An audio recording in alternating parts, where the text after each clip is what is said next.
our pilots, get ready for takeoff in 3, 2, 1, blast off.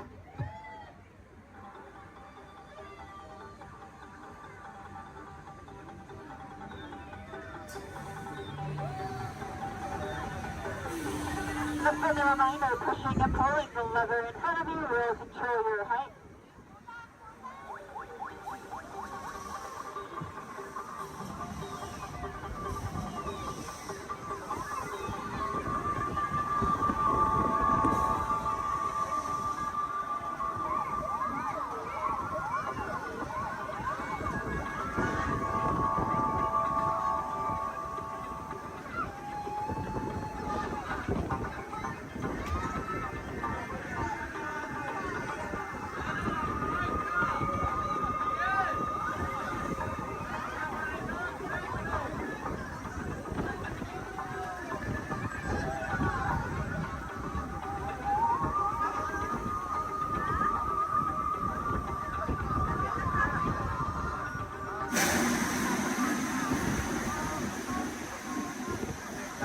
Orbiter is now beginning its descent. Please remain seated until your launching is stopped, then follow the arrows to the flight. Welcome back, pilots. North of Mexico, please stop. And gather our belongings, but putting to the left and only.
is the perfect vehicle for people watching. So keep your eyes peeled. You never know who you might see.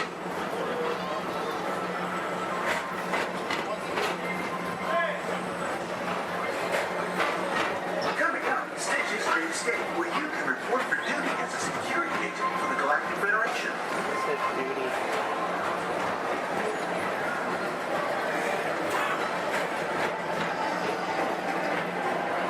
Your mission is to keep Experiment 626, the biggest little mischief maker in the galaxy, under control.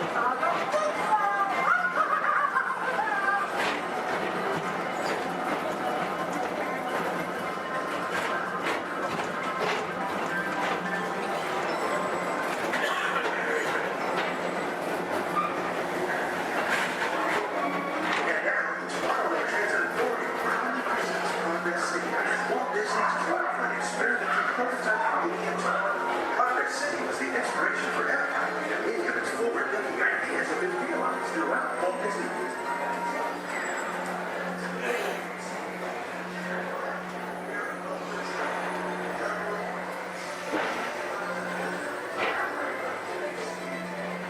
If your future includes shopping, then you'll want to visit Mickey Stock Traders, where you'll find the greatest goods from around the galaxy. That's right. It's out of this world.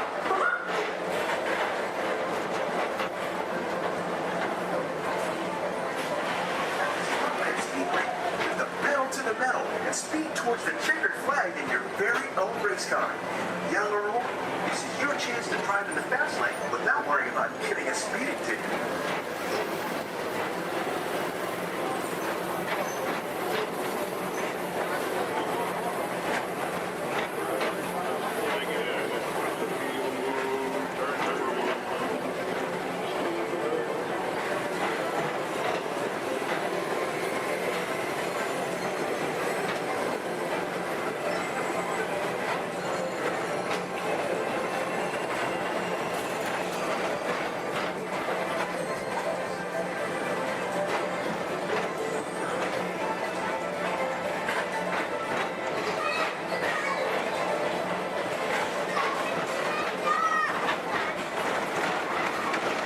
With adventure, one of the real wonders of our world, space travel.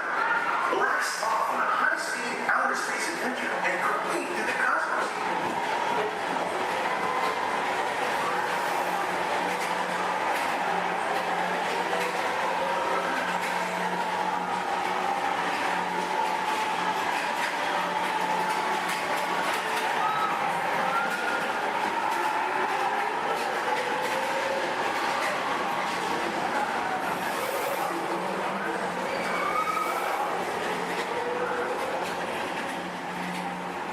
Paging Mr. Morrow, Mr. Tom Morrow. Please contact Mr. Johnson in the control tower to confirm your flight to the moon.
Space Mountain while you're here for an adventure that's out of this world.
Disney's Carousel of Progress. Inside this rotating theater, full families welcome you into their homes of yesterday and today, starting way back at the turn of the 20th century. First presented at the New York World's Fair, this legendary circular theater celebrates the progress that has made our lives better. It's a perfect reminder that there's always a great, big, beautiful tomorrow shining at the end of every day.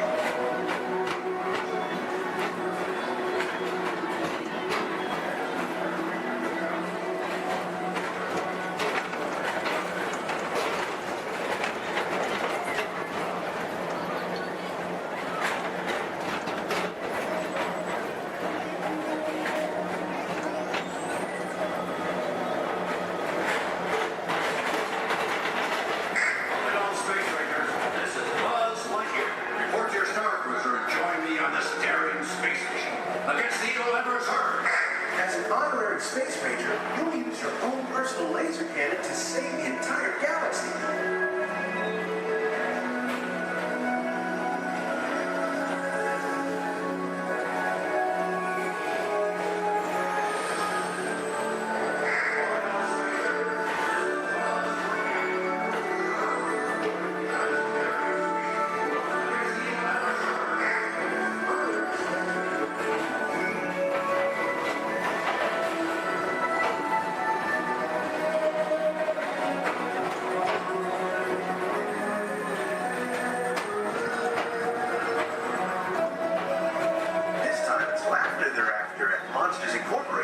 So drop in and join Mike Wazowski and all his pals at Monsters Incorporated Laugh More. Share the fun.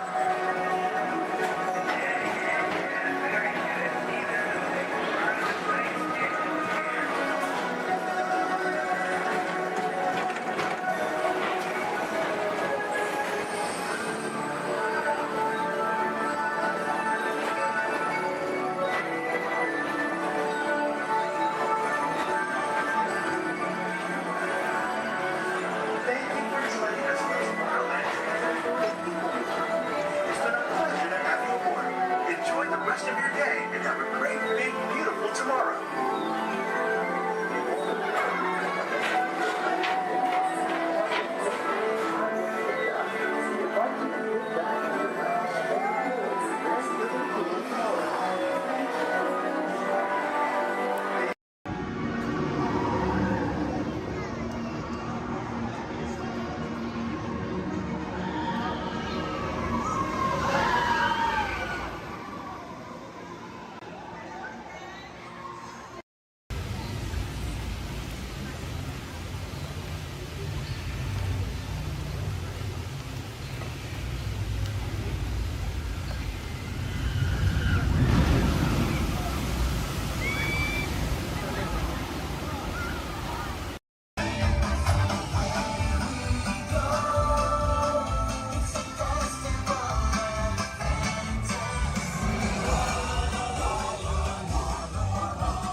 This is Starport 75. Or as we locals call it, Space Mountain. Our high-speed rocket port to distant deep space destinations.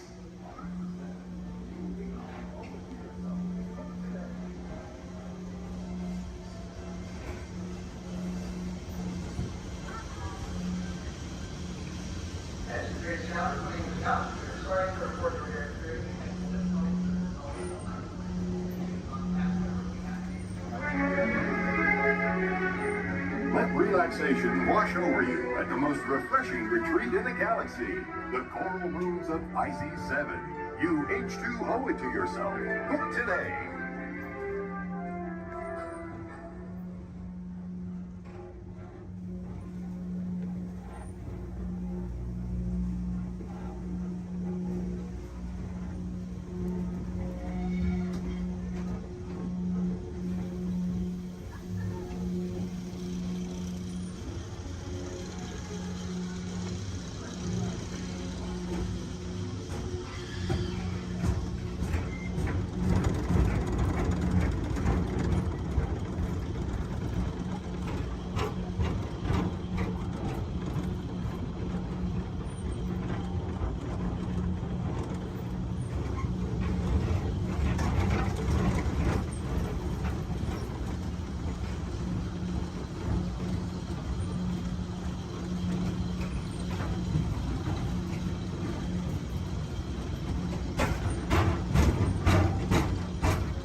name is Alexis. How's everyone doing this wonderful evening? Good.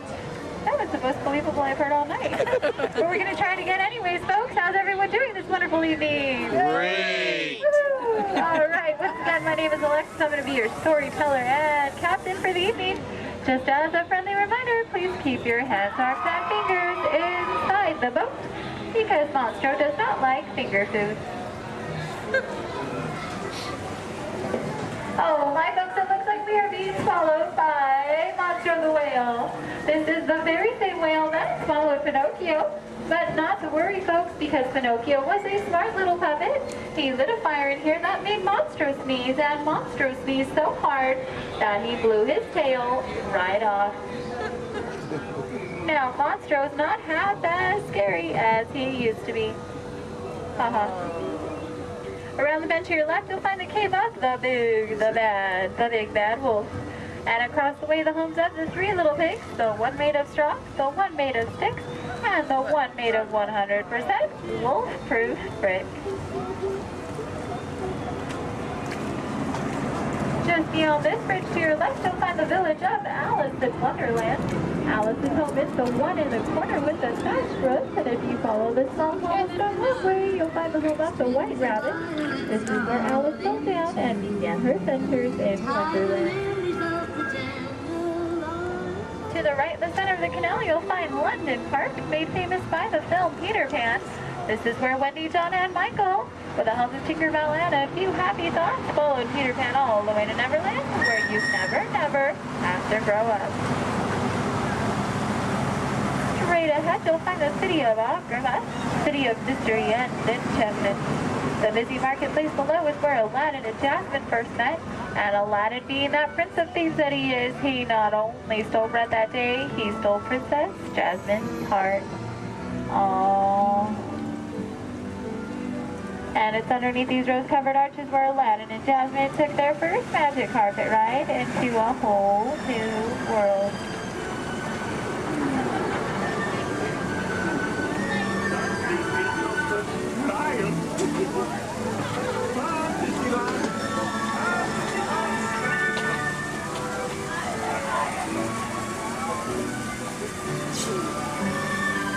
Now, folks, please be careful and please do not touch anything because we are entering the Cave of Wonders. As Aladdin and Abu discovered, this cave holds one treasure more important than all the others. A magic lamp complete with its very own genie.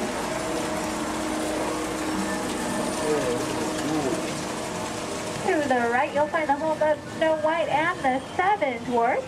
The Seven Dwarfs are still back up in that jewel mine, whistling while they work. See? And to the left, you might recognize this French chateau is the home of Cinderella and her evil stepsisters and wicked stepmother. But not to worry, folks, because Cinderella now lives in that pink castle high atop the hill, where her and Prince Charming have lived. Does everyone know the rest of the sentence? Happily ever after. To the right, folks, in case you are like Dory from Finding Nemo with a short-term memory, you'll find the city of Agrabah, city of mystery and enchantment.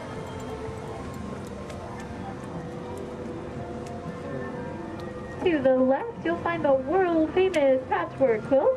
This patchwork quilt is comprised completely out of desert flowers, and it, along with every other plant and tree here in Storybook Land, are 100% real. They have just been miniaturized by a process known only by Tinkerbell and a few of our Disneyland gardeners.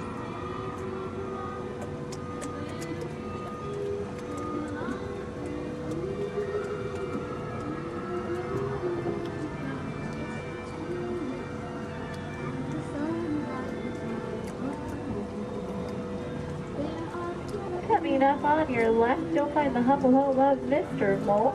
And just beyond that, the not-so-humble home of Mr. Toad. Doesn't look like either of them are home right now. I've heard it's because they're on some wild ride. Bordering the canal to your left, you'll find the three Dutch windmills. The windmill in the center is best known for sheltering the local animals in Disney's animated film, The Old Mill. Straight ahead below those Alpine mountains, you'll find the village of Geppetto and Pinocchio. That workshop near the waters where Geppetto made his wish for Pinocchio to become a real live boy. If you listen carefully, you just might hear them still celebrating inside.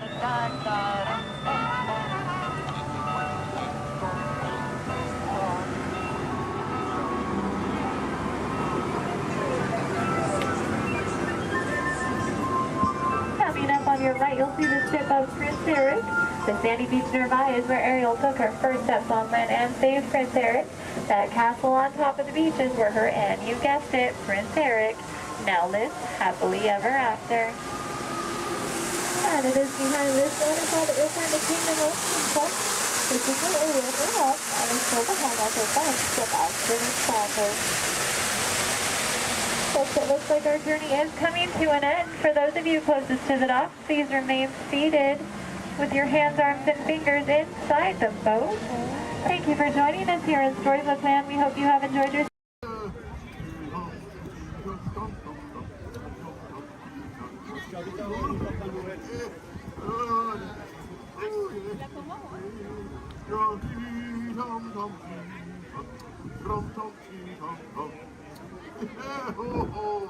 Oh, what a glorious day it is.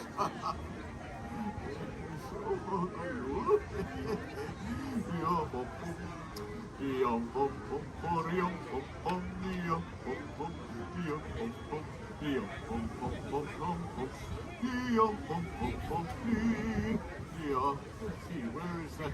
Oh, that's what I was looking for right there. Oh, hello! Oh, I'm glad to see you. Come right on over. Yay! Hello there! Oh, my! You're all assembled. How nice. Well, hello, everyone! Hello. Oh, what a fine-looking group. And you, sir? I suppose I should introduce myself. I am the legendary Barn Santa!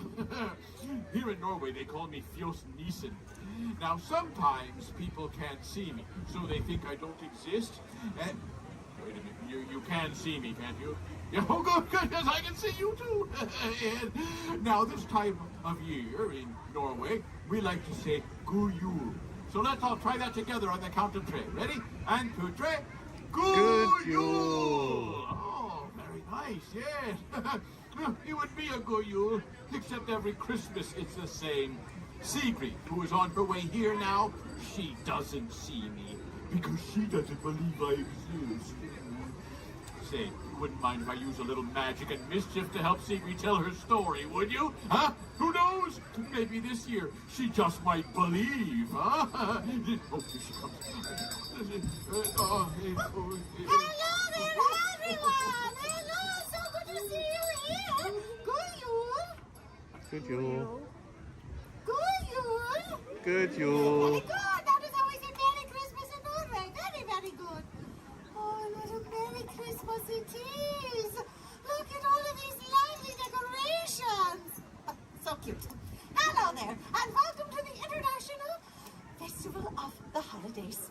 My name is Sigrid, and I am the Holiday Ambassador for the Norway Pavilion, and I am so excited to tell you all about Christmases in Norway. But first, here is a little bit of a Christmas song sung by children of all ages. The Mouse Song, or Muse Visa. Oh, well, that must be a bird. And in my key. Thank you, Disney. I now they've got. Right, here we go. When nights are getting longer and lakes will freeze to ice, Mother Mouse warns strongly about her foul device. You must avoid the mouse trap, but there is not to fear. We'll all be celebrating at Christmas time this year. Everyone, I song a hot song of la-la-la-la-la. How many good and dust the lilacs on the la-la-la. I song a hot song of la-la-la-la-la. he declared in dusk and Alice haven't got a car. The Father Mouse says that it's time to take a nap. Just dream about the Yuletide and not that awful trap. But Father Mouse is keeping watch the children try to sleep. They all have Christmas carols instead of counting sheep. Again! Hey, and hoodoo and toodle-a-doo, a Merry Christmas season is good for me and you. A hen son, a hop son, a fun, a ra-la-ra, a you declared in dusk, a lolly, tom, and porridge law. A you declared in dusk, a lolly, tom, and porridge law. You declared in dusk, a lolly, tom, and porridge law. Now, all across Norway, the holidays are family time. But exactly how you celebrate the holidays depends on if you live in a big fancy city, or like me, on one of our wonderful Norwegian farms. Now, in the city, they might celebrate by going to concerts, or festivals, or church services, or my favorite, parties. And in the city, like many of you, they are visited by Santa Claus, yes? But on our farms, many families like mine still celebrate the tradition of the Christmas Nissa, which is kind of like a Christmas gnome, yes? Now, there are two types of this Nissa. There's Julenissen, who is much like Santa. He comes on Christmas Eve and brings the children presents. And then there's Fusnissen, who lives in the haylofts of our barns. He's not creepy at all. Now, this Fusnissen, also known as the Barn Santa, is a wonderful yet strange little elf who is the guardian of our farm animals, yes, and our welfare. Now, most people believe that he looks like, he looks like this silly-looking stuffed toy over here, huh? He's so cute. Now, it is said that especially at Christmas time, you must treat your barn Santa with respect. For if you don't, he has been known to cause a bit of mischief in one way or another. I have lived on a farm my entire life, and in all of my Christmases, I have never seen this Fusnissen. Now, even when I was a little girl and all of my friends said that they could see him, even my best friend, Marta. Oh, she was so excited. Sigrid! I saw him! I saw the Barn Santa! Last night, they snuck into the barn while the porridge was still hot, just like we said we would. And then I hid behind the hay, and then there he was! Marta, you don't have to lie. I know the Barn Santa isn't real. It's okay. But, Sigrid, I saw him with my own two eyes. He was right there in the barn. Didn't you see him too, Sigrid?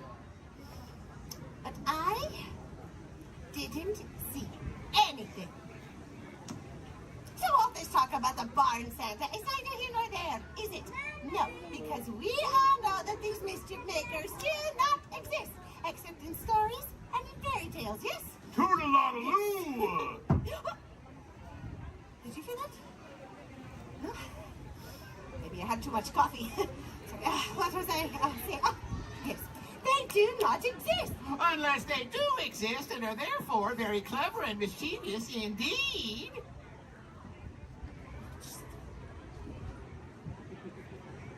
Notice said that this Barn Santa is a very old, rather odd-looking little gnome. He looks like this. Ready? That's not true! I'm sorry, ma'am. Did you say something? No? Oh, now I'm hearing things. Well, now, Christmas! Oh. In Norway is... It's my favorite time of year! We have festive decorations! Oh, like these! Over here! And, the smell! The smell of the holiday cookies just fills the air! But here's the best part! In Norway, we have a 3-day celebration! Toodle-a-doo! Oh yes, we celebrate with a party! We like to party! We like to party! We like to toodle-a-doo! Celebrate! We like... So you celebrate! Our biggest celebration is on Christmas Eve. would be ridiculous. I've had far too much caffeine today.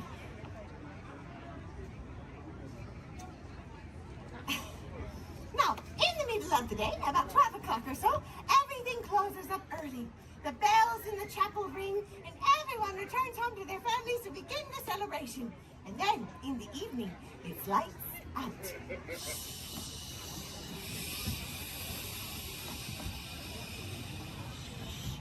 What is going on? The entire house is illuminated by the soft glow of candlelight. Now, after a big feast, everyone gets excited, especially the kids, because they know that in the next room is the Christmas tree. Now, all of the adults do the decorating, and the children, they are not allowed to see until... Mama! Mama! Is that tree ready? Yes, Sigrid. The tree is ready. Would you like to come and see it?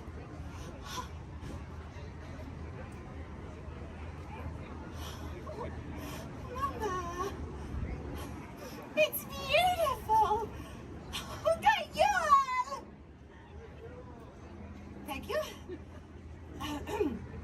And then, the rest of the evening, they spend exchanging gifts and singing Christmas carols around the Christmas tree until very late at night. But the children, they don't forget about their barn Santa, no. They leave him treats, too. Toodle-a-loo! Oh, yes, they leave me treats, too. And in exchange, I watch over their crops for them each year. They leave me a great big bowl of rice porridge. Rice porridge with cinnamon and sugar and a little pat of butter right on the top. Now, I know that doesn't sound like much of a treat to all of you, but believe me, when the kiddies leave me a nice steaming bowl of rice porridge in the hayloft, it warms me up on a cold winter's night. High in fiber, too. Toodle-a-loo. Now, you will never guess what the children leave their barn Santas. But go ahead and try. What do you think, huh? Pudding. No. Wait, yes. Rice porridge. That was a very good guess. With cinnamon and sugar and yes, butter. Well done. You're very well educated. Sometimes the adults leave him a sign of ale. But how did you all know this, huh? Who told you? The barn Santa. Oh, my sweet friends, I could just spend this entire time trying to tell you it does not exist. Hello? It's you! It's me! You're him! I'm him! It's him! It's the barn Santa! Have you always been there? Oh, I was here the whole time, Sigrid. Oh, when we opened our presents on Christmas Eve? I was there. And when the whole family woke up early on Christmas Day? I was there, too. And when Marta saw you, but I didn't. Oh, I was there for all of it. So Marta was right? Oh, dearest Mason, I have always wanted to believe in you. Oh, thank you, everyone. Tuesday, Doctor, I can see him. Dearest Mason, may I give you a hug? Oh, do you indeed? Now that's more like it. Well, kiddies, looks like we made a believer out of the lovely Sigrid after all. And with that, I hereby dub all of you honorary Christmas magic makers for the rest of the day. Give yourselves a round of applause. Oh, I suppose I should get back to the hayloft. Oh, but before I go, kiddies, friends, remember, uphold the values of Christmas. Be kind, spread joy and cheer, and be good to your barn Santa throughout the new year. Go you! We have so much to catch up on. Oh, well, yes. Especially my Marta, Hello who I couldn't have lived with. Yes. No, little one. Yeah. Oh, nice. Were you? Everybody's to let us know what we need to get done back on the road. Spoiler alert, 9 times out of 10, it's either body work or a transmission. Guys, spread on over to this side, left side, left side. People on the left side, step forward, step on up, make a friend. Everybody here looks freshly laundered, okay? You'll be fine. Come on in, right this way, everybody. Keep on coming, folks in the hallway, let's go. I don't want to see anybody end up working on the transmission that doesn't know what they're doing. Come on in. Hey, oh, look at that, there's Mia. What's up, Mia? Hey, Pat, I see our partygoers have arrived. Yeah, they're still coming in, but say hey, everybody. Hey, I'm Mia, Don's sister. Well, another race just wrapped, and it looks like my brother with another car for his collection. Anybody surprised? Honestly, I don't know why anybody challenges him. It me, man. Well, we're meeting up at Sullivan's Garage for the after party, and while Tej works on your rides, you guys enjoy the break room. My brother calls this the family room. Oh, here we go. Dom says he doesn't have friends, he has Family. And the faces you see on these walls are our Family.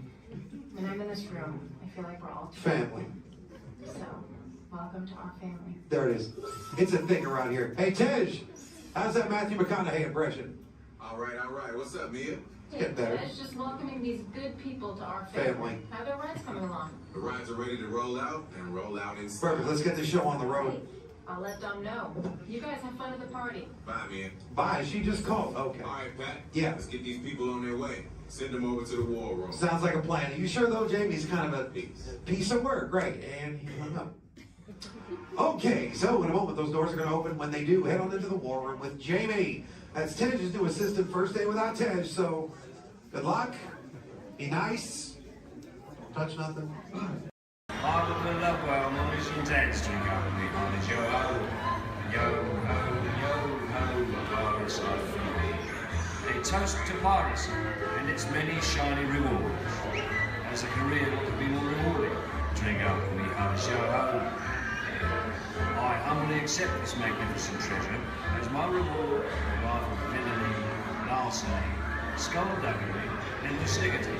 Drink up with me on his yo-ho. Pirates life for me. I raise a toast to one of my many shipmates lost at sea. Salute, raise a mean. Drink up with me on his yo-ho. Rascals and scoundrels, villains and knaves, drink up with me on his yo-ho. The devils and actually really bad eggs, drink up with me on his yo-ho. Drink up, lads. There's treasure enough for all.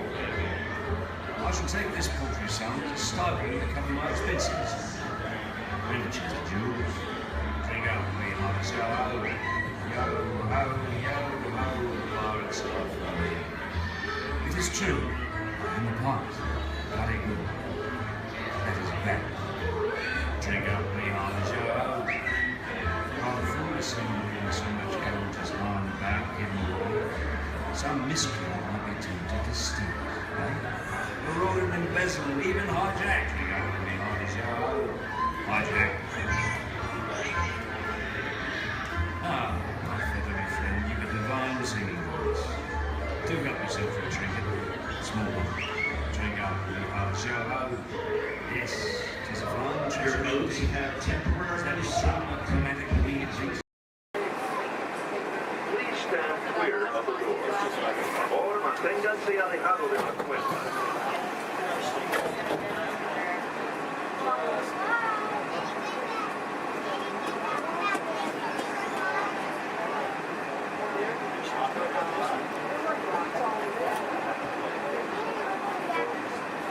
Welcome aboard the Walt Disney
U.S. cop. Have to back off again. You're not back out. No, you couldn't even live out the wall.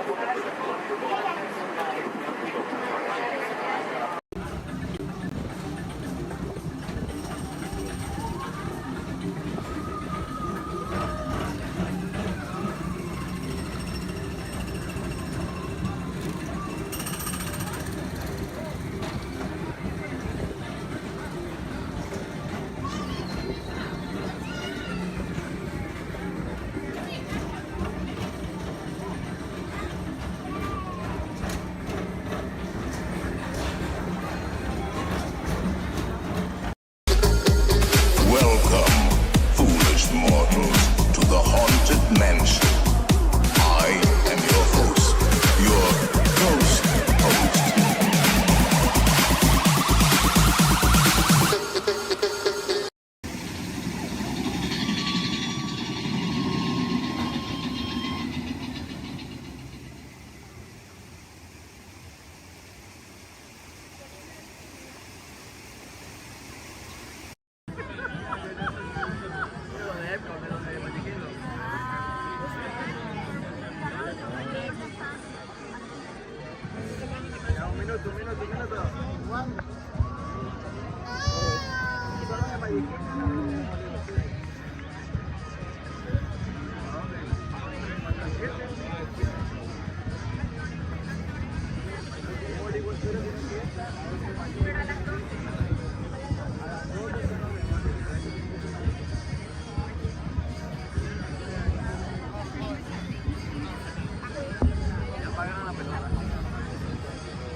Welcome everyone to our New Year's Eve sparkling celebration. As the elite midnight here in the United States, Canada, and Mexico, we should note that many of our World Showcase friends are already greeted the New Year. 2025 reached the country of Japan, and 1 hour later, China celebrated the New Year. Let's celebrate with them now. 皆様、新年明けましておめでとうございます。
altogether, if you would please read line 3. With F-I-G-M-E-N-T, you can see things differently. Sure, you can see with your eyes, but imagine what you could see if you used your imagination.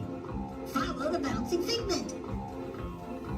One spark of light can light your fancy. Your mind sees more than what your eyes see. Your sense of sight can make your fancy fly. There's more to sight than meets the eye. You are the passengers in a motion common elevator about to ascend into your very own episode of Twilight Zone.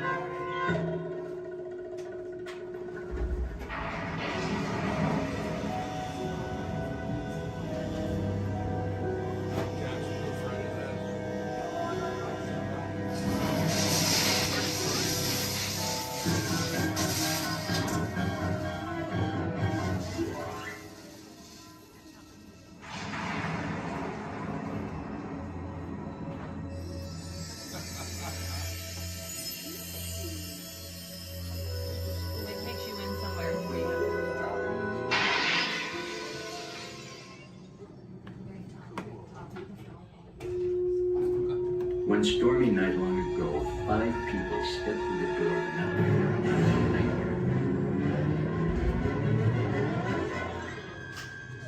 That door is opening once again, this time.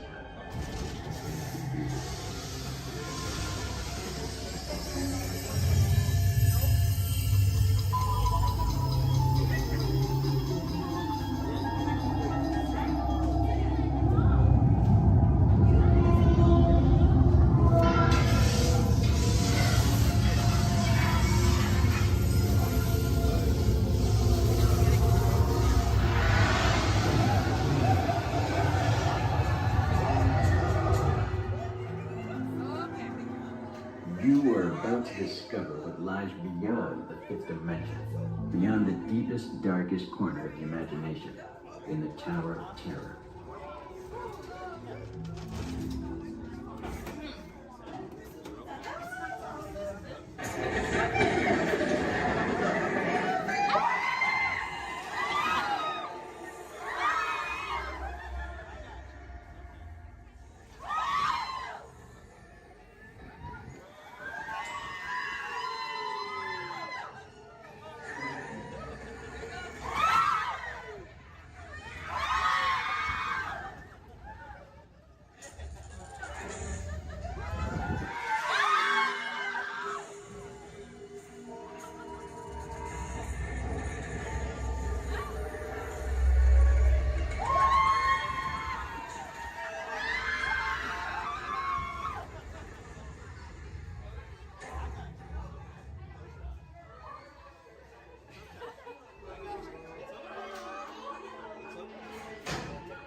A warm welcome back to those of you who made it, and a friendly word of warning. Something you won't find in any guidebook. The next time you check into a deserted hotel on the dark side of Hollywood, make sure you know just what kind of vacancy you're filling, or you may find yourself a permanent resident of the Twilight Zone.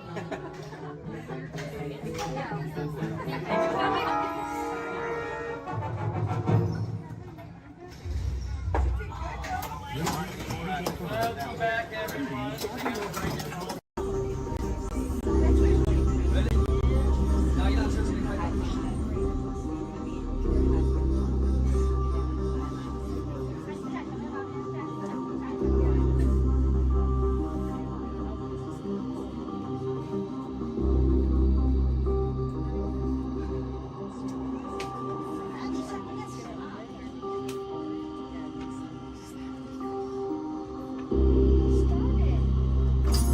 Users, prepare to be digitized into the world of Tron.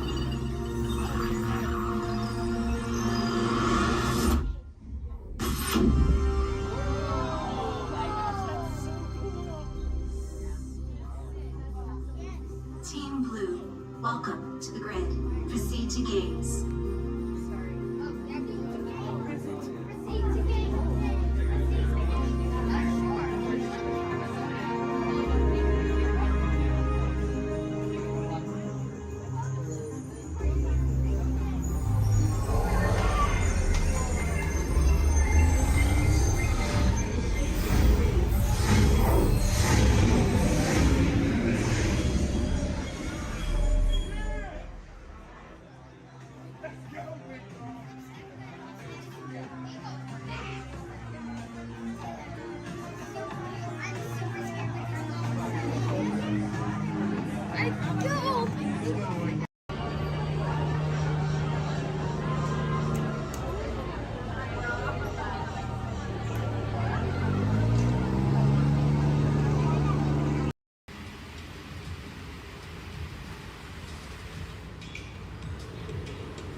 sit back, relax, and enjoy living with the land. Por su seguridad, permanezca sentado con sus manos y brazos, pies y piernas dentro del banco y cuida a los pequeñitos. A manera de recordatorio, no tomar foto con flash y luz de video antes de llegar a Disneyland.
Systems is the rainforest, home to the most amazing concentration of life on our planet.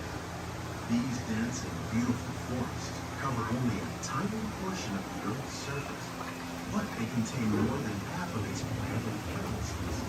Rainforests are also extremely rich in productive living systems, providing us with oxygen, food, medicines, and other elements essential to our lives.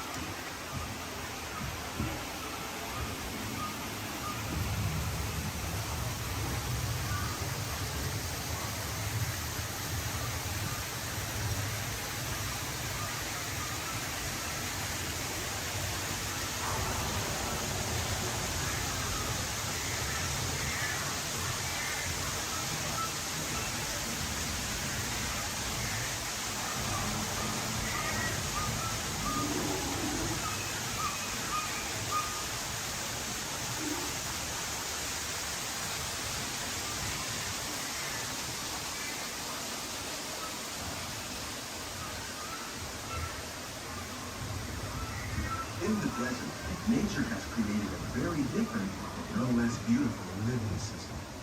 And while this arid landscape may seem lifeless, it is very much alive. The plants and animals that have learned to survive in these harsh conditions make use of what little water they can find and avoid the scorching rays of the relentless sun.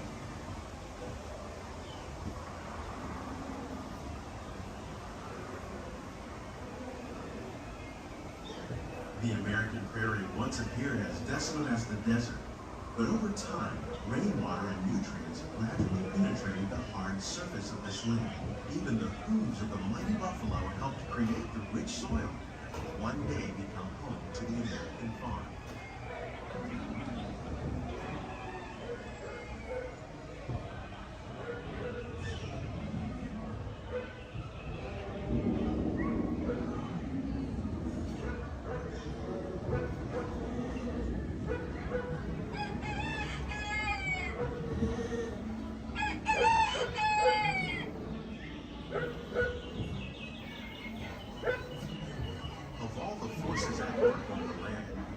Science have had one of the most profound effects.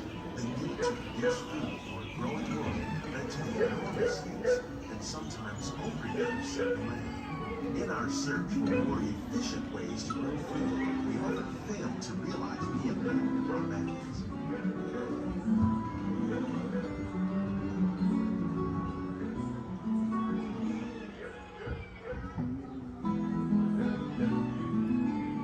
Today, we're learning to live with the land, discovering better ways to grow food that will assure both human and environmental well-being.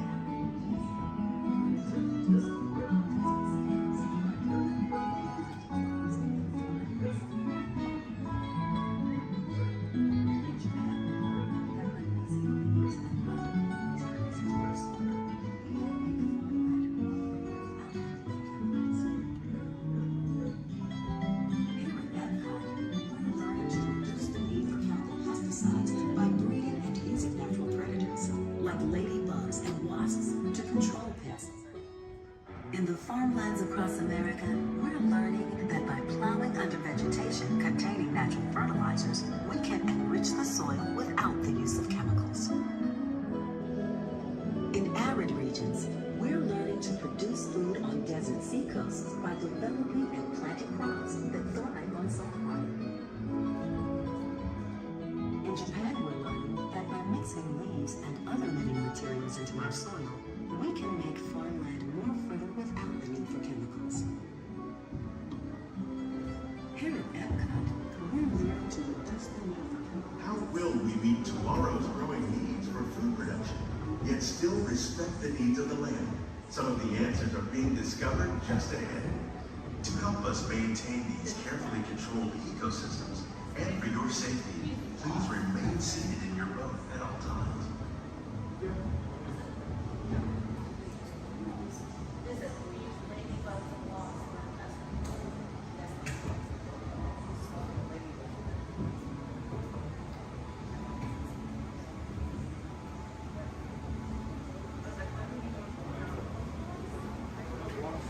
Welcome to our living laboratory, where scientists from Epcot and the U.S. Department of Agriculture are exploring innovative ways to produce healthy harvests now and into the future.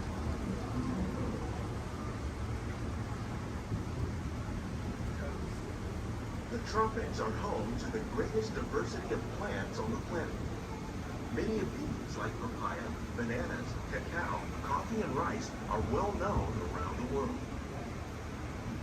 These are just a few of the edible plants that have been an important source of nutrition for people living in the tropics.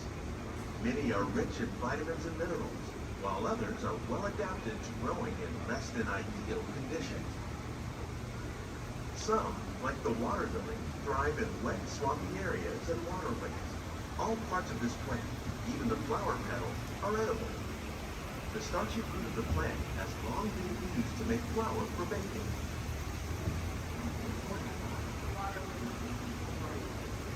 One day, many of these lesser-known tropical plants may be as important as the bananas growing on both sides of the boat. More than 28 million tons of bananas are eaten annually, making it the most popular fruit in the world.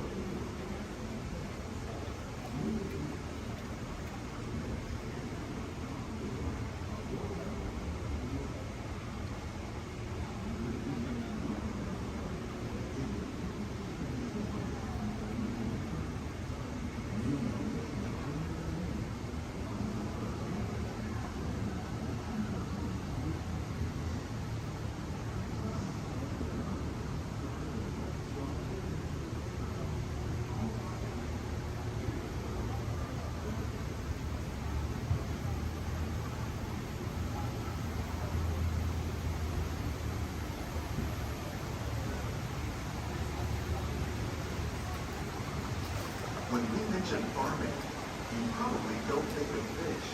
But fish farming, or aquaculture, accounts for nearly half of all the seafood consumed globally.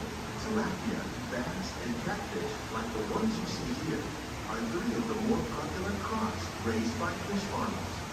The sustainable system we're using here recycles the water in the tanks. As a result, we're able to save millions of gallons each year. Our small fish bowl produces nearly 5,000 pounds of fish each year to serve in restaurants around Walt Disney World. Innovations like this one can play an important role in our efforts to produce valuable harvests and still protect natural resources.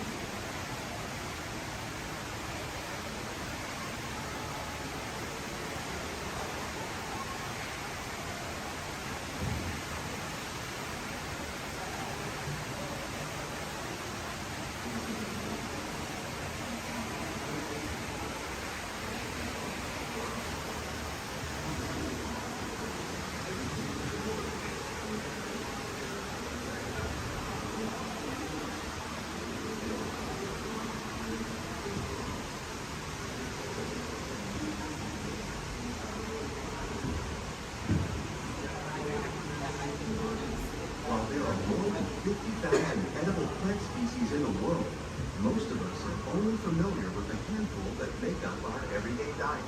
The common grains growing here, maize, sorghum, and millet, plus rice, account for nearly 2/3 of our global food consumption. Learning how to increase yields of these staples is an important goal of research around the world.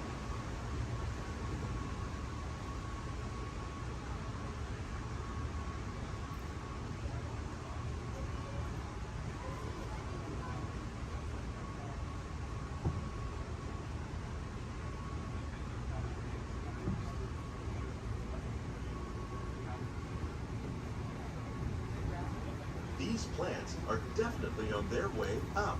Innovative growing techniques like these increase yields while more efficiently using resources like water, fertilizer, and pesticides. Another innovation at work here is our integrated pest management program. By populating our greenhouses with beneficial insects that prey on harmful pests like aphids and flies, we are significantly reducing our reliance on conventional pesticides. We're growing these crops using our nutrient film system. This technique precisely controls and recycles water and nutrients.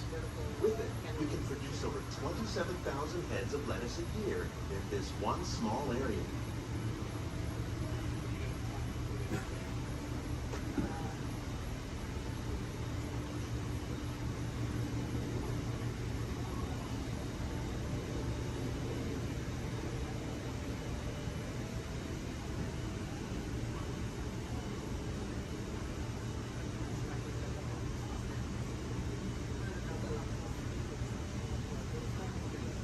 Some of our best ideas have been inspired by nature, like these fruit and vegetable trees. By growing these ground plants vertically, we can increase yields and better control diseases. These crops taste as good as they look. In fact, we serve more than 15 tons of produce from our greenhouses in restaurants here at the land every year.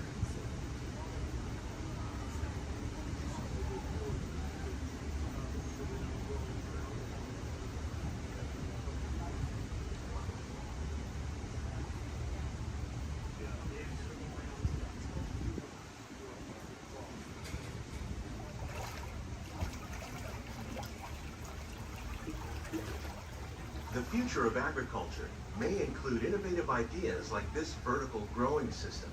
Plants grown in this way use a fraction of the space required by traditional growing methods. That saves water and increases production. The aquaponics system on your left combines hydroponics with aquaculture. The fish provide a natural source of fertilizer for the plants, and the plants help keep the water clean for the fish. It's another great way to produce more while using less. In our lab, Epcot scientists are working with the U.S. Department of Agriculture on a number of innovative projects. The goal of these efforts is to produce higher yielding and better quality plants.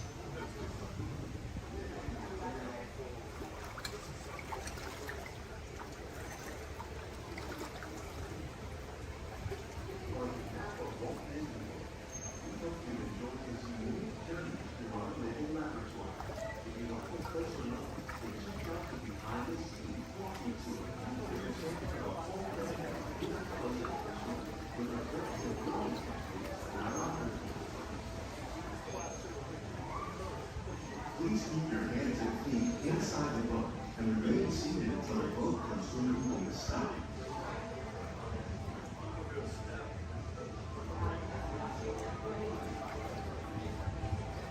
These greenhouses represent just a fraction of the work being done worldwide to produce bountiful harvests for our growing population. Scientists, farmers, and even backyard gardeners are doing their part to improve the quantity and quality of foods that we all rely upon. Together, we can continue to find more ways to increase food production and protect our precious natural environment.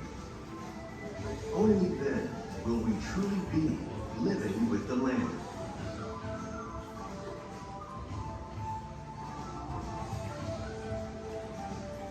On behalf of Walt Disney World, we hope you've enjoyed this unique journey through our living laboratory.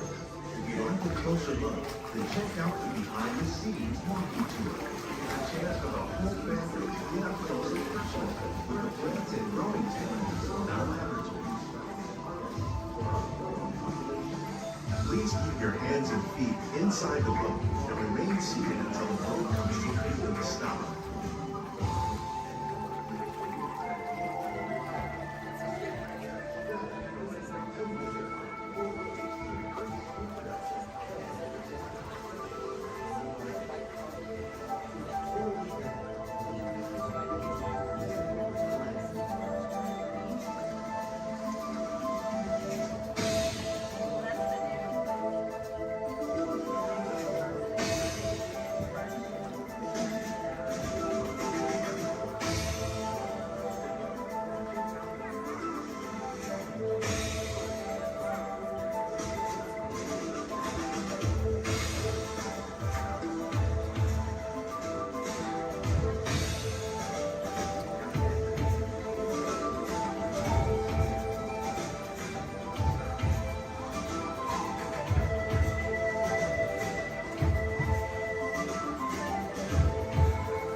No doubt it's the work of that nefarious coup, the sworn enemy of the Galactic Alliance, the evil Emperor Zurg.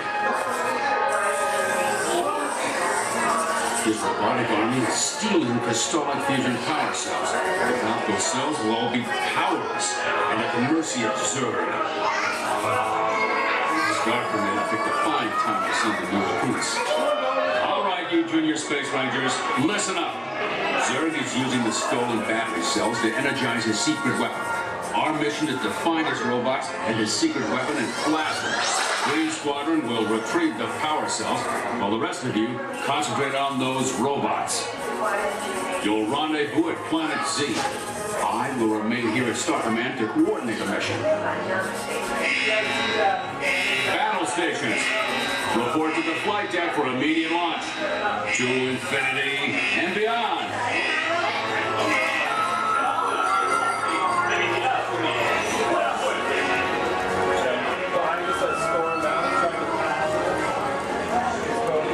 Attention, Space Rangers. This is Star Command. Prepare for immediate launch. Flight safety requires that you remain seated in your cabin on the immediate way.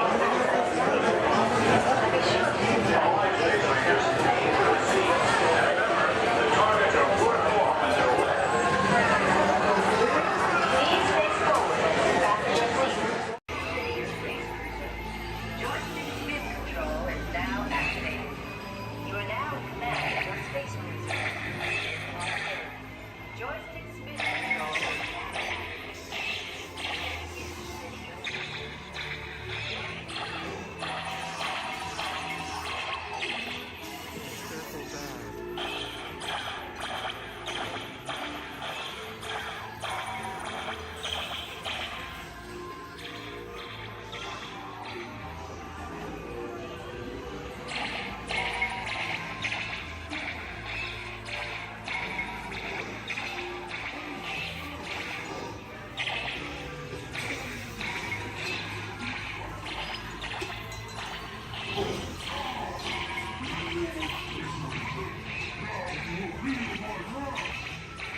worthless. You disappeared for the last time. Now you must be punished. You give me no choice. I must destroy you.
Hold still. You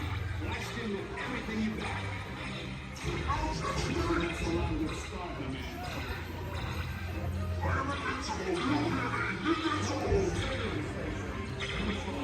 Space Rangers.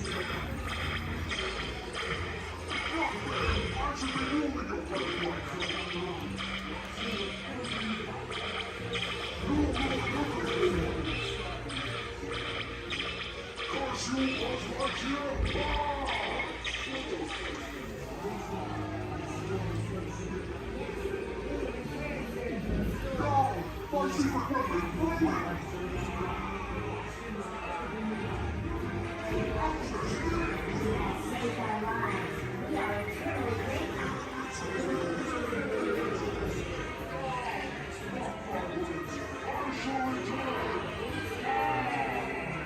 Yes, we will return, sir, to the store.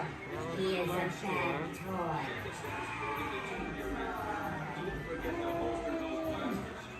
You have saved our lives. We are eternally grateful. It's been an honor serving with you. Check the status board to determine your rank. And don't forget to holster those blasters. Mission accomplished, Space Rangers. It's been an honor serving with you. Check the status board to determine your rank. The Grand Canyon in the primeval world. In the tunnel, you'll notice there is a window pane. If you use a flash on your camera, it's going to bounce back in your face. You will not get a picture. You will annoy your neighbors, and you'll make the dinosaurs and especially our front conductor very angry. Please, no flash cameras in the tunnel. I only get a little angry. I don't. I keep my eyes closed.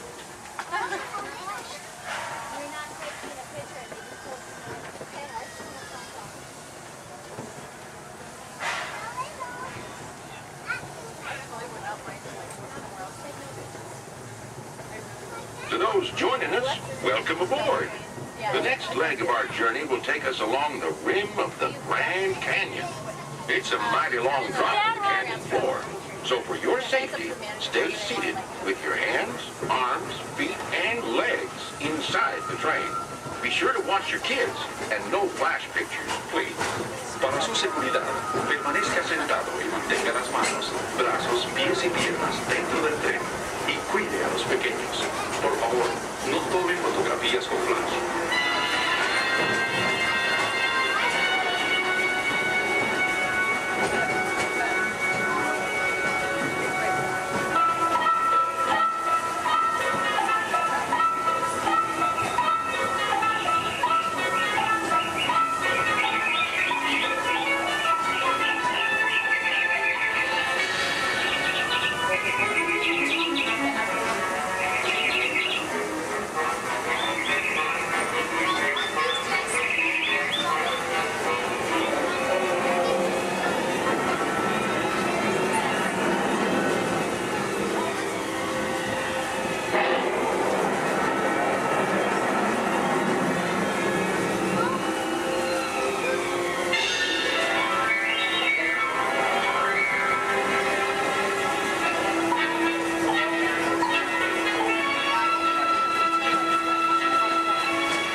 We're now steaming back to our own time and to Main Street Station, gateway to Disneyland.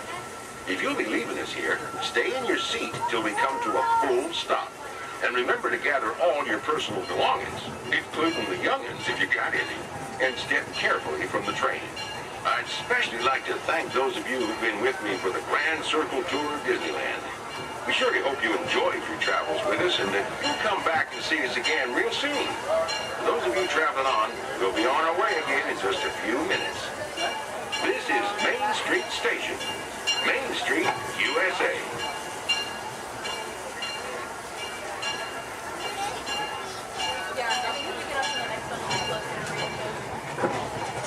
It's amazing that you can drive the train and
engineers.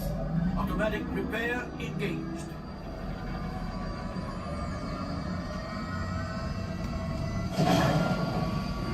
Right pilot, push the flashing button to take off. Pilot on the left, move your stick to fly right and left. I was just about to say that. Pilot on the right, pull back on the stick to fly out and push forward to fly down. Oh, watch it! Chewie is flying this thing looking in the air. Weapons are online. Left pilot, hit the booster. Now let's go get that coaxial. Right pilot, make the jump to light speed.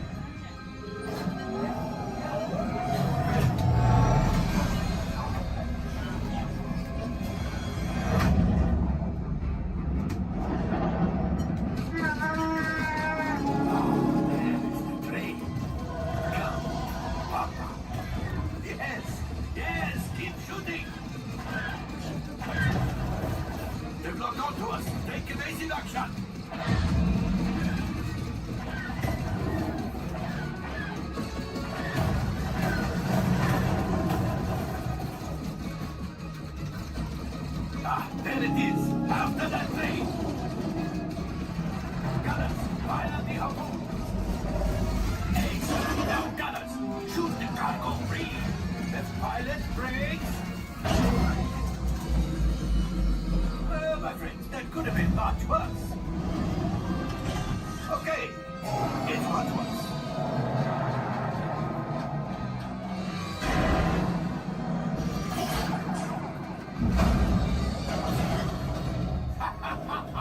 Yes, you got one. Excellent, my friends. Now power up the ship. Well, I grabbed the gold axiom.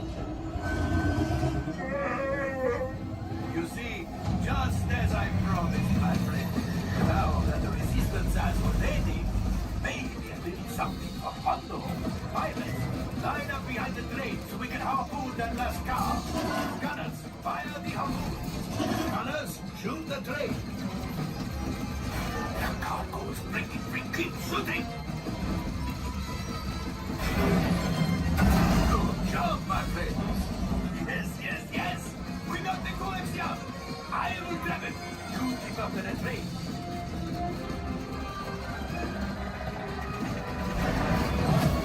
Gunship.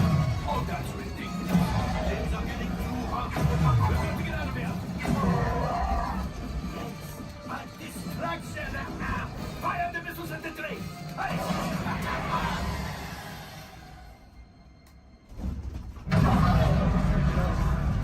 Watch out! The Star Destroyer is collapsing! Left pilot, hit the boosters! Boost! Boost! Boost! We made it! I don't believe it, but we made it! Now, let's get out!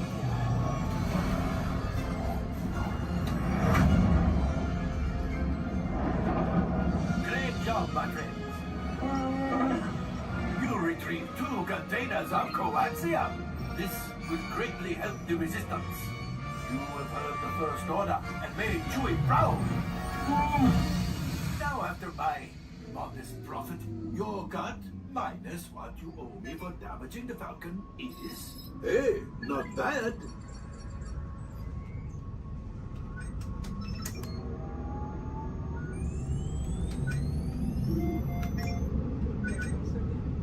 R5, damage report.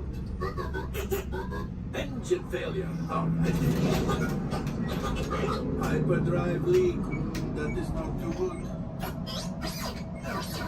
Multiple hull ruptures. Well, it could be worse.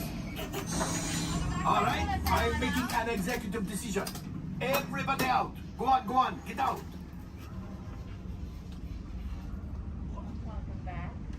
All available techs, we have a Corellian freighter that needs immediate transport back to the maintenance bay. This thing has seen better days. Better fix all that before the Wookiee sees it.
first past this bay.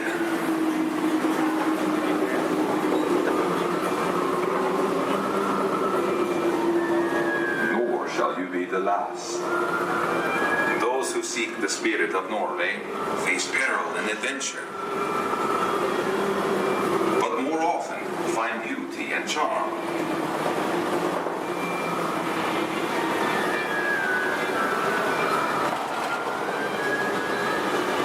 Always live with the sea, so look first to the spirit of the seafarer.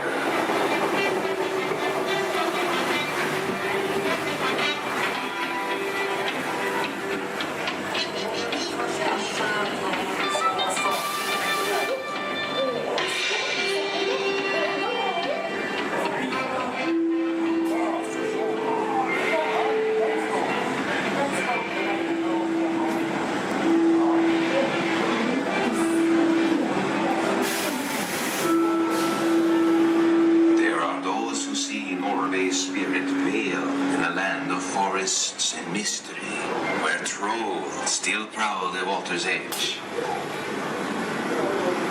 What is? How dare you come here, invaders! Stop! This is troll country! Get away! Be gone! I'll cast a spell. Yes! Yes! You disappear! Disappear! Disappear! Back! Back! Over the farms!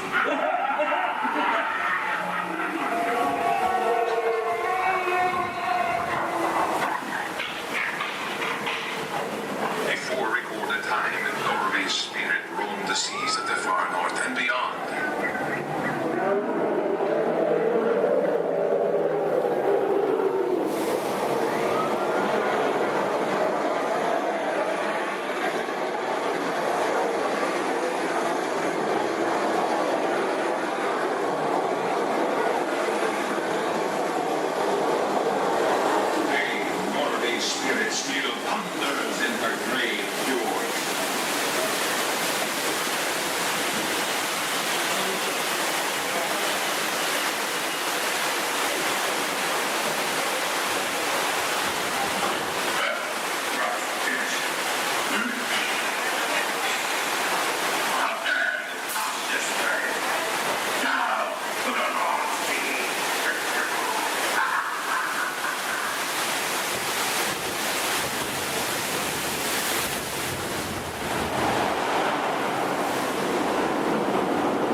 Norway's spirit has always been, will always be adventure.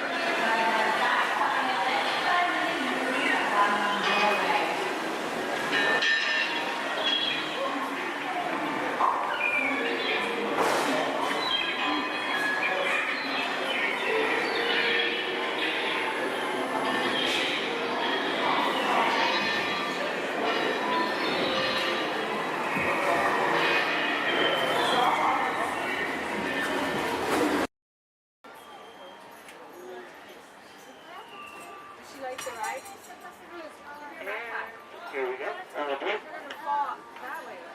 No, there's need a relative. Yeah, but it fell off. I remember. I just want to take it off because it's really big. Just grab that blue blanket.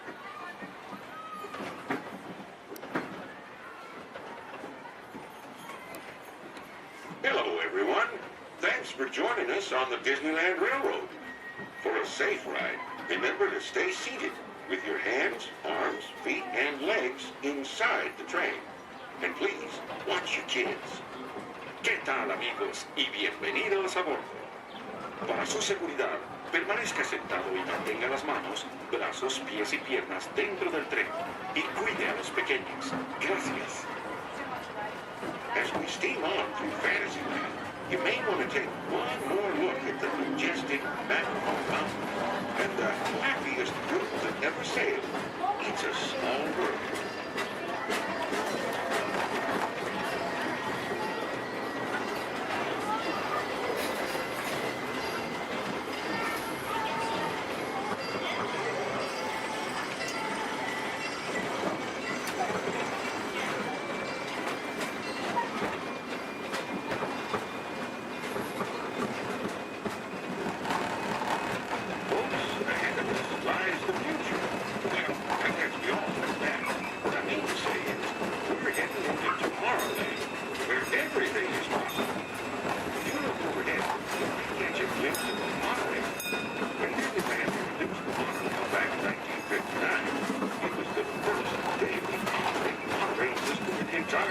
atmosphere. Lighted below is the Utopia, where drivers of all ages can get behind the wheel of a car, and no license is required. If you ever wanted to become an astronaut, then you might want to stop at Space Mountain and Star Tours, where they got some new flying spaceships that launch you into the deepest reaches of space. You can ride them if you got the mind, and the third. Well, folks, we're now arriving at... All kids can be seated all the way down the bench. Let's with the pink ears on. Sit down, please. The belongings and step carefully from the train. Thanks. Have fun in the future. For the rest of you, just sit tight. We'll be on our way again in just a minute.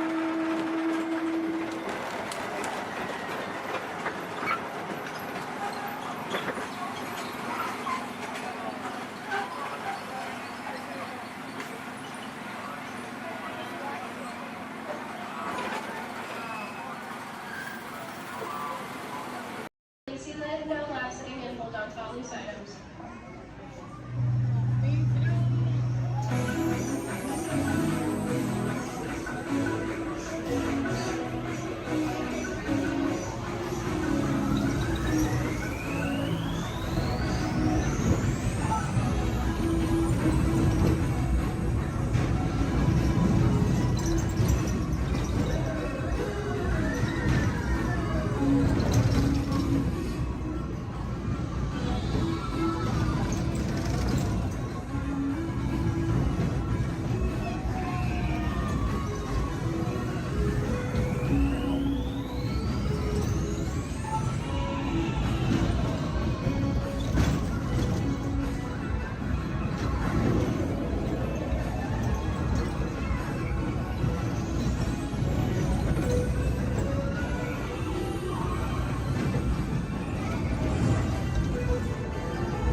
That's what they call it now, the incredible. Yeah, it's not screaming California. But I remember the first time I ran, I was on it. There was a guy who had a cigarette in his mouth, and he was so proud that he had it lit the whole time. That's like I remember my first time there, and I was like, okay, glad. I went on a ride 5 times in a row with the kid. He was at the time.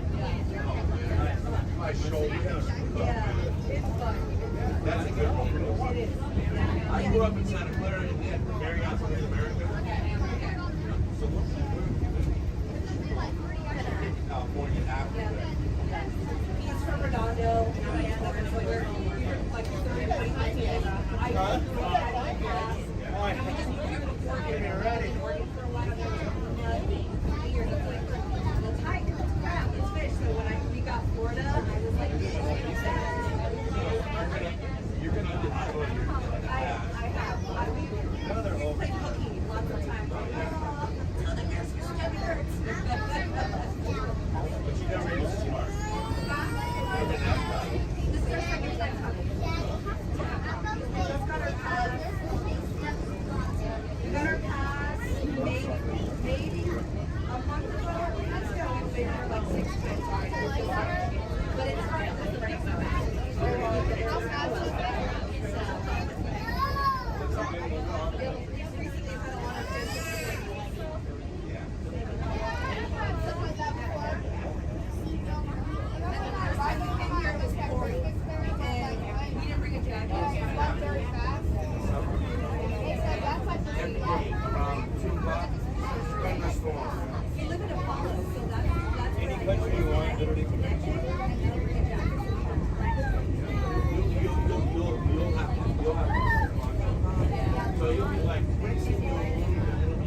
That's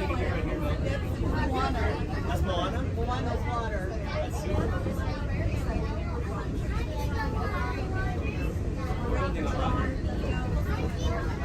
They're building Moana, baby. Shanghai Disney kind of years.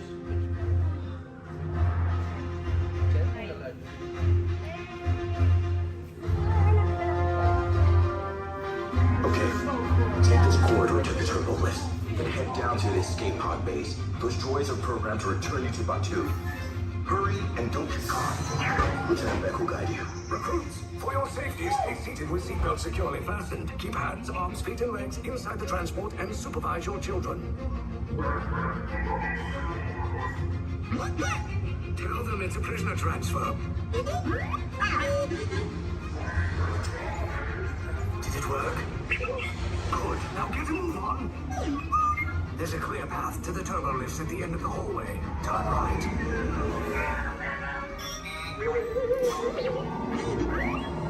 A probe droid. You're lucky it didn't spot you. Take those turbo lifts and stay out of trouble. You're not authorized. Wait, those are the prisoners.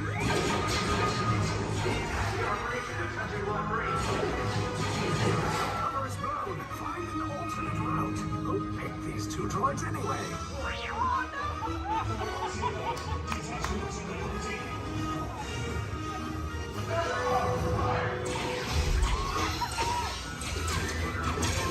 Take cover, recruits. If anyone's backing a blaster, now's a good time. The escape pod's just below us. Wait, why are you going up? I said down. Up is bad. Up is real bad.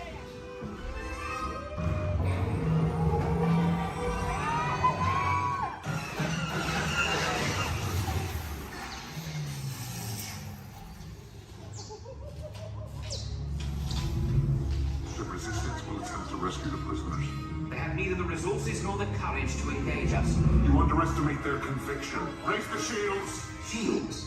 I see no evidence. Now! Sound the alarm! All personnel to their stations! Sir, the prisoners have escaped. How brave, but ultimately hopeless. There's nowhere to run.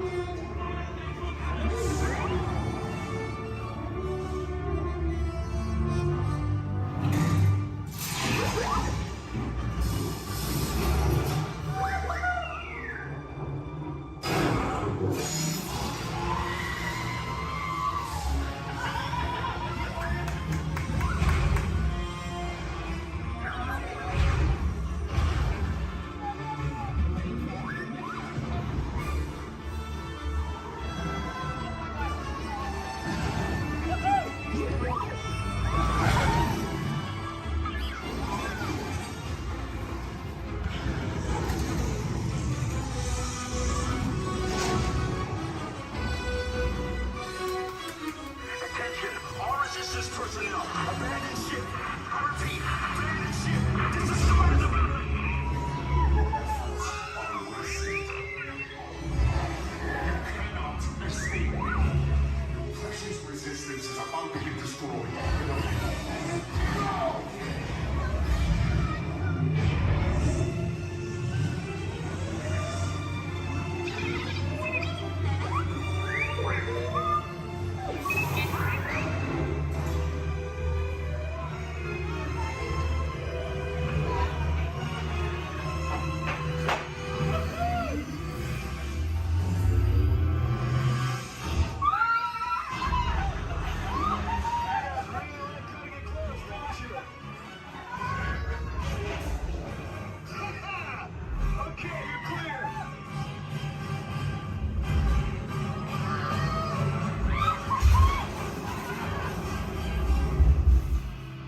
Your escape pods came in a little off target.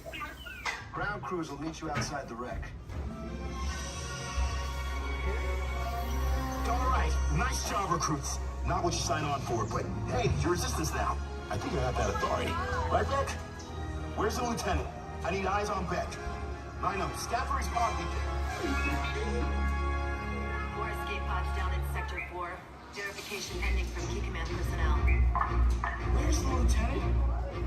Lieutenant Beck here. Beck! Oh, you're alive! I should hope so. Great job, recruits. Thanks to your heroism, the location of the resistance base is secure. Bravo! Yes, R5, you too.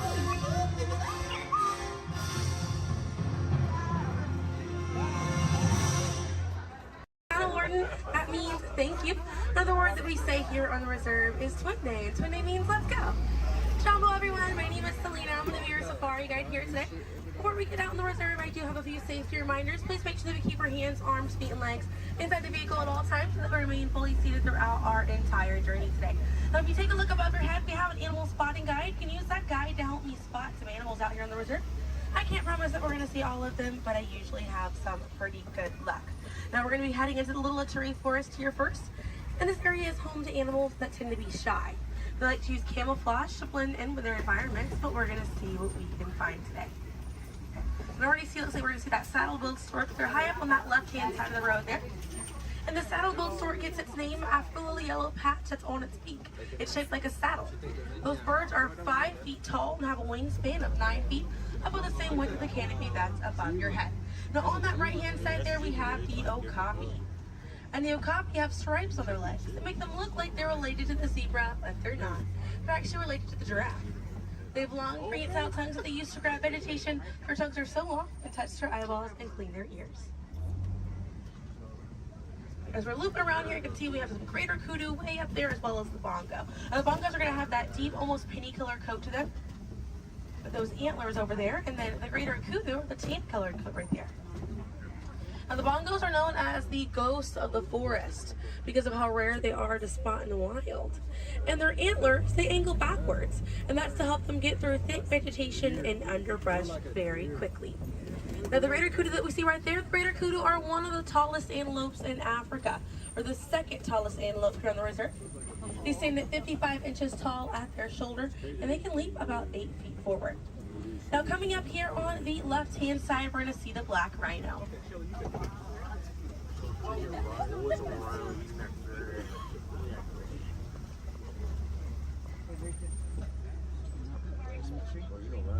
Now, black rhinos are the smallest rhino in Africa.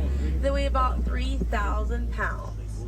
Rhinos are poached or hunted for their horns. Some people believe that they have medicinal value, but they do not. Their horns are not valuable at all, made out of keratin. And that's the same thing that our fingernails are made out of. Really good view of that bongo there on the right-hand side as we're passing by here.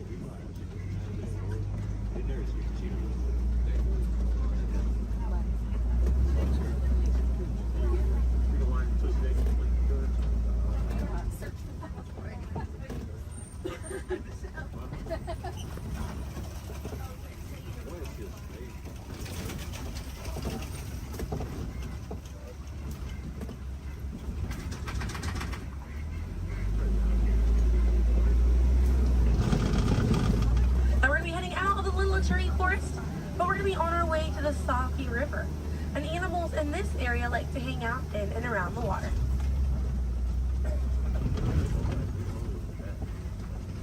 Now, coming up on the right-hand side, we're going to see some pink-back pelicans. And the pink-back pelicans get their name for the pink skin that occurs on their back during mating season. Now, those animals are colonial nesters, so they'll nest between 20 and 500 pairs. That's a group of 40 to 1,000 pink-back pelicans.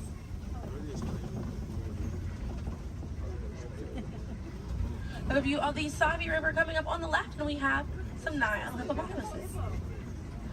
Now, a group of hippos is called a bloat, and they spend most of their time submerged in that water to avoid overheating, but they will come out to graze. And they can stay submerged in that water up to 8 minutes at a time. And instead of swimming through the water, hippos will actually walk or run along the bottom of the riverbank, helps them glide through that water right there. One of the ways you can help out your waterways is by checking your sunscreen to see if it's reef safe. Another way is just being aware of how much water that you use and trying to conserve as much as possible.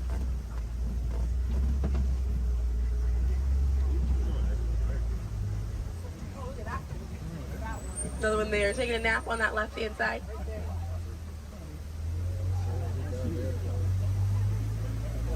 Now, coming up on the left, we're going to see the Nile crocodiles.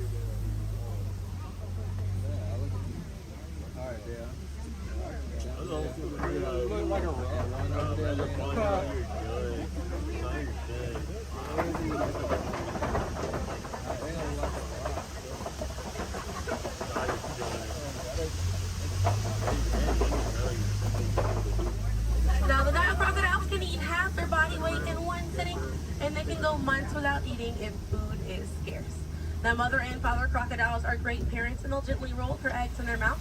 It softens up their shell, and it makes it easier for their babies to hatch. But we're going to be heading into the savannah now, and the savannah hosts millions of migrating animals every year. And it's home to Africa's most well-known animals, such as zebras and giraffes. I'm hoping that we'll be able to spot some today, but as we're getting out here, we have a pretty good chance to identify some animals with that animal spotting guide. We have lots of wide open spaces. So already see, looks like I can see the elands are out there. Wondering what other animals. I'm hoping it'll be a pretty busy day out there.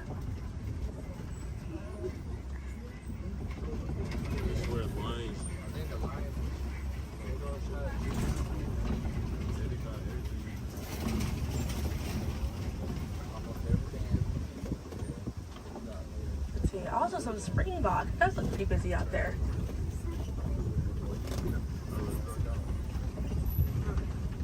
So we're still looking around here. Keep an eye on the right. They're going to be past this kind of rocky area. It's a herd of wildebeest way back there in that pathway. And the name wildebeest means wild beast in Afrikaans. And they'll travel in groups of 1.5 million, and they'll go about 500 to 1,000 miles every year. That's roughly the distance between here and New York. And during a wildebeest great migration, they can kick up so much dust that their dust cloud can sometimes be seen from space. Now, wildebeest are very impressive animals. They're able to run about 15 minutes after they're born. But this group of trees there on the right-hand side, they're all kind of pruned underneath to the same height, and that's about as far as those giraffes can reach. Flanking the vegetation on these trees all around this area here. Now that's going to be the Maasai giraffe, and the Maasai giraffes have an irregular coat pattern. They don't have those clean lines around their spots like the reticulated giraffe that's on your animal spotting guide does.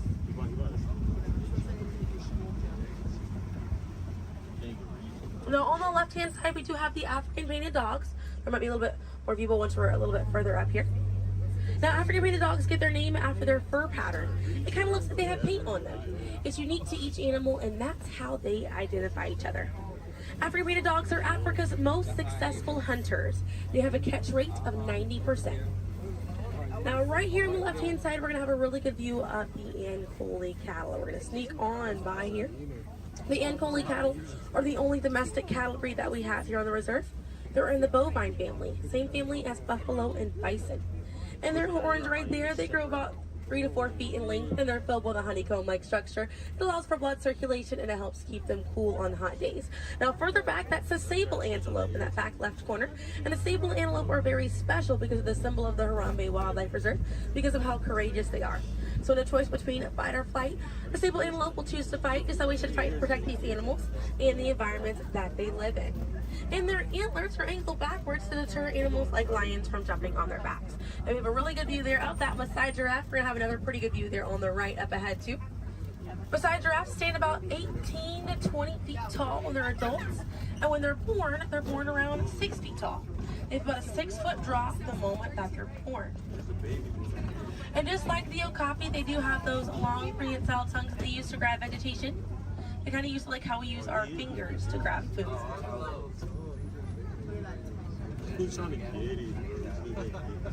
Really good view of them right there. They're actually the same number of neck bones or vertebrae in their neck as we do in ours. Theirs is just bigger.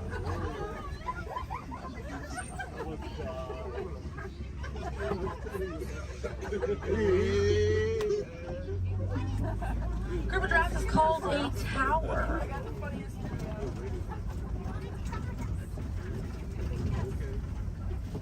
Now we're going to see on the left-hand side we have the elands.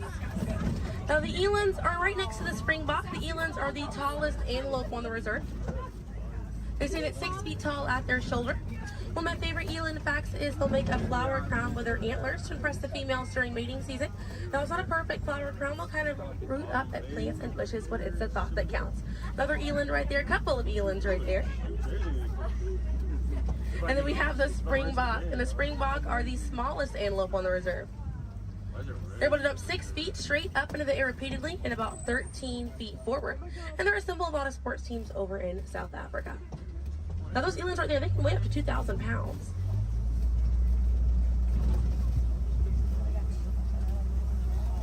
Another view of that Maasai giraffe right there.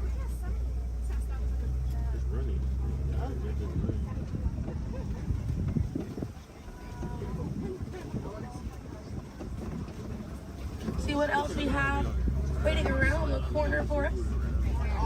Another Maasai giraffe there. But a bit big, these giraffes.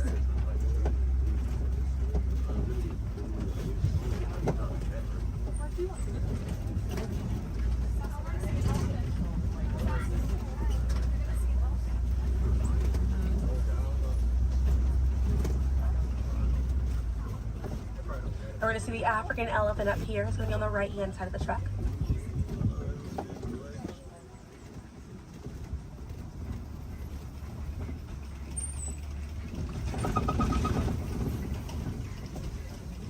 Really good view of that African elephant there on the right-hand side.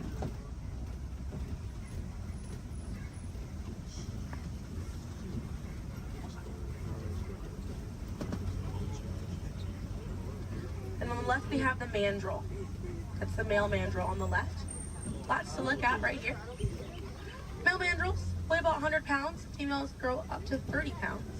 And they can bare their teeth at each other as a sign of aggression, but they usually don't. They usually do it as a friendly gesture. So it's kind of like the mandrills are smiling at each other. Now we got to see that elephant back there. And elephants are social creatures. That's going to be the African elephant. The females and their young will hang out in large groups together, and the males will form a loose bachelor group, or sometimes they will kind of hang out on their own, depending on their mood. And the way that African elephants stay cool is by flapping their ears. It runs air over the blood vessels that are dispersed all throughout their ears, and it helps bring their body temperature down.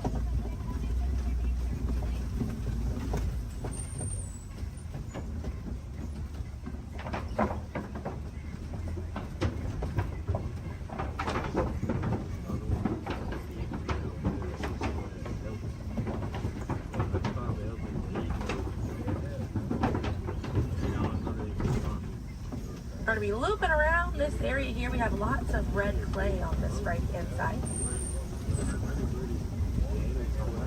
And if you keep an eye out, we'll be able to see some tusk marks right around the corner here.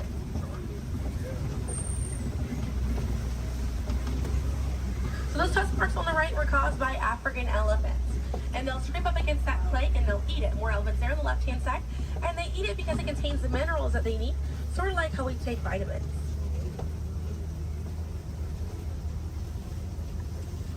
They're way out there on that left-hand side. They kind of look kind of tiny from here.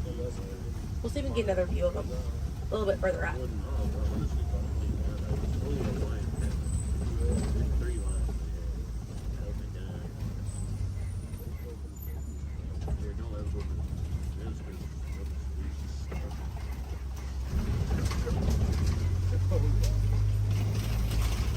So on the right-hand side, we're going to pass by a couple of trees. There's one on the left by those elephants as well.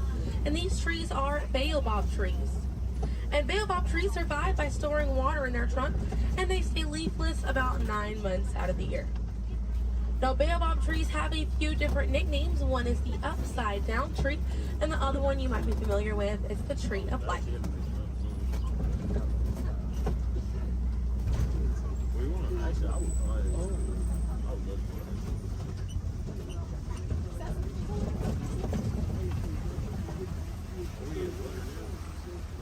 And we're coming up here on a group of flamingos. Group of flamingos is called a flamboyant. So here we have that flamboyant of flamingo. Now this particular species is the greater flamingo species, and they're the lightest colored flamingo in their family. They get their color from the brine shrimp that they eat, and over time it turns their feathers pink. It takes about 1 to 2 years to get that full pink coloring right there. When they're born all gray and fluffy.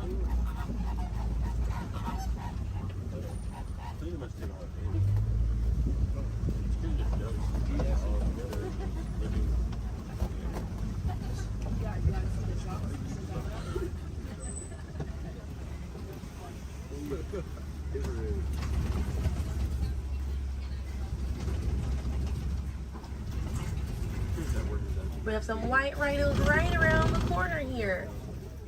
So they're going to be hanging out by a mud wallow on this left-hand side, and they'll use this mud wallow to cool off it. And they'll coat their skin in the mud to act as a natural sun protectant, sort of like how we use sunscreen. Now elephants do something very similar, and they'll fling dirt and mud on their backs as well. Just how important it is to protect ourselves outside in these environments by wearing hats, sunglasses, sunscreen. Very, very important, as well as staying hydrated. Now that white rhino right there, they weigh about 4,000 to 5,000 pounds. Group of rhinos is called a crash, and they can run at 35 miles an hour. Now on the right hand side, those are some ostriches way back there. Ostriches are the largest bird. They have wings, but they do not fly. They use those wings for balance and to help them change direction. Comes in handy because ostriches can hit speeds up to 40 miles an hour.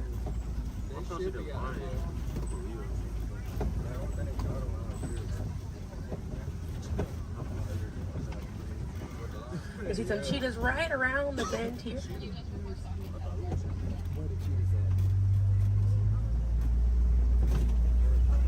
Really good view of that cheetah here on the left. Now cheetahs are the fastest land animal. They run a little over 60 miles an hour. And they have 2 black lines on their face. Those black lines are called tear marks. And they help reflect the sun. Benefits cheetahs because cheetahs are daytime hunters. Now cheetahs do not roar. Instead of roaring, they'll meow and they'll purr. And their claws are not retractable, so they're out all the time. Now we're coming up here on some Kopi rocks. And Kopi rocks are rocks that jut out from the savannah. And a lot of times animals like lions will use these Kopi rocks as a vantage point to kind of scope out their territory and their prey. Really beautiful view of that male lion right there.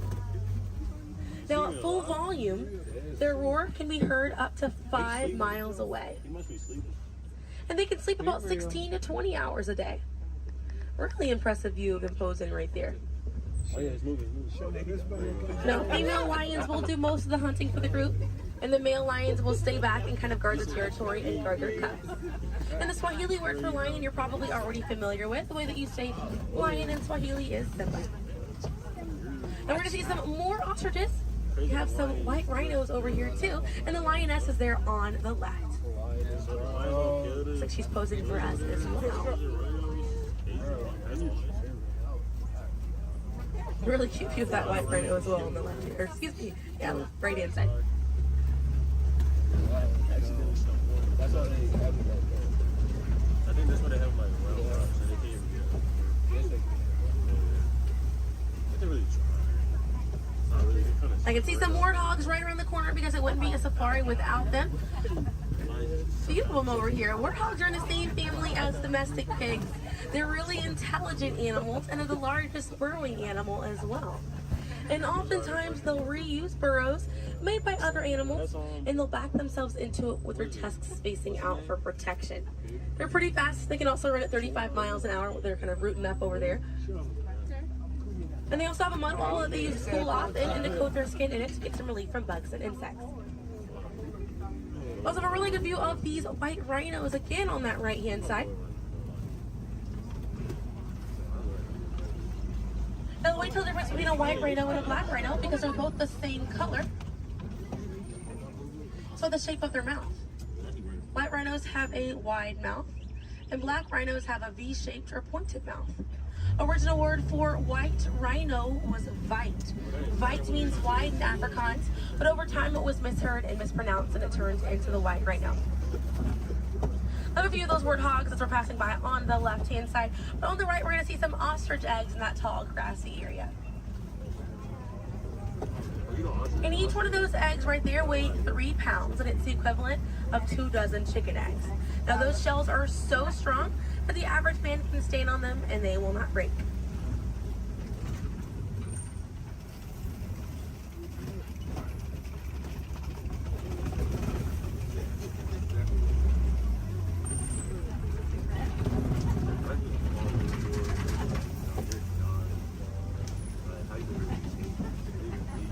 We're gonna see, looks like we have some Nigerian dwarf goats over here. And these goats are used for their dairy products, such as milk and cheese. So they take up a lot less land than cattle, so they're easier on the environment, and they're very cute. Now their milk is considered high value, so selling that milk helps take away the need to rely on wildlife. Now if you do want to see some more goats today, you can head over to Rafiki's Planet Watch. They have a petting zoo area, an animators area, and a kind of behind the scenes look at Disney's Animal Kingdom. Very, very cool. Definitely check it out if you have the time. They have a conservation station over there, and inside that they do have an animal hospital as well. Pretty cool. It's going to be a train right away through the Wildlife Express. Those trains are going to start running at 9:30. The last train leaves at 4:30 today. The petting zoo is going to close at 5 o'clock once you're over there, and the animators experience is going to close at 4:45. But we got to see a lot of really cool animals today. If you'd like to learn some more information, you can check out DisneyAnimals.com, or National Geographic is a really good resource. Some ways to help out these animals at home include volunteering at your local nature center, or a conservation organization, or even joining a local beach or river cleanup. Some more simple ways to help out at home include turning off the water while you brush your teeth, or using reusable water bottles instead of disposable ones. Now, those small changes really add up to make a big difference. And on behalf of Kilimanjaro Safaris, my name is Selena. I'm from Pensacola, Florida, and it was an honor to be your safari guide here today. I hope that you were able to see the importance of these animals and the environment that they live in. Now, here in the reserve, we don't like to say goodbye because goodbyes are far too sad and far too final. So I will leave you with the Swahili word, kwaherini. And kwaherini means to go well, with the intentions of seeing each other again one day. So kwaherini, my friends. Another word that we say here on the reserve is asante sana. And again, that means thank you. So thank you for joining me here at Kilimanjaro Safaris. I'll be dropping you off right around the bend here, right where I picked you up, so we still have a bit more of a journey together.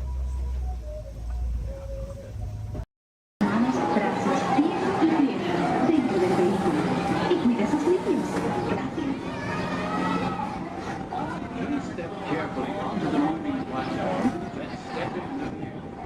For your safety, remain seated throughout your journey, keeping your hands, arms, feet, and legs inside the car. And please, supervise your children. Remember to stay clear of the doors, but all will not close automatically. Enjoy your trip aboard the Metroliner.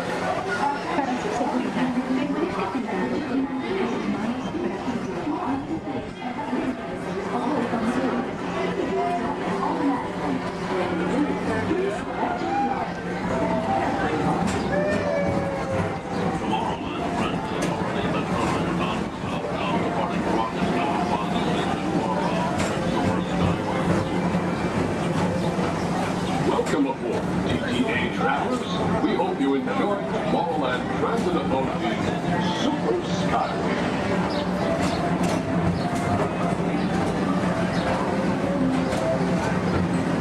Now approaching Tomorrowland Interplanetary Convention Center. The Convention Center is home to a galaxy of wonders from faraway.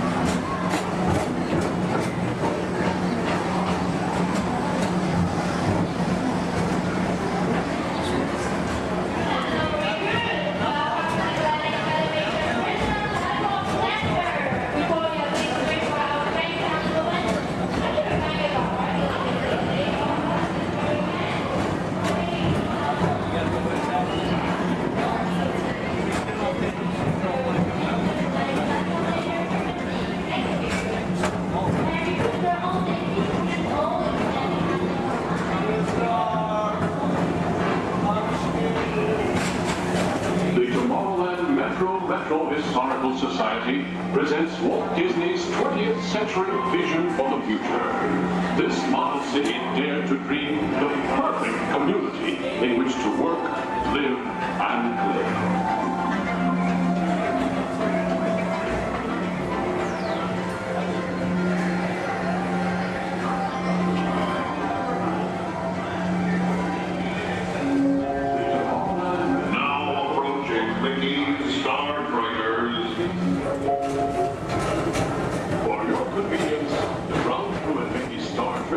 Will be glad to rocket ship to many planets in the galaxy. Hi there, Tomorrowland travelers. This is Mr. Johnson and Sky Eagle Hovercraft 1, bringing you the latest Tomorrowland traffic report. As usual, everything is perfect on Tomorrowland Superhighway. Back to you at DTA Center.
sea, Space Mountain makes ordinary space travel an adventure.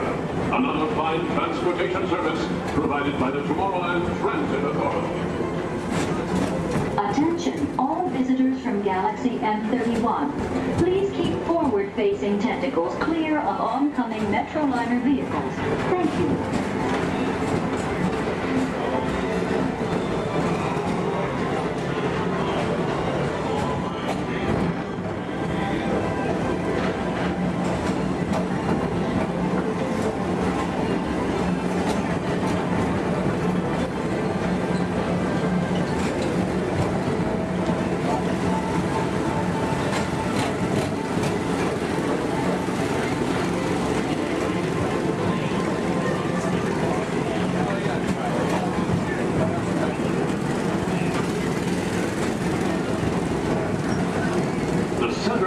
Rocket Tower Plaza is the League of Planets Astro Orbiter. This symbol of universal harmony and interplanetary fellowship provides all beings with an exhilarating spin around the planets.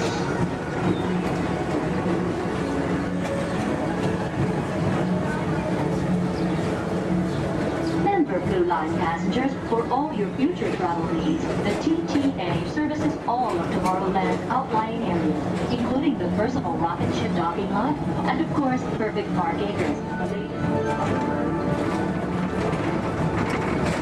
Paging Mr. Morrow, Mr. Tom Morrow. Your party for the Saturn has arrived. Please give them a ring. Now approaching Walt Disney's Carousel of Progress.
Rejoin us and believe in the promise of tomorrow.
right over here. Okay. Right side, go keep underneath that.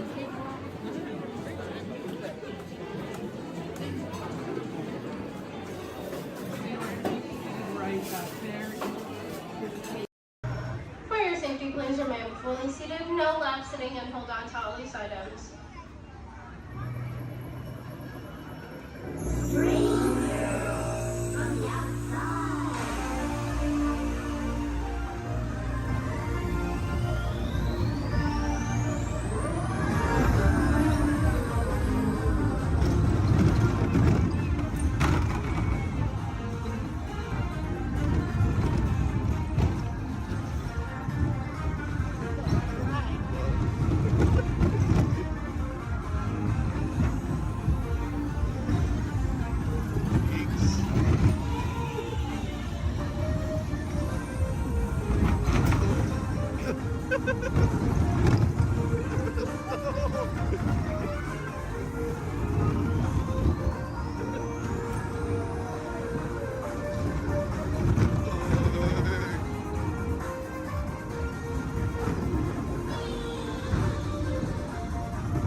All the way down and not sitting on feet or anything else. All right.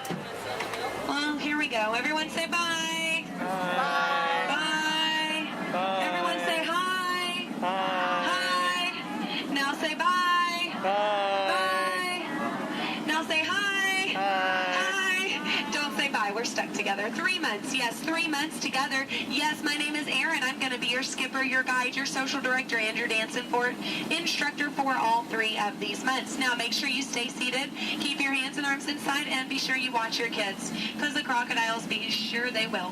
Now, we begin our adventure here in the Amazon rainforest. On the left and on the right, you see those beautiful butterflies. Now, they can grow to have a wingspan anywhere from 12 inches all the way up to a whopping 1 foot. Yes, we call them the rulers of the jungle. Over here, we have Inspiration Falls. If you're wondering why it's called Inspiration Falls, it's because if you stare into it long enough, it'll inspire you. Yeah, watch this. Everybody say, ooh. Everybody say, ah. Congratulations, you have now been inspired. Now, if you look right over here on the left, then you'll see nothing on the right. Yep, made you look. We are now in the Congo River in the deepest, darkest part of Africa. Guys, I have a very special treat for you. A pygmy welcoming party to welcome us here to the jungle. Take a look right over here on this beach, and they're gone. Okay, something must have scared them off. So keep your eyes open, guys. Whatever it is could still be around. Yeah, something scary. Something probably like a, it's right behind me, isn't it? Uh-oh, okay. Just a 30-foot python. Nothing to be afraid of, guys. They are actually very, very friendly creatures. Yeah, but they can develop a crush on you. So we're going to stop here by my camp and pick, oh no. Uninvited house guests. That is the worst. But you know what? On the flip side, couldn't get that Jeep started this morning. Looks like they got it to turn over. Oh. Yeah. Well, we are now on the longest river in the world, the Nile River. It is over 4,000 Niles long. Yes, if you don't believe me, well, then you are obviously in denial. Up ahead on the left, we have a beautiful African elephant. You can tell that he's an African elephant because his ears are shaped like Africa. Yeah. He actually knows a... Oh, he's not going to show off? What about this one over here? Do you feel like showing off? This one over here knows a great trick. We'll see if he decides to take attention. Speak. There we go. Louder. Stay. Good elephant. I want to point out this sandstone here. You know, many people just take it for granted. Yeah. But I definitely think it's one of our bolder attractions. This is the belt, yes, the African belt where all the animals come down for water. They won't all return to their herd, yeah, thanks to that pride of lions. Now, up here, this demonstrates a basic law of the jungle. Never, ever be a zebra. Now, another basic jungle law states that a safari on foot cannot outrun a charging rhinoceros. Yeah, I tried to warn them, but they didn't listen. But you know what? I feel like they got the point. In the end, you know, when you hate to be the low man on that totem pole. Now, danger lurks around every bend in the jungle. As we come around this next corner, we are entering crocodile country. The big croc on the left, that's Old Smiley. Old Smiley is 75 years old. He just lays there all day looking for a handout. Yeah, I had an English teacher on my boat, try to give him one time. Now she's teaching shorthand. Up ahead is Schweitzer Falls. Now, Schweitzer Falls is named for Dr. Albert Falls. Those of you in the back, you might want to lean in. Lean in, guys. Lean in, lean in. It's going to be close. Lean in, or don't move a single muscle. That works too. Paralyzed with fear, sir, I understand. Now, people ask me all the time how I landed my job here at the world-famous Jungle Cruise. I think it's plain to see. I took a crash course. Because when you've been here as long as I have, you just start to smell. Smell danger, that is. Like up ahead, this pool of hippos. Guys, I know they look cute, but they can actually capsize the boat. I'm going to use my gun to scare them off. Cover your ears, guys. This is going to be loud. Shoot! Shoot! Shoot! Shoot! Shoot! Shoot! There we go. Yeah, it's actually a little known fact about hippos. They are terrified of shoes. Now, up ahead, headhunters. This is bad. This is bad. This is a very bad place to be headed. All right, stay calm, guys. Don't lose your heads. Yeah, there's my last crew in that boat over there. Bunch of numbskulls. Now, that dance that they're doing, that does mean they are going to attack. But they only attack from the right-hand side. Stay focused on the right, and they can't ambush us.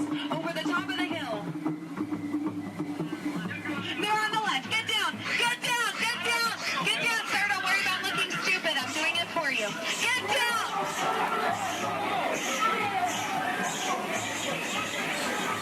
All right, we're safe. We made it. Now,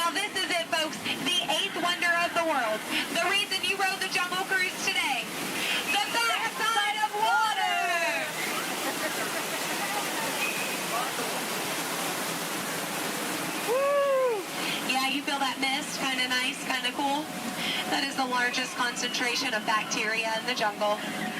You're welcome. Well, we are now in Southeast Asia, deep in the heart of Cambodia. Up ahead, we have a temple. Uh-oh. Guys, I was going to take you in this temple. I think there's been an earthquake or something. This is a new entrance. I don't know where it leads. It could lead to danger. It could lead to treasure. Should we go in? Yes? Good. I do not know how to reverse.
It's fine. Now, some of these elephants are very, very friendly, and they might try to spray the boat. So we are just going to scoot on through. Oh, no, up ahead. Up ahead. Get down. Duck, duck, duck. Goose. All right. No, oh, no. Oh, no. Both sides. Oh, no. Get down. You fell for it twice. Yeah. No, that one over there, don't worry. He always forgets to pack his trunk. Now, guys, I'm going to take this time to point out some of my favorite jungle plants. That one. That one. And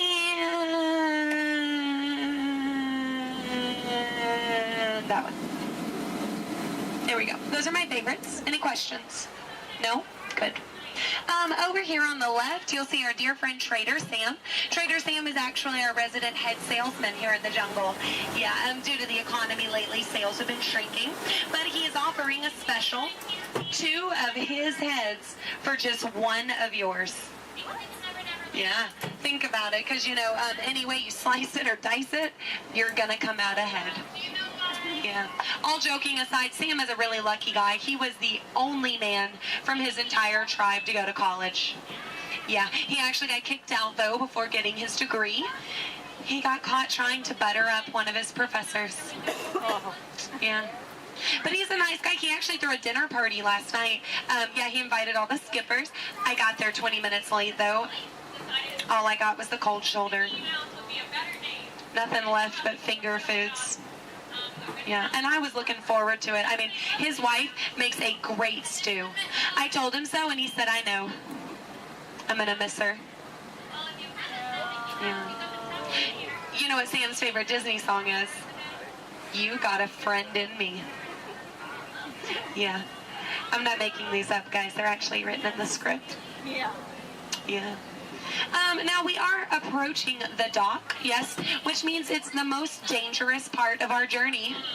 My attempt to dock the boat. So make sure you stay seated. Watch your elbows over here on this side. We don't want unnecessary peer pressure up ahead. Now, when the boat and the dock reach the same speed, you'll exit out the same way you came in. Everybody over here will use the back door. Everybody over here and in the center will use the front door. Just remember not to cross the crates. Yes, don't cross over the boxes. I don't want you to trip and fall. You'll have 2 bad trips on the same boat. I thought 1 was enough. Now, guys, we've really been through a lot. I have to tell you, out of all the crews I've had today, you guys have been the most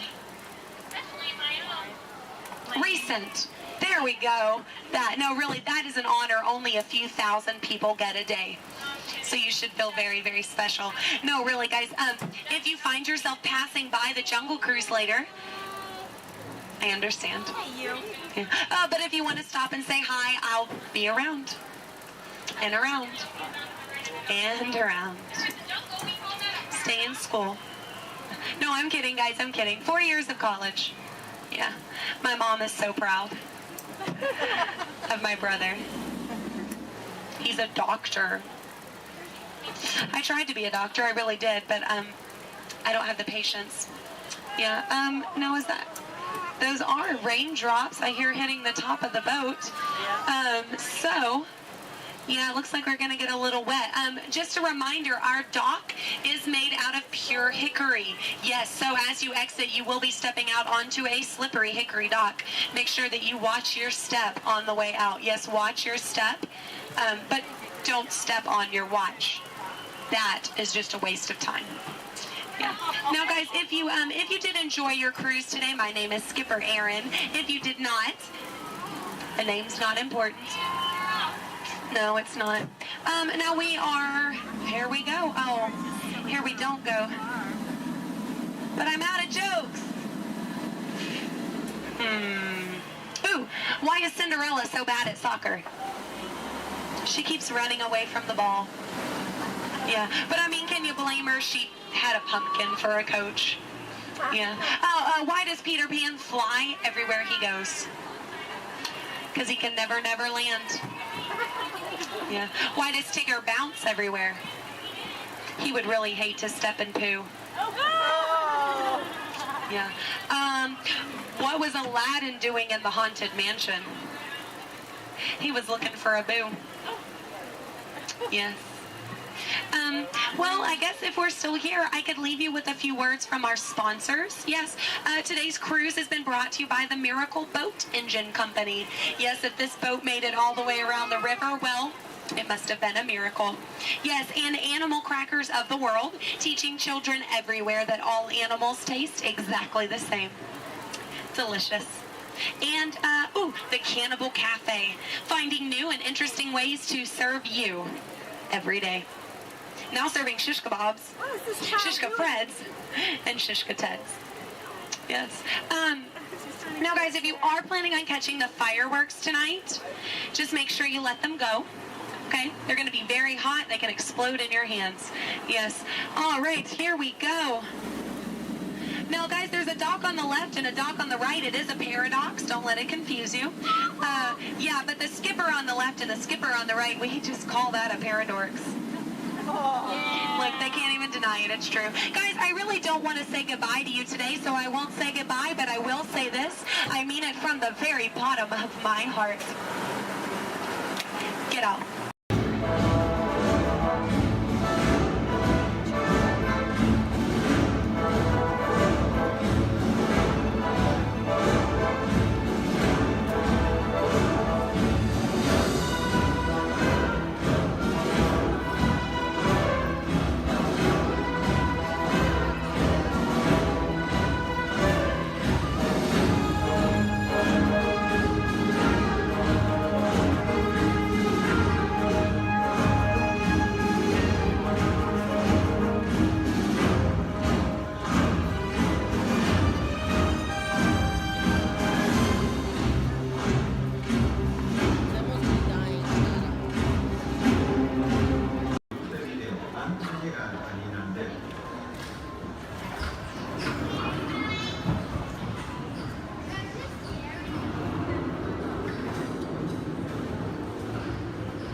systems of our planet.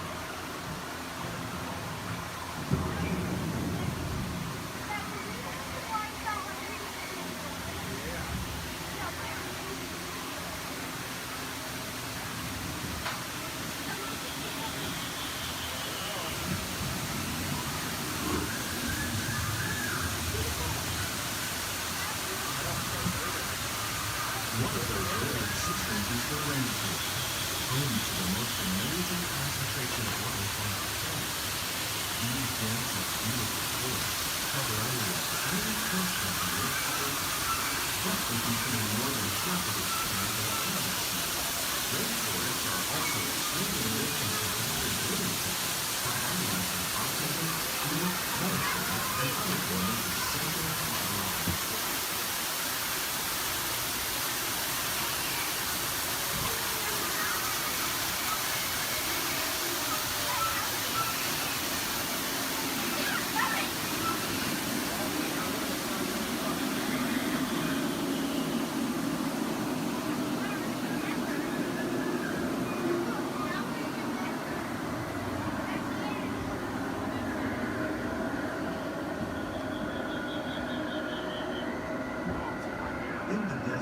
Nature has created a very different, no less beautiful living system. And while this arid landscape may seem lifeless, it is very much alive. The plants and animals that have learned to survive in these harsh conditions make use of what little water they can find and avoid the scorching rays of the relentless sun.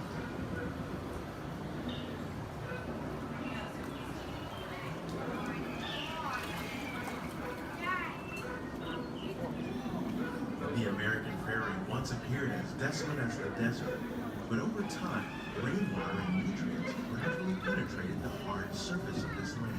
Even the hooves of the mighty buffalo helped create the rich soil that one day become home to the American farm.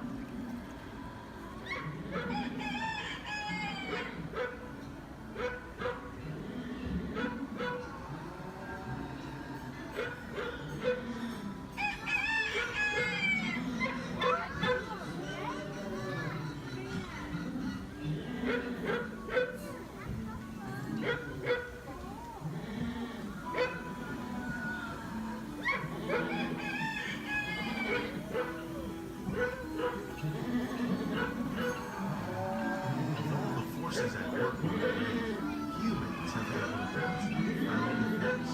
The need to produce food for a growing world led to the enormous use and sometimes overuse of the land. In our search for more efficient ways to grow food, we often fail to realize the impact of our methods.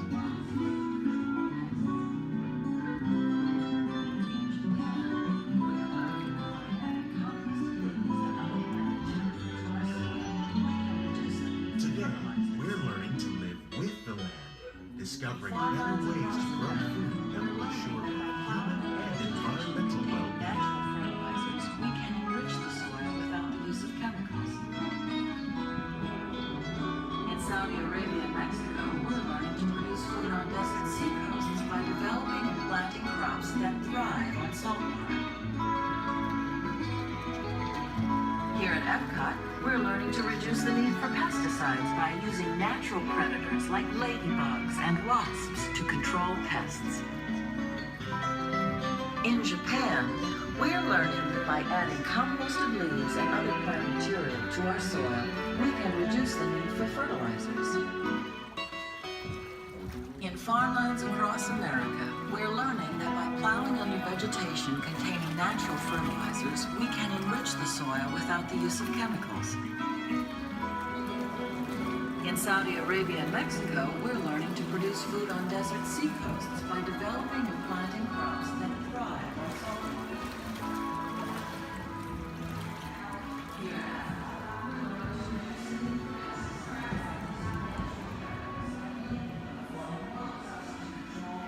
How will we meet tomorrow's growing needs for food production, yet still respect the needs of the land? Some of the answers are being discovered just ahead. To help us maintain these carefully controlled ecosystems, and for your safety, please remain seated in your boat at all times.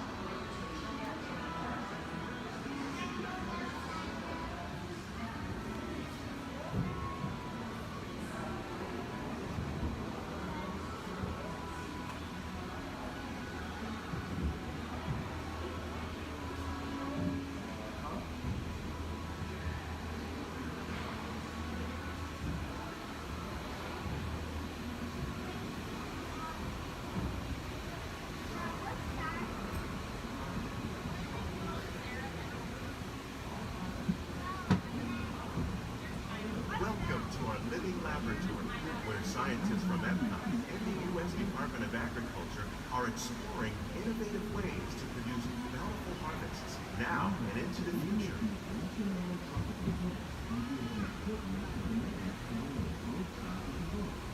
The tropics are home to the greatest diversity of plants on the planet. Many of these, like papaya, bananas, cacao, coffee, and rice, are well known around the world. These are just a few of the edible plants that have been an important source of nutrition for people living in the tropics. Many are rich in vitamins and minerals, while others are well adapted to growing in less than ideal conditions. Some, like the water lily, thrive in wet, swampy areas and waterways. All parts of this plant, even the flower petals, are edible.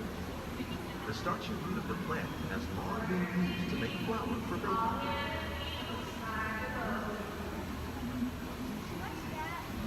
One day, many of these lesser-known tropical plants may be as important as the bananas growing on both sides of the boat.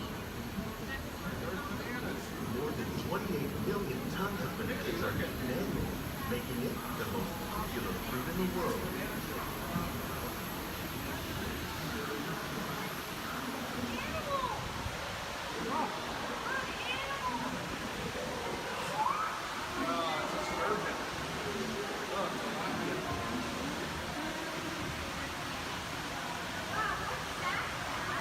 When we mention farming, we probably don't think of fish, but fish farming or aquaculture accounts for nearly half of all seafood consumed globally. So companies are fast and effective, like the ones you see here, are three of the more popular crops raised by fish farming.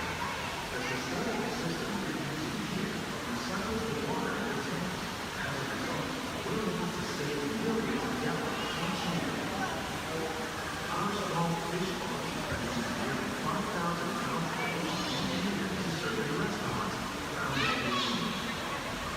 Innovations like this one can play an important role in our efforts to produce bountiful harvests and still protect natural resources.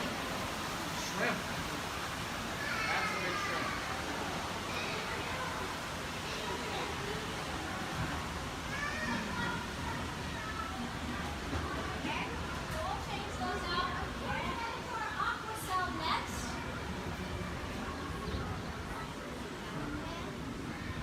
Little sunflowers.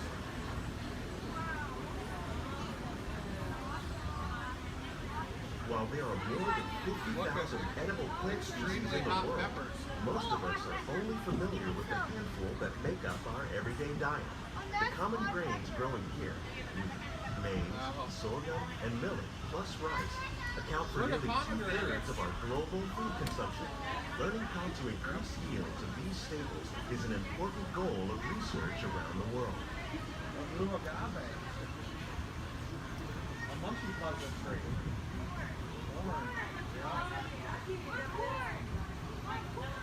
These plants are definitely on their way up. Innovative growing techniques like these increase yields, while more efficiently using resources like water, fertilizer, and pesticides. Another innovation at work here is our integrated pest management program. By populating our greenhouses with beneficial insects that prey on harmful pests, like aphids and flies, we are significantly reducing our reliance on conventional pesticides. We're growing these crops using our nutrient film system. This technique precisely controls and recycles water and nutrients. With it, we can produce over 27,000 heads of lettuce a year in this one small area. Look at the cucumbers.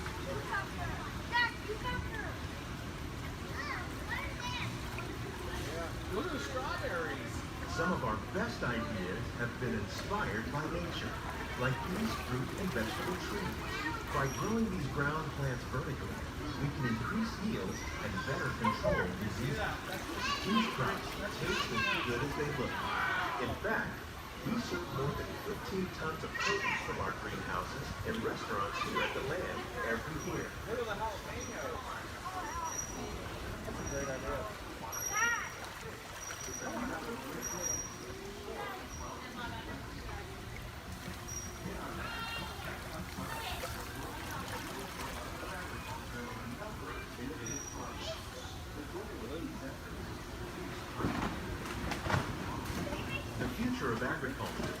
include innovative ideas like this vertical growing system. Plants grown in this way use a fraction of the space required by traditional growing methods. That saves water and increases production. The aquaponics system on your left combines hydroponics with aquaculture. The fish provide a natural source of fertilizer for the plants, and the plants help keep the water clean for the fish. It's another great way to produce more while using less. In our lab, Epcot scientists are working with the U.S. Department of Agriculture on a number of innovative projects. The goal of these efforts is to produce higher yielding and better quality lives. Together, we can continue to find more ways to increase food production and protect our precious natural environment. Only then will we truly be living with the land.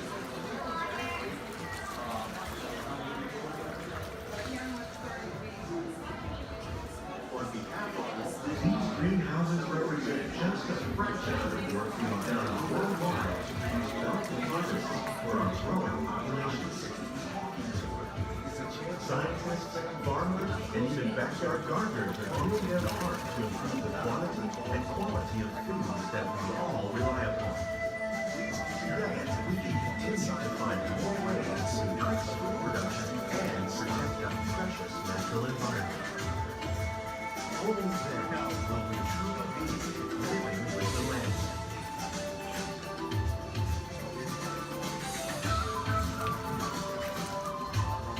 On behalf of Walt Disney World, we hope you've enjoyed this unique journey through our living laboratory. If you'd like a closer look, then check out the behind-the-scenes walking tour. It's a chance for the whole family to get up close and personal with the plants and growing foods in our laboratory. Please keep your hands and feet inside the boat and remain seated until the boat comes to a complete stop.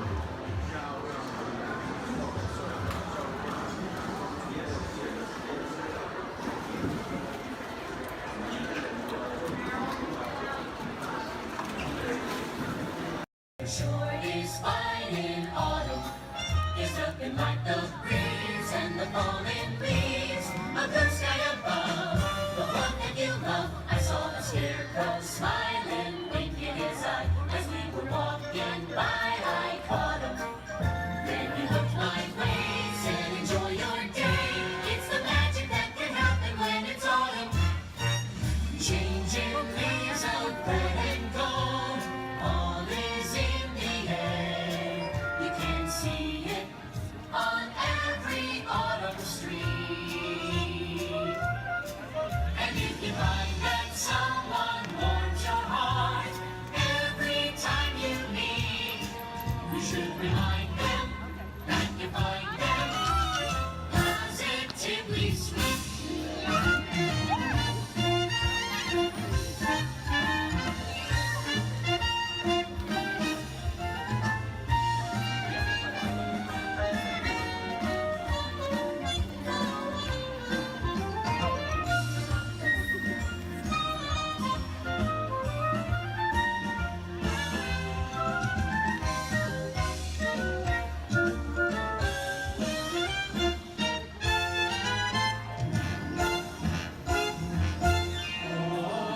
Shine on, harvest moon, up in the sky. I ain't had no lovin' since January, February, June or July. Snow time ain't no time to stay. Outdoors is good, so shine on harvest moon for me and my gal.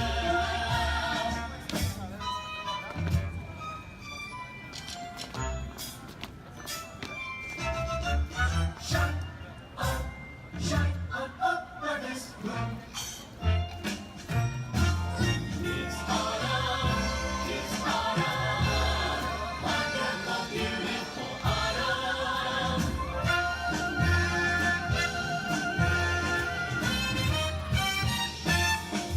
Let's take another hayride under the trees. It makes me smile from top to bottom, because that autumn chill gives me such a thrill.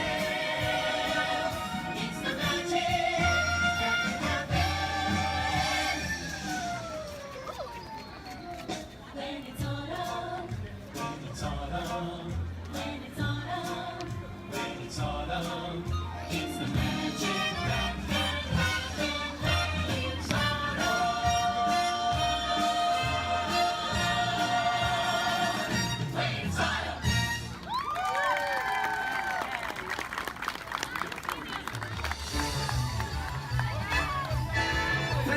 for joining us on Main Street, USA. And from all of us here in the Magic Kingdom, we hope to see you again real soon.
resting.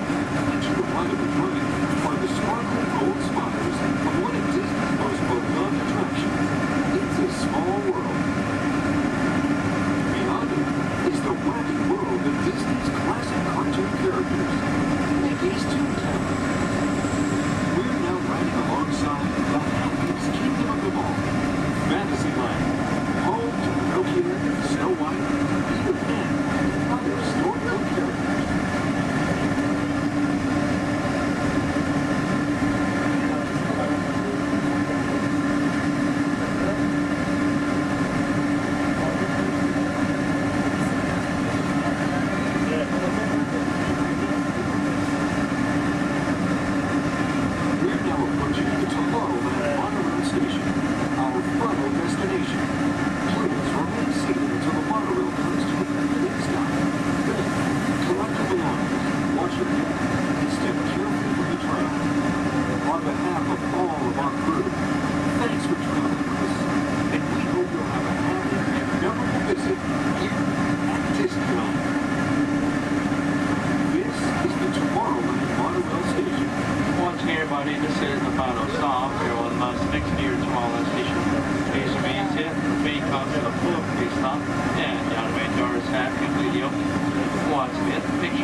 Por su seguridad, permanezca sentado con sus manos y brazos, pies y piernas dentro del parque y cuida a los pequeñitos.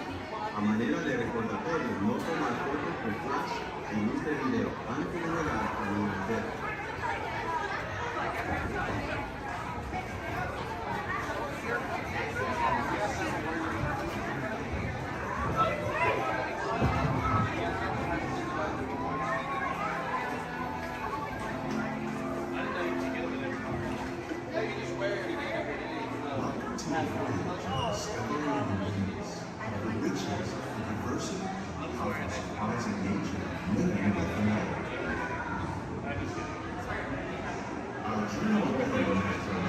Sudden changes are sweeping the land. The approaching storm may seem violent and destructive to us, but to nature, it's a new beginning of cycle.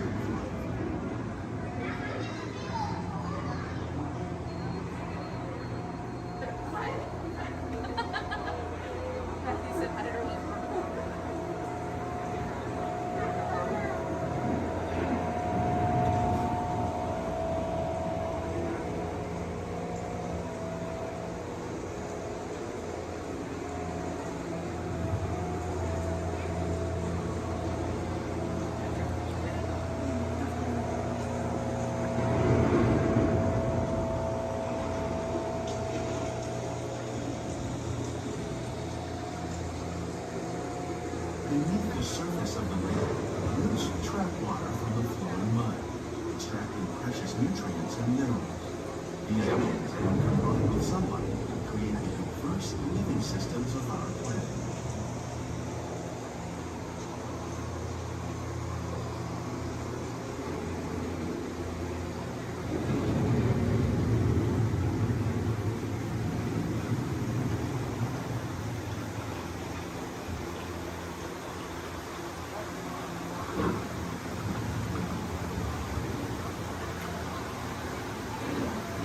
One of those living systems is the rainforest, home to the most amazing concentration of life on our planet.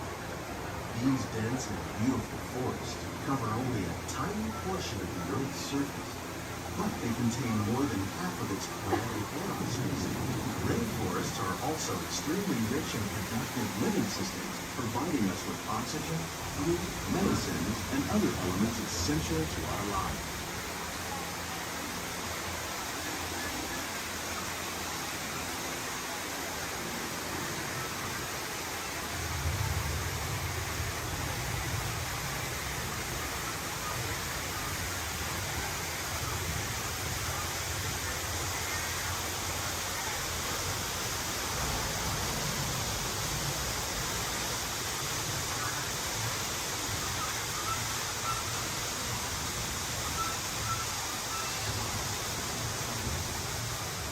In the desert, nature has created a very different, but no less beautiful living system. And while this arid landscape may seem lifeless, it is very much alive. The plants and animals that have learned to survive in these harsh conditions make use of what little water they can find and avoid the scorching rays of the relentless sun.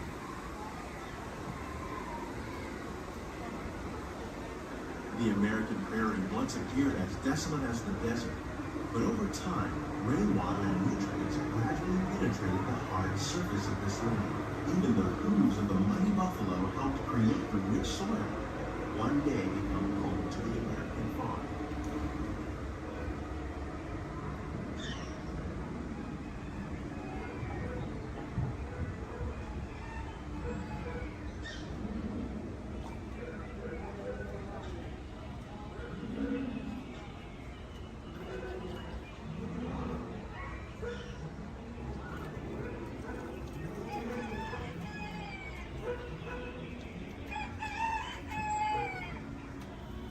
Of all the forces at work on the land, humans have had one of the most profound effects.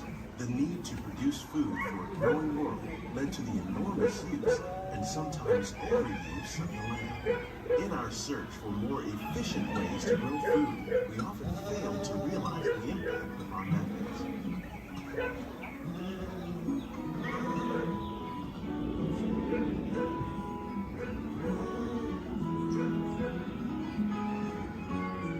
Today, we're learning to live with the land, discovering better ways to grow food that will assure both human and environmental well-being.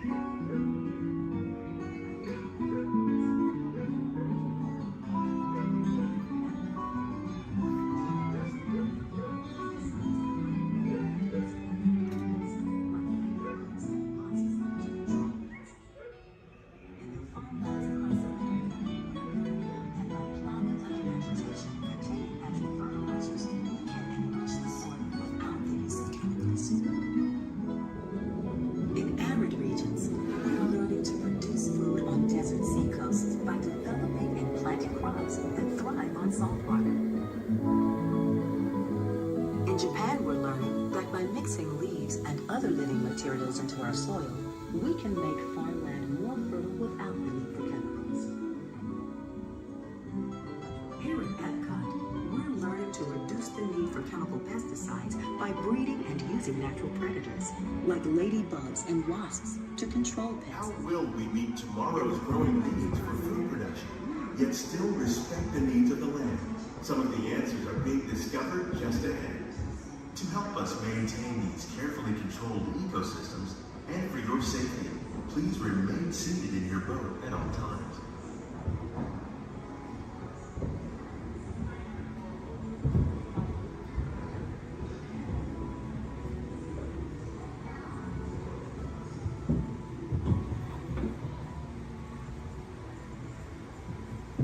Welcome to our living laboratory, where scientists from Epcot and the U.S. Department of Agriculture are exploring innovative ways to produce bountiful harvests now and into the future.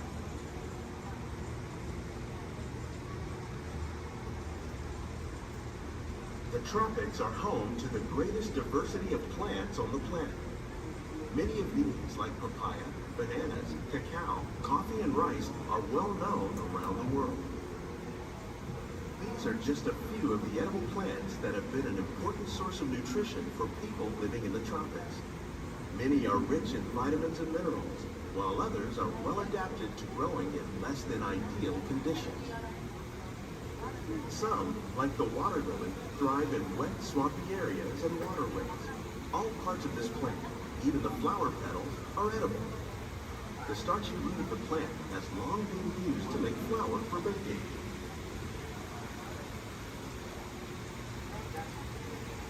One day, many of these lesser-known tropical plants may be as important as the bananas growing on both sides of the boat. More than 28 million tons of bananas are eaten annually, making it the most popular fruit in the world.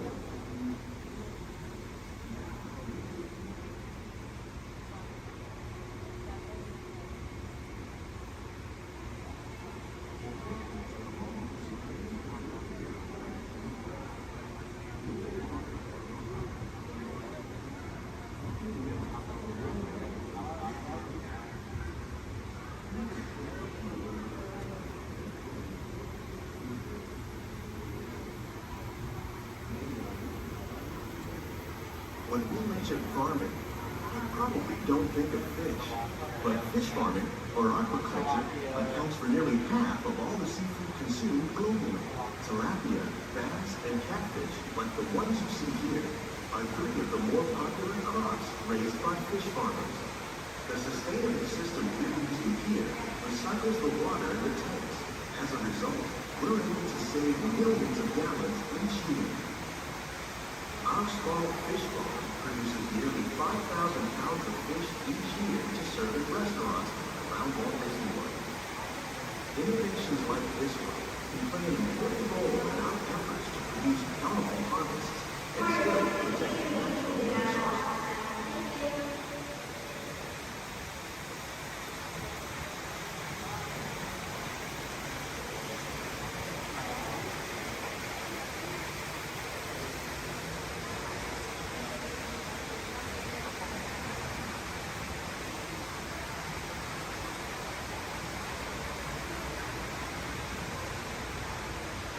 While there are more than 50,000 edible plant species in the world, most of us are only familiar with the handful that make up our everyday diet.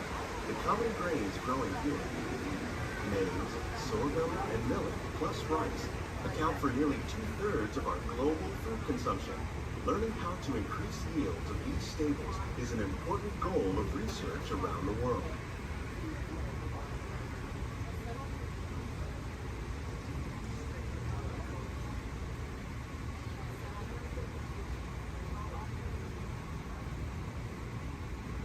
These plants are definitely on their way up. Innovative growing techniques like these increase yields while more efficiently using resources like water, fertilizer, and pesticides. Another innovation at work here is our integrated pest management program. By populating our greenhouses with beneficial insects that prey on harmful pests like aphids and flies, we are significantly reducing our reliance on conventional pesticides. We're growing these crops using our nutrient film system. This technique precisely controls and recycles water and nutrients. With it, we can produce over 27,000 heads of lettuce a year in this one small area.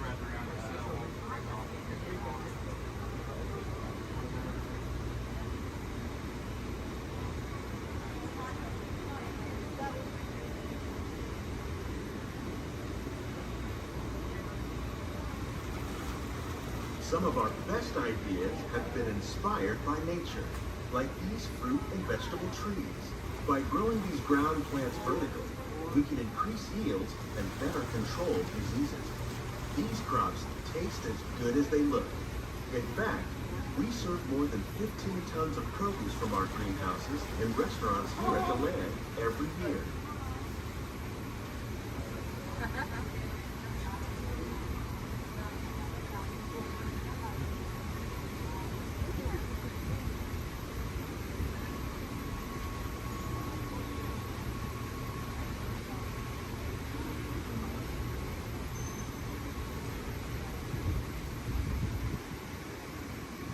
future of agriculture may include innovative ideas like this vertical growing system. Plants grown in this way use a fraction of the space required by traditional growing methods. That saves water and increases production. The aquaponics system on your left combines hydroponics with aquaculture. The fish provide a natural source of fertilizer for the plants, and the plants help keep the water clean for the fish. It's another great way to produce more while using less. In our lab, Epcot scientists are working with the U.S. Department of Agriculture on a number of innovative projects.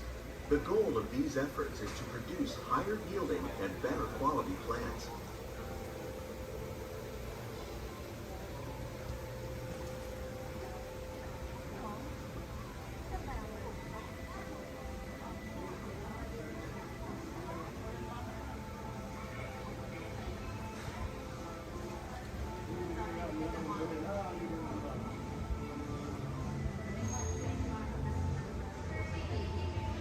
These greenhouses represent just a fraction of the work being done worldwide to produce bountiful harvests for our growing population.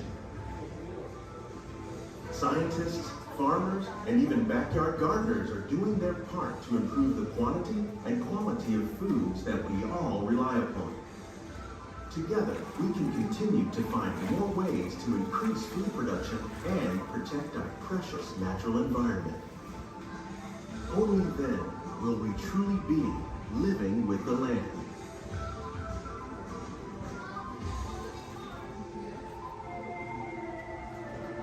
On behalf of Walt Disney World, we hope you've enjoyed this unique journey through our living laboratories. If you'd like a closer look, then check out the Behind the Scenes walking tour. It's a chance for the whole family to get up close and personal with the plants and growing techniques in our laboratory. Please keep your hands and feet inside the boat and remain seated until the boat comes to a complete stop.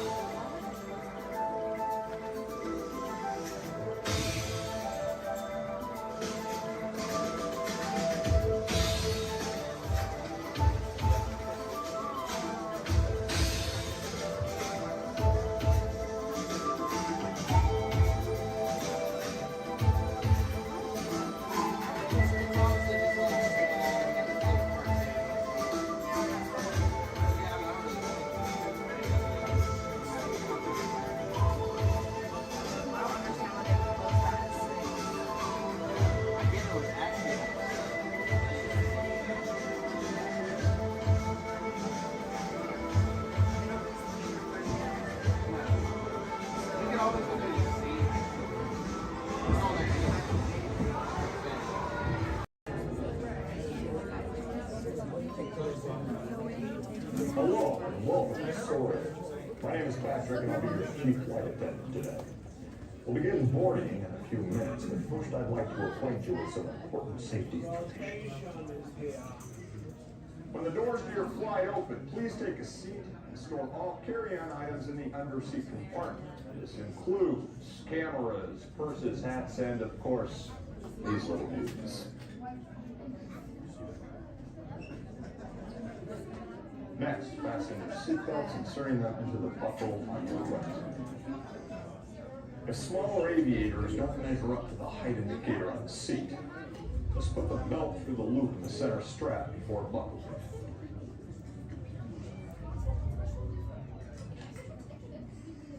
That's worked out. Soon you will be airborne.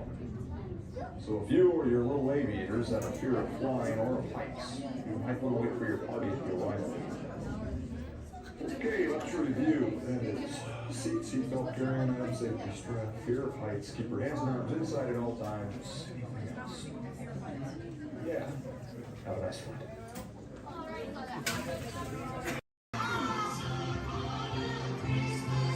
Hi everyone, I'm in my very own winter wonderland. Happy, merry, holly, jolly season's greetings here.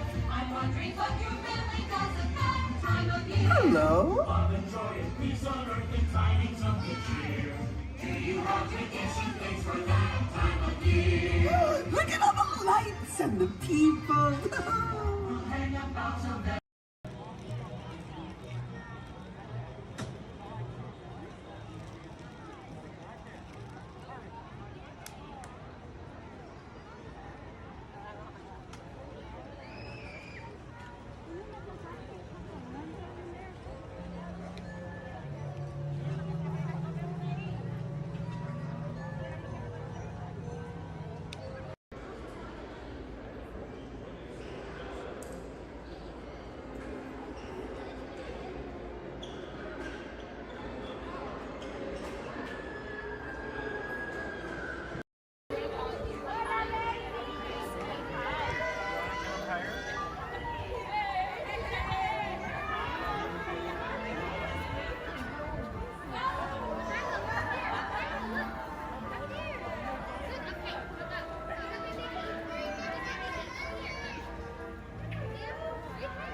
screen. Oh, yeah, wow. Hey, look! Bunny Rabbit. Get off. Come on, let's go. Oh, hi, there you are. Hello, I'm Rosie. And I'm Colin. And we've got 5 or 6 hours of vacation slides to show you. No, you don't, actually. We're here to tell you all about sourdough bread. We are?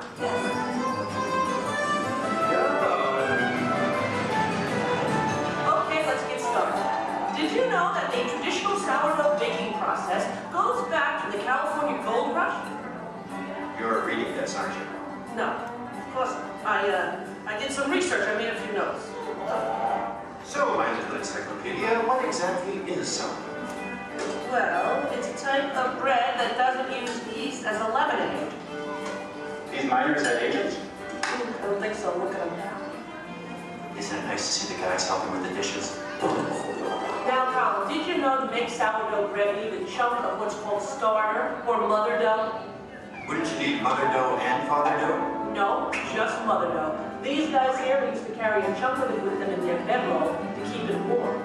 Well, that's an image I'll carry with me through supper time. Well, we're not talking 5-star restaurant here, we're talking grub. They would take the dough, put it on a stick, and cook it over the campfire. Isn't it true they used to strain their coffee grounds through a sock? They hope not. Oh, I love these guys. The Jefferson Airplane. No. This is the Bodine family. And this is Isidore Bodine. He's the one who perfected the sourdough starter. Tastes perfected to me. Yeah. By the way, did you know they are still using the same sourdough starter that Isidore mixed here 150 years ago? Excuse me? Must have made an awful lot of it. You see, you have to save a little bit of the starter dough to mix with the next day's batch of flour and water to keep the fermentation process going. Hey, did you know that the strain of bacteria found in mother dough is Lactobacillus San Francisco? How did you know that? Internet. Hey, can we watch them bake something? Oddly enough, that's what we're here for. Great. You people go on ahead. I'm going to meet you in there. Colin, you stay here and make sure there are no stragglers, okay? Okay. All right, just mark kind of a red line to my right. Good. They're on their way, Rosie. Okay, bye. I'll see you soon.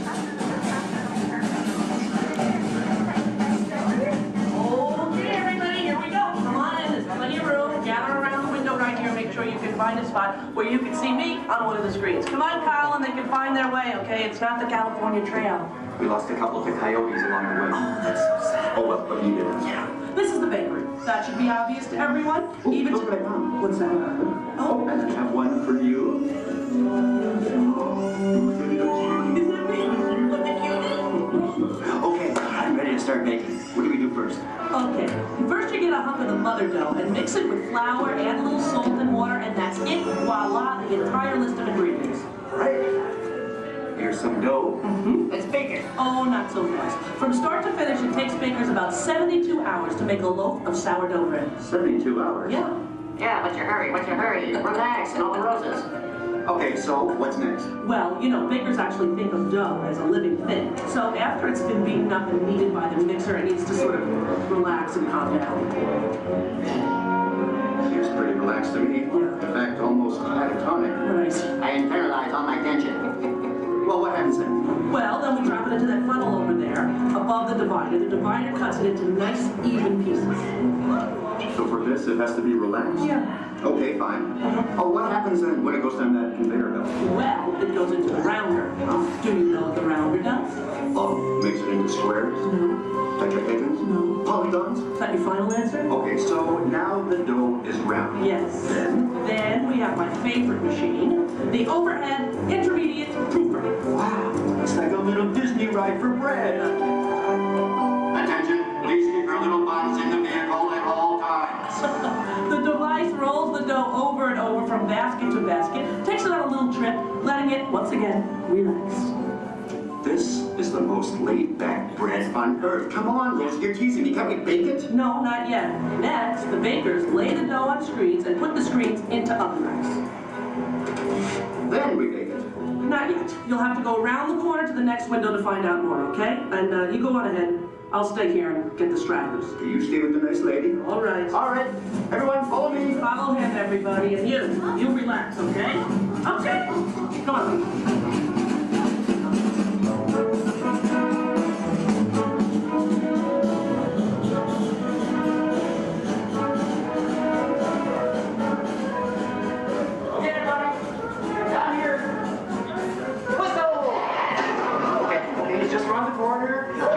Out along this window.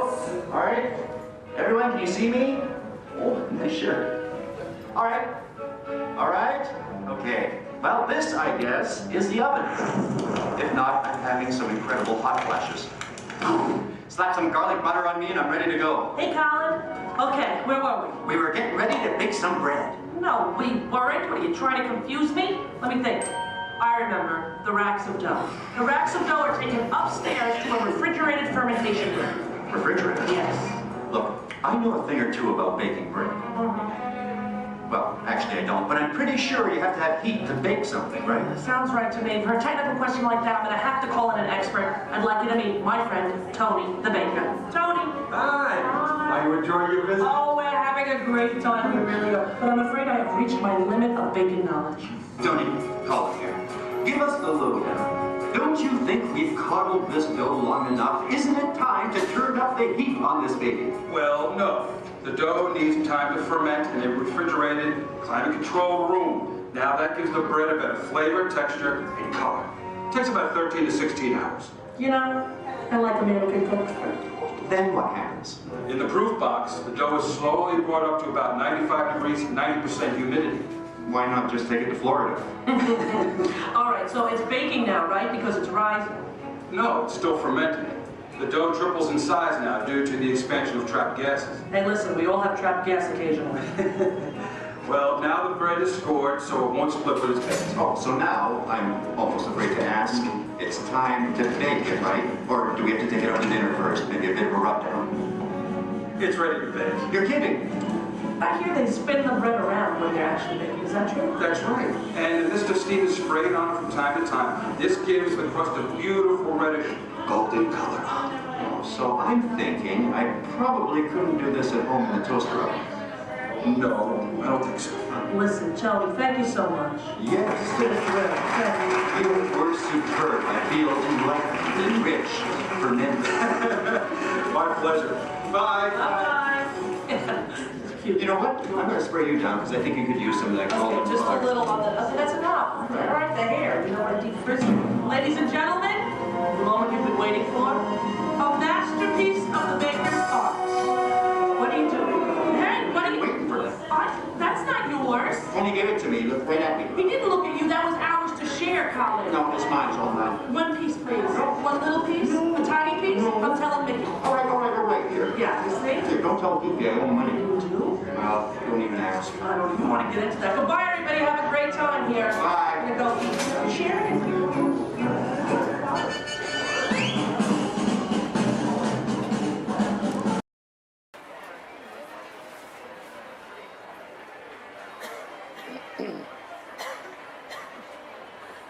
Ladies and gentlemen, boys and girls, before we do the party dance, everyone, please maintain first of all time for the turns of motion.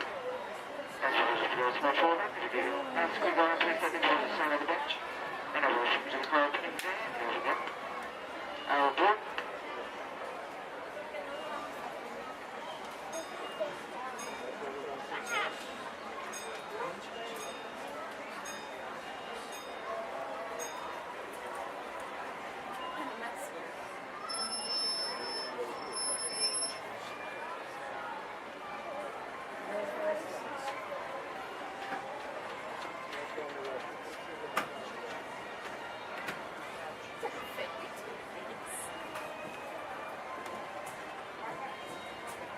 Hello, folks.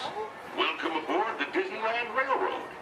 We're now embarking on a grand circle tour of the Magic Kingdom, with stops at New Orleans Square, Mickey's Toontown, and Tomorrowland, followed by a visit to the Grand Canyon and Primeval World.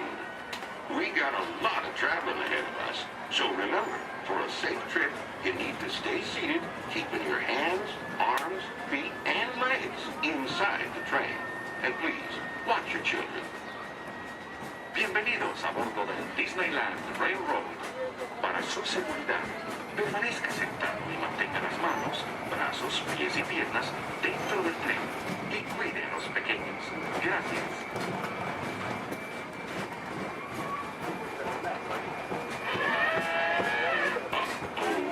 Did you folks hear that? Sounds to me like we've reached the wilds of Adventureland, where you just might run into a lot of savage critters out there, including lions and tigers and tiki birds. Everybody best be on the lookout. You never know just what may show up. We're approaching our first stop, New Orleans Square Station. This station serves Frontierland, New Orleans Square, and Critter Country. If you'll be leaving us here, please remain seated till the train comes to a complete stop. Then watch your step while getting on. Have a good time at the frontier, yeah? Those of you continue on with us, we'll resume our journey in just a moment. This is New Orleans Square.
Make room for everyone. Please offer available seating to those needing special assistance. If you're standing, please hold on to the handrails and stay clear of the doors. The monorail will depart momentarily for the Magic Kingdom. Thank you.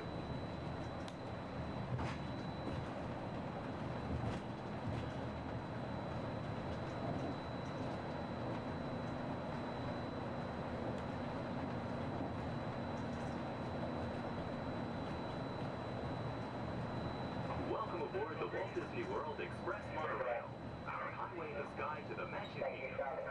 For those of you standing, please hold on to the handrails to our journey and stay clear of the doors.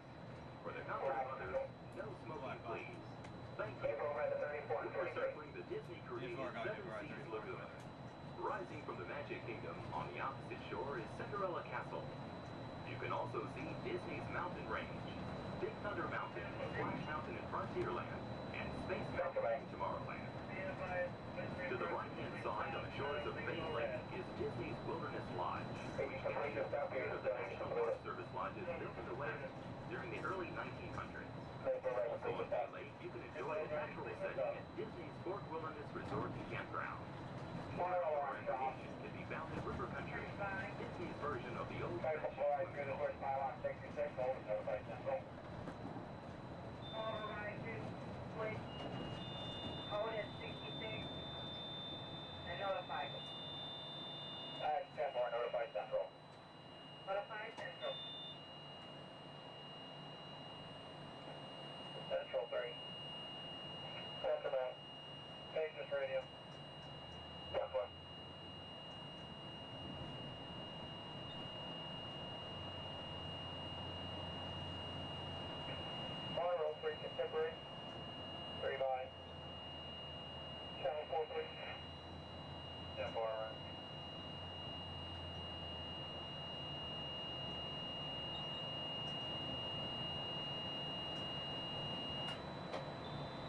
Ladies and gentlemen, welcome aboard Monarch Black. We're going to be holding here just momentarily. At this time, they're bringing out another train off this beam ahead of us.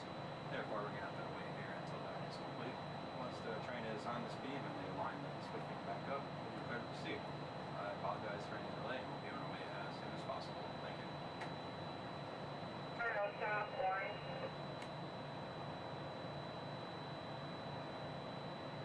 Stop on. Receiving propulsion in upper display group D, malfunction, by receiving tower. 10-4, will your train move?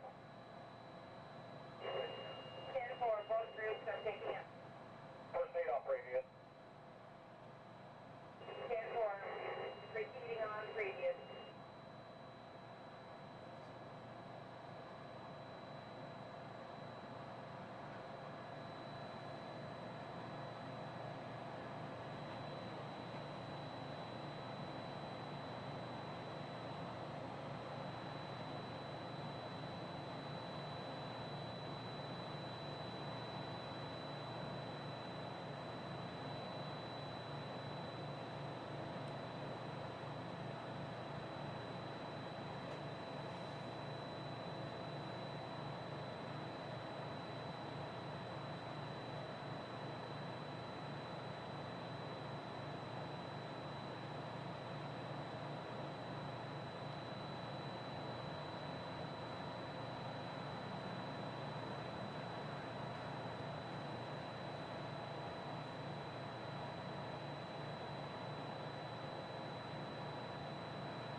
Skip 5, orange is 10-7, fur line 10-8, exterior. Right, stop, central, orange. That's right.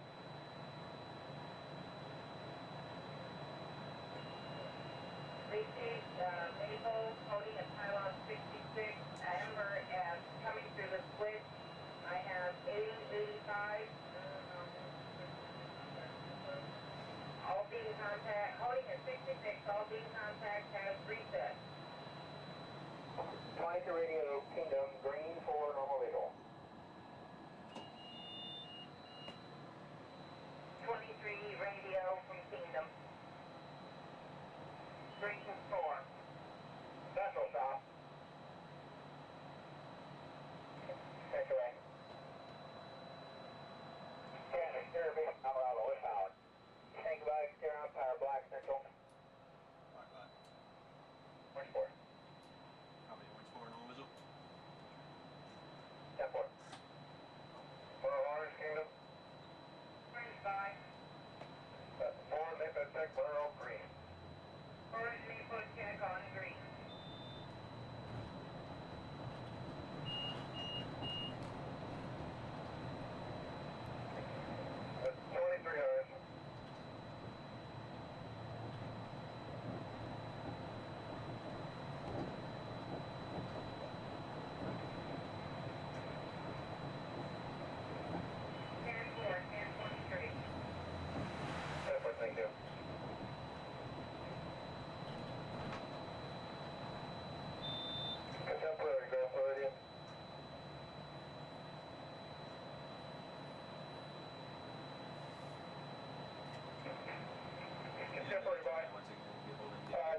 fun thing is I had the rest of my group on the boat there, and I was telling them I might beat them.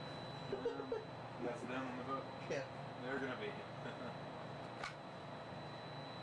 Hey, Mom, look over by the Contemporary. Central Orange.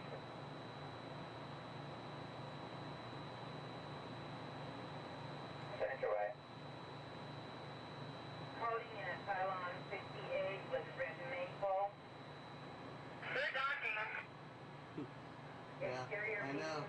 I'm the black runner in front of the Contemporary. Got 4 maple clear and illegal. Full clear, normal vehicle. Yeah, they can't go far without me anyway. I got the tickets.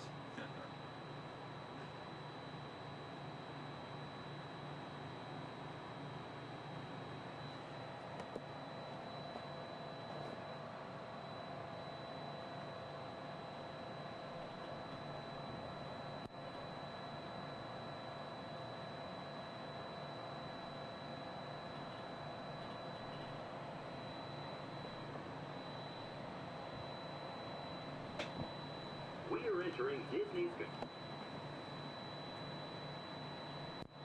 While your group is together, now is a great time to pick a place to meet if you become separated in the park.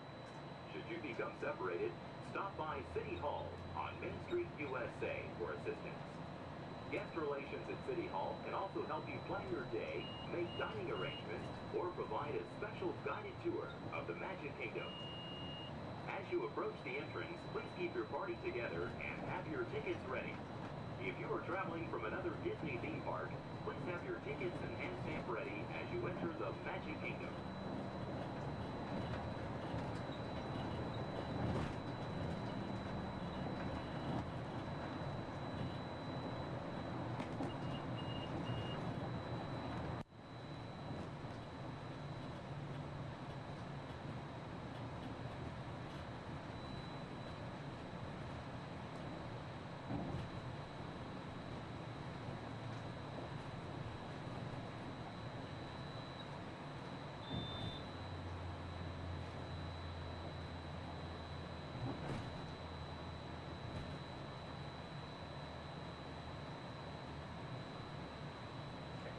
Central Magic Kingdom.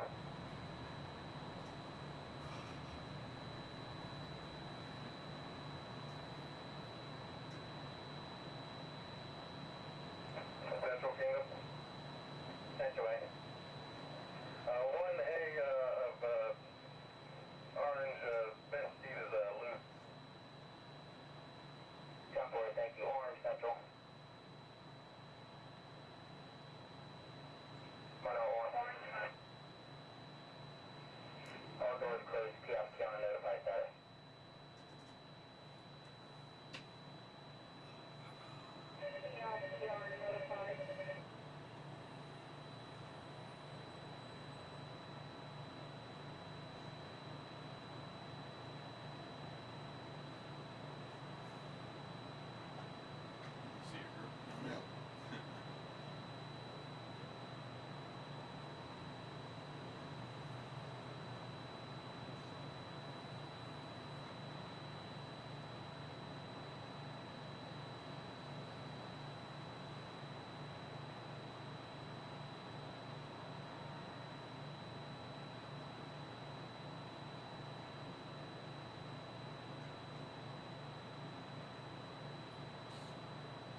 once we begin moving, we're going to have to do a quick check of our safety systems. We'll just come to one complete stop, and I promise that will be the last stop. And then we'll be at the Magic Kingdom.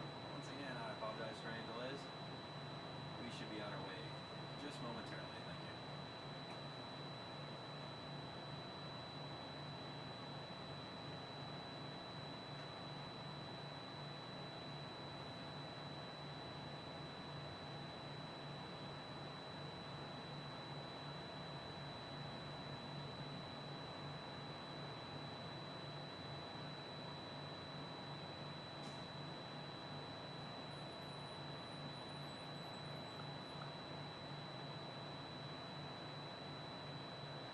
South Central, Monorail Orange, Cab 1 radio check, how do you read?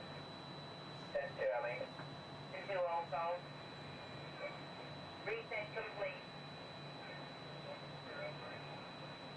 Propulsion has cleared up in the upper display and monitoring.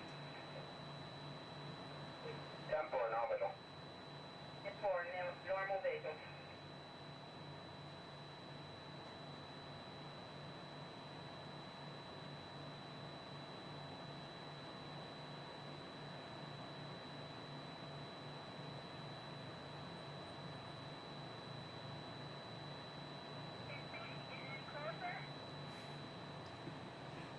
Almost there.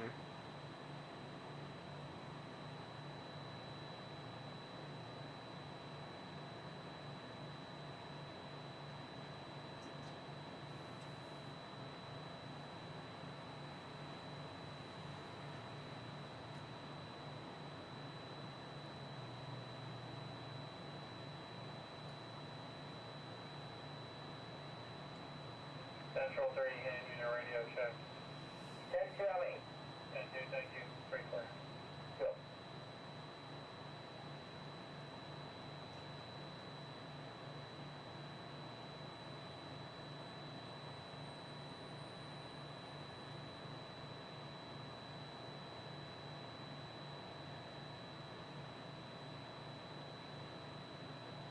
Mile Black, Magic Kingdom. Black 566. And 4-4, Maple Tech cars. Maple Circle.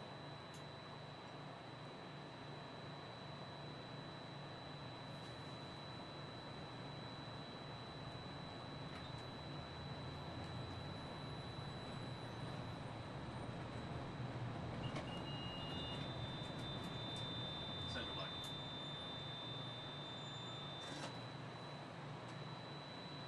That's right. 69 Maple. Maple clear, no visual. Maple clear, no visual. Orange Central. Goodbye. Reverse Maple check.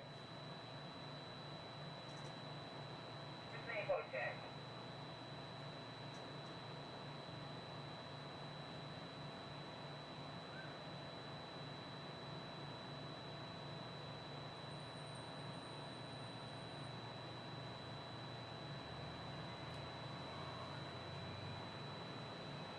Another reason why it's going so slow. Central, Orange. It's a training and that train. Central. Yeah. Usually we get this done a lot quicker. Yeah, it's a good time.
See ya.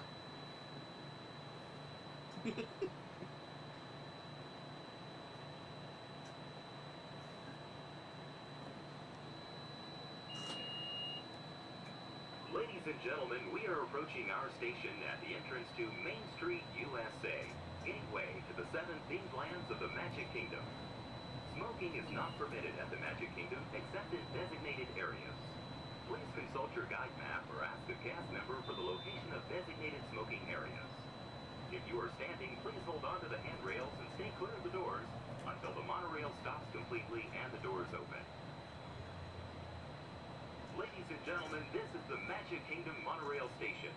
On behalf of the cast of the Walt Disney World Resort, we'd like to welcome you to the Magic Kingdom. Really, I just love to come down. For any reason.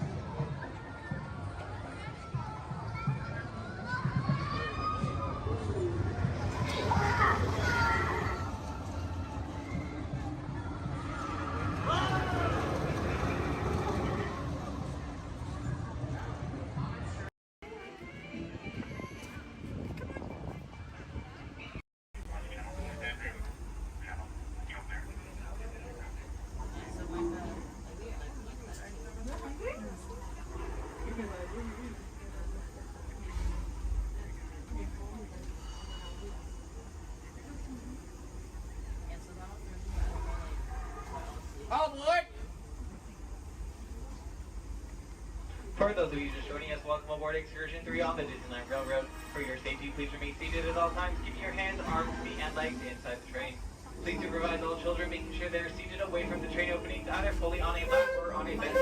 Our next stop will be the Land of the Future, Tomorrowland Station. Oh, they're doing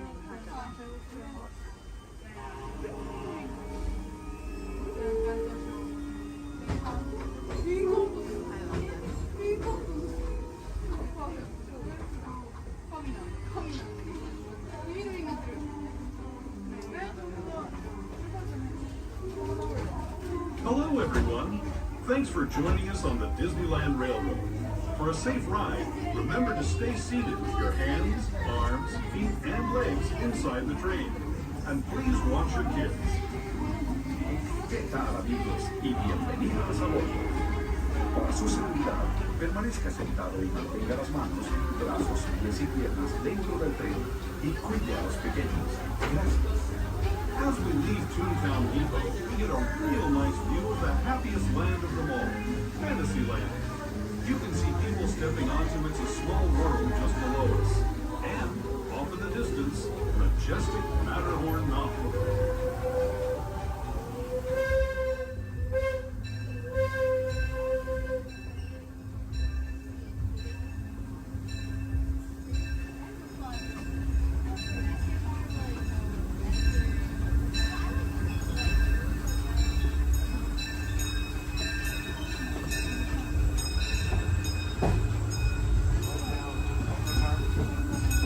Steaming forward into the future to a land inspired by visions of tomorrow, both practical and imagined.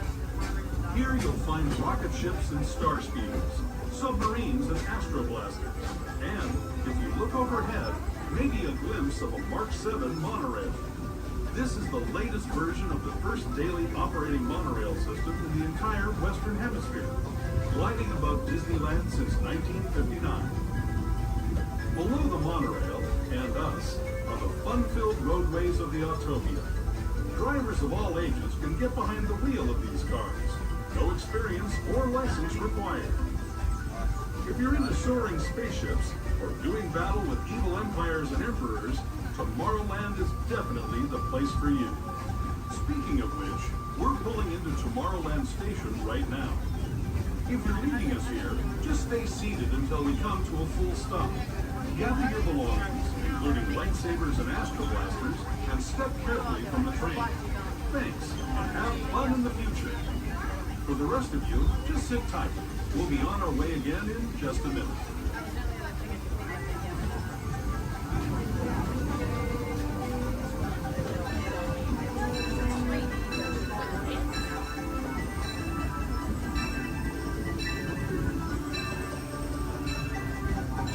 As we make our way into Tomorrowland Station, we do ask that you please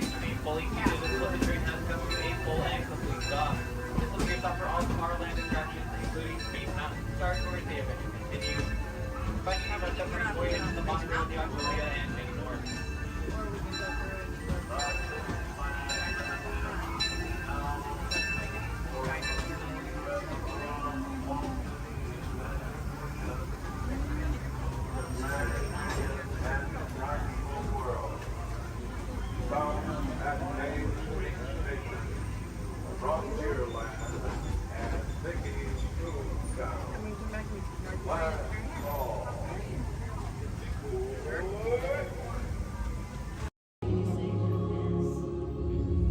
1923, a young man from the American Midwest, along with his older brother Roy, started a cartoon studio in the back rooms of a small real estate office in Hollywood, California.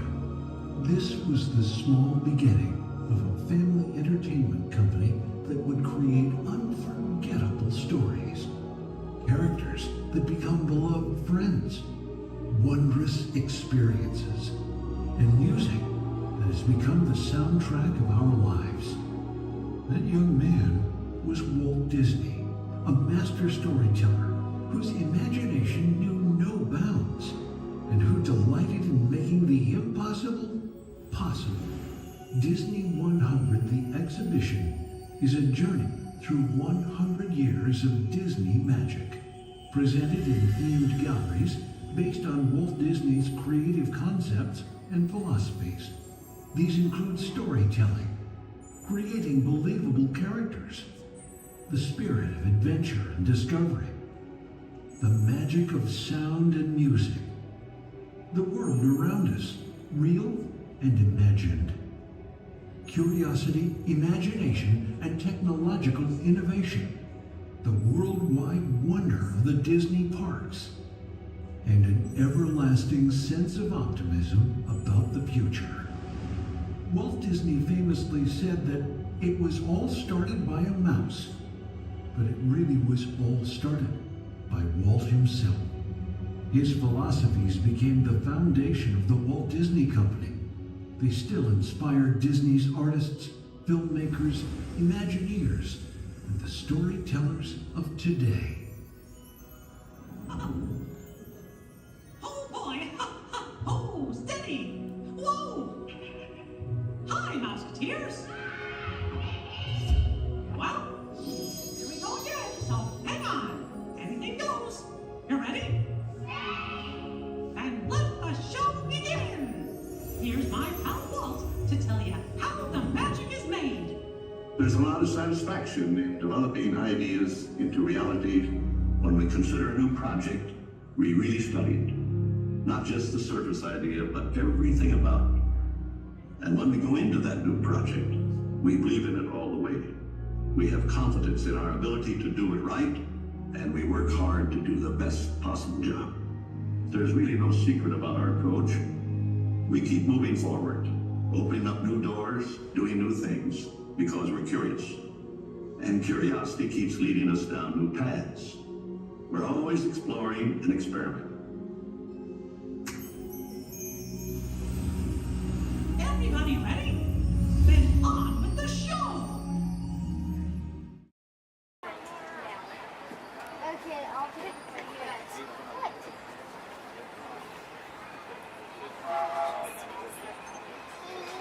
Okay, look at Mama when you say cheese. Josh? Oh my gosh, Boo. This train could probably take us to the roller coasters. Hey!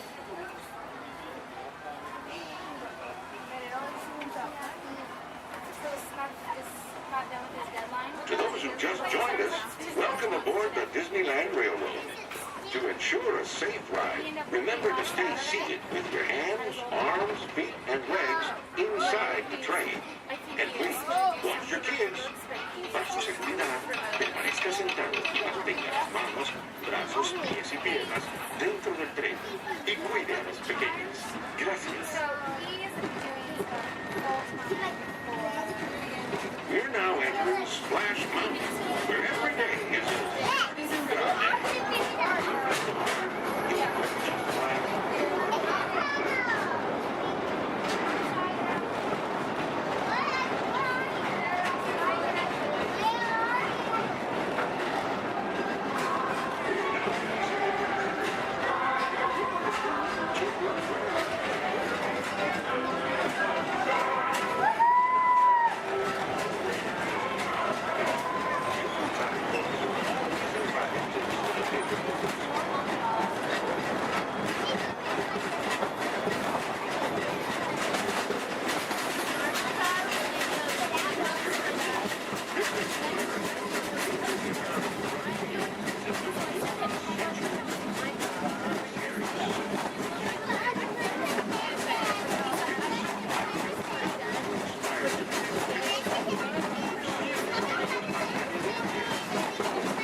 personal belongings, then step carefully from the train.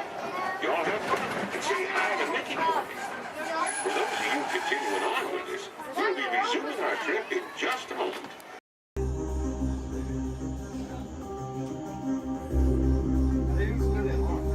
Alligators on this ride?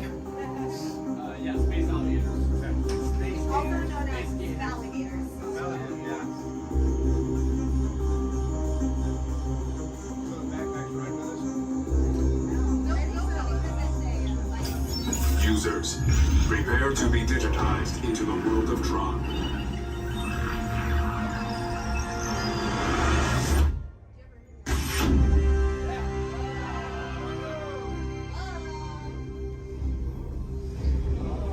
Team Blue, welcome to the grid. Proceed to gates.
Where's the action figures? Have a dad.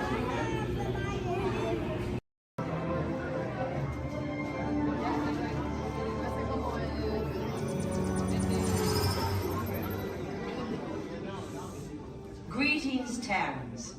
I am Nova Prime Irani Rayan, Commander of the Nova Corps. On behalf of all Xandarians, I hope you have enjoyed exploring the wonders of Xandar. As you have seen, your world and ours were born of the same moment, one which you refer to as the Big Bang. As such, we are all galactic neighbors in a vast universe which we and countless others share. For you to travel to Xandar would take 2.5 million years, assuming you had a ship that could fly at the speed of light. So we decided to come to you. But even we could not have reached you so easily were it not for the Cosmic Generator, an advanced piece of Xandarian technology that creates jump points, artificial tunnels that act as shortcuts, linking distant points in space. It is our desire to share this wondrous technology with your people so that together we might explore new worlds and create a brighter tomorrow. And now, as the culmination of the wonders of Xandar, you will be teleported to a Nova ship above your planet for a demonstration of the Cosmic Generator. I trust you will find it an unforgettable experience.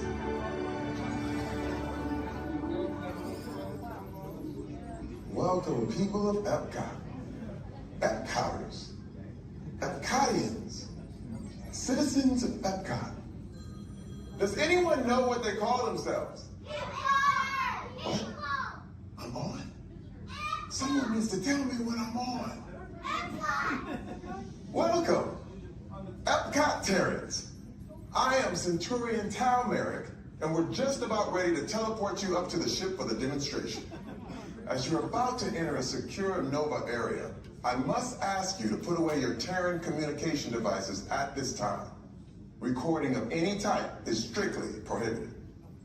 I am very serious about this. Now, please step forward into the chamber. You're gonna love this.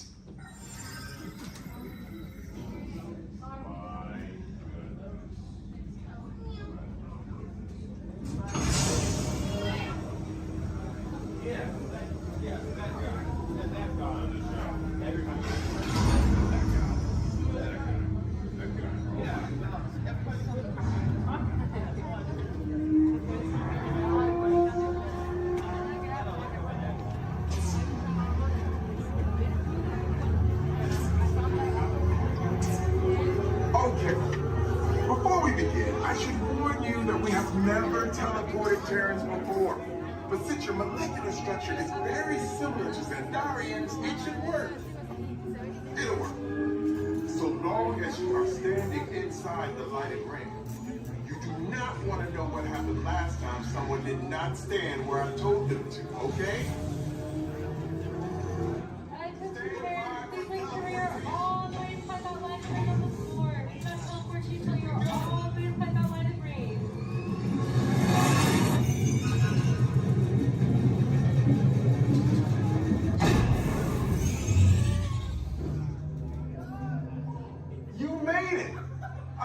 Of course you did. Nova Prime, they're ready.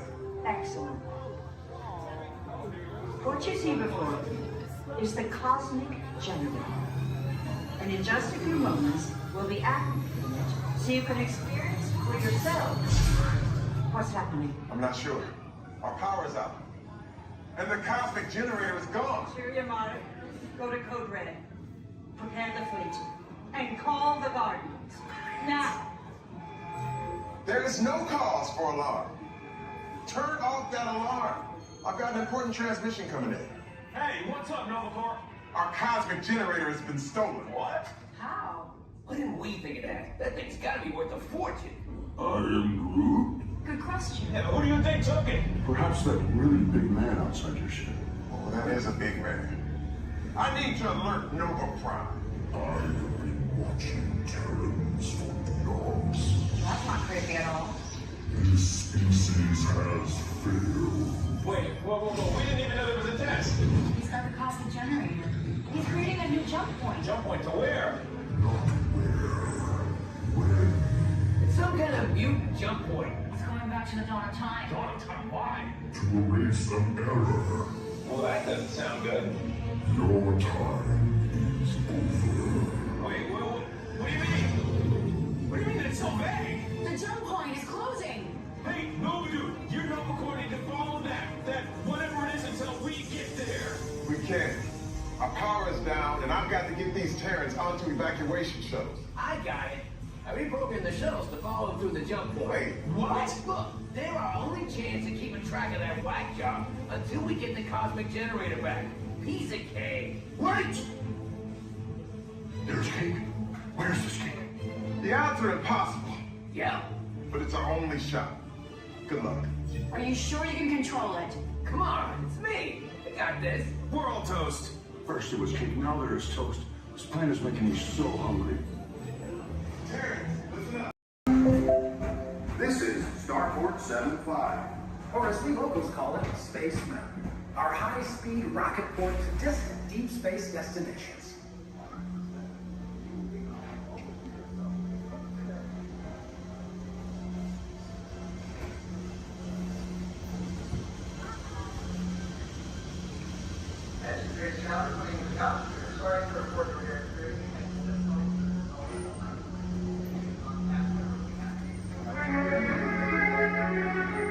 Let relaxation wash over you at the most refreshing retreat in the galaxy, the coral rooms of IC7. You H2 owe it to yourself.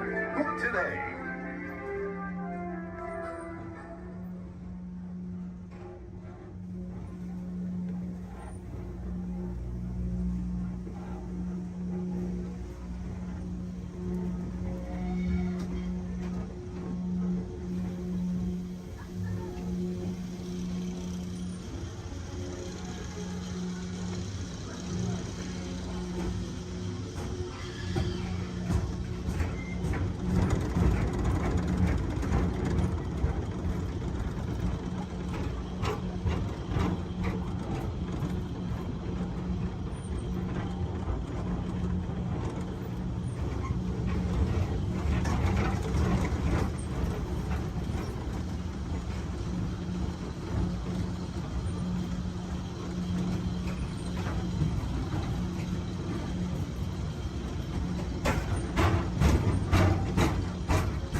Hello everyone, my name's Don and welcome aboard. We're heading into the backlot of Disney's Hollywood Studios. This production area was built in 1988 as a Florida counterpart to the Walt Disney Studios in Burbank, California. We included sound stages, recording studios, high-tech editing rooms, all the tools needed to create movies, TV shows, and radio broadcasts. We've even got our very own water tower, too. It's up ahead on the left side of our shuttle. We call it the Earful Tower. It's inspired by the water tower Walt Disney had built for his Burbank studio in 1939. Our Florida tower stands a lucky 13 stories high, and we added our own creative touch, a giant set of Mickey Mouse ears.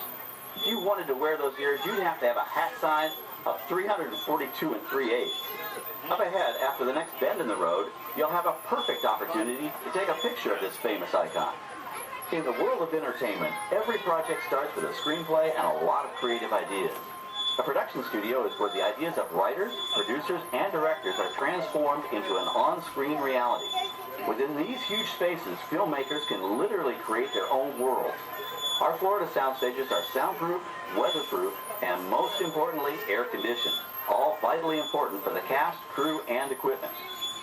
Many of the crafts needed for filmmaking are located right here on the lot. On the left, we have our own greens department. It grows flowers, trees, shrubs, and topiaries. A few well-placed plants can cover up empty spots in the set and add a touch of natural beauty to a scene. On the right are two of the aircraft from the 2001 blockbuster hit Pearl Harbor. These exact full-scale replicas of P-40 fighters were used in the special effect fight sequences. Of course, many of the planes we saw flying through the aerial battles or sitting on the ground weren't real at all. They were created entirely within a computer. Oh, keep your cameras focused to the right. We're coming up on that perfect angle of the Earful Tower I told you about.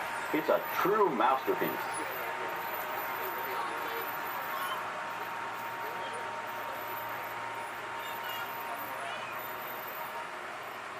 We're entering one of our most glamorous and colorful departments, creative costuming. Every star has to have just the right wardrobe, and it all begins here with a designer's sketch. Our team of designers, seamstresses, and tailors can turn 1.5 million yards of fabric into over 25,000 costumes every year. Many of these costumes will become part of the shows and attractions of the Walt Disney World Resort. In fact, here in Florida, we have the largest working wardrobe department in the world. Why, Mickey Mouse alone has over 175 different outfits to choose from, while Minnie Mouse keeps more than 200 unique costumes in her wardrobe. On the left are costumes worn by the stars in recent studio productions. You'll probably recognize some of those costumes from the big screen.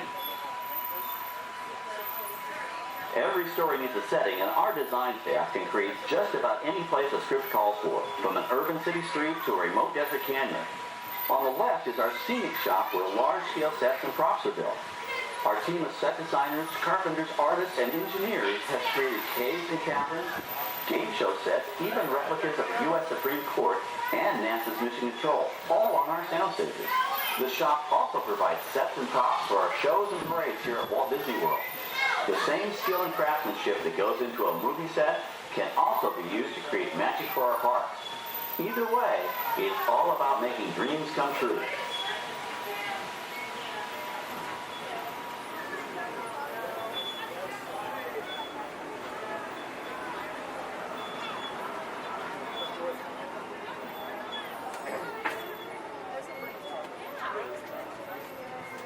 Now we're entering a zone we call the Boneyard. It's an outdoor storage area for oversized props and vehicles. Cars, trucks, boats, planes, we often save these props in case we need them for future productions. In this backlot collection, you may find real working vehicles, non-working mock-ups, and even large-scale miniatures used in special effects shots. Large-scale models create a more convincing illusion on camera. We even place small cutout passengers in the windows of the plane.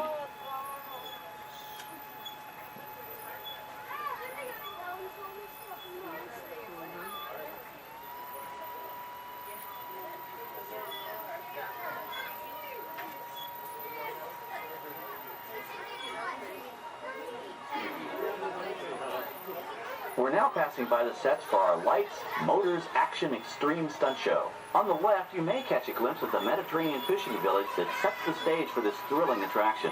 We'll get a closer look at it soon, but for now, we're approaching one of the largest standing sets on our back lot. It's over on the right. It may not look like much from this angle, but it's pretty spectacular on the other side.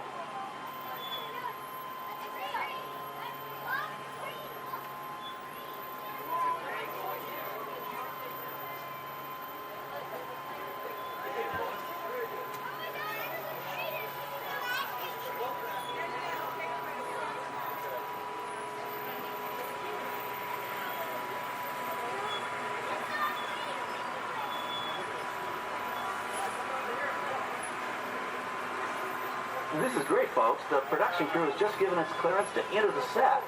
Hello, Babylon Tour. I'm Amy, a production coordinator here at the studios. I can see your shuttle heading toward our canyon set. I've given your driver permission to come in and take a look around. I'm up here with our effects crew, and we're getting ready to shoot a test sequence. Oh, on the way in, you're going to be crossing a wooden bridge, and things may get a little bumpy, so please, hold on to your belongings, especially hats, cameras, and glasses, and keep an eye on any small children in your party. And of course, please remain seated at all times. Welcome to the set. As you can see, we brought the bare, dry deserts of Southern California to green, typically humid Central Florida. This set is based on real locations that our production designer took pictures of. Our set crew spent about 6 months building the canyon, but we've used it for a number of TV shows and specials over the years. For our upcoming production, the script called for a tanker truck. We found this one in our backyard, but it was too big to drive into place. So we picked it up with a crane and set it down here. We're up on the overhead platforms, and I see our director has arrived. As soon as the rain effect is ready, we'll begin the sequence. This set and shower is really just a special effect. We rigged up a series of water nozzles just above your tram. The water sprays in a crisscross pattern to create a sense of depth. But this storm only covers the first few feet.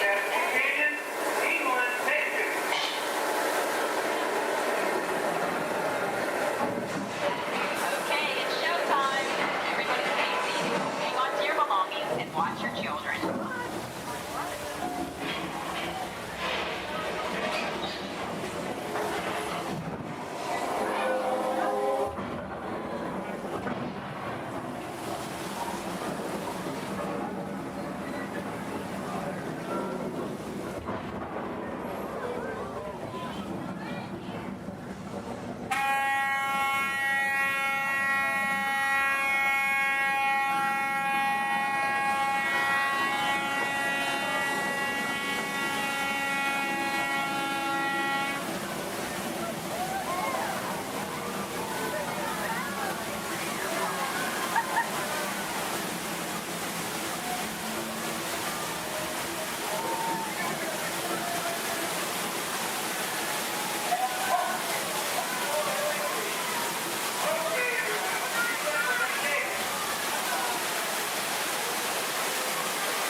By now, you've probably figured out why we call it the actor.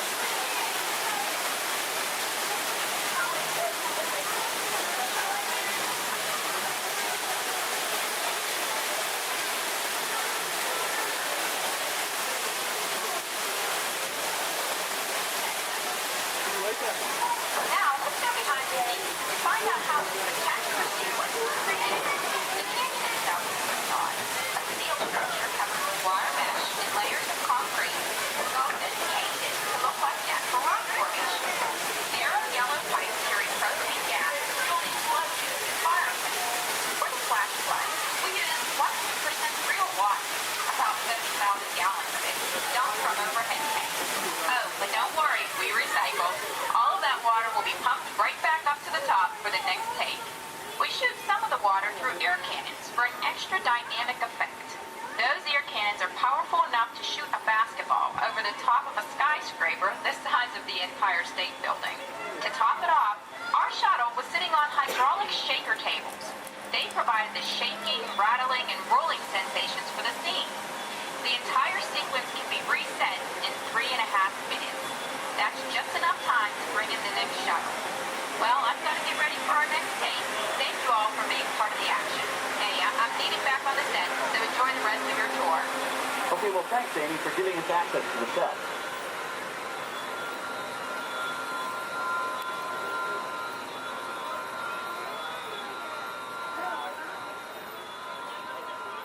On the right, we have an authentic piece of Disney history. That Gulfstream 1 was known at airports across the country as November 234 Mickey Mouse, but we just call it the Mouse. In 1964, Walt Disney and his hand-picked team used this plane to scout locations for what he called the Florida Project. Soon, they secretly began purchasing thousands of acres of land, which became the Walt Disney World Resort in 1971. During the creation of the resort and later Epcot, the Mouse shuttled studio executives and Imagineers between Burbank and Orlando, making it the most used executive aircraft in the country. Appropriately, the mouse retired here in 1992. As Walt used to say, it was all started by a mouse. In this case, the 234 Mickey Mouse. On our right, we once again sweep past the magnificent Mediterranean village of our Lights, Motors, Action Extreme Stunt Show. This high-octane attraction is based on the hit show from the Walt Disney Studios Park in France. In this action-packed production, you'll feel like you're right there on the set during the filming of a spy thriller, complete with custom-built cars, motorcycles, even jet skis. You'll experience the split-second timing, coordinated driving, and fiery special effects that make action movies a real blast.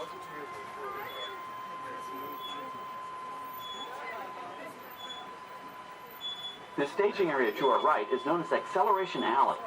Here, the custom-built stunt show vehicles rev their engines up to 70 miles an hour before making their high-speed entrances onto the stage for our Lights, Motors, Action Extreme Stunt Show. Of course, these are professional stunt drivers. We hope you'll enjoy their daring driving skills, but please, don't try them yourself.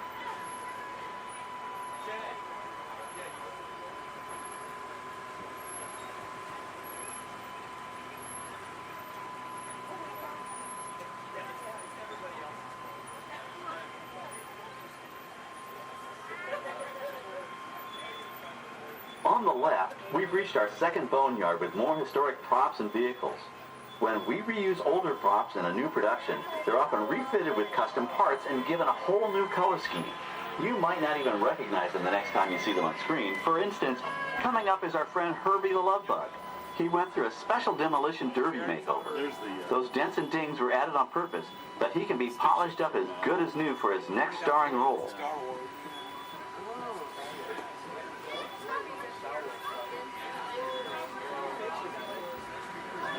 On our right, we now have a very different view of the fishing village set. From this point of view, you can see that there is no inside to the buildings. They are just false fronts or facades. In the movie business, set builders only create what the camera has to see. It's an old movie trick dating all the way back to the silent era. To add to the sense of realism and avoid the cost of set building, many of today's television shows and movies film on location in cities and towns across the U.S. But out in the real world, you've got to contend with noise, traffic, crowds, and various visual elements that may or may not belong in your film. Here on the backlot, we can avoid these problems because we created our very own flexible urban environment. Our Streets of America facades can stand in for a small town or a giant metropolis. As we come around the last corner on our route, you'll see the skyline of New York City in the distance. It's really a series of painted flats, expertly designed to fool the eye and the camera. We can dress and decorate these streets to look like any city we want, from Chicago to San Francisco. Depending on the choice of vehicles, props, and costumes, we can even turn back the clock and set our story in a different time. And what's more, these sets are built with Florida weather in mind. They're made to withstand 100-mile-an-hour winds. You're welcome to visit our Streets of America anytime during your visit today and get an up-close look at the skills of our set designers and builders. We've just about reached the end of our tour. Our final stop is the American Film Institute Showcase, where you can see the actual costumes and movie props used in some of Hollywood's most famous films. There are some pretty amazing items in there, so feel free to take all the time you like. Please stay seated until our tram comes to a complete stop and check around you for any personal items that may have fallen during our trip. Well, as they say in Hollywood, that's a wrap. Thanks for joining our backlot tour, and we hope you'll come back to visit us again soon. Alright, we're going to stop up here in just a moment. I'll open these doors. I'm going to exit out through those blue automatic doors into the AFI Showcase tour.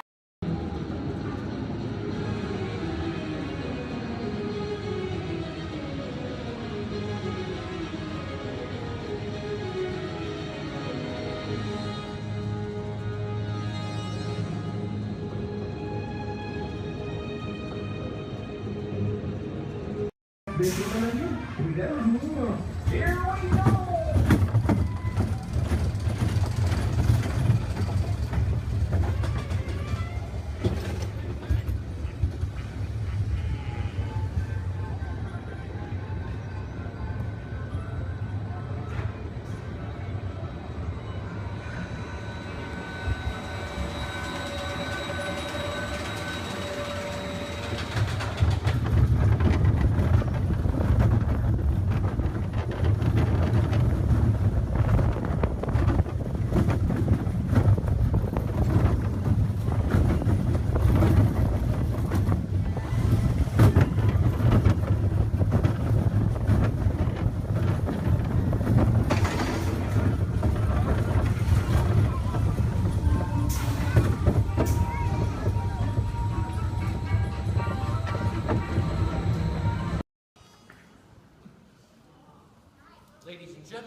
Americana music, but I promise you'll enjoy that music so much more if you'll listen to it under the dome. The acoustics are incredible up close, so while our singers take a step back to give you lots of room, come on up to the edge of this red circle all the way up here.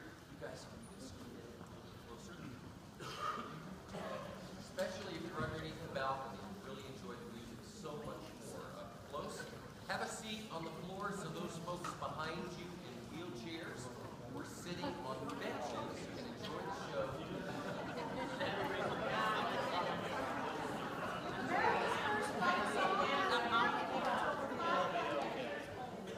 Warren Holly grew up in Italy during the Revolutionary War. The British were revolutionary on our ragtag troops. We liked it so much we sang it in every camp and battle, and we turned it into a song that the British later regretted. In fact, during the war, one British general was quoted saying, "I hope I never hear that song again." But he did at Yorktown when the British Army surrendered to General George Washington. Yankee Doodle, keep it up. Yankee Doodle dandy. Mind the music and the step, and with the girls be handy. Yankee Doodle, keep it up. Yankee Doodle dandy. Mind the music and the step, and with the girls be handy. Mind the music and the step, and with the girls be handy. Yankee Doodle went to London just to buy a pony, stuck a feather in his cap and called it macaroni. Yankee Doodle, keep it up. Yankee Doodle dandy. Mind the music and the step, and with the girls be handy. Yankee Doodle, keep it up. Yankee Doodle dandy. Mind the music and the step, and with the girls be handy. Mind the music and the step.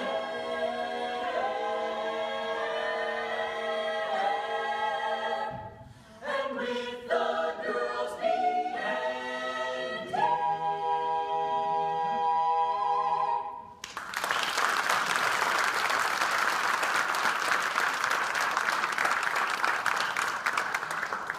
Well, there was a time not too long ago when many in our country knew full well the meaning of the word oppression. And out of that oppression were born songs of hope, songs of a better day.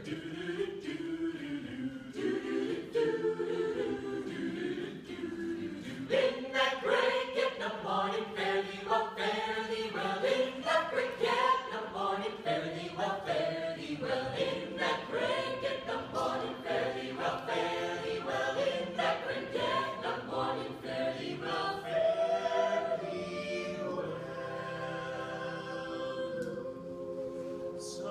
Sometimes I feel like a motherless child. Sometimes I feel like a motherless child. Sometimes I feel like a motherless child. A long way from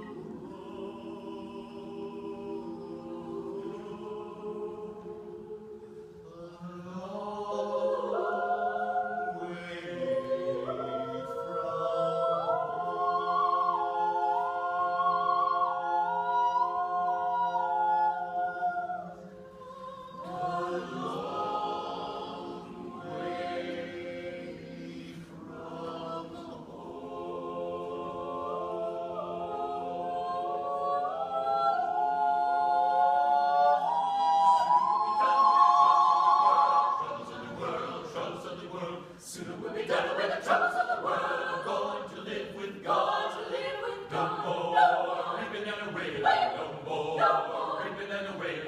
No more reaping and a wailing. I'm going to live with God. To live with God. Soon we'll be done with the troubles of the world. Troubles of the world. Troubles of the world. Sooner we'll be done with the troubles of the world. I'm going to live with God. To live with God.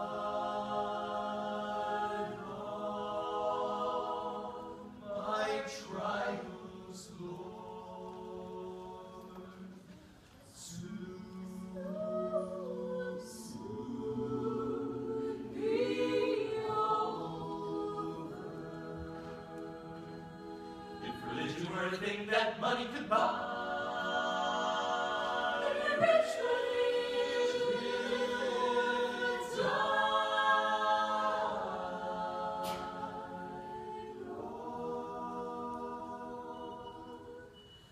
All my trials, Lord,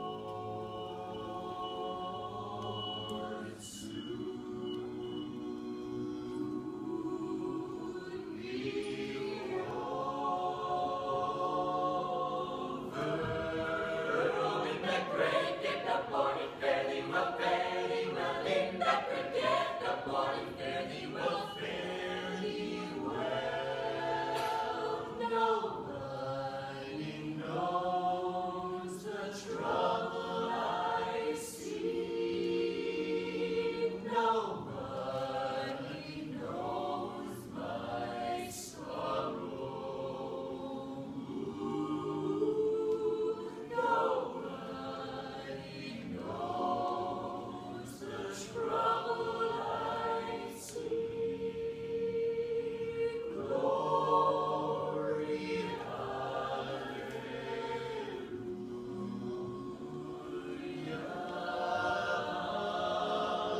My home is o'er Jordan. Oh, deep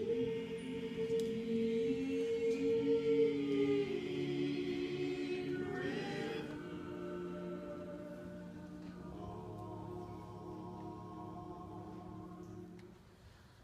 I want to cross over into campground. Riding the chariot in the morning, Lord. Riding the chariot in the morning, Lord. I'm getting ready for the judgment day, my Lord, my Lord. Riding the chariot in the morning, Lord. Riding the chariot in the morning, Lord. I'm getting ready for the judgment day, my Lord, in that break in the morning.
blue, red, gray, and orange. It'll be an important part of your interrogation process. You're going to need to know that color at the end of your interrogation and possible long-term motive. How many? Next time blue. Quickly, to the end of the hallway. How many? 4. There'll be a sign red. How many? There'll be a sign red. How many? Yeah. This cell door opens, so we'll call you in by your assigned color. And you will tell us everything. No, oh, you're going to have a tough time in interrogation. Get on your color. There you go. Scoot over, Blue. Make a look for him. Get on your color. Not the lights, on the color. Ready to go.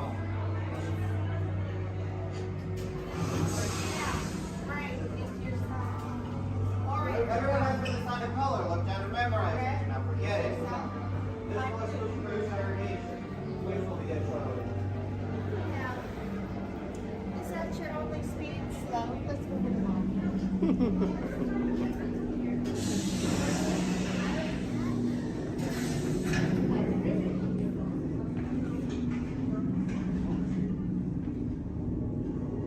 Leave us.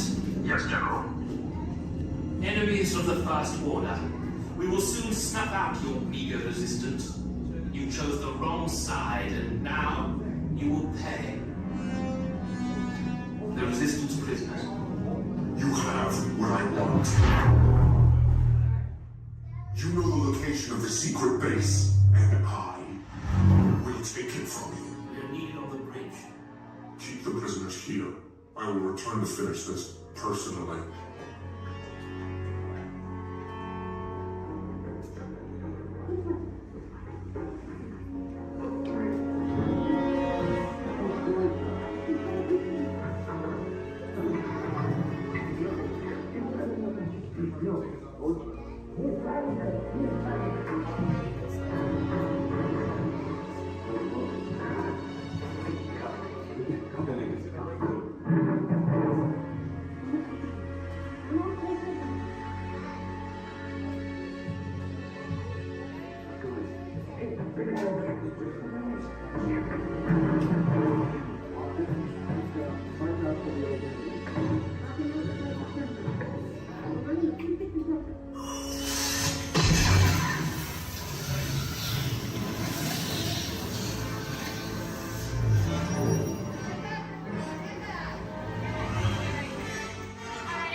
This is Disney's Port Orleans French Quarter Resort. Please find your belongings, watch your head and step as you disembark, and take some home children with you. Thanks for riding with us, and welcome home. On top of your head, hats, ears, sunglasses. Go ahead and take those off. We want them flying off in a first order ship. Who knows what they would do with them, but they're not going to give them back. This is our find. It's going to help get you guys out of here. We're just waiting for a transmission from Finn. Okay. Good luck. Take this corridor to the turbo lift. Then head down to the escape pod base. Those droids are programmed to return you to Batu. Hurry and don't get caught. Lieutenant Beck will guide you. Recruits, for your safety, stay seated with seatbelts securely fastened. Keep hands, arms, feet, and legs inside the transport and supervise your children. Tell them it's a prisoner transfer. Did it work? Good. Now get a move on. There's a clear path to the turbo lifts at the end of the hallway. Turn right.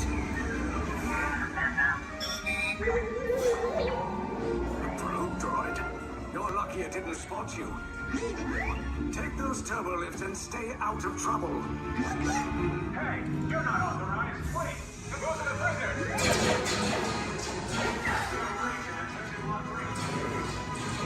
Your cover is blown. Find an alternate route. Who picked these two droids anyway? Detention approach. Prisoners not seen on their Fire!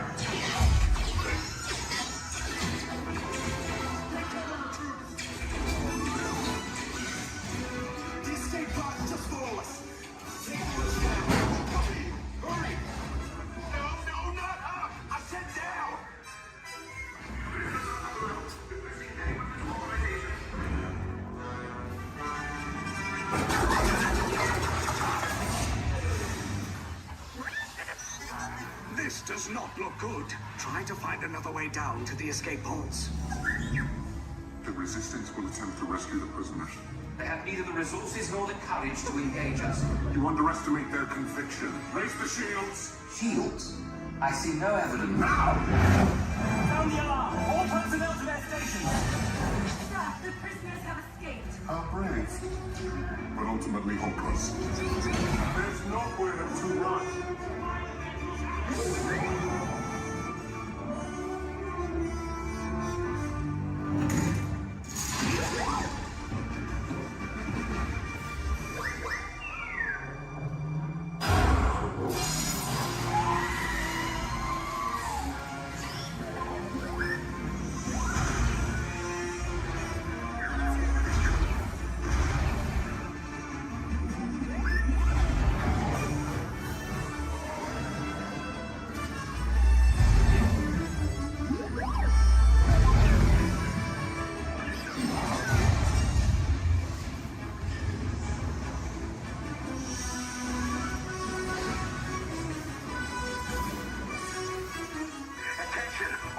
Personnel, abandoned ship.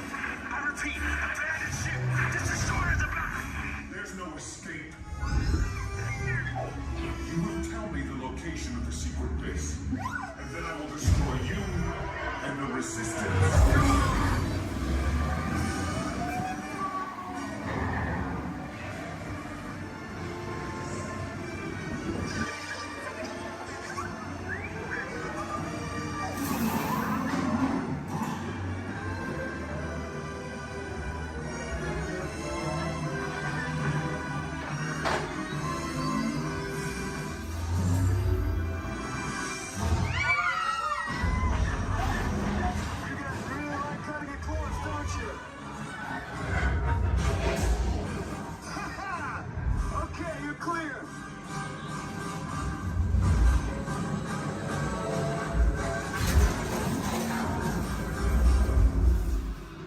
Your escape pods came in a little off target.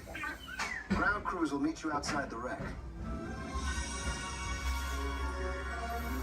All right, nice job, recruits. Not what you signed on for, but hey, you're Resistance now. I think I have that authority. Right, Beck? Where's the lieutenant? I need eyes on Beck. I know, scout for his copy. More escape pods down in Sector 4. Verification pending from key command personnel. Where's the lieutenant? I need eyes on Beck. Lieutenant back here. Beck! You're right. I should hope so. Great job, recruits. Thanks to your heroism, the location of the Resistance base is secure. Bravo! Yes, R5, you too.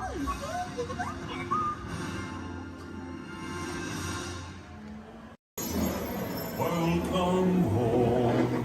You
are My name is Christina, and here at Sea Base I do have a few reminders.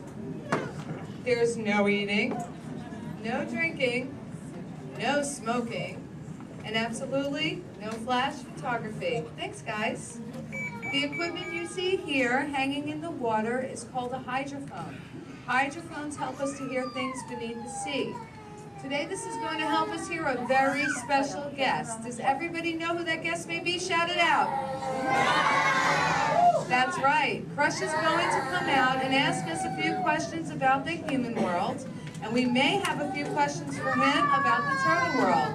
So please think about the questions you may want to ask Crush. I do know Crush is out catching a wave, and he asks, on the count of 3, as part of a year of a million dreams, we are going to have Joseph count out from South Carolina. 1, 2, 3, and everybody else, scream out, hey Crush. Ready? Joseph? Hey Crush. Hey Righteous, dude! Oh, dude, I totally heard my name while I was catching that totally tasty wave, and I was just totally, whoa.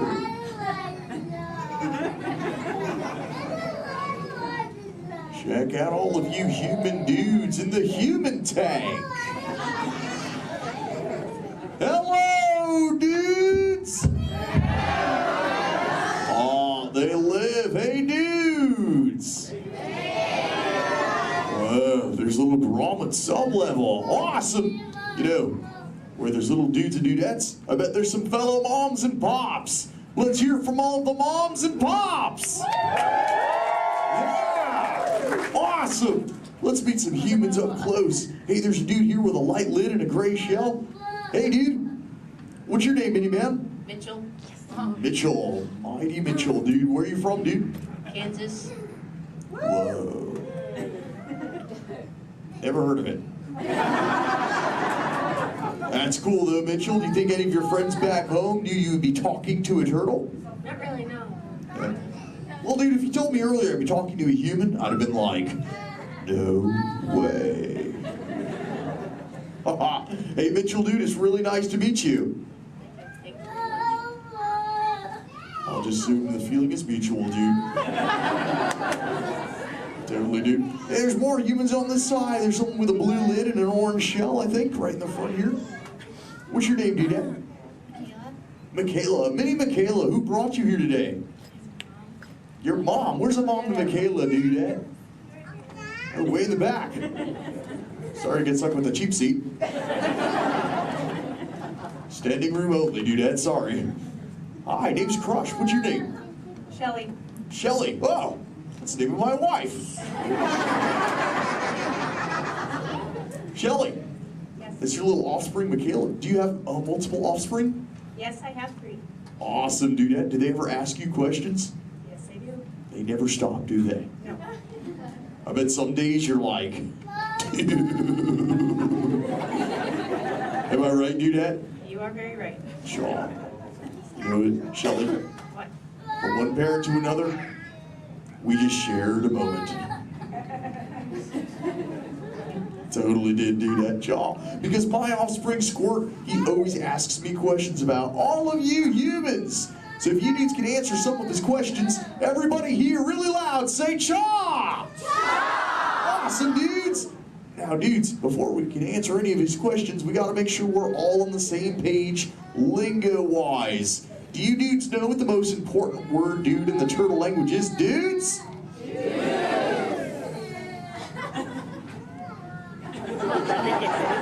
That's right, it's totally dude!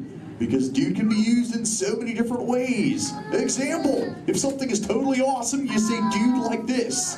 Dude! Let's try that, dudes, really loud on 3. Here we go. Uno, dos, 3. Awesome!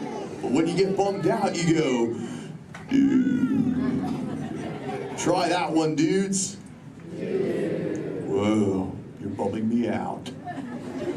But no worries, dudes. If something is bogus, yet semi-humorous, you say dude like this.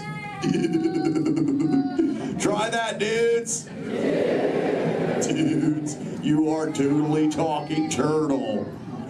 Now here's Squirt's question numero uno. He saw some humans at the beach and he came back to me. He said, Dad, what is up with humans? What do you dudes do when you're at the beach? Shout it out, everybody! Oh, you swim, dudes! How many humans here swim? Raise your fin if you're a human that swims, dudes. Lots of human swimmers here today, dudes. Most excellent. There's even a dude sitting on the front row bench on the corner of this side. He's wearing a white shell. Where are you going? There he is. What's your name, dude? Brian. Brian, dude, you swim? Yes. Awesome. Brian, when you swim, do you prefer to swim real fast or to take it easy and take the turtle's pace? The turtle's pace. Turtle's pace. No shame in the turtle's pace, right, Brian? No shame. Awesome, dude. Hey, Brian, I've got a question for you, dude. All right. Does this look familiar? Yes. I'm Brian. Yes. Awesome, Brian. Thanks for your help, dude. Hey, dudes, I just realized I am the only one here asking questions. Does anyone have a question for me, dudes? Raise your fins, and I shall try to find you. Who's got questions, dudes? Let's go up front near the center. There's a dudette wearing a white shell. Right up front here. Hey there, dudette. What's your name? Madison. Minnie Madison. What is your question? How do turtles swim? How do we swim? Well, we got these awesome flippers that push us through the water, Madison. It's totally awesome. In fact, a sea turtle like me can swim up to about 20, 25 miles an hour. And that's like, whoa. Totally, dude, chaw. Hey, if you dudes want to see how fast that is, say chaw! Awesome, dudes. I'm going to swim so fast, you'll be like, no way. And I'll be like, oh, way. All right, dudes. I'm building up the speed now. Here we go, dudes. Check it out. Right. Dude. Whoa, dudes, that was bogus. Yet semi-humorous. What do we say, dudes? Totally. But you know what, dudes? I've got other questions. Who else wants to ask me a question, dudes? Oh, let's go back to the center. Right in that second row, she's got the red shell here. She's got a question for me. Right there in the center with the red shell. What's your name, dudette? Cameron, what is your question? What do you like to eat? Oh, I love to eat green sea grass and green sea kelp. Cameron, what do you like to eat? Chicken. Chicken. Does chicken ever give you bubbles, Cameron? Sometimes green seagrass gives me bubbles, dude. It's kind of bogus.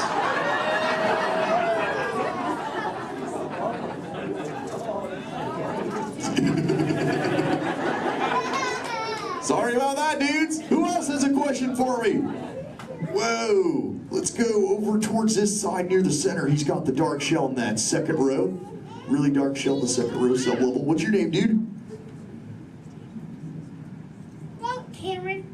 Another Cameron? Interesting. Guess they're running out of names in the human world. Well, Cameron, dude, what is your question? What is it like in the water? Oh, wet. Cameron, have you ever, what? How do you ever feel in it?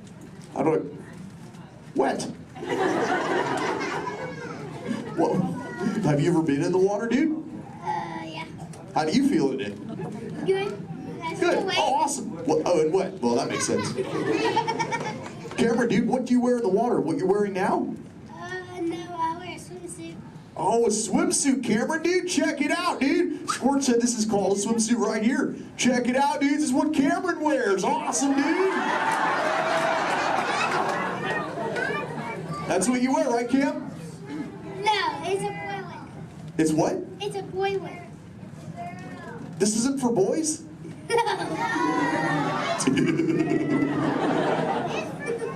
I didn't know that, dude. Cameron, dude, can I ask you a personal question, dude? Yeah. Does this make me look fat? No.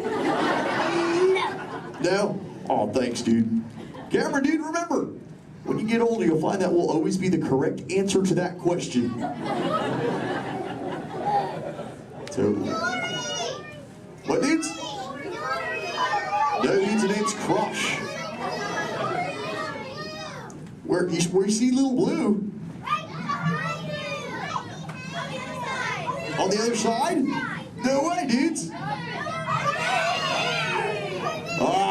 That'd be awesome if she were here, dudes, but she's totally not. Hey. Whoa, Little Blue. Don't I know you? Sure. Hi, I'm Dory. Totally. I remember you. You're Mush. Little Blue, the name's Crush. But what brings you here on this fine day? What brings me here? Sure. My fin, silly. Watch. Woo, ha, chee, ha, woo. Ow, ow, yeah. Ow, ow, ow. Wow, that really clocked me there. Am I bleeding? Little Blue, I hope not, but... Look. It's a people tank. Hi. Hola. Ooh, bonjour. Welcome. Ni hao. Ohio. Hi. You're like a little linguist, Little Blue. You know, I just taught these human dudes how to talk turtle. It'd be so awesome if someone could teach us all how to speak whale. I can speak whale. Awesome. Okay, everyone, repeat after me. Hello.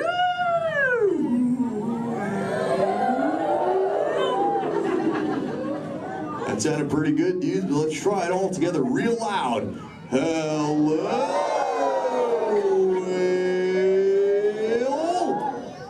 Awesome. You know, sometimes you speak whale and there are like 80 whales swimming around you. Not today. What do you mean, dude? No whale. Where? You see one behind me? Whoa! Little Blue! Oh! Conversation. There's totally a whale, Little Blue. Swim, Little Blue!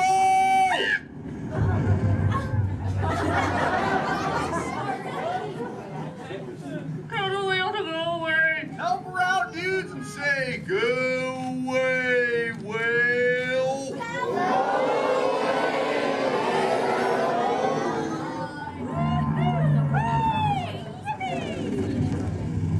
You did it, dudes. You saved Little Blue. Put your fins together. That was awesome.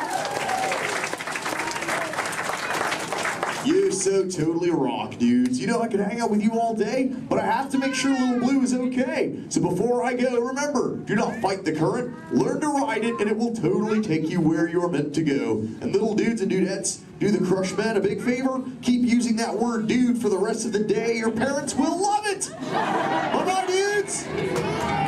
Let's give it up for Crush! You see some car chases?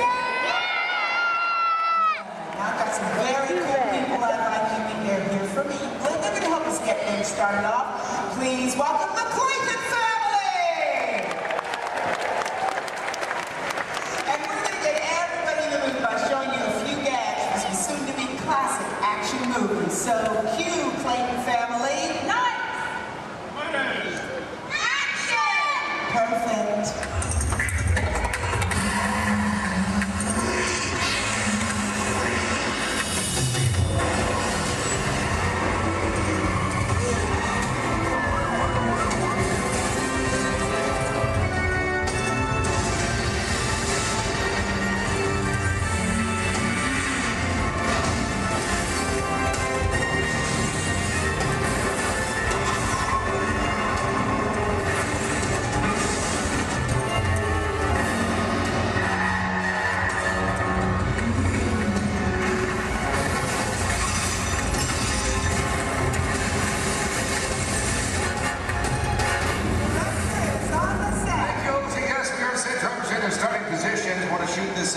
First scene as quick as possible. Just need to know, is everybody fired up? Are you ready?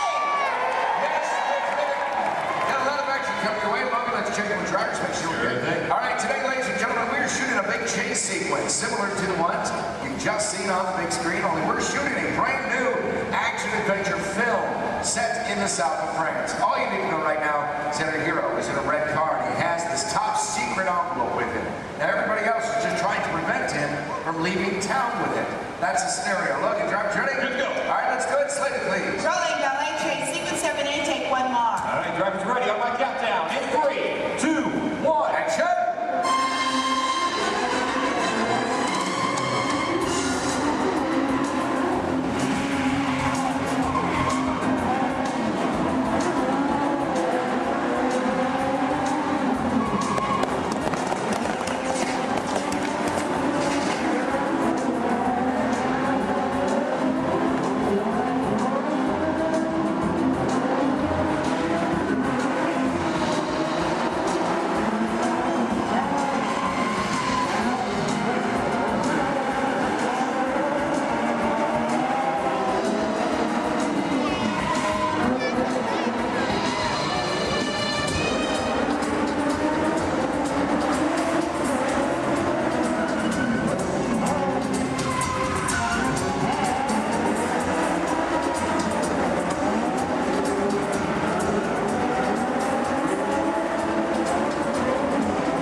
coordinator, you can find some member of the creative team, our lead stunt coordinator, Logan. Hey, good afternoon, everybody!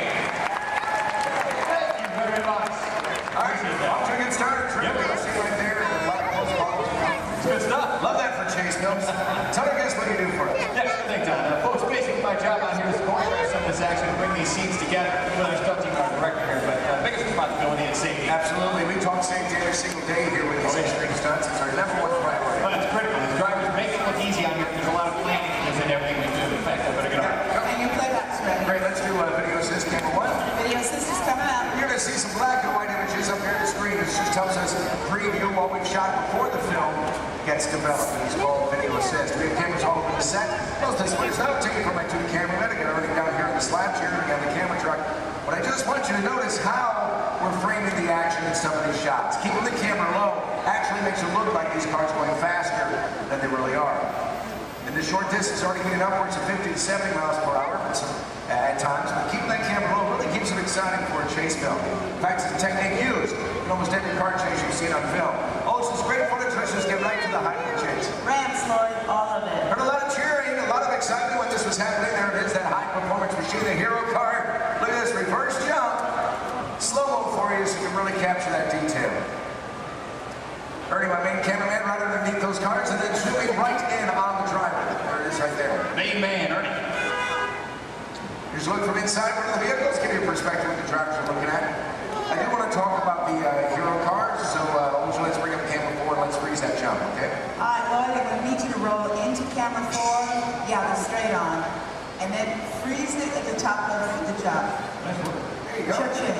Right there. There you go. All right, this is a very special car for us. Yeah, sure is. Ladies and gentlemen, this hero car out here was designed and built specifically for our film. It is built with 4 forward gears, but unlike the cars we drive every day, it also has 4 gears in reverse. Now, obviously, we can go a lot faster that way going backwards. Something else a little bit different than the vehicle is where we put the motor. It's not in the front or in the back. It's actually mounted right behind the driver. And the reason we do this, it balances out the car, gives it better overall stability, and of course, maneuverability on all these tight turns out here. That's right. And speaking of time, it's not really a luxury ride for the drivers. They are around today's vehicle. Don, we're still setting up here. Let's just bring out the hero truck. You know, let's do that. Let's introduce it tomorrow. All right, let's do it. Hero 2 set. Thank you. Oh yeah, there he is, speaking into place. Ladies and gentlemen, how about a nice warm welcome for your hero from Brazil, Mr. Eduardo. Thank you, my friend. Great work, Edu. Great work, my friend. Now we've worked together for a little while, and he's pretty awesome with the 180s, 360s at 540. Pulled that out. Look good. Look good. Glad we put that in. How about you? You glad we put that in? Yeah, you're glad. Okay. It's all right. This thing's on. You can talk. Hey, Eddie, go ahead and look at the camera and tell everybody how you do the jump backwards. They love that too. It's going to take a long time? Yeah. All right. Well, I'll summarize for you guys. As good as he is at what he does, this unique, one-of-a-kind car has a twin. Let's check that out. Hero 2 on set.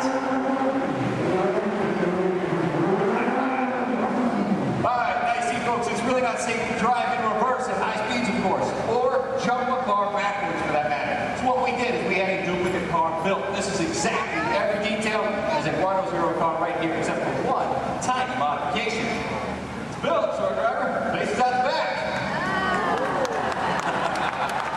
Check this out. We even took it a step further. Built a reverse stunt driver. Made it look like he was facing out the front. Hello, everyone. I'm not real. So reverse hero. Let's hear it for Ron Fox. Nice work, guys. Great shape. Now, folks, you may be wondering out there how we're able to switch these vehicles mid-take like that without you noticing. In fact, Olga, if we got that video system, we bring it up? You got it. I need cameras 1 and 6, Lloyd. Roll. There we go, guys. You can see right over here, this is our first hero, Eduardo, drove on the set. Our reverse hero, well, he was actually waiting in position to take over for him. That's right. The two cars are like runners passing the baton in a relay race. Once the main car disappeared, well, this reverse car took over without missing a beat. Let's hear it again for these drivers.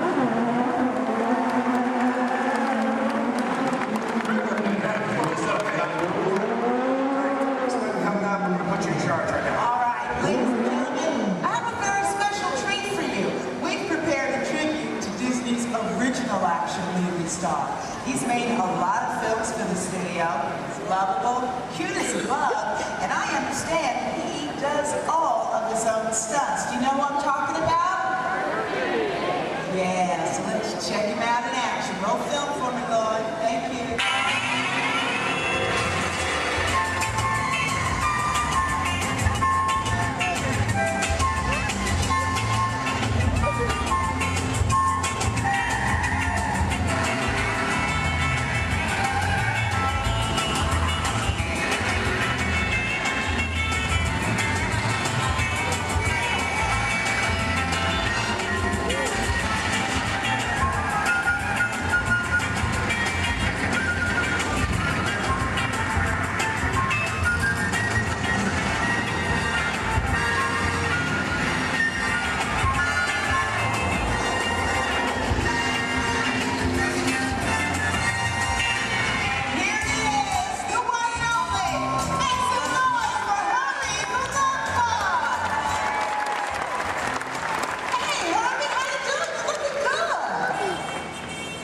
You are welcome. And I gotta tell you, man, I love your movies. Comedy, your stunts, the romance, and hey, you're leading ladies. What's it like working with them, huh? Okay, down boy. Because you know what? I think we understand. Now look, we gotta finish setting up for the next sequence, so hey, why don't you head over and let everybody get a good look at you. Get on up and go.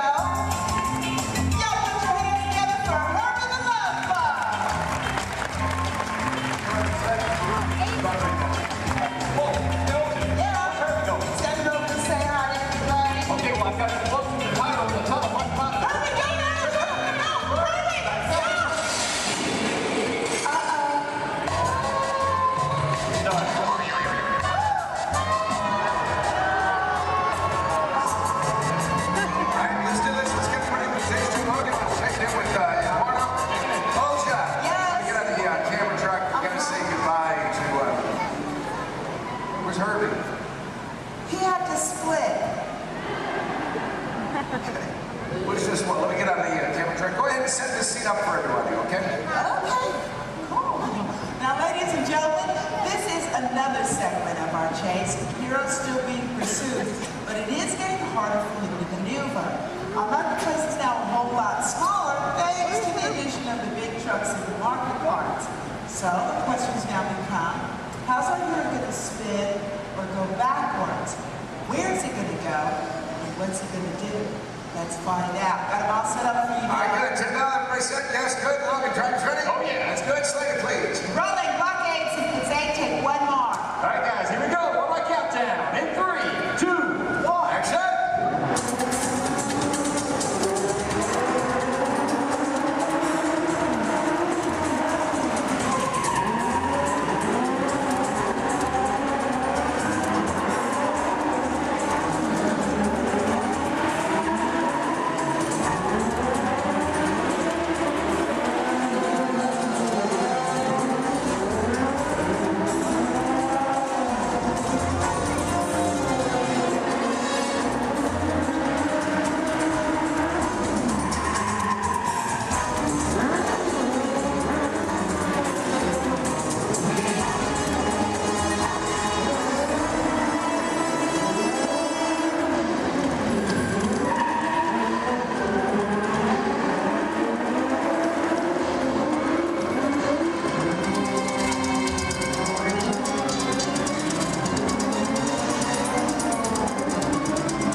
He's got to calculate his speeds, though. We carefully measured everything out here.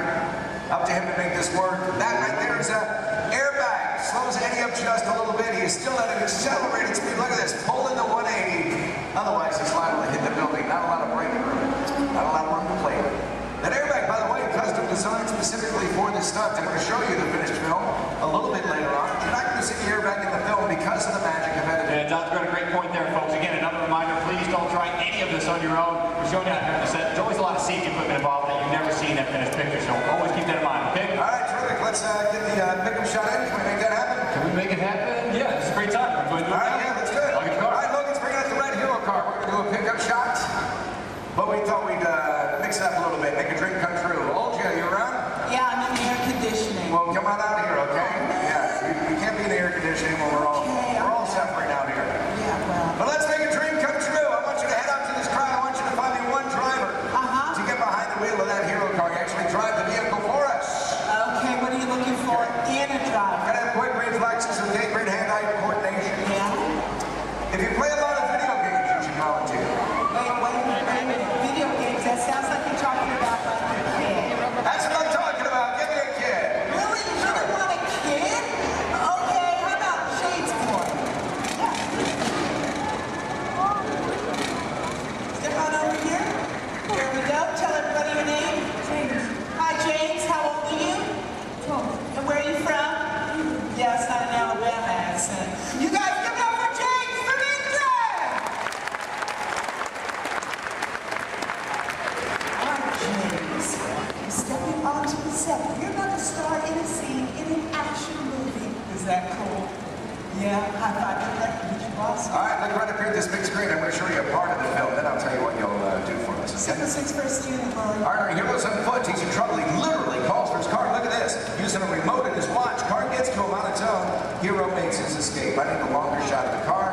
You're going to drive it for us, and there it is. Do you know what's so special about that car? Well, it's a full-size remote-controlled vehicle. That's right. You drive it with this remote here in my hands, guys. Let's take a look inside. I'll show you the hardware on this vehicle. The hardware, I should say. There you go. Now take a look at the steering wheel. I'll give you guys a quick demonstration. If I want to turn this vehicle to the left, all I do is press this lever here to the left like this, and then to the right. There you go. Right in the center. Oh, that's a fun little toy. Now, guys, this is just like any other remote control car that you find in the store, except it's a little bit bigger, obviously. It is custom built, bumper to bumper, all of our safety features inside. The great advantage of having a remote car out here on set is that we can operate safely from a distance, especially when the scene requires explosion. Pyrotechnics, we've got to keep everybody away, of course. So there you go. All right, beautiful. Have you ever driven a remote control car before? Yeah. Just keep in mind that this is a $100,000 vehicle. Now, James, is going to be really easy. As a matter of fact, Logan's already shown you how to steer. But for this particular sequence, dude, you have so got to concentrate on directional. Now, make it go forward. You can push his knob straight away from you. For reverse, pull it straight down towards yourself. Does that make sense? Cool. We're going to practice. I'm going to help you out this time. You go ahead, put your fingers there. Now, we're going to push it away from you. Slow and easy, James. Nicely done. Watch your car. Now to make the stop is even easier. All you gotta do is pull it. Let go. See that? Comes to a stop. Now put your fingers back in place and pull it down towards yourself. Again with the slow and easy.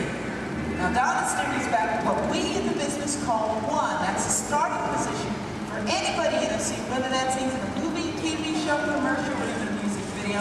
Let it go, make her stop. Beautiful. Now James, I need you to be very, very careful with that car. Is that over there? Dude, that's your entire college career, man. Roll fast. Let's go faster, okay? Take this, move it all the way up. Ready? Go ahead. Action, straight. Punch it. Nice, James. Reverse, pull it down. Let go. Pull it down. Pull it down and hold it. That's how this is. Ready? Forward. Take it forward. All right, she's off track. Stop. Hey.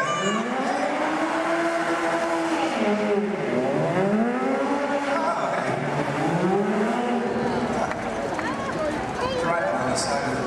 I just love how they do special. Are you released? We're just having fun here. But there's a part of the movie where we use a remote car. That's how we do it. This is our remote car driver, Corey.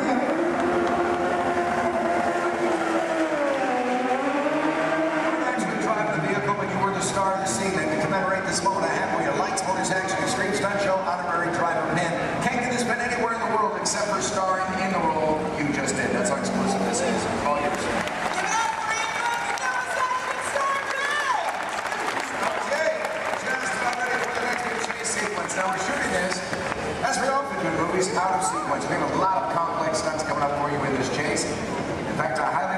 coordinator Cameron standing by. You're going to see some incredible stunts in this one. One by my stunt coordinator Logan. There he is. Where's my fan?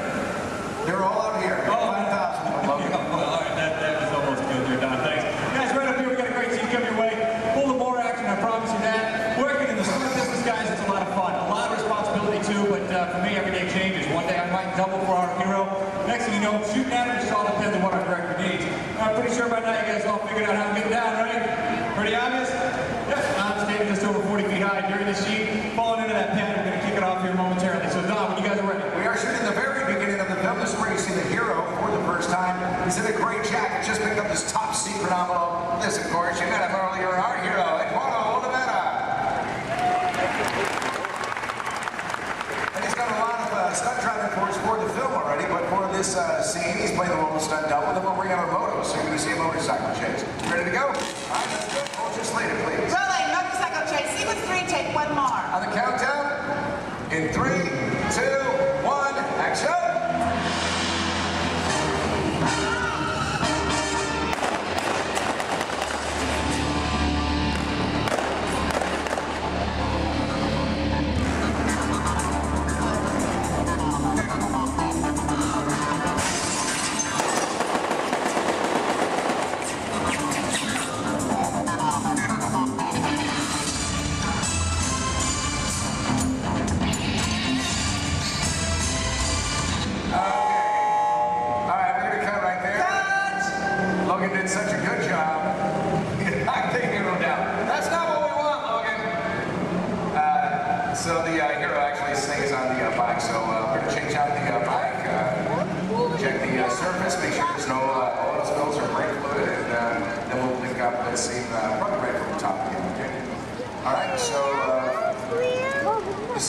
He's calling shots for this while Logan was doing the stunt for us, but we'll get the high fall in there. So let's just go to BGM for a moment, and we'll get this started as soon as we can.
himself, can't get injured on this. Glides right through that trench, just touches the fire, and all we need. He's already engulfed in flames right when he's at his feet. 1 second that took. Yeah, it didn't take long. Yeah. There you go. Good job. It's nice right there. A lot of this one's going to end up in the final. Right there in the background. That's Love it, the hero. Background there.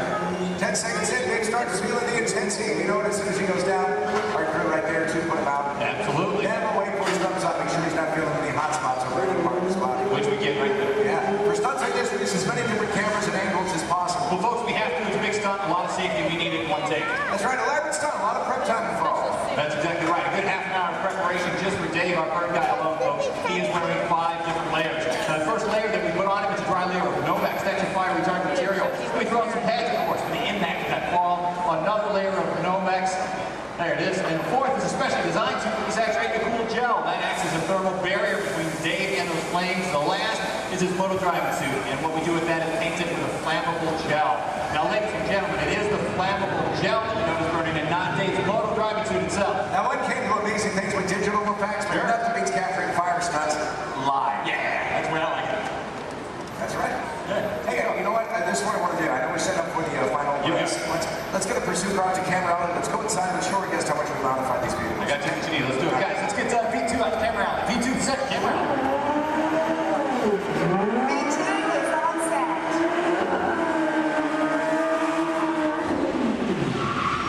There you go.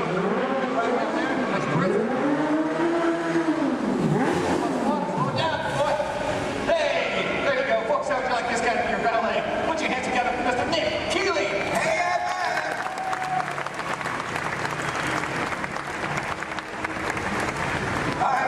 as a village in the south of France, that means we have to make everything match, and that would include the cars. These are local courses. We have them shipped directly to us from Europe, and then we literally gutted them out. We modified them to suit every need that we have. Yeah, absolutely. Which basically included losing a lot of weight on these cars. We wanted to make them lighter. We rebuilt these cars from the ground up. Let me show you how we reinforced that interior. We did it by installing this rally car crash cage that is fused throughout the entire vehicle there.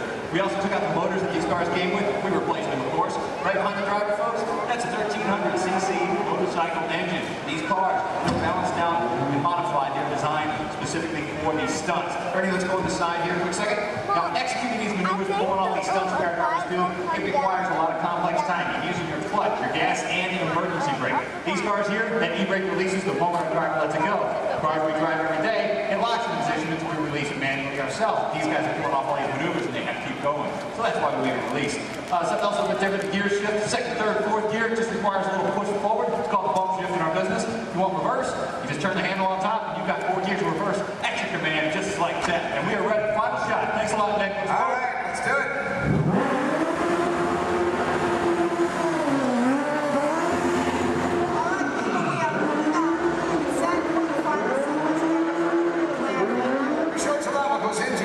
Complex vehicle stunts. Right now I want to show you the film, and I want you to find the scenes you just saw shooting here. Remember that first scene called the ballet chase? Then there was the jump in the semi. Now this motorcycle chase you'll see first in the film. Also look for an additional stunt that Logan did for us on that high fall. We're going to heat things up right now. Let's roll that film.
under the authority of General Hux.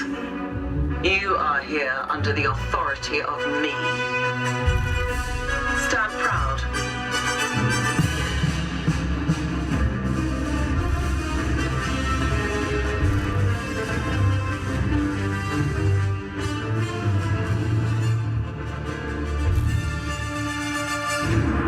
Troops in this division are held to the highest standard. Mine. Show me fearless.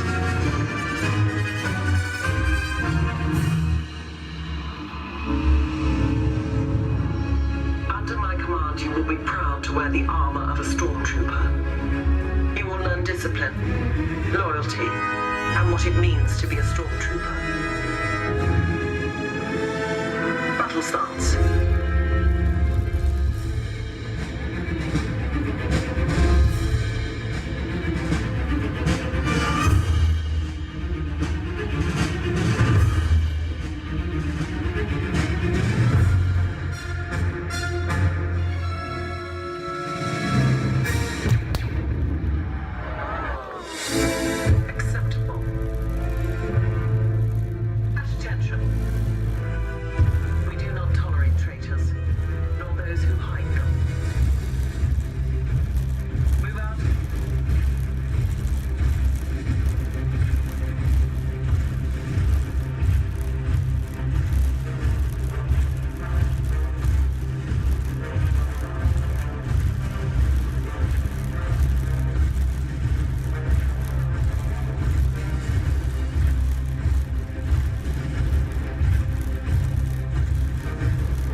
I see we have new visitors.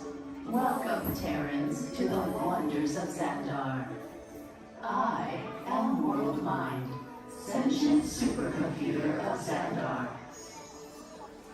I hold the knowledge, memory, and experiences of all Xandarian citizens, past and present.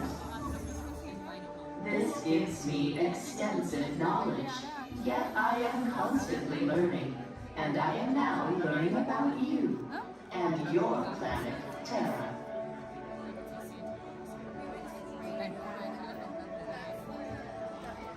Much of my knowledge of your world came from your great scholar, Peter Quill. However, many of his facts have yet to be confirmed, such as the incredible importance of a legend called Footloose.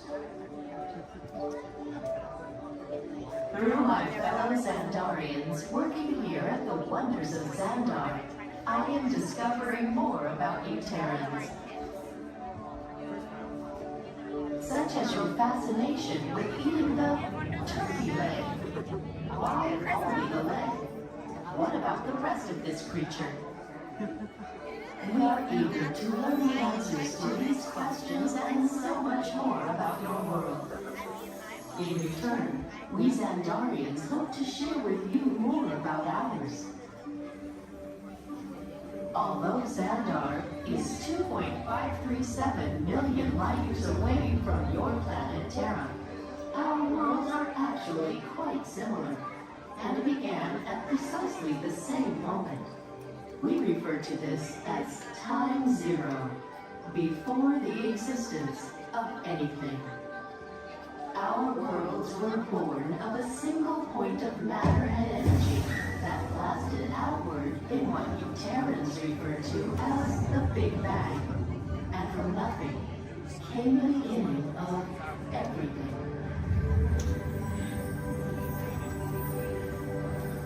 Incredibly hot and extraordinarily powerful, this explosion filled the cosmos with a cloud of rapidly moving particles. Over the next 100 million years, space continued to expand, and the particles cooled and slowed. As they coalesced into huge swirling clouds, gravity pulled them into larger, denser clusters. At the heart of these clusters, the temperature rose, and the particles were compressed so tightly they fused, releasing enormous amounts of heat and light. This is how the very first stars in our shared universe were born.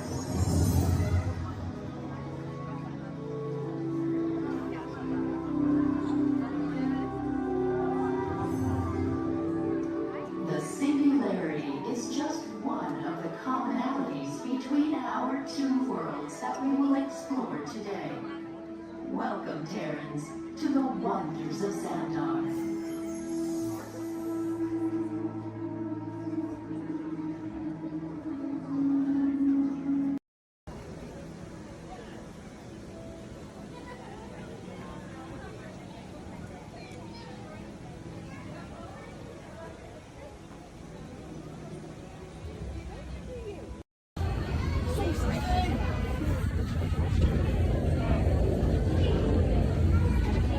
Thanks. What'd you say? You did? Oh! So I said, like, no. I knew so. I'm like, motion tracking, assigning individualized color profiles, web shooters calibrating. Woo! You there, Spider-Man? I'm here. Where are you? On our way. Okay, please sit back and enjoy your ride until we reach the intended disaster. Wait, I thought you were still an exponential wave. Yeah, this also sounds right. I got you, Dave.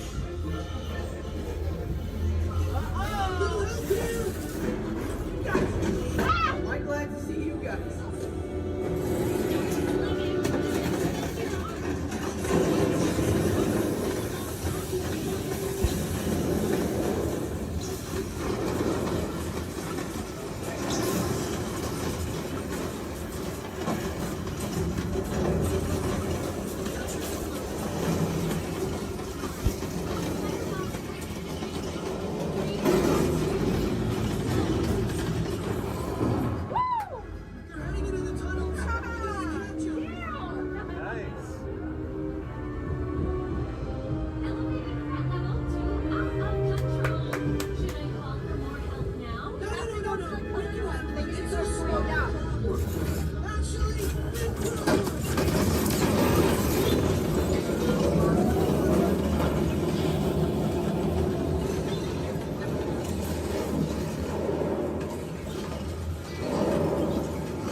Intentionally hit those green bugs, maybe we'll trigger a chain reaction. I think you're right.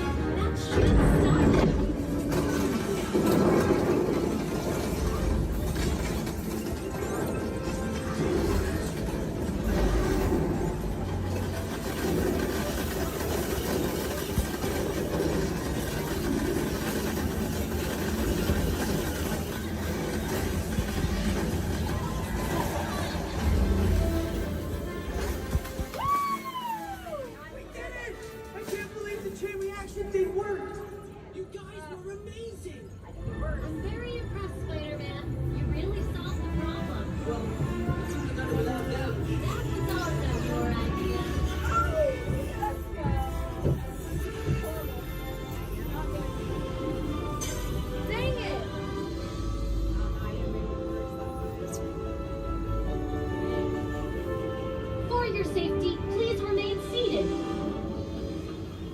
We failed.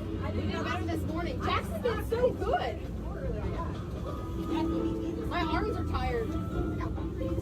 Reinforcements, remain seated inside the transport.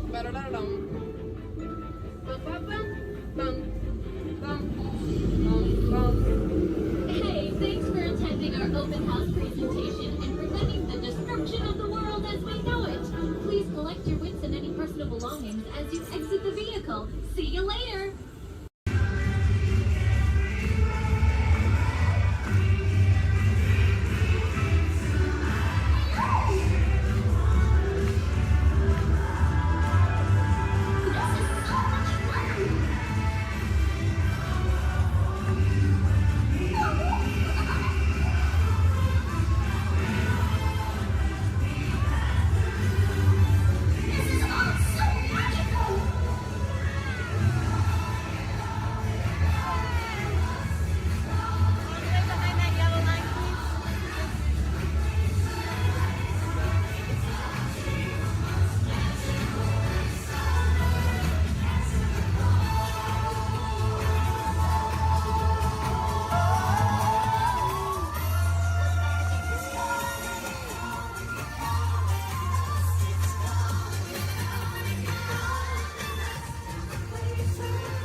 Welcome to the Avatar program.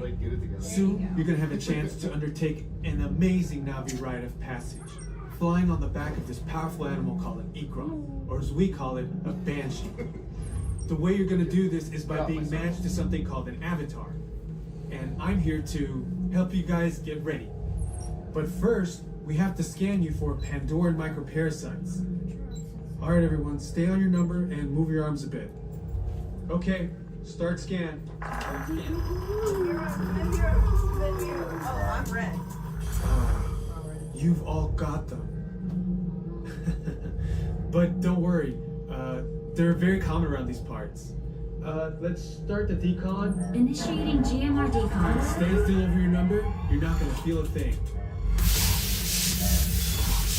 You're doing great. You're almost done here. They're all clear. Great. Now let's go over how all this works. Like I said before, you're going to be matched to these things called avatars, which look a lot like the Navi.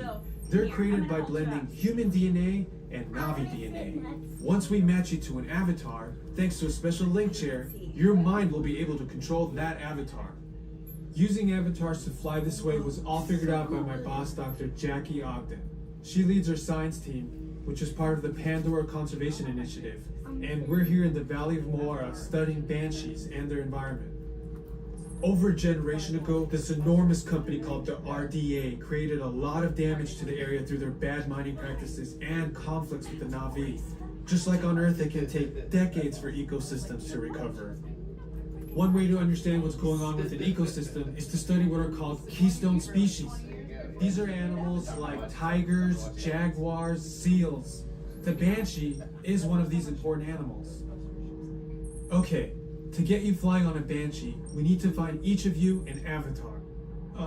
Let's prep the genetic sampling. I'm on it. Okay, first we need to find the compatible match of your genetic material with the genetic material of one of the avatar bodies that we already have. Once we do that, you'll be able to link to that avatar and fly. Help us out and move around a bit. Almost. Yes, got him. Now, let's find you your avatar matches.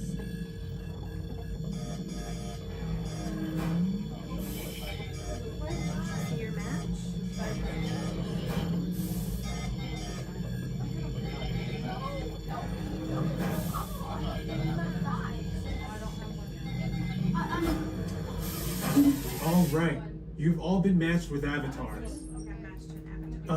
Looks like they're ready for you in the next room. When the door opens, please go inside all the way in and stand over the same number that you're standing over now. And I'll see you in there. I'll be for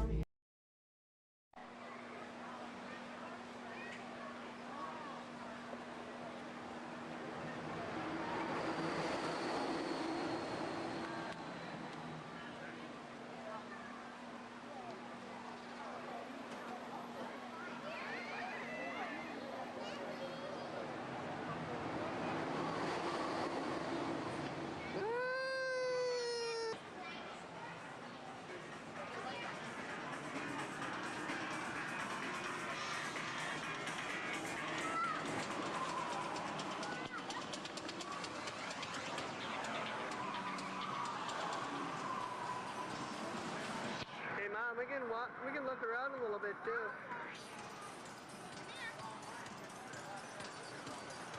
One ahead. Stick them out.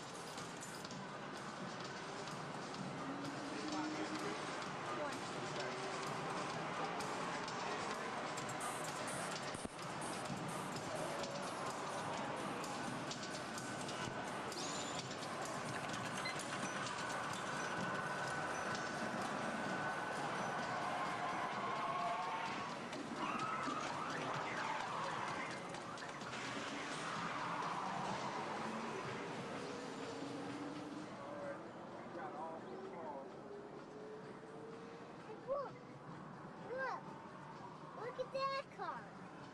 Look at that car. Come on. And look at this car.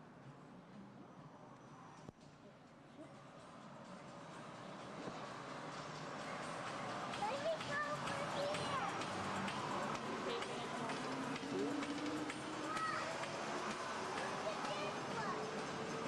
Look at that.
Nothing's working today.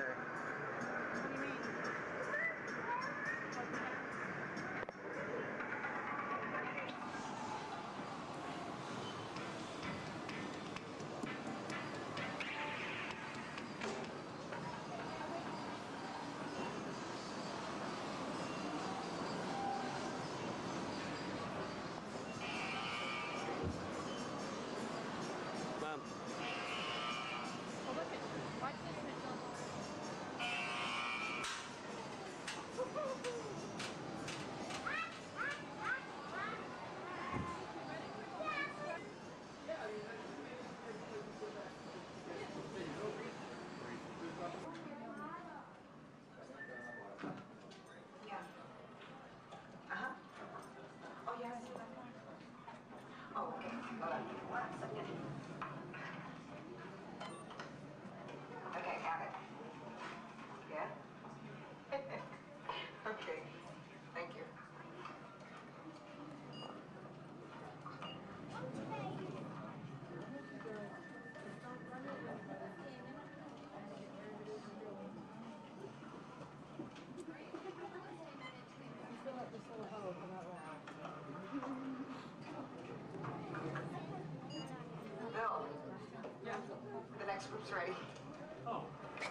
test track. My name is Bill McKim. I'm up here in the controls center. In just a couple of minutes, you're going to be out there on that track. But first, let's put together your test schedule. These are the same kinds of tests that are run at GM test facilities all over the world. Let's put up the 26-8 grade. You got it. Okay, we're going to start you off on an accelerated hill climb. Now, these steep grades give us a chance to evaluate the effects of heat and stress on your engine and on the transmission. Twisted or blocks? Let's put up the blocks, German and Belgian. Next, your vehicle is going to go over a variety of rough road surfaces. These are designed to test the integrity of the suspension and the chassis. It's going to get a bit bumpy. Yeah. Next, you're going to see and feel what it's like when your brakes lock up and you lose control of the steering. Not such a good feeling, but hang in there because we're going to do the test one more time, this time with the ABS or the anti-lock brakes. Okay. All right. What's next? Let's do some environmental tests. Put up a 2, 5, and 7. 7? Yeah, 7. Okay. After that, we're going to subject your vehicle to some extremes in temperature, as well as corrosive conditions to see how it handles nature's worst. And finally, we'll take you out for some handling runs. Off-road recording. Let's do the I'm going to send you through some hairpin turns, and then we'll take you out and do the high-speed loops. And depending on how your vehicle and you hold up, we'll even throw a few surprise tests in there. Surprise test? Yeah. Pick one. Red? No. If this whole routine seems a bit extreme, you're absolutely right. That's what a test track is all about. The cars you drive at home are made up of over 15,000 different parts, and every one of them has to pass the test under very extreme conditions before we ever let it off that test track and out onto the road. Now, as you can imagine, safety is a big concern of ours, so we're going to insist that you buckle up your safety belt securely. You'll be glad you did. Oh, we're ready. Oh, great. Well, Sherry says we're ready, so we'll see you out there on the test track. So please make sure your safety belts are securely fastened, as they always should be in your vehicle. We're clear for dispatch. Okay, let's move them up to the test area.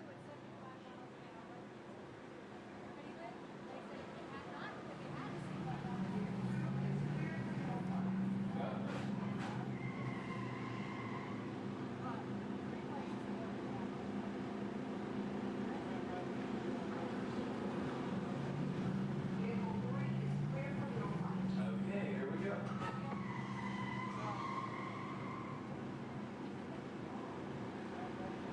Mitchell? Vehicle 4 is clear for hill climb. Okay, here we go.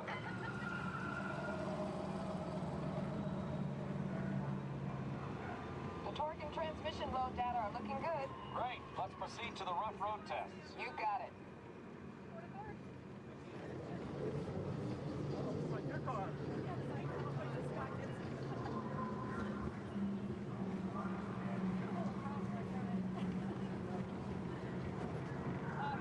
Okay, I'm going to take you right up to the cones, hit the brakes, and see if I can steer you through. Hold on. Braking now. Okay, we're back on track. Let's do that other sequence. Okay, let's try it again, this time with the anti-lock brakes. ABS reactivated. Braking! All right, that's the way it ought to be. You see how ABS lets you keep control of the vehicle while braking.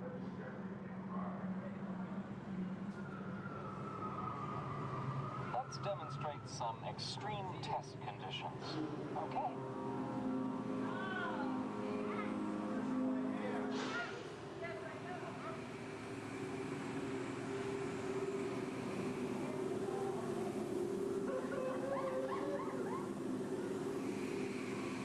Did you remember to turn off those robots?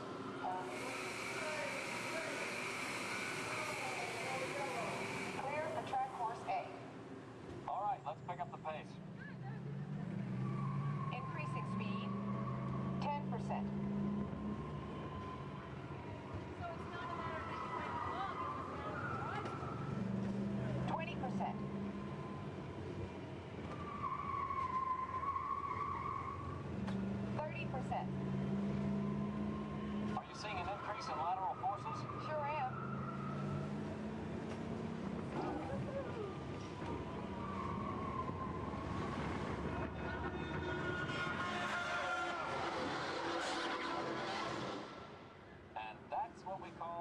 evasive maneuver.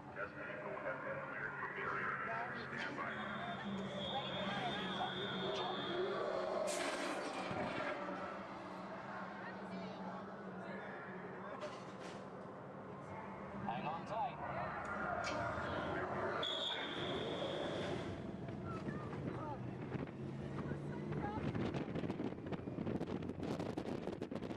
Increase speed for the loop.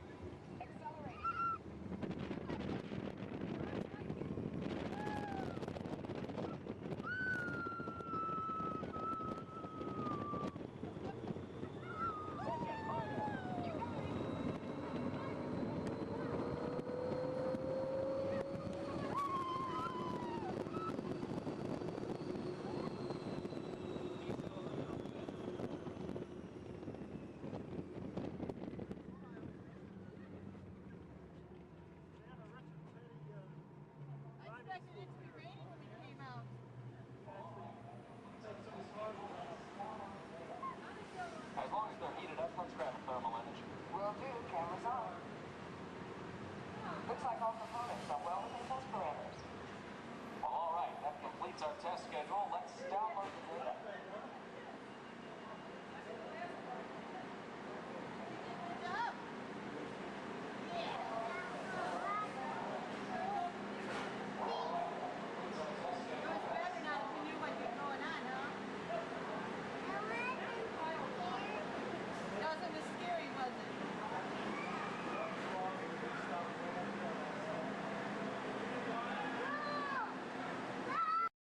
Thank you. Oh, we got company.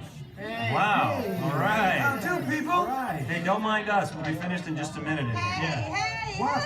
What's hey? How What are you doing? you guys still doing here? You're supposed to be at a show. I'm working. Now. I'd like to introduce our lovely manager. She's usually not like this. Yes, she's usually worse. I heard that. Where is my limo? Good. Okay, come on, guys. Please, get in the car. Sorry, folks. We gotta go. Make sure Come on. Chris, can you grab my black list, Paul? Hey, wait a minute. We can't leave these people here like this. We can't? No. Come on, you know how we feel about our fans. Yeah, that's right. Well, guys, what do you expect me to do? Send them all with you? Wait a minute. I love that idea. How about some backstage passes? Yeah. Come on. Make it happen. Give me something. Okay, I'll make it happen. Now get out of here. I hate all of you. See ya. Have a nice ride. Hi, Sal, it's me. Listen, I'm gonna need a bigger car. Make it a stretch. In fact, make it a super stretch. Great. Excuse me. Okay, folks. Look, the show is all the way across town, but I got you a really fast car.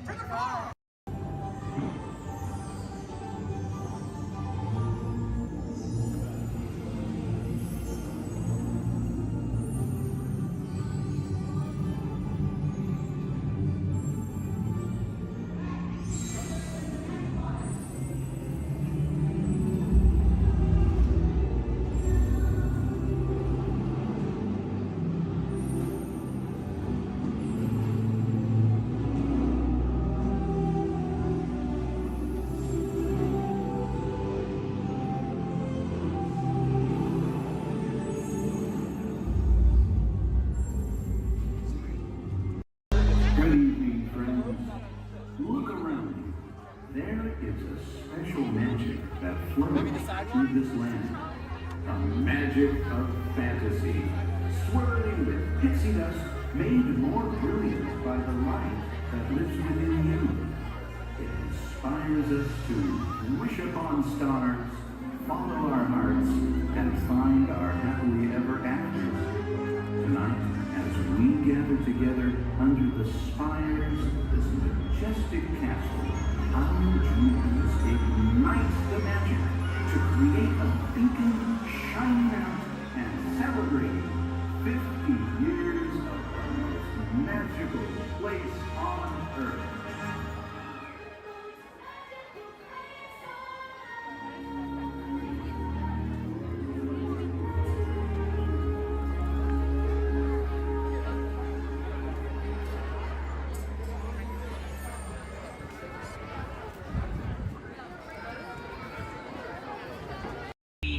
Please remain seated at all times. Please keep your hands, arms, feet, legs, and elbows inside the vehicle. And please supervise your children. This is a one-way trip to Main Street, USA. And enjoy your ride.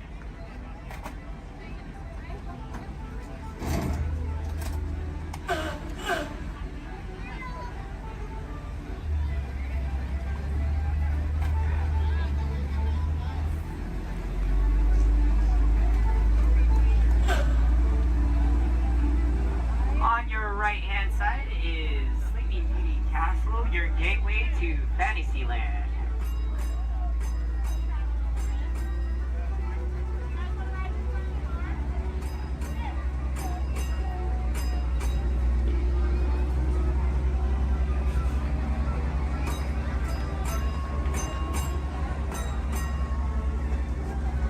Coming up on your right-hand side is Frontierland and Adventureland. Beyond that, Critter Country, Garland Square, and Star Wars Galaxy's Edge.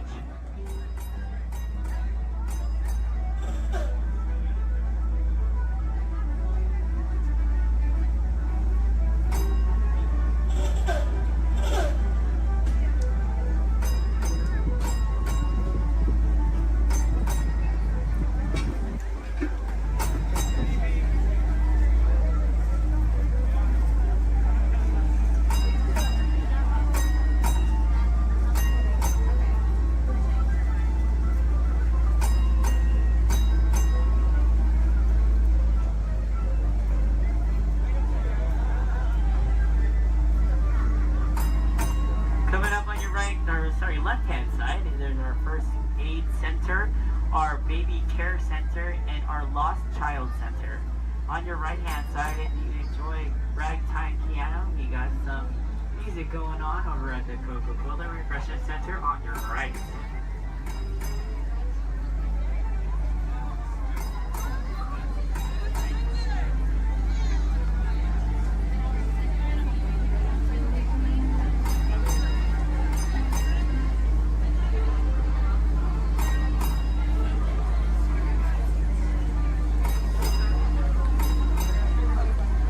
If you get hot later, on your right-hand side is our Dixon Girl Ice Cream Parlor. And on your left is Market House, where you can find our Starbucks coffee and tea. Beyond that is our locker station.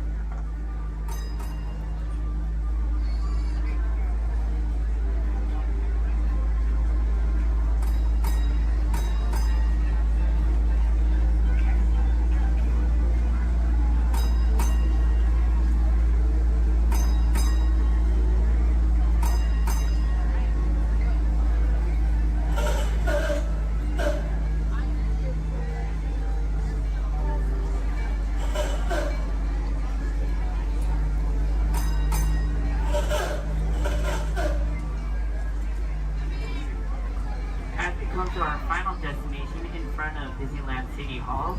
Please remain seated until the bus has come to a full and complete stop.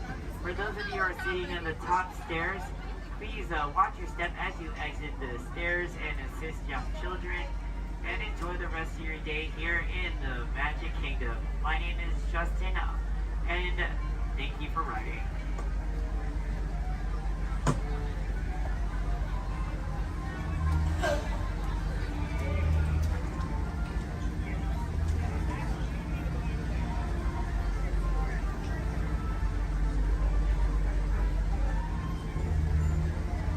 Thank you. Please remain seated, folks. I do need a park deck right over there. Yeah. Please remain seated, folks.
ahead, you'll see an animal identification guide. It's going to help you spot some of the different species we may see on our safari. We won't see all of them, but we usually have pretty good luck. First stop Hey, Twin, we have the off-clear twin day. That means let's go. Job over. My name is Derek. I'll be your driver today through the Harambe Wildlife Reserve. Is everyone having a good day so far? Yes. Great, that's good to hear. Hopefully it gets even better from here. If you have any loose articles like phones or cameras, make sure you hold on to them. If you drop them, I can't stop and get them. Also, if you have a camera, I recommend keeping it out and ready. We can't stop for all the animals we see, and if we do stop for them, they don't always stop for us. It's the best way of getting a clear picture of them. During our entire journey, I do ask everyone, please remain seated at all times. Keep your arms and hands inside the vehicle. This includes children. They can sit on your lap, but they can't stand out or anywhere else, just for everyone's safety.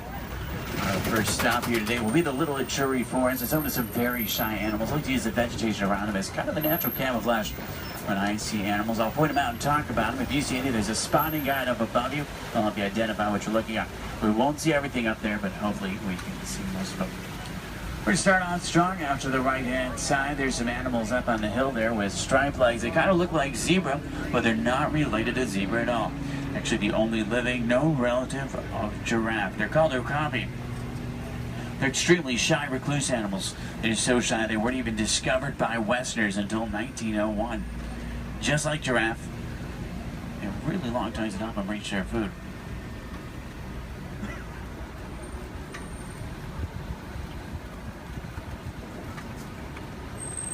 Watering holes like the one out to the left are essential in forests like these. Animals will stay close to them, that way they have a source to drink from. If you look straight across the water up on the ledge up there, you'll see a black rhino. Actually really rare to see. They weigh about 3,000 pounds, charge about 35 miles an hour. They're virtually indestructible animals except in the hands of humans. Due to poaching, there's less than 5,000 of them left. They're poached for their horns, which don't have typical bony cores. They're made of the same material as their hair and nails. That's all they're poached for. The bird out to the right is called a saddle-billed stork. They get their name from the saddle shape on their bill.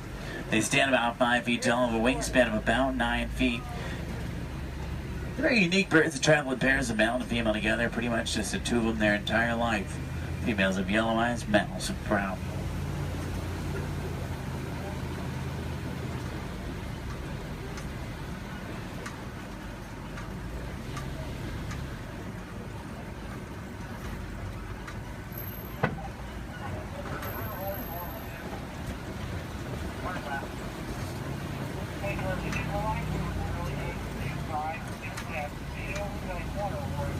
To the left, you'll see some tannish animals. They're called greater kudu. The second largest antelope in Africa. Males have horns, females don't. They're shy nocturnal animals. Next to them are bongo. They're known as the ghosts of the forest because they're so shy and timid. Males and females have very uniquely shaped horns that help them run through the brush without getting tangled. There's even some babies back there. Along the edge of the Ituri Forest runs the Sape River. Sometimes we'll spot hippos there. Do we have any hippo fans? Awesome. Let's see if we can find any. Hippopotamus means river horse, but they're actually closely related to whales. They weigh about 5,500 pounds, can run about 30 miles an hour. Hippos are nocturnal. At night, they leave the water searching for food. They'll walk up to 6 miles looking for it, and once they find it, they'll consume about 90 pounds of grass each every single night. They can hold their breath for about 8 minutes, and they walk along the ground under the water, which makes it challenging to spot them. If you see a blob discoloration or bubbles in the water, it's probably a hippo. Keep in mind, you might not always see them on the surface, but that doesn't always mean they're not there.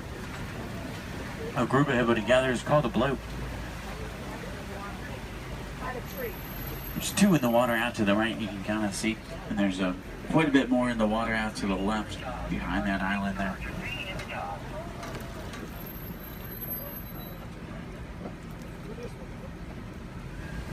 On that middle island are pink-backed pelican. They get their name because they turn a pinkish color during mating season. They nest up in trees. Hippos may seem cute, but they're actually one of the most dangerous animals we'll see all day. They're extremely territorial. If you get too close to a hippo or get in the water without realizing they're there, they become very, very aggressive. You don't want to mess with them.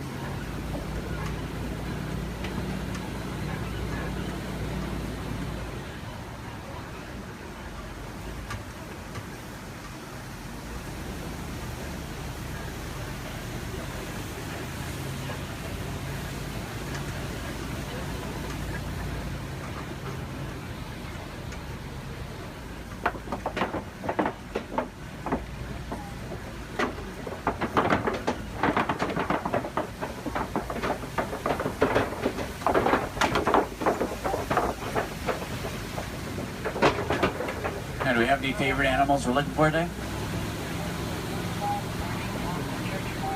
Giraffe fans? Maybe a few. There's babies out in the reserve. What about elephants? Some elephant fans. Any lion fans? Lions are my favorite. Don't tell the other animals, though they get kind of jealous. I'm sure we're looking for some more. Let's head over toward this mountain. It's an entirely different ecosystem, a great place to start looking for some of our favorites. Now on the right up here, we're going to see a baobab tree. We'll see them all throughout the reserve. They're also known as upside-down trees because they look like they're upside down. They do really well in droughts. They store water in their trunks and go about 9 months of the year without leaves, which helps to conserve water. Because of this, they can live to be thousands of years old. We're entering the African savanna we're all working hard to conserve. It serves as a home to millions of animals. Every year is a roaming grave searching for food. It does work like a big circle here. The elephants, they're the bulldozers. They push down the trees, which helps the grass grow and helps provide food. The giraffe will eat the leaves under the trees, which lets sunlight through to also help the grass grow. The zebra and the antelope will eat the grass, and then smaller animals like warthogs, they do the edge work. Helps create the image we're all looking at today. In a balanced ecosystem, there's food for everyone.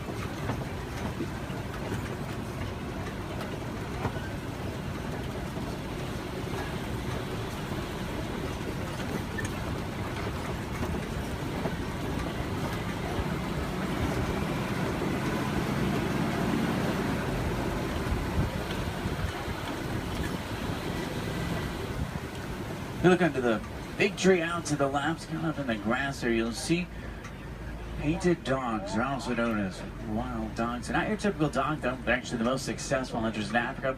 They're more successful at hunting than big cats, including lions. They rally before they hunt. They'll hunt in the morning and the evening. They follow their prey until it drops from exhaustion. And once they get it, they consume 1/3 of their body weight in just one sitting.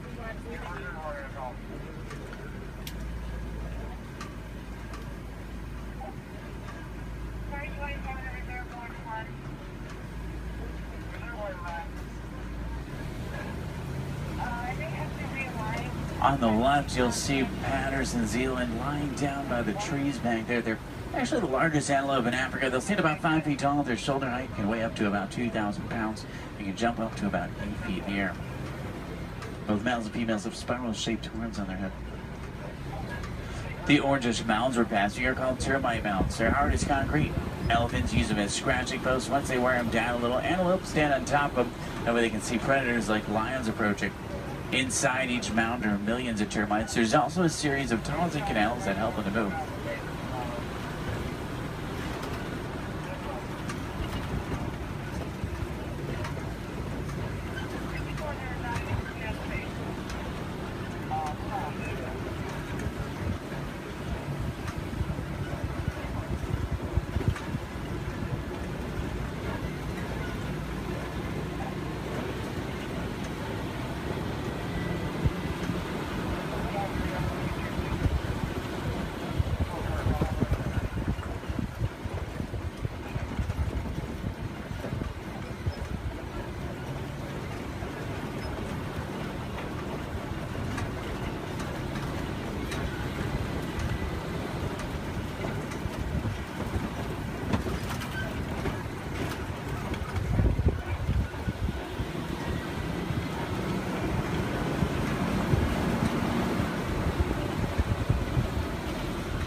See some Maasai giraffe up ahead. We're going to see them out to the left.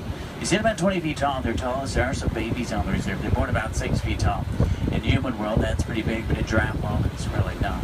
A giraffe will spend about 18 hours of their day eating, and they sleep very little, sometimes just about 30 minutes a day. When they do sleep, they typically will sleep standing up. They don't really like to lie down. They're too vulnerable to their predators. They have 7 vertebrae in their neck like humans. A giraffe can run about 30 miles an hour, and they have hearts that can reach lengths over 2 feet long. They're known for their irregular patterns. However, every giraffe's pattern is totally different and unique, like a fingerprint.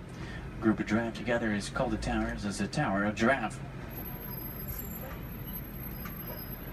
I can't stop for them. There's new animals in the area, so I have to kind of roll by them.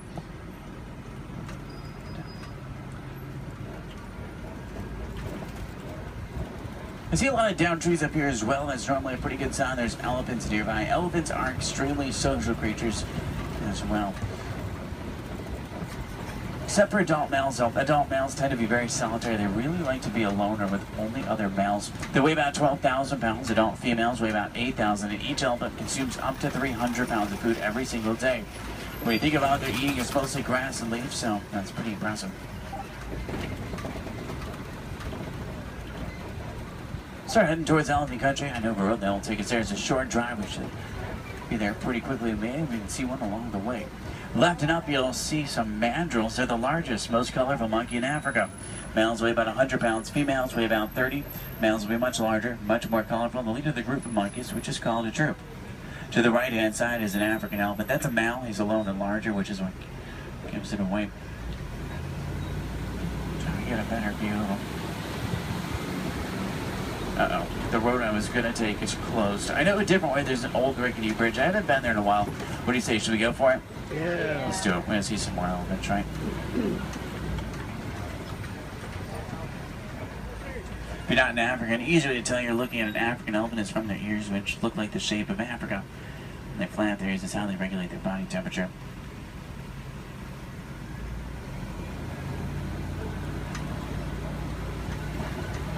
Trying to find some more. I just hope they worked on this bridge. Last time it was pretty bumpy. Almost. Everyone made it. It's a little worse than I remember. The good news is there's still a few parts of it connected. Is anyone on board Scared Heights? If you are, just close your eyes like me. Steady. Oh, they tried to fix it. I see a new patch of duct tape. That stuff really can't fix anything.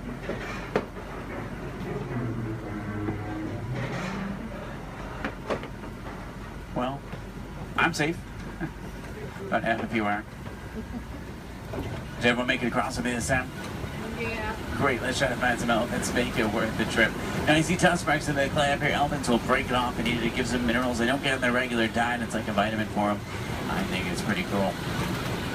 For all the moms on board, this fact will be much scarier than that bridge. Female elephants are pregnant for 22 months. I know, that's a long time. Now, young elephants have the second longest childhood to humans, about 15 years. There are young elephants on the reserve. It's really hard to tell how old they are, though. They grow fairly quickly. I'm trying to find the best place to see them up ahead. Hopefully we can find some down by the watering hole. I'm still in that area where the new animals are, so I have to keep rolling for the elephants, too. I can't come to a complete stop, but I can slow down quite a bit. So make sure you have your cameras out and ready so you can get a good picture if you want one. In the meantime, I'm going to try and tune into a local Harambe radio station. I can normally get a pretty strong signal here. That way we can listen to some music while we look for elephants.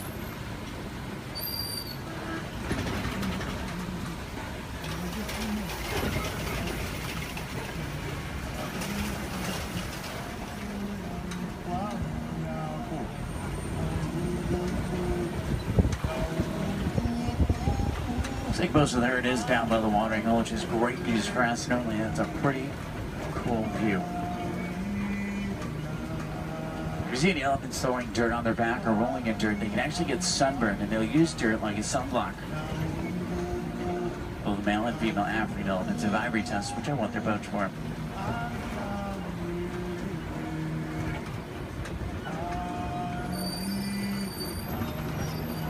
Their trunks might not seem strong, but they're going to be up to 100,000 muscles in just their trunk. It's actually really powerful.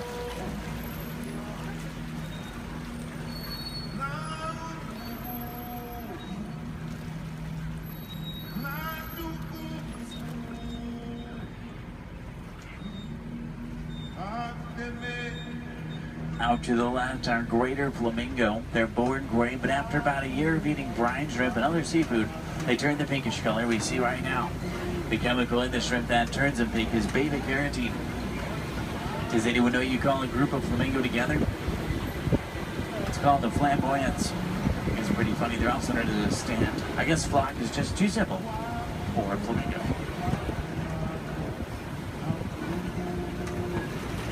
Now, I see white rhino markings up ahead here. White rhinos are bigger than black rhino. They weigh about 5,000 pounds compared to 3,000.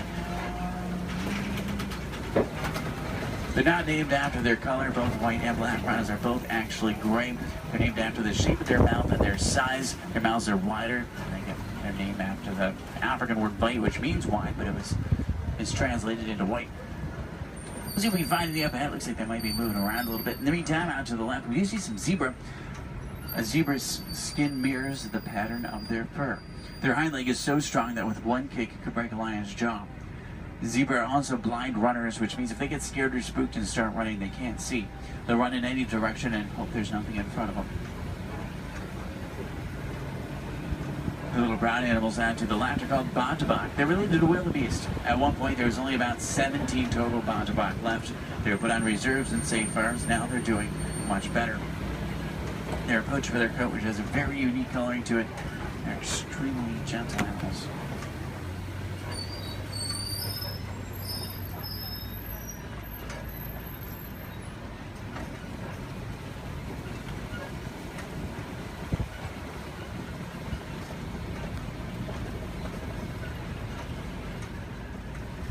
See some spots on the side of the hill here. If you look out to the left and backwards, you might be able to see them. It's kind of a tough angle. There's some up ahead as well. These are a little bit easier to see. These are Cheeto. Cheeto run an average speed of 60 miles an hour. Their daytime hunters have phenomenal vision. It takes them about 3 seconds to reach that 60-mile-an-hour mark. Once they hit it, they can only run it for a short distance. If you look out to the left, you'll see them lying down. It's really hard to see them. They blend in well with the sun and shade combination. Does anyone see them over there? They're kind of, if you look out to the left and then to the right a little bit, you'll see them out to the bushes. They're in this direction, this way. Can you see them? I know, they're really hard to see. They're camouflage. They're not powerful animals, they're speedy animals. If they come across an animal that is powerful, like a lion, they'll turn around and run the other way. Speaking of lions, I see a Kobe rock formation up ahead, which is a good place to look for them. Lions are inactive about 20 hours of the day. It doesn't necessarily mean they sleep all day, it just means they really like to lay around a lot. You can hear lions roar for up to 5 miles. Females, they're the hunters. Males typically stay back and protect the pride. At night, a lion's vision is 6 times stronger than a human and helps them hunt. They're rabid hunters, so they hunt what they see moving. If there's something standing still, they may not even notice it. In Swahili, lion is Simba. I know, what a coincidence. If there's any wilderness explorers on board, you're on the Simba 1. That's SIMBA1, page 13 of your handbook, Simba 1. There's a crash of rhinos out to the right. You can get a pretty cool view of them. There's even some babies. Babies stay pretty close to mom. Keep in mind, mom weighs 5,000 pounds, can run 35 miles an hour. So if you thought your mom was scary when she's mad, these are a little scarier. Left it up is a pride of lion. There's a male. Look higher, you'll see a female. She's way up on top of the rocks up there. Extremely graceful animals, but they're also very powerful. You get that sense when you're around them.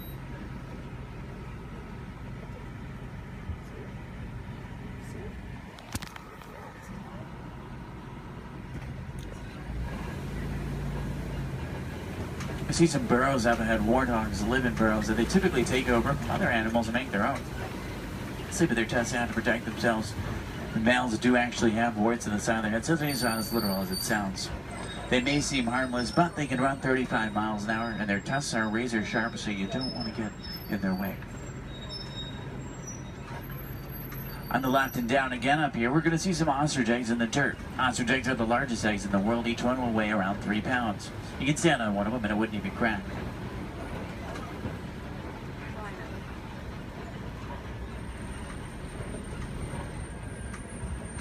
If you're wondering what Disney does or what we can do to protect some of the animals we've seen today, the Disney Conservation Fund has been doing research for a long time. And a good example of something we've learned is elephants in Africa migrate quite a bit. There's a problem though, they're migrating onto farms and taking crops from farmers, and the farmers did not have a non-violent way to stop it. Fences don't work, elephants plow right through them. So Disney went over to try to help their conservation partners find a solution, and they found out that elephants are terrified of bees. So they created bee-hive fences and installed them in Africa. This not only keeps elephants out of dangerous territory, it also benefits the farmers. They can make extra money from the honey. What we can do is recycle old technology like cell phones, cameras, and computers. We can also just learn more about these animals, because the more we know, the more we can help, just like elephants and bees. The animals to the left and right are called scimitar horned oryx. They get their name from the scimitar-shaped horns on their head. They're on the critically endangered list. I think the horns are pretty cool.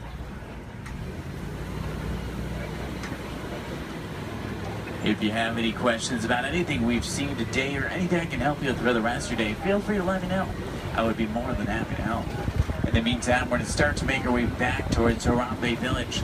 Once we get back, if you're looking for more fun things to do, I recommend the Pangani Forest Trail. You can see gorillas, baby gorillas, naked mole rats, hissing cockroaches, underwater hippos, meerkats, and more. About a 15-minute hike, but you'll get some great pictures, make some great memories. At the end of Harambe on the right is the Festival of Lion King. It's one of the most popular shows at Disney. By far one of my favorites. It's worth the trip. Make sure to drink plenty of water today, otherwise the heat can sneak up on you. Did everybody enjoy the safari? Yeah. Great, that's good to hear. Now the best thing is no two safaris are ever the same. Whether it be a different driver, different animals, or the same animals closer, it's always unique.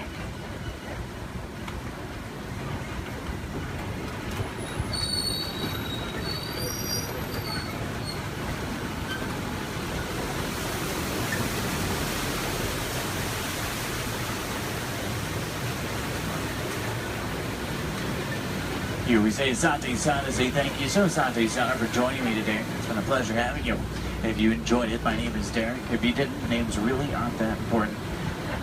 Hopefully you did. I think we saw some pretty cool animals. Hopefully we got to see some of their favorites. If you're looking for tigers today, check out Asia sometimes. We'll spot them on the Maharaja Trail. If you're looking for crocodiles, head over to Dinoland. You may be able to spot them there. The American crocodile. Sometimes you'll see them there.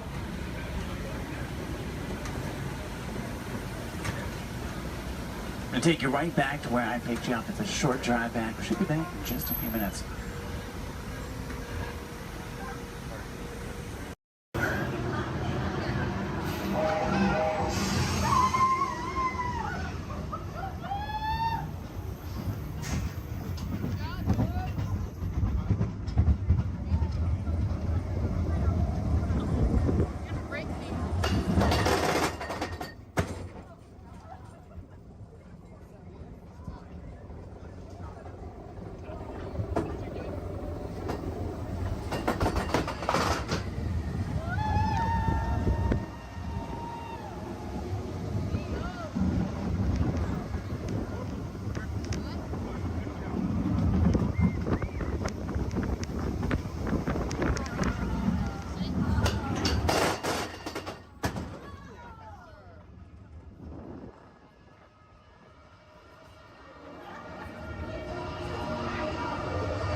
worry about raising your hands. If you know any of the answers, just feel free to shout them out. My first question is, which princess grew up here? Belle. Belle, that's right. And does Belle still live here? Yes. No. No? Yes? Well, if Belle doesn't live here, then where does Belle live? The castle. The castle, that's right. Are we all ready to go visit Belle in the castle? Yes. Yes, awesome. Now right behind me is an enchanted mirror, and this was a gift given to Papa Maurice by the Beast. It lets him visit Belle in the castle at any time he wants, and I know the perfect time we can go back to. So everyone, please repeat after me. Take me back to the day Belle and Beast fell in love. Take me back to the day Belle and Beast fell in love.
Along the way, you can preview many of the exciting places you want to be sure to enjoy today while visiting Disneyland of tomorrow.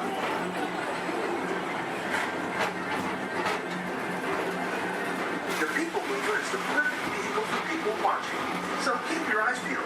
You never know who you might see.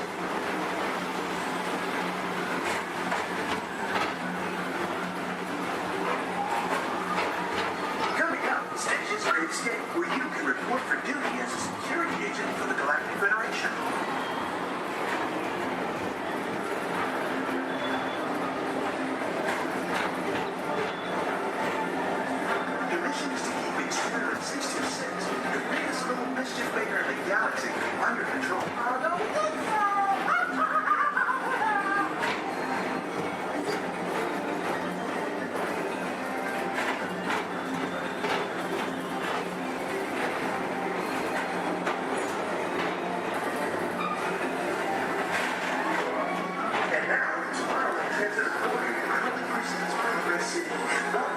dreams were an experiment, prototype created into power. Progress City was the inspiration for Epcot, and many of its forward-thinking ideas have been realized throughout Walt Disney World.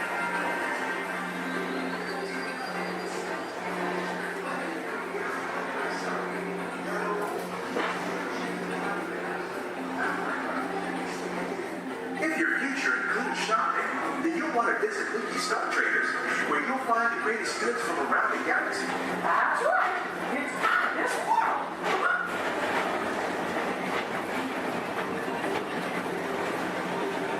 At the Disneyland Speedway, put the pedal to the metal and speed towards the checkered flag in your very own race car. Young or old, this is your chance to drive in the fast lane without worrying about getting a speeding ticket.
Mr. Tom Morrow. Please contact Mr. Johnson in the control tower to confirm your flight to the moon.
Space Mountain while you're here for an adventure that's out of this world.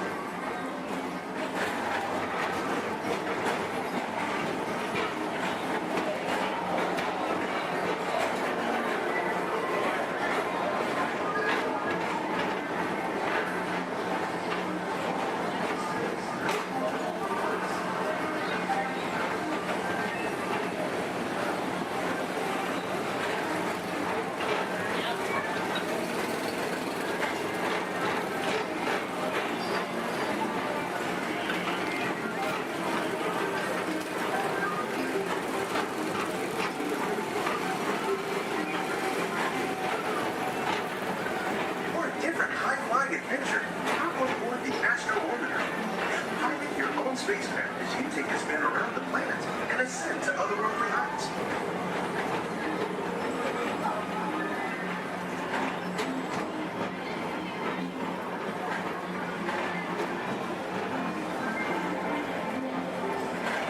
We're now approaching Walt Disney's Carousel of Progress.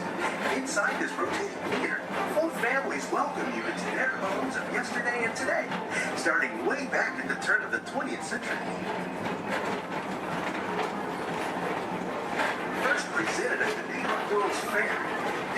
Legendary Circular Theater celebrates the progress that has made our lives better. It's a perfect reminder that there's always a great, big, beautiful tomorrow shining at the end of every day.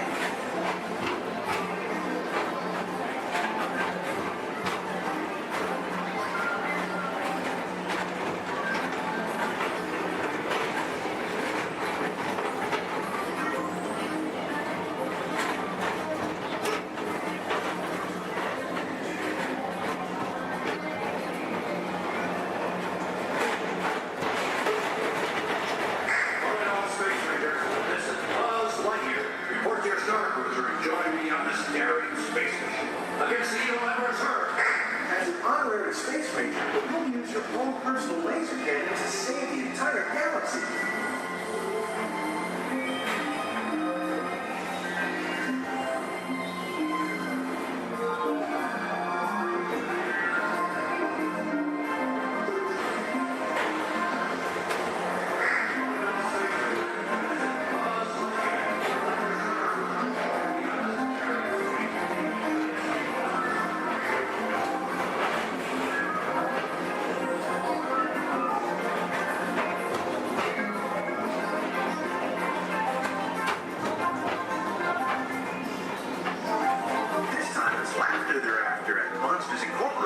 So drop in and join Mike Wazowski and all his pals at Monsters Incorporated Laugh Floor. Share the fun.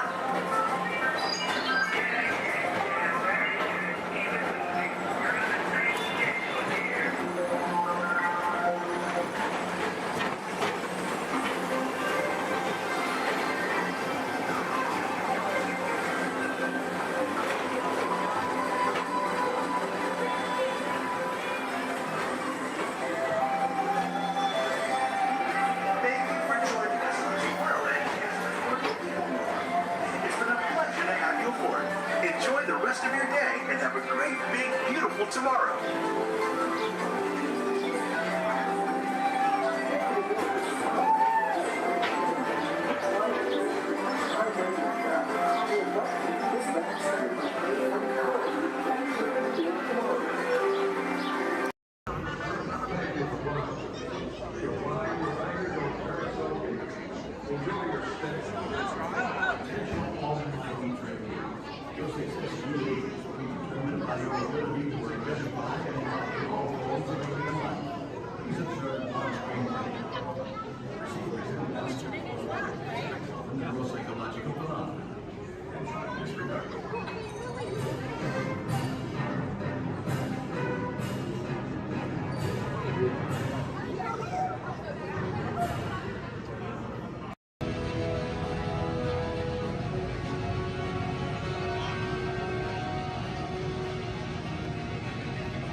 Gracias.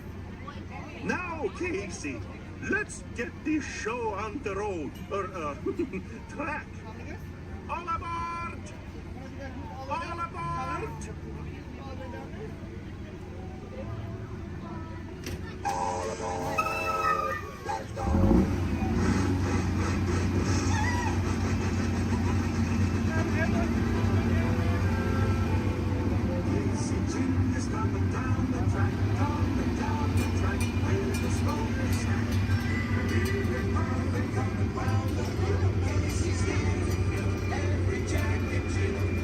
Every time it's fun,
That's the end of the lion.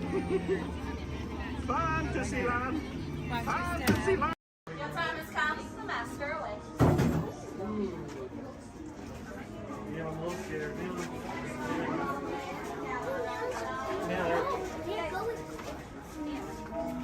Are you closer to Sphinx or closer to Seth?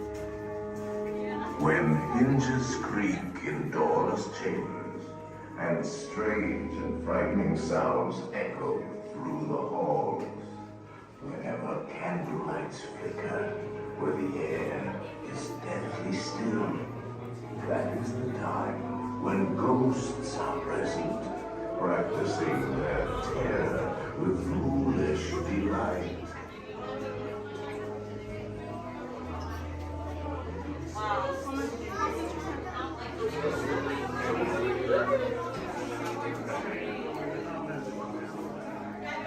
Proceed all the way to the chamber and all the way across to the walls. Look alive, folks, for our strict deadline. It's going like a hatchet and chop chop. Welcome, foolish mortals, to the haunted mansion. Your host, your ghost host.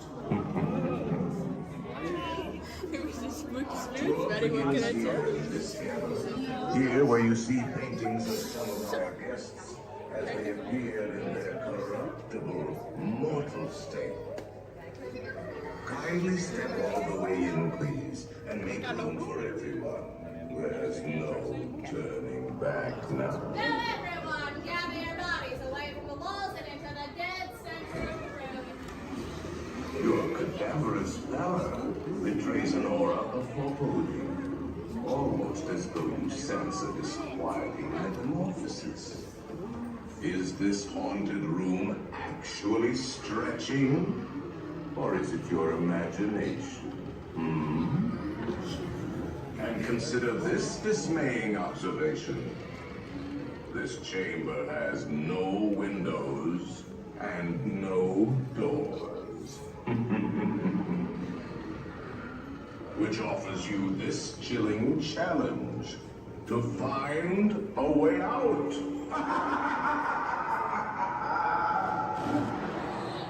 Of course, there's always my way.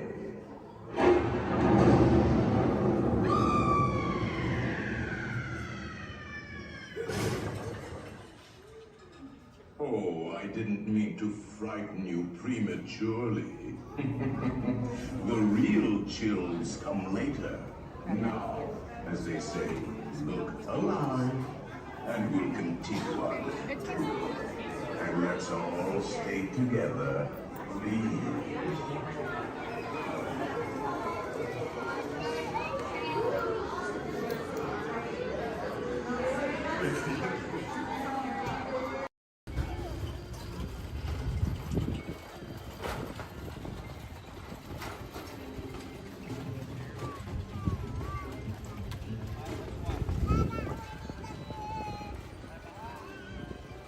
For those of you standing, please hold on to the handrails throughout our journey and stay clear of the doors.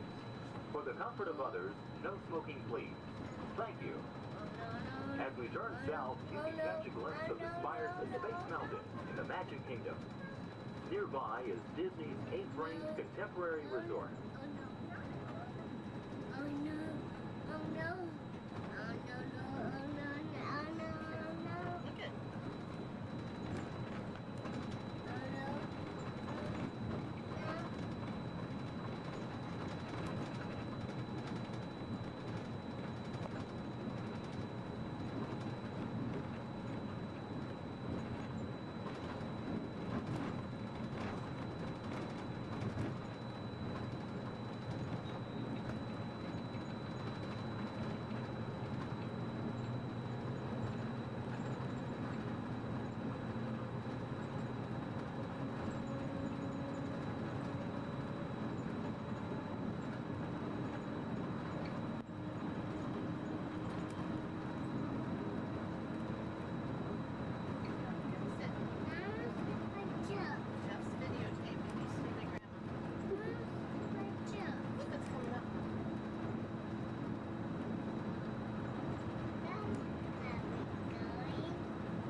your group is together, now is a great opportunity to pick a time and place to meet and become separated in the park.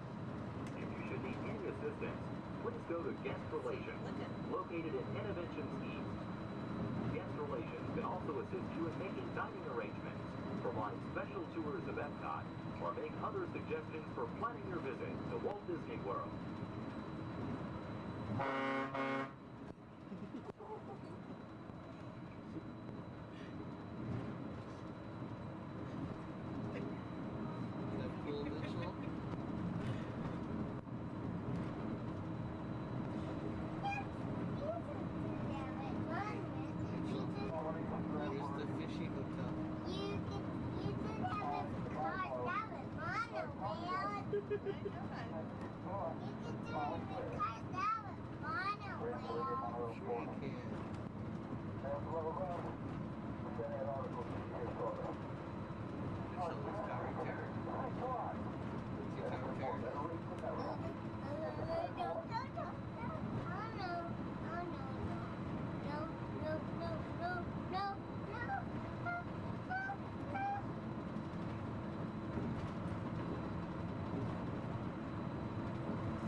Traveling to Epcot, where nations celebrate human achievement and potential.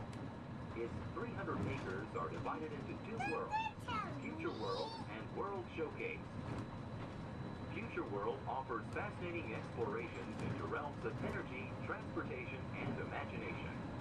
You'll also find adventures in communications, sea exploration, food production, and other vital topics. World Showcase is a community of nations, highlighting the accomplishments and cultures of people around the world. On the banks of the 40-acre World Showcase Lagoon are Mexico, Norway, China, Germany, Italy, the American Adventure, Japan, Morocco, France, United Kingdom, and Canada. Young adults from each nation represented in World Showcase are among your hosts, making this a true international exchange.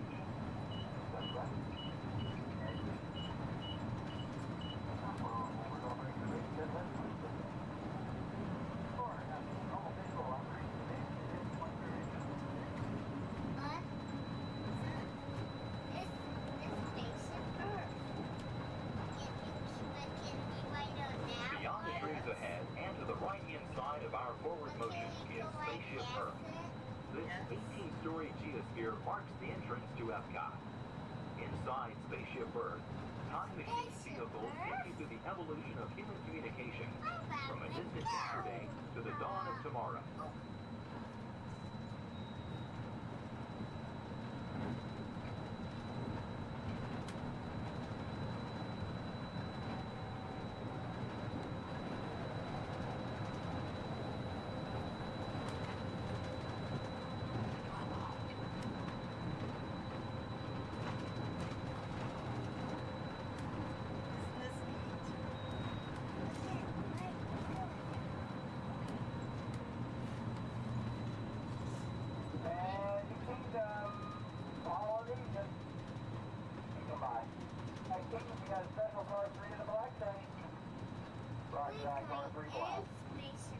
Coming up behind Spaceship Earth is Innovations. Inside this hands-on area, you can explore and interact with the ever-changing technologies and products for everyday living in the near future. To the opposite side is the Universe of Energy. Inside you'll find Ellen's Energy Adventure, hosted by Ellen DeGeneres and Bill Nye the Science Guy. Maybe. Next is the Wonders of Life, where you'll discover Body Wars, which takes you on an amazing trip through the human body. No, we are not going In Test Track, you can experience the acceleration of test driving a vehicle on the fastest and longest ride ever created for Walt Disney World. Coming into view is World Showcase. Directly across from us on the far shore of the World Showcase Lagoon is our host pavilion, the American adventure.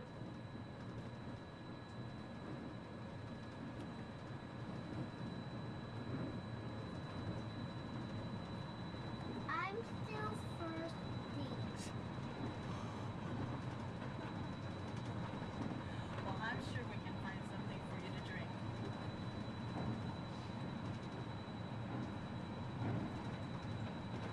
The glass pyramids are the gateway to your journey into imagination. Inside, you can find the 3D adventure Honey, I Shrunk the Audience. Join Professor Wayne Solinsky as he receives the Inventor of the Year award for his incredible shrinking machine. Next is the land, where you'll discover creative partnerships between people and the land around the world. In the living seas, you can descend via hydrolator to Seabase Alpha and navigate the largest, most spectacular coral reef environment ever created by humankind. Ladies and gentlemen, we are approaching the Epcot monorail station. Smoking is not permitted at Epcot except in designated areas. Please consult your guide map or ask a cast member for the location of designated smoking areas. Please hold on to the handrails and stay clear of the doors until the monorail stops completely and the doors open. On behalf of the cast of the Walt Disney World Resort, we'd like to welcome you to Epcot. And ladies and gentlemen, this is the Epcot monorail station. If I can please have everybody's attention, once again, I do need everyone's attention. As you're walking up the platform this morning to the Transportation and Ticket Center, you might have noticed our signs, and if you did not, that is why I'm here. Epcot will be closing this evening promptly at 4 o'clock. Once again, Epcot, the entire park, will be closing this evening at 4 o'clock. Monorail transportation will...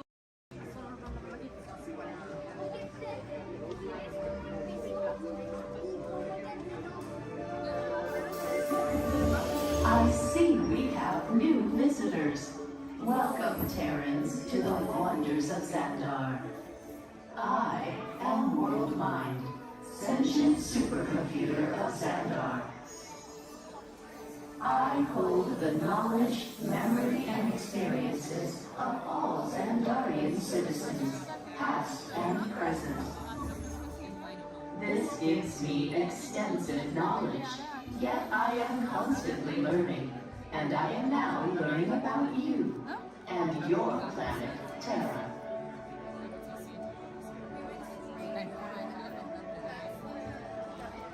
Much of my knowledge of your world came from your great scholar, Peter Quill. However, many of his facts have yet to be confirmed, such as the incredible importance of a legend called Footloose. Through my fellow Xandarians working here at the wonders of Xandar, I am discovering more about you Terrans. Such as your fascination with eating the turkey leg. Why only the leg? What about the rest of this creature? We are eager to learn the answers to these questions and so much more about your world. In return, we Xandarians hope to share with you more about ours. Although Xandar is 2.537 million light years away from your planet Terra, our worlds are actually quite similar, and began at precisely the same moment.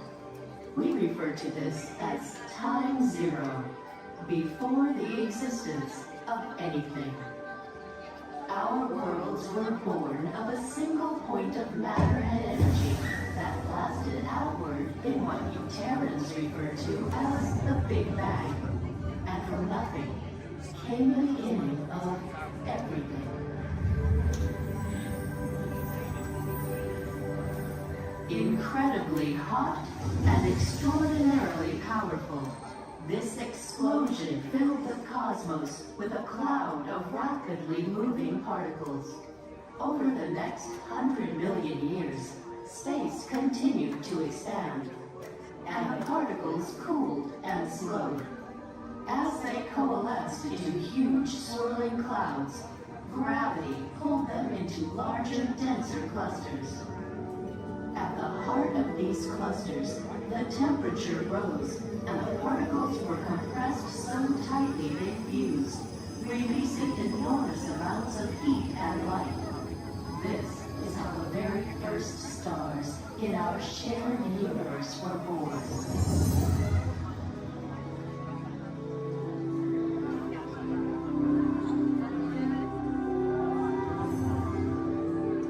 The singularity is just one of the commonalities between our two worlds that we will explore today.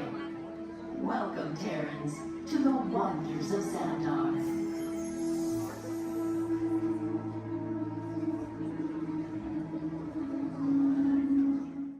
We recently learned that your Terran visionary, Walt Disney, had a similar goal in mind with his early concepts for the experimental prototype Community of Tomorrow. Years now, Peter Quill, what do you have to say about this? You know, I guess, I mean, it was really a group effort to execute my plan. Thank you, Mark. The Great Lady, this, I would love to hear more about how Terra was chosen for this Wonders of Xandar tour. Well, that was totally my idea. And that got too, because I love that place. It's awesome.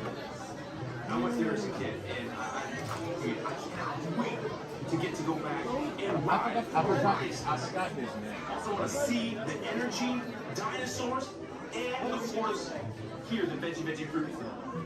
It's the best. Can't wait.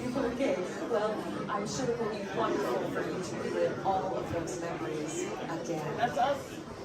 And it's thanks to Guardians that Xandar is reaching out to other cultures across the galaxy.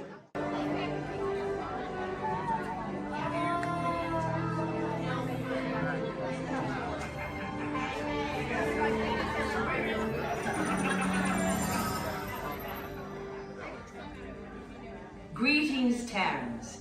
I am Nova Prime Irani Rayal, Commander of the Nova Corps. On behalf of all Xandarians, I hope you have enjoyed exploring the wonders of Xandar. As you have seen, your world and ours were born of the same moment, one which you refer to as the Big Bang. As such, we are all galactic neighbors in a vast universe which we and countless others share. For you to travel to Xandar would take 2.5 million years, assuming you had a ship that could fly at the speed of light. So we decided to come to you. But even we could not have reached you so easily were it not for the Cosmic Generator, an advanced piece of Xandarian technology that creates jump points, artificial tunnels that act as shortcuts, linking distant points in space. It is our desire to share this wondrous technology with your people, so that together we might explore new worlds and create a brighter tomorrow. And now, as the culmination of the wonders of Xandar, you will be teleported to a Nova ship above your planet for a demonstration of the Cosmic Generator. I trust you will find it an unforgettable experience.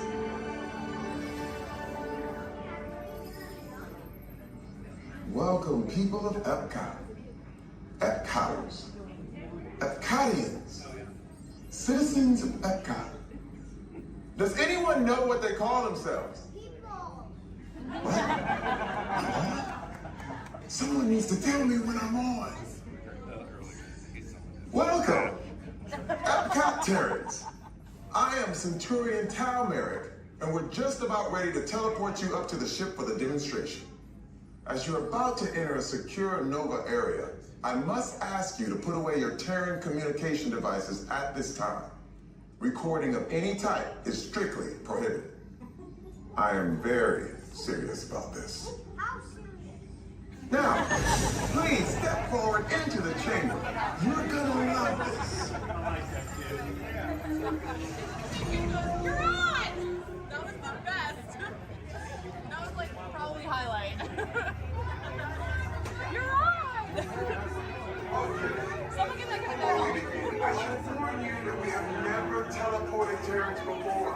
But since your molecular structure is very similar to Xandarians, it should work. It'll work. So long as you are standing inside the lighted ramp, you do not want to know what happened last time someone did not stand where I told them to, okay? Stand by for teleportation. Here we go.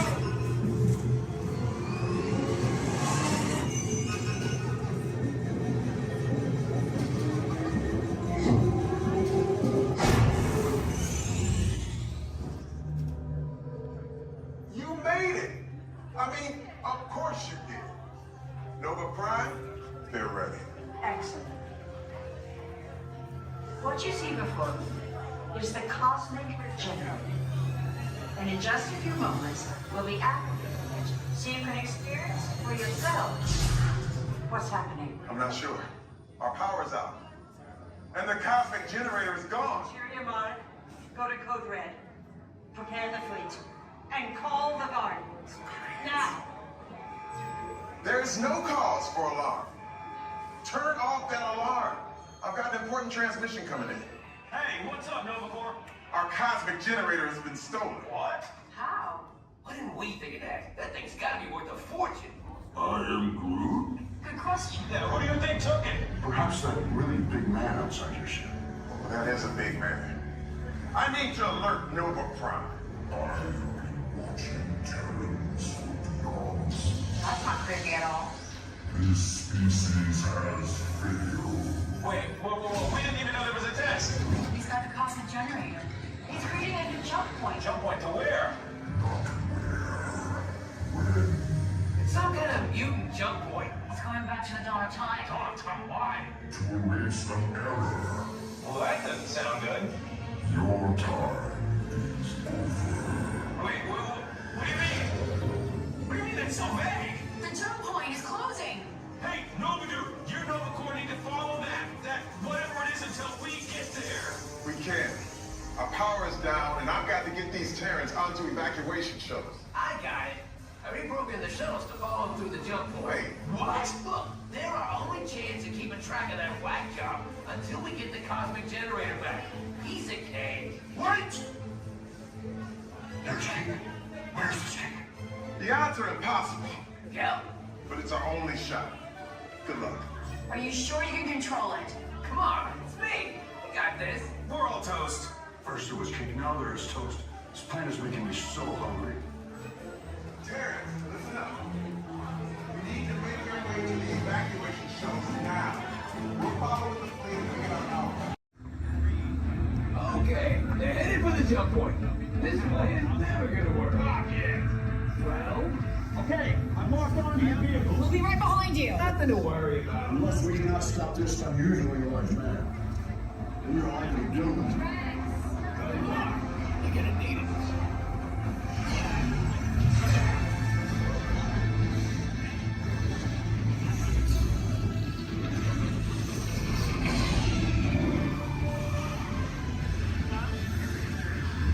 Supposed to follow me. What is that noise? Noise? No one's gonna stop rock and roll from existence. What have we done? What have we done? I think we're doing crack.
really think they deserve to be followed?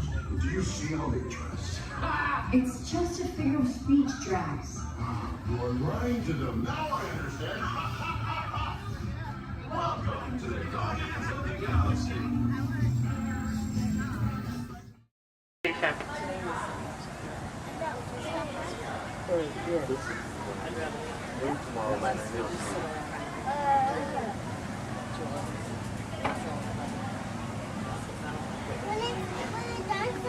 Maybe ride 2 rides.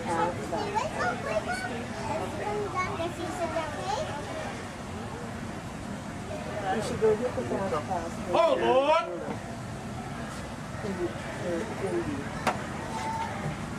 Because they're all right there.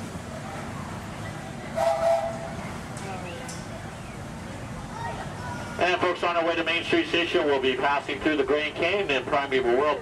This is a perfect opportunity to take out your cameras and snap a few pictures. However, as a courtesy to those around you, we ask you please turn off the flash photography and video lighting on your cameras. Once again, no flash photography or video lighting inside the tunnel.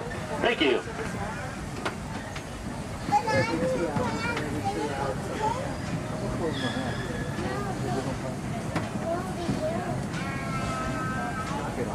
To those joining us, welcome aboard.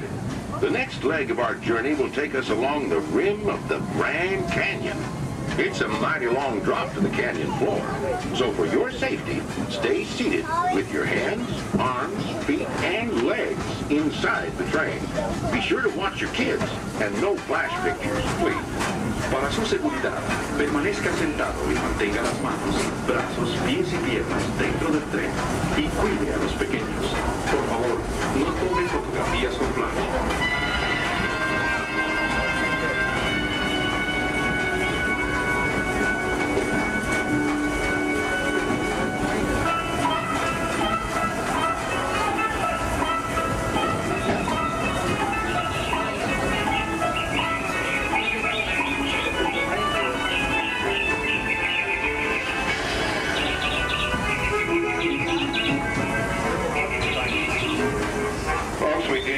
To please remain seated at all times. Thank you.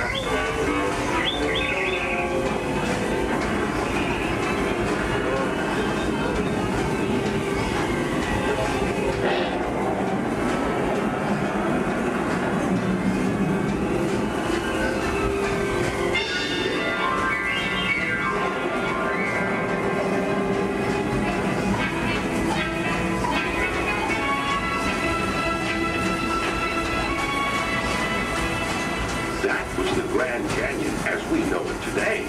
But it wasn't always that way. Right now, as we travel back in time, back to the fantastic primeval world, land of the dinosaurs.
Back to our own time and to Main Street Station, gateway to Disneyland.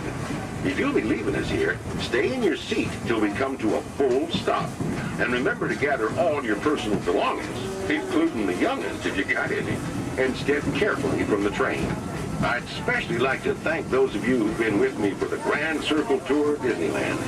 We surely hope you enjoyed your travels with us and that you'll come back and see us again real soon. For those of you traveling on, we'll be on our way again in just a few minutes.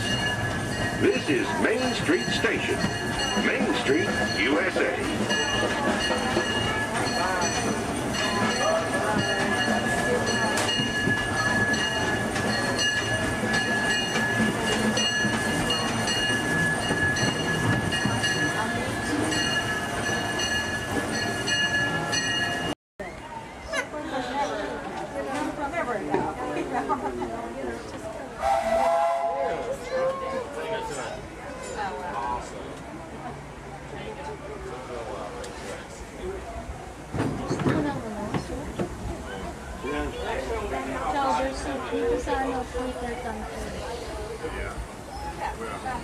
Burgers, chickens, and salad.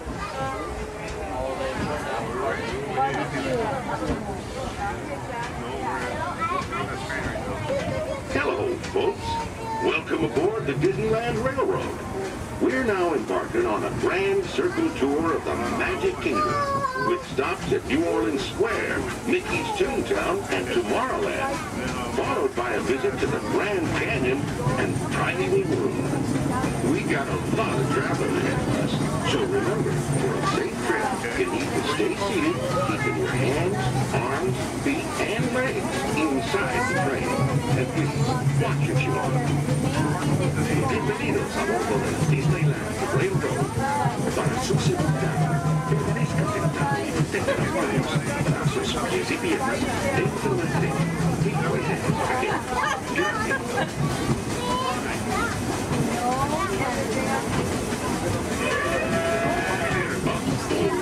Did you folks hear that? Sounds to me like we've reached the wilds of Adventureland. You just might run into a lot of savage critters out there, including lions and tigers and tiki birds. Everybody best be on the lookout. You never know just what could show up. We're approaching our first stop.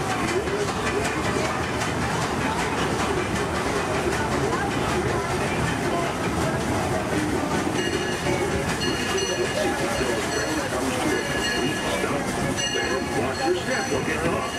Have a good time at the frontier, you hear?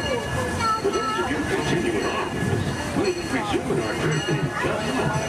This is New Orleans Square. Take a drink.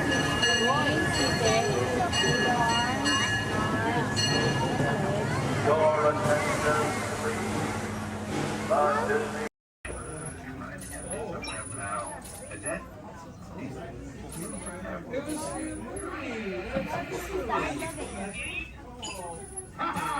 Gotcha.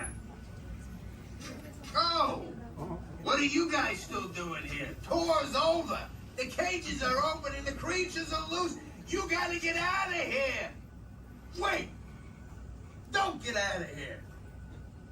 I could use a hand.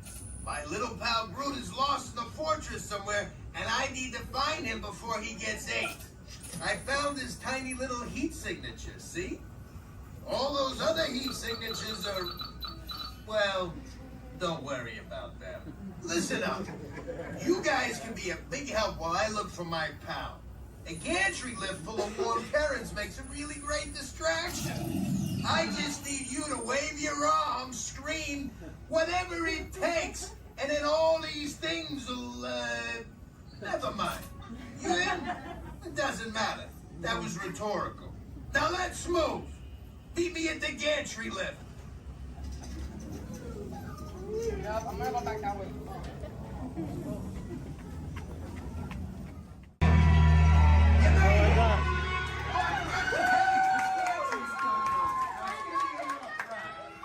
Remember, if you see a scary creature, scream real loud and look delicious.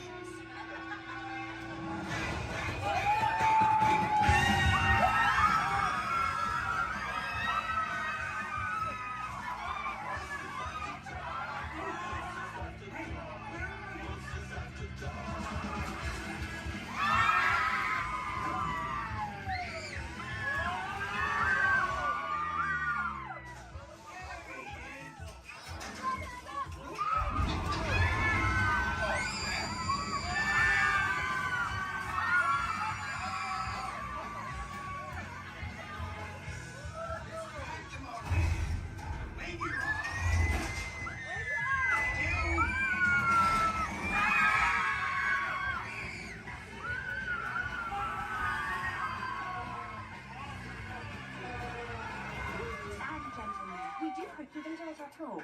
Please gather your purse souvenirs.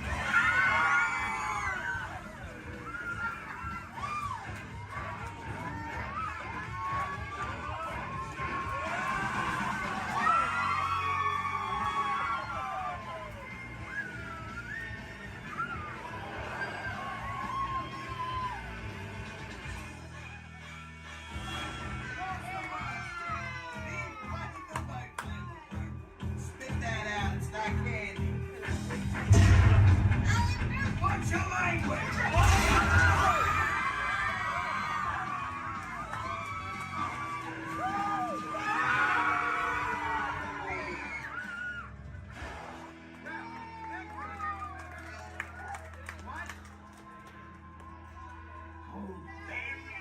Very still. We are now approaching our one and only stop to the Mickey and Friends parking structure and the Pinocchio parking area. For your safety, we ask you please remain seated until this tram has come to a full and a complete stop. As soon as that happens, I'll instruct you to lower your head and watch your step and exit to the driver's left-hand side and the driver's left-hand side only. But until then, please do... Uno team ready. Affirmative. The engines are hot. Red 2, Blue 5, report. Red 2, check. Blue 5 standing by. Siellä on system scan rig. Affirmative. They're all Engage repulsors and hold on, recruits. More ships. Launch.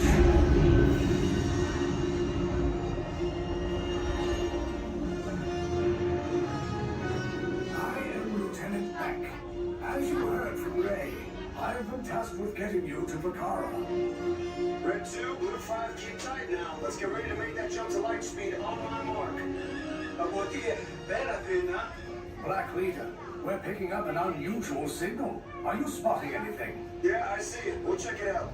BB-8, what do you got? There appear to be a number of small craft heading our way. Raise the shields. We got company. First order TIE fighters. Reroute. Red 2, Blue 5, we got a clear path so transport can make a jump. They're all over us. I'm hit. We lost Red 2, more incoming. Blue 5 taking evasive action. Try to shake him, Blue. I'm trying. We lost Blue 5. I'm going to try to draw them away. Copy that. Get us clear so we can make the jump. Be ready. You won't have much time. Where are all those TIE fighters coming from? Star Destroyers. Get out of there. We can't. We're caught in a tractor beam. It's pulling us in. I'll get some friends and make this a fair fight. Don't worry, I'll come back for you. Stay strong.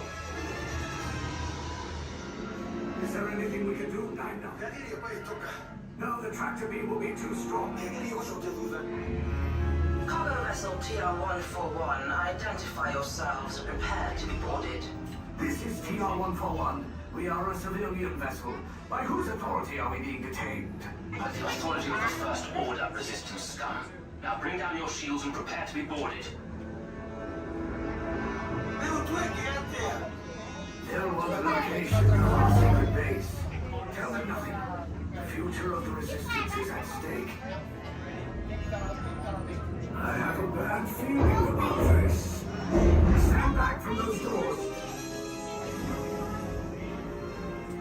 I'm gonna let everybody else go out. The ship is now under the command of the First Order. You will disembark and proceed to the right for interrogation. You will exit last. Everyone else off. I was going to.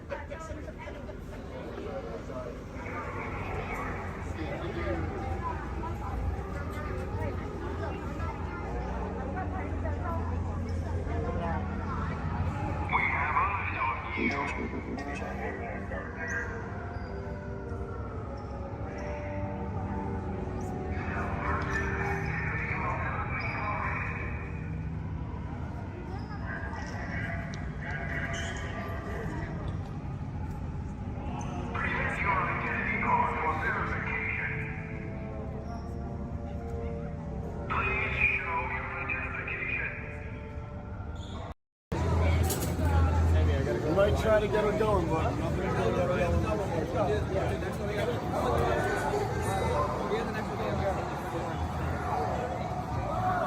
bad.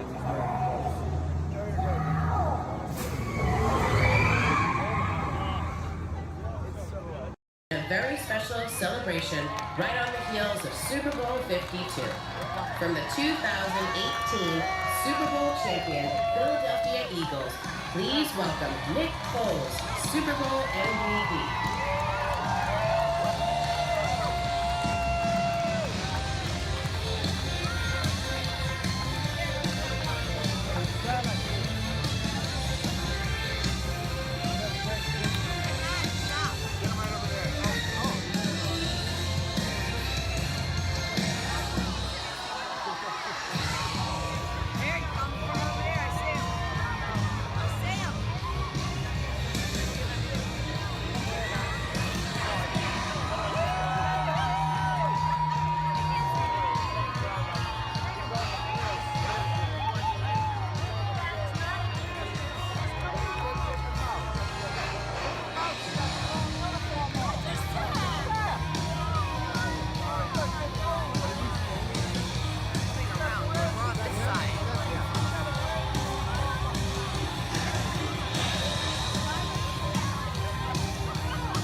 It's unbelievable to be out here with everyone here. I mean, we're celebrating a good time.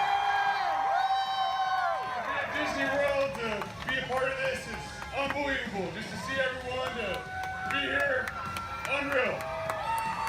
So, tell me, your fans have lined the parade route from start to finish. What do you have to say to them? I mean, Philly fans are everywhere. I mean,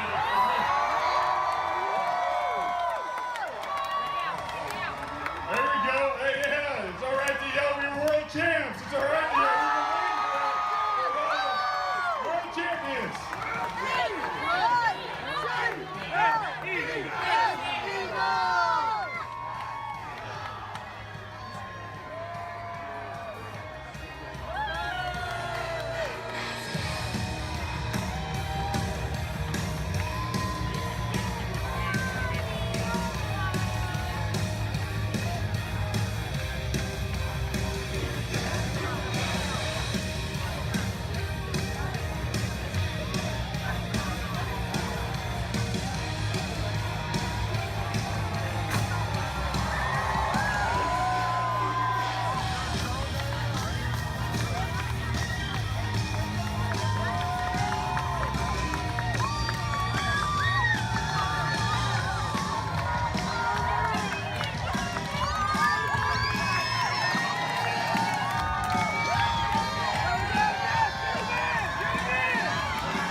an adventure for sure.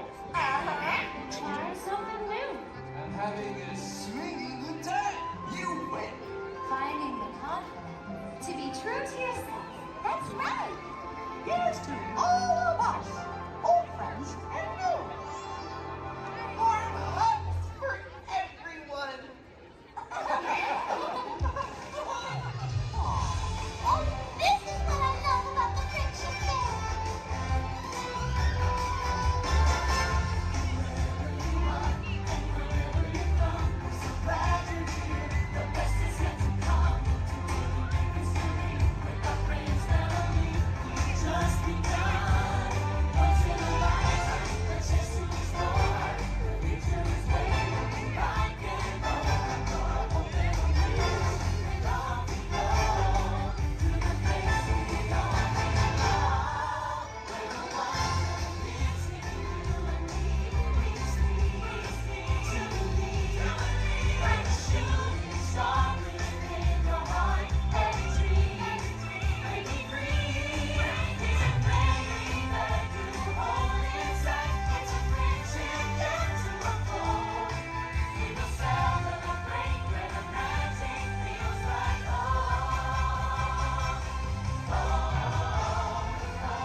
Thanks to all of you, old friends and new, for celebrating with us today.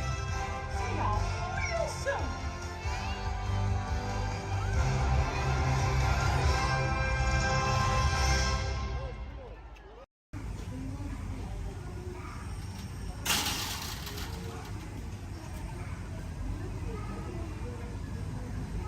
Aboard! For those of you just joining us, welcome aboard Excursion 3 on the Disneyland Railroad. For your safety, please remain seated at all times, keeping your hands, arms, feet, and legs inside the train. Please supervise all children, making sure they are seated away from the train openings, either fully on a lap or on a bench. Our next stop will be Main Street, but before that, we will travel into the tunnel ahead and journey through the Grand Canyon and Primeval World. While you are more than welcome to take as many photos and videos as you'd like, we do ask that you please turn off all flash photography, video lighting, lighting toys, and accessories, including any lightsabers, light up ears, bubble box buildings, and many more.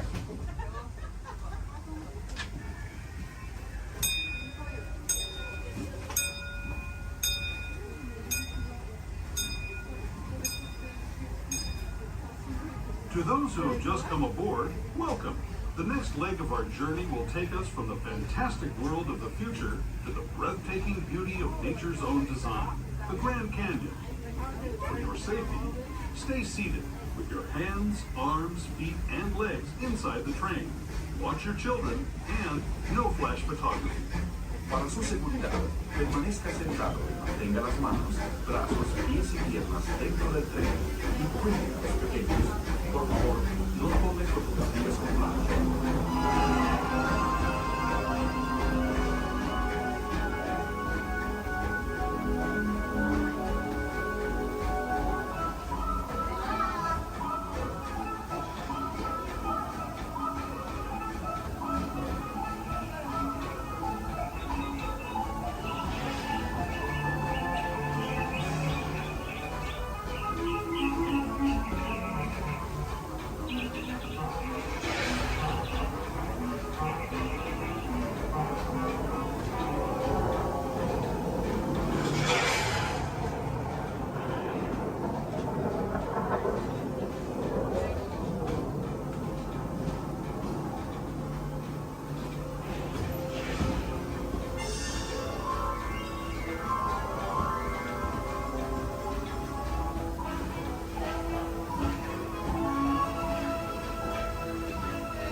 Canyon as we know it today.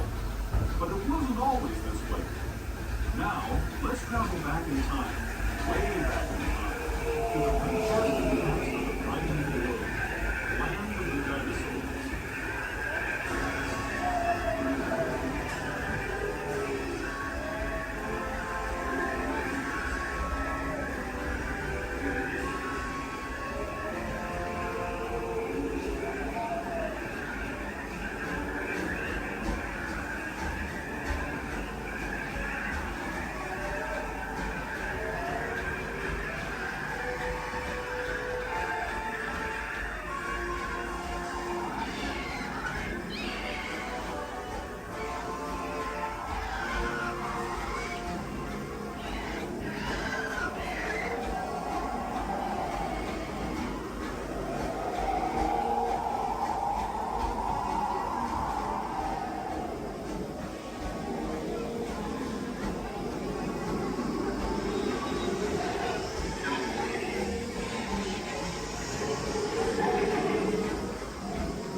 We're now returning to our own time and to Main Street Station, gateway to Disneyland.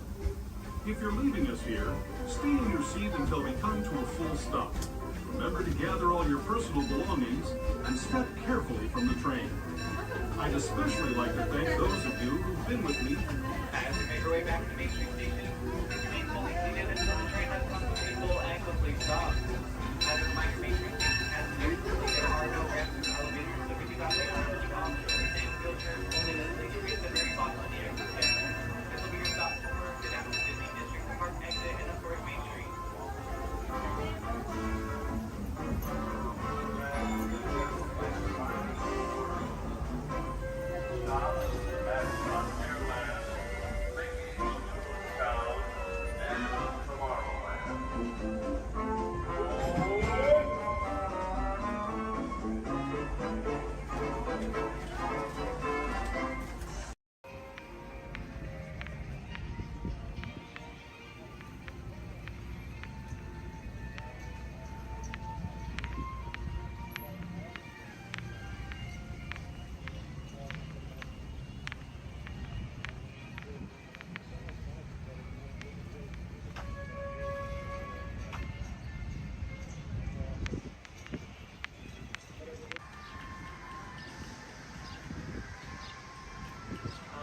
Hi.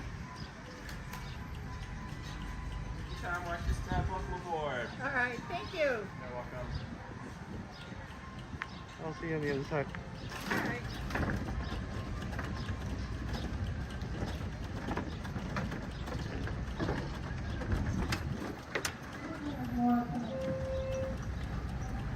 I believe there's some more coming. Oh, okay. I'm gonna fill my water bottle in the ballot.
stay where you are until we are safely docked and the captain has given the all clear. Because this is a free floating vessel, we do have a tendency to bounce around a bit during docking. If you are standing or sitting on the stairs, we ask that you please clear the stairway. Everyone else, please remain where you are until we have completed our docking. Once again, please clear the stairway. You'll be given an all clear when it's safe to travel the stairs and doors. Por favor, manténganse alejados de las escaleras.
Jungle Cruise movie.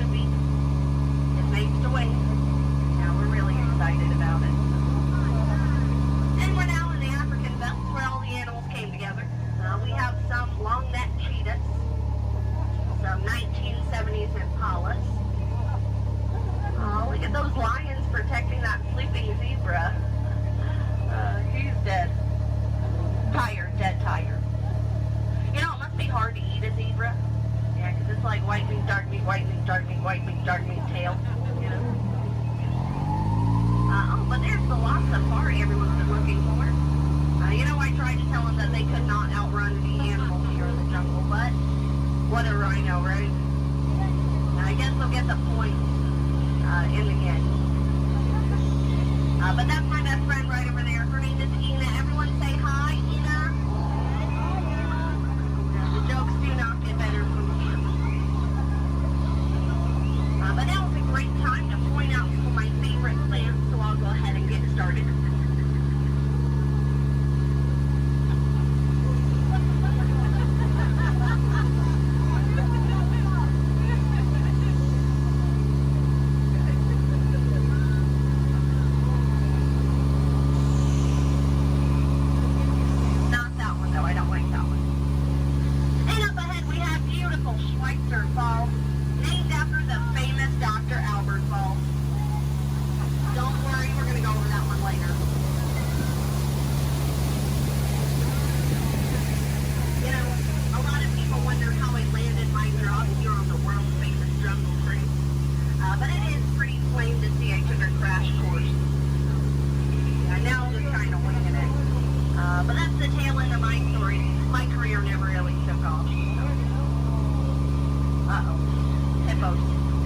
Hungry hippos, and they have lost their marbles. These hippos may look cute and friendly, but they can actually capsize a boat just the size of this one. But don't worry, everybody. I have a great technique that'll scare off anyone. I love you. I work at the Jungle Cruise. Yeah, that normally does the trick. I just wanted to live happily ever after, whatever. You know, someone once told me that my job was so easy a monkey could do it. Yeah, I only halfway believed him. I didn't really find it too appealing, so let's just banana split out of here. And if you look right over here to the right, you're going to see absolutely nothing. Yeah. Well, guys, stop monkeying around. You know, this right over here has been really bugging me. Those butterflies are just not what they used to be. Yeah, caterpillars, you know? Yeah. But now for the moment you've all been waiting for. It's not the exit. It's the eighth wonder of the world. It's the one, the only, the amazing, the stupendous. It is the backside of hell!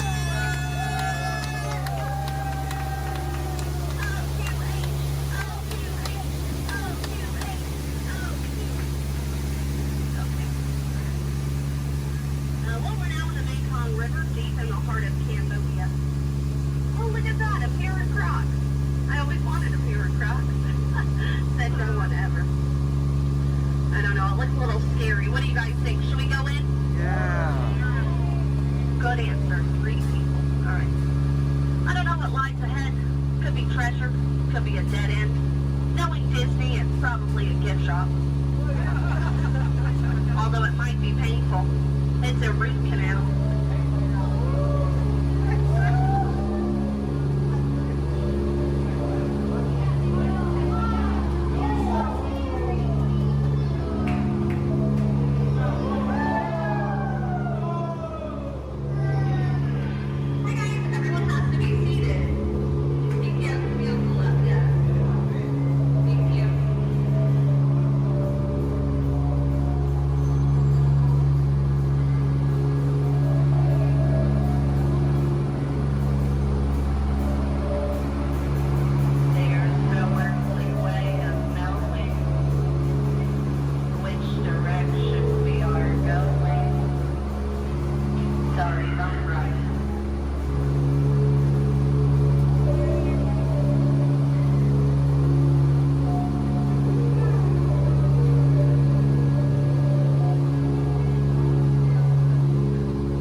welcome for not spraying me guys.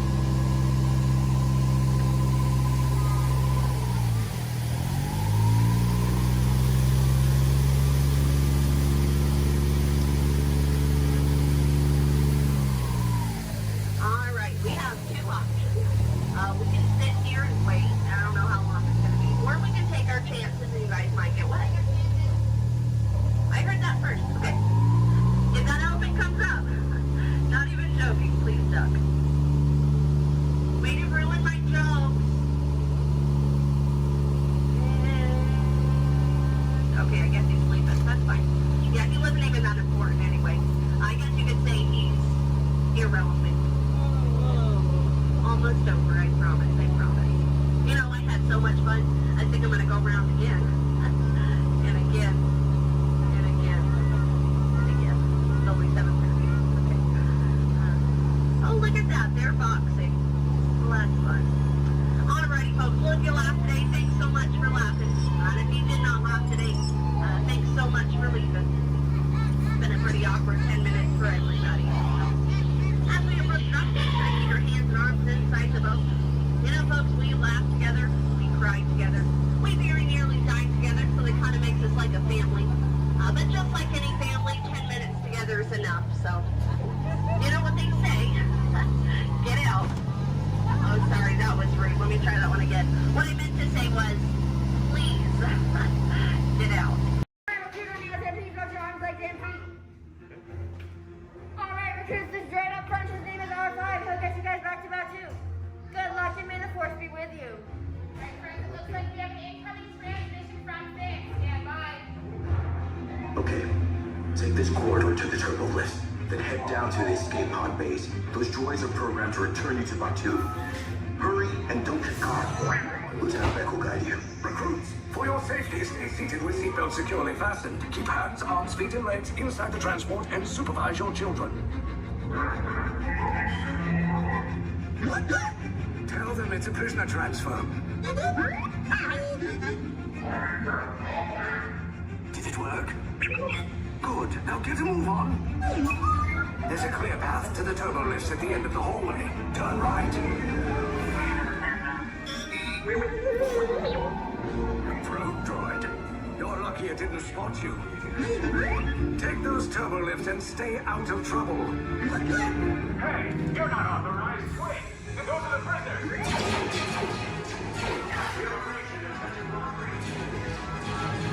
Cover is blown. Find an alternate route. Who picked these two droids anyway? Detention block breach. Prisoners not seen and never seen. There they are! Fire!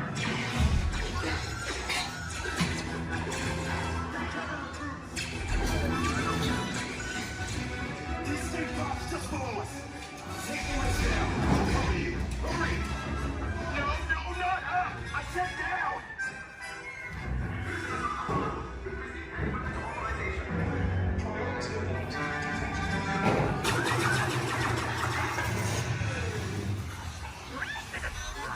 This does not look good. Try to find another way down to the escape pods. The resistance will attempt to rescue the prisoners. They have neither the resources nor the courage to engage us. You underestimate their conviction. Raise the shields! Shields? I see no evidence. Now! Sound the alarm! All personnel to their stations! Sir, the prisoners have escaped. How brave, but ultimately hopeless. There's nowhere to run.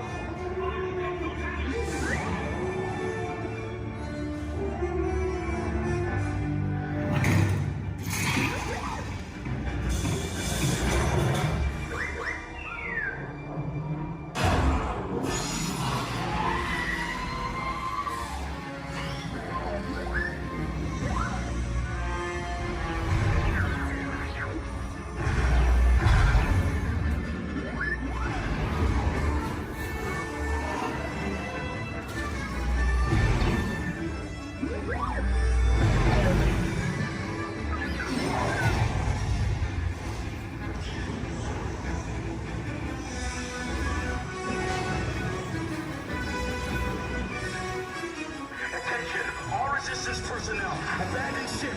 I repeat, abandoned ship. This is short as a... There's no escape.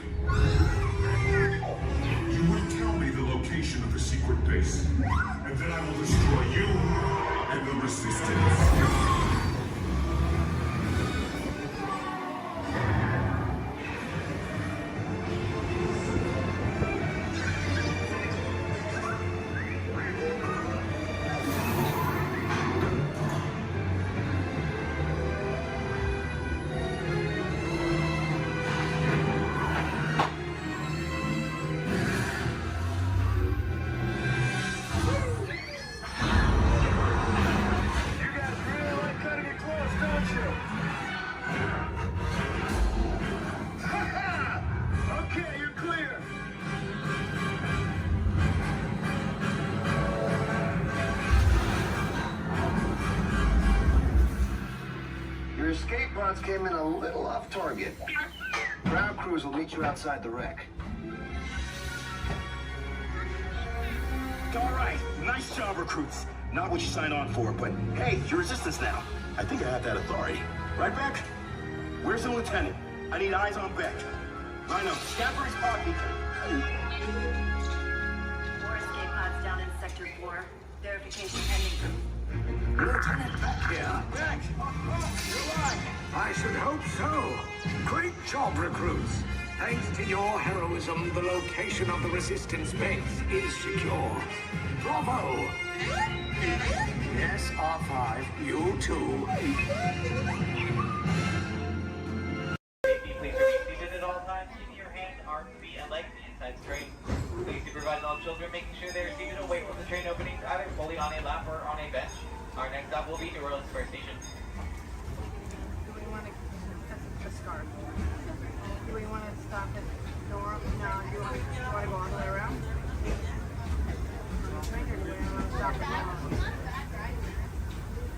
Welcome aboard the Disneyland Railroad. We're embarking on a grand circle tour of the Magic Kingdom. We'll be stopping at New Orleans Square, Mickey's Toontown, and Tomorrowland. We'll also visit the Grand Canyon and make a trip back in time to the primeval world at the age of the dinosaurs before returning to Main Street Station. As we begin our journey, remember that for a safe trip, you need to stay seated, keeping your hands, arms, feet, and legs inside the train. And please watch your children. Bienvenidos a bordo del Disneyland Railroad. Para su seguridad, permanezca sentado y mantenga las manos, brazos, pies y piernas dentro del tren y cuide a los pequeños. Gracias. Our first stop is New Orleans Square Station. But to get there, we need to pass through the wilds of Adventureland. It may seem peaceful through here, but trust me, it's a real jungle out there. Literally. So be on the lookout. You just never know what might be lurking along the rails.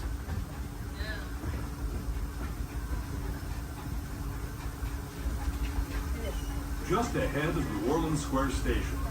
This station also serves Frontierland and Critter Country. If you'll be leaving us here, please remain seated until the train comes to a complete stop. Then watch your step as you're getting on. For those of you continuing on with us, we'll be resuming our trip in just a moment. This is New Orleans Square Station. New Orleans Square. As you make your way to New Orleans Square Station, please remain fully seated until the train has come to a full and complete stop. This will be your stop for attractions such as Pirates of the Caribbean, Indiana Jones Adventure, Jungle Cruise, the many adventures in Winnie the Pooh, Splash Mountain, and Autumn Holiday.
That's where Maleficent is, over there.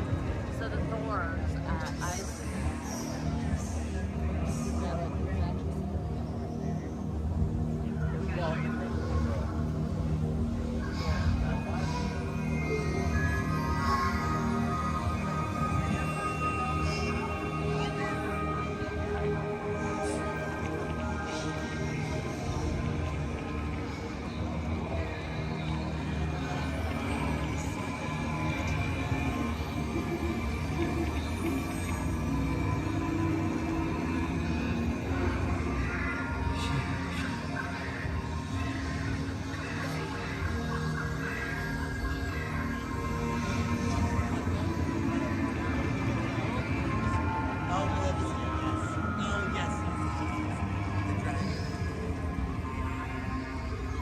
Oh, that's neat.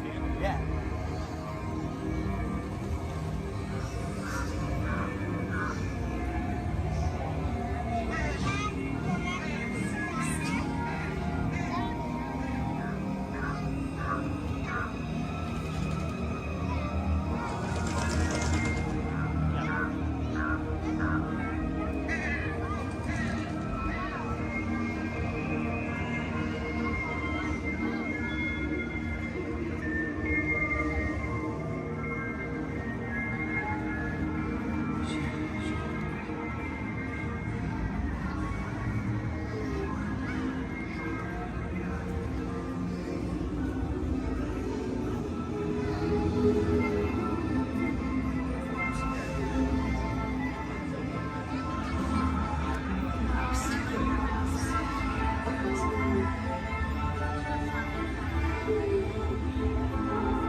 Other guys, please be mindful of the people behind you. If you are taking photos, please stand to your right-hand side.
the fattest one of all.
Please stand clear of the doors. Por favor, manténganse alejados de las puertas.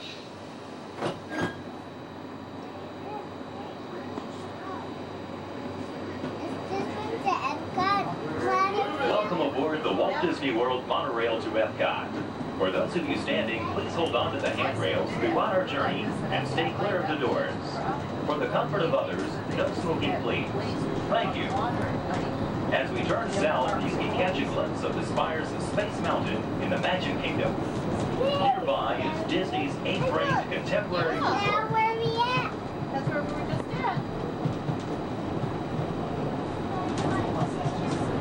Is that where we at?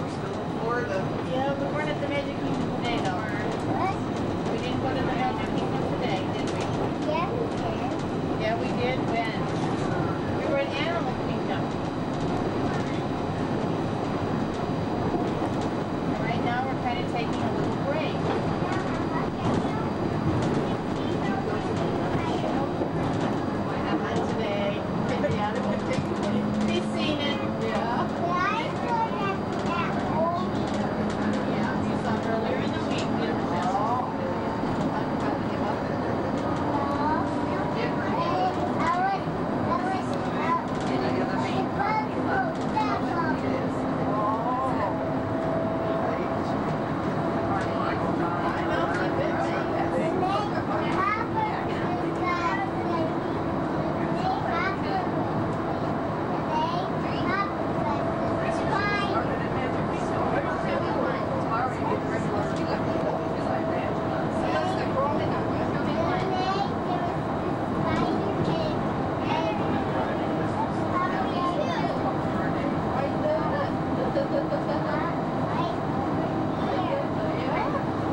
group is together, now is a great opportunity to pick a time and place to meet should you become separated in the park. If you should need any assistance, please go to Guest Relations, located in Interventions East. Guest Relations can also assist you in making dining arrangements, provide special tours of Epcot, or make other suggestions for planning your visit to Walt Disney World.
Traveling to Epcot, where nations celebrate human achievement and potential.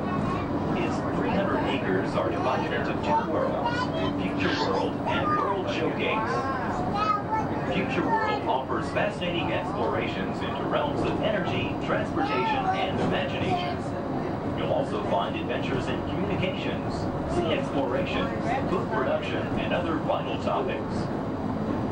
World Showcase is a community of nations, highlighting the accomplishments and cultures of people around the world. On the banks of the 40-acre World Showcase Lagoon are Mexico, Norway, China, Germany, Italy, the American Adventure, Japan, Morocco, France, United Kingdom, and Canada.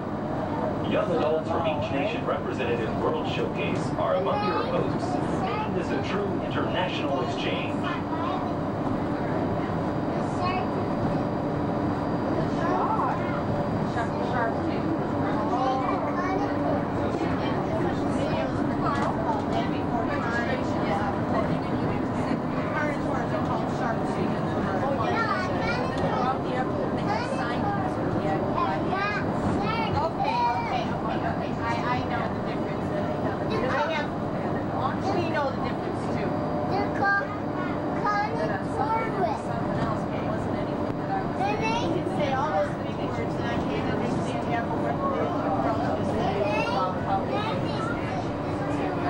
Beyond the trees ahead and to the right-hand side of our forward motion is Spaceship Earth. This 18-story geosphere marks the entrance to Epcot.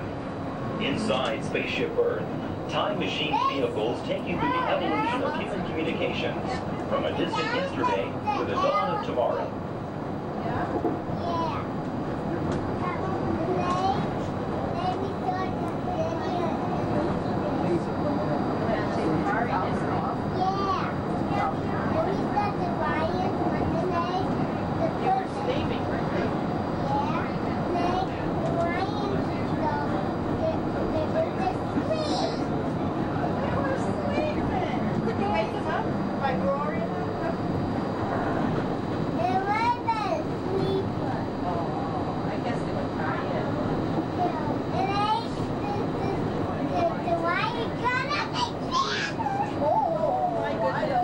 Coming up behind Spaceship Earth is Interventions. Inside this hands-on area, you can explore and interact with the ever-changing technologies and products for everyday living in the near future. To the opposite side is the universe of energy. Inside, you'll find Ellen's Energy Adventure, hosted by Ellen DeGeneres and Bill Nye the Science Guy. Next is The Wonders of Life, where you'll discover Body Wars, which takes you on an amazing trip through the human body. In Test Track, you can experience the acceleration of test driving a vehicle on the fastest and longest ride ever created for Walt Disney World. Coming into view is World Showcase. Directly across from us on the far shore of the World Showcase Lagoon is our host pavilion, the American Adventure.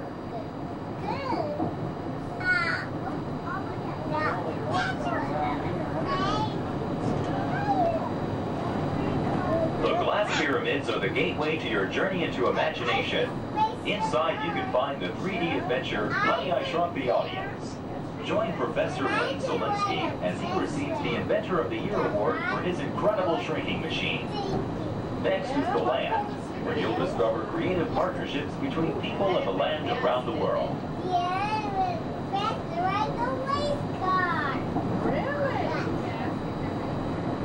In the living seas, you can descend via hydrolator to Seabase Alpha and navigate the largest, most spectacular coral reef environment ever created by humankind. Ladies and gentlemen, we are approaching the Epcot monorail station. Smoking is not permitted at Epcot except in designated areas. Please consult your guide map or ask a cast member for the location of designated smoking areas. Please hold on to the handrails and stay clear of the doors until the monorail stops completely and the doors open. On behalf of the cast of the Walt Disney World Resort, we'd like to welcome you to Epcot. There's some of the signs there. I think we'll just watch and see somebody. Sit down. Sit down, please.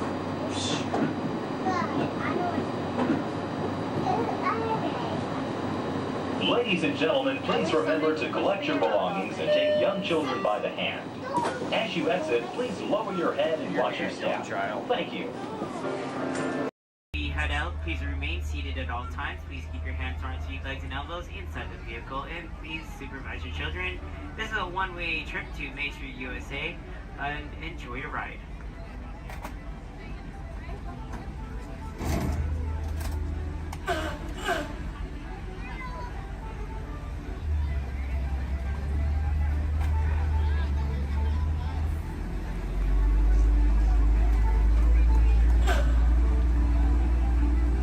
On your right-hand side is Sleeping Beauty Castle, your gateway to Fantasyland.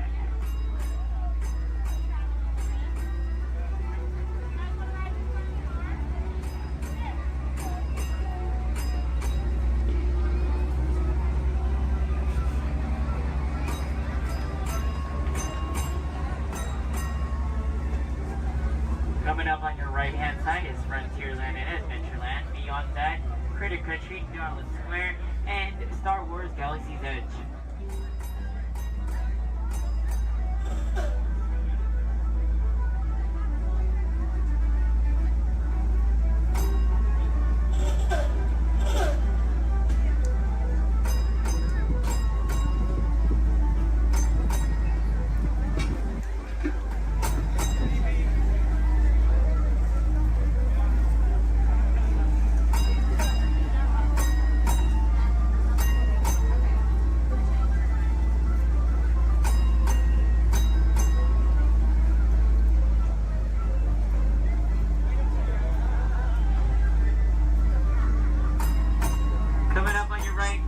Left-hand side, there's our first aid center, our baby care center, and our lost child center. On your right-hand side, if you enjoy ragtime piano, we got some music going on over at the Coca-Cola Refreshment Center on your right.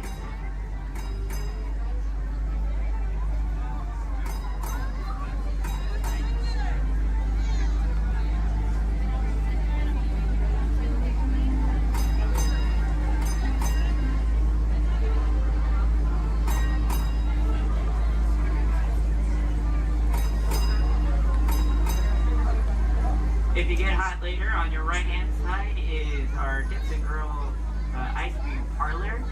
And on your left is Market House, where you can find our Starbucks coffee and tea. Beyond that is our locker station.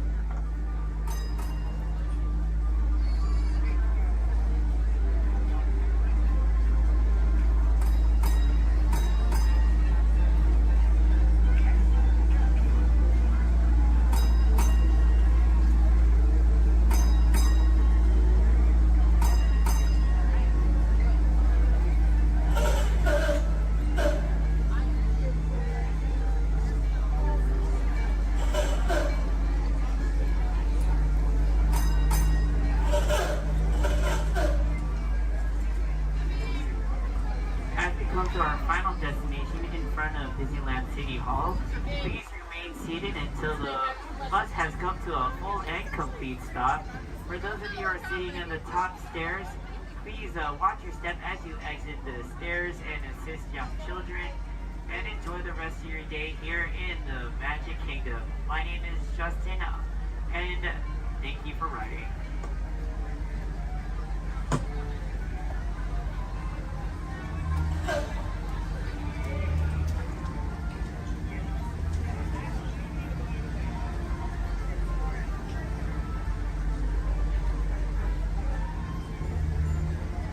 Thank you. Please remain seated, folks. I do need a park deck right over there. Yeah.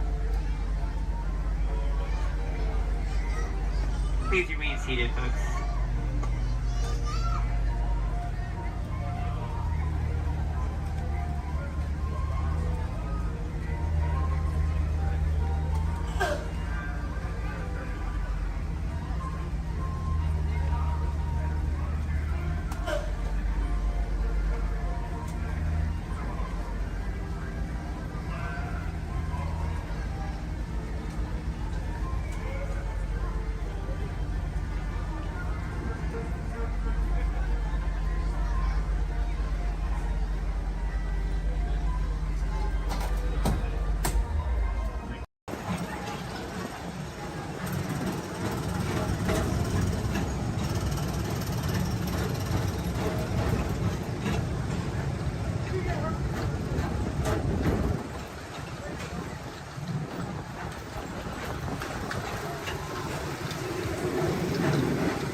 I'd like to welcome everyone on board monorail. Look around on red. And just a few moments we'll be departing the Tomorrowland Mono Station. Our first stop will be the downtown Disney Mono Station located by the Disneyland Resort Hotels. And the next downtown Disney Shopping and Dining District. And then we'll be returning here to Tomorrowland. Tomorrowland will be our final stop.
Beyond it, you'll find the high-energy fun of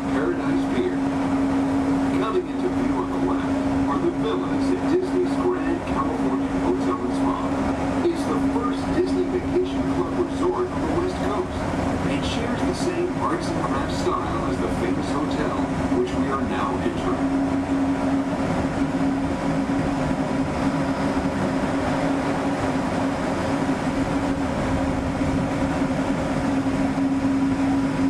We are now arriving at Downtown Disney Station, gateway to the Downtown Disney District and the Disneyland Resort Hotels.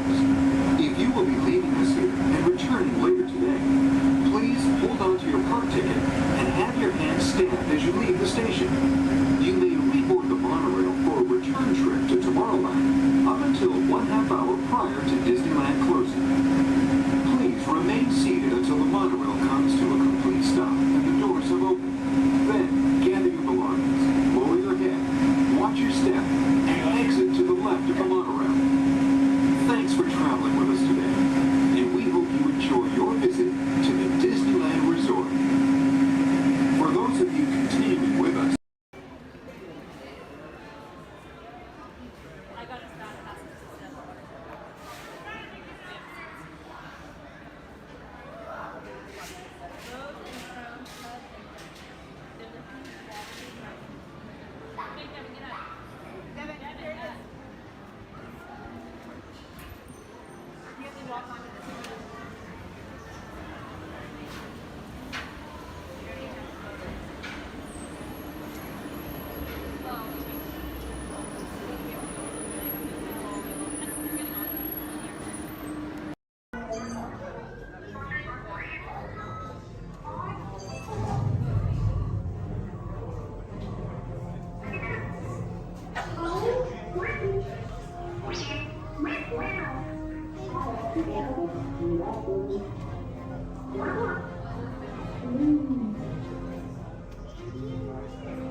Incoming transmission from Ray.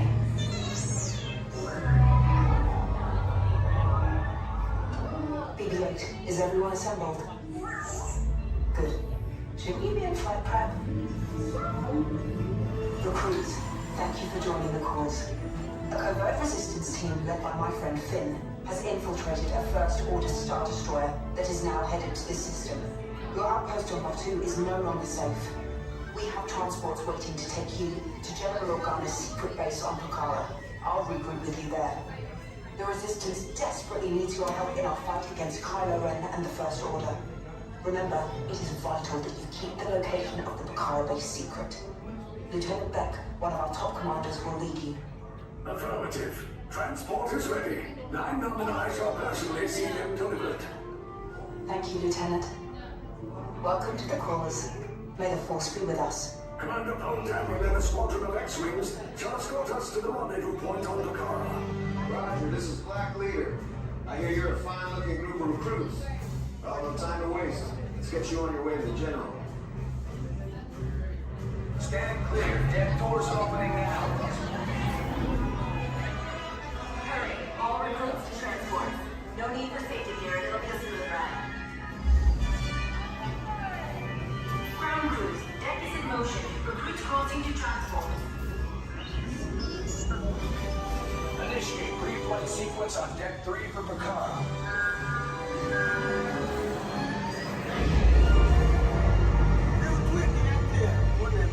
Affirmative. Deck 3, you are clear for launch.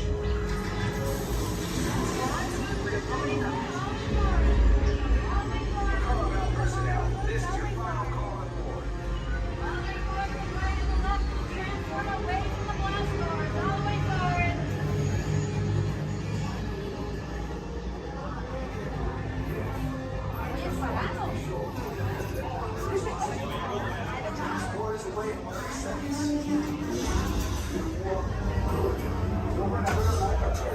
Yes, check the hyperdrive also. Transport take off in 20 seconds. Good. Airspeed sensor? Thank you, Nina. Black Leader, are you and your team ready? Affirmative. Engines are hot. Red 2, blue flag reporting.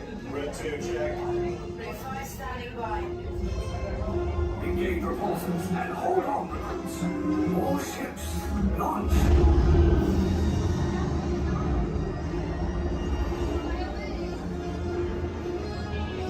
I am Lieutenant Beck.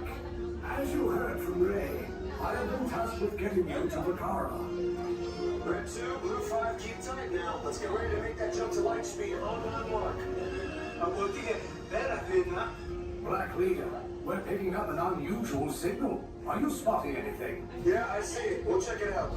BB-8, what do you got? There appear to be a number of small craft heading our way. Raise the shields. Recon Company, first order TIE fighters. Reroute! Reroute! Red 2, Blue 5, we got a clear path for transport to make the jump. They're all over us! We lost Red 2, more incoming. Blue 5 taking evasive action. Try to shake him, Blue. I'm trying. We lost Blue 5. I'm gonna try to draw him away. Copy that. Get us clear so we can make the jump. Be ready, you won't have much time. Where are all those TIE fighters coming from? Star Destroyers. Get out of there! We can't. We're caught in a tractor beam. It's pulling us in. I'm gonna get some friends and make this a fair fight. Don't worry, I'll come back for you. Stay strong. Cargo vessel TR-141, identify yourselves and prepare to be boarded. This is TR-141. We are a civilian vessel. By whose authority are we being detained? By the authority of the First Order Resistance scum. Now bring down your shields and prepare to be boarded. They'll want the location of our secret base. Tell them nothing. The future of the Resistance is at stake. I have a bad feeling about this. Stand back from those doors. Attention, passengers of the TR-141. You have been identified as enemies of the First Order. You will disembark immediately and prepare yourself for interrogation. Proceed forward, now.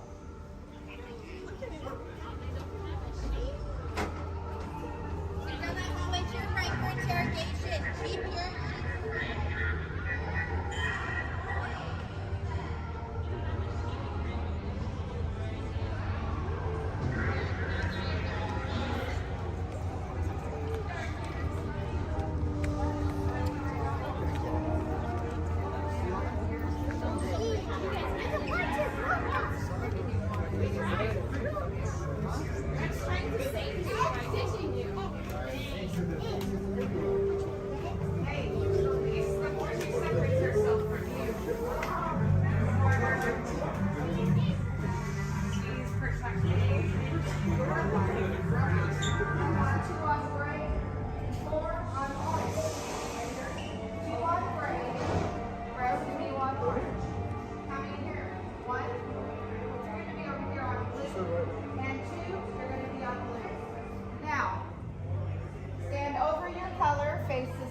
Shoulder to shoulder.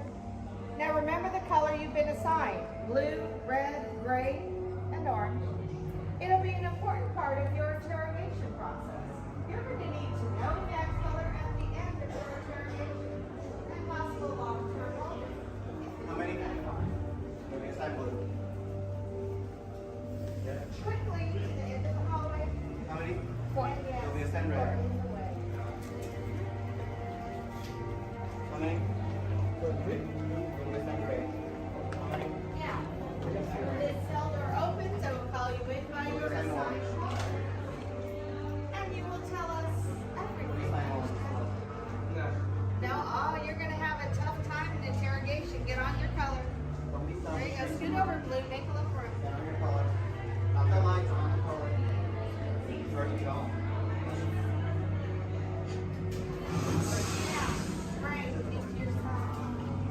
Everyone has been assigned a color. Look down and memorize it. Do not forget it. This was for interrogation. Which will be a color. Is that your only speed? Slow. Let's move on.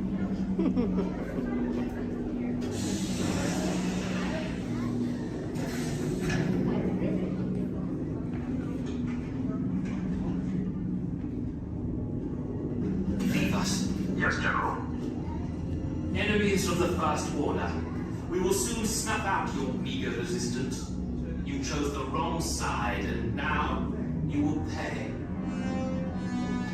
The Resistance prisoners. You have what I want. You know the location of the secret base, and I will take it from you. We are needed on the bridge. Keep the prisoners here. I will return to finish this personally.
Take this corridor to the turbo lift, then head down to the escape pod base. Those droids are programmed to return you to Batu. Hurry and don't get caught. Lieutenant Beck will guide you. Recruits, for your safety, stay seated with seatbelts securely fastened. Keep hands, arms, feet, and legs inside the transport and supervise your children. Tell them it's a prisoner transfer. Did it work? Good. Now get a move on. There's a clear path to the turbo lifts at the end of the hallway. Turn right. Probe droid. You're lucky it didn't spot you. Take those turbo lifts and stay out of trouble. Hey, you're not authorized. Wait, go to the prisoner.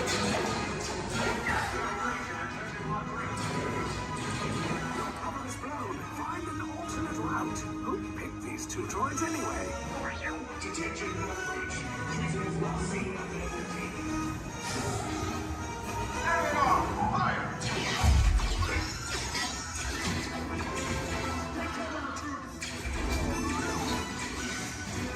The escape pod is just below us. Take the list down. Copy. Hurry!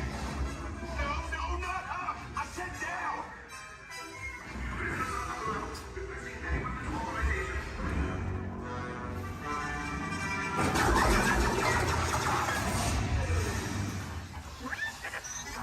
This does not look good. Try to find another way down to the escape pods. The Resistance will attempt to rescue the prisoners. They have neither the resources nor the courage to engage us. You underestimate their conviction. Raise the shields! Shields? I see no evidence. Now! Sound the alarm! All personnel to their stations! Sir, the prisoners have escaped. How brave, but ultimately hopeless. There's nowhere to run.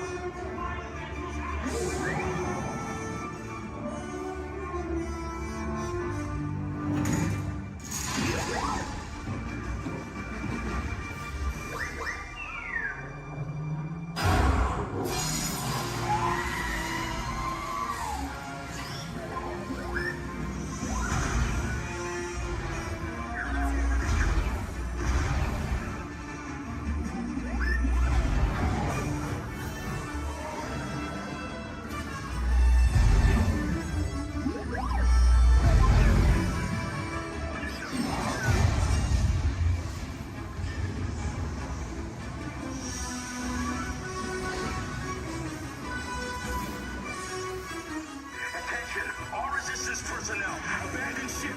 I repeat, abandon ship. This destroyer's about. There's no escape.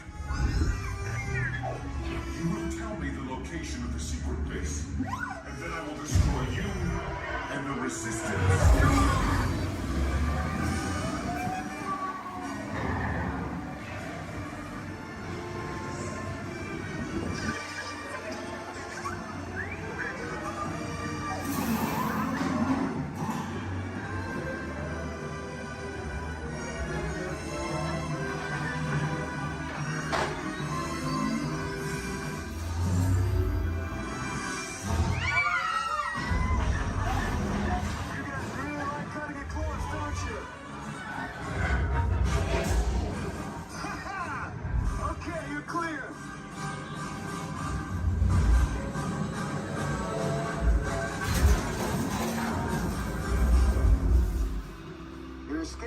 came in a little off target.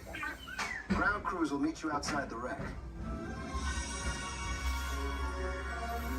All right, nice job, recruits. Not what you signed on for, but hey, you're resistance now. I think I have that authority. Right, Beck? Where's the lieutenant? I need eyes on Beck. Rhino, scout for his pod beacon. More escape pods down in Sector 4. Verification pending from key command personnel. Where's the lieutenant? I need eyes on Beck. Lieutenant Beck here. Beck! You're alive! I should hope so. Great job, recruits. Thanks to your heroism, the location of the Resistance base is secure. Bravo! Yes, R5, you too.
much last night, so bear with me. Tej left me alone today, so yeah, that's pretty much it, you guys. In just a moment, these doors will be closing, and moment. Oh my God. Okay, so yeah, do you guys want a tour of the war room? Okay, so basically, got some monitors over here. My name is Jamie, by the way, you guys. Oh, and there is Tej. Jamie, the buses are here. Okay, what do you want me to do with them? They're just staring at me. Should I send them now? Dom's calling. I got this, Jamie. Okay, great. Dom, what up? Tej, just got a heads up from Hobbs. The FBI's about to raid your location. Crazy. Man, they always ruining our fun. For real. It gets worse. They're leading Owen Shaw right to your door. Shaw? That cockroach we beat down in Spain? What's he got to do with this? Everything, right? Nothing yet. And let's keep it that way. Get those people on those buses. You need to start plugging out right now. And get that turbo truck ready. I'm sending Letty there to pick it up. I'll call Letty. I'm on it. Never mind then. Hobbs needs our help. He needs our team. Spread the word. Spread the word, you guys. But keep it in our family. Never mind. Don't listen to me. And keep it quiet. Just keep it in the room. Oh, the other bald guy's It's calling. Hobbs. Hobbs, my man. What up? Sorry, Brother Tej. No time for chit-chat. I just sent you a brief on FBI agent Novak. Has Toretto filled you in? Yeah. He wants us to get everybody over to the party at Sullivan's. Sounds like a plan. That party is a ready-made diversion. Keep it going. We need to discuss how you're going to get all those civilians out of there without tipping off the FBI. Crazy. Okay, hold on. Let me get everybody squared away, and we'll talk offline. Copy that, Tej, and let everybody know. Shut off your cell phones. Don't listen We to don't him. want Shaw tracking your He's locations. overreacting. Just put it on silent. Okay, Jamie, Yeah. you heard the man. I heard him. It's about to go to a whole nother level. Crazy. Send everybody to the loading dock. All right, you guys. We heard him. Have fun. If anything happens, my name isn't Jamie. Okay? Peace.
Hux. You are here under the authority of me. Stand proud.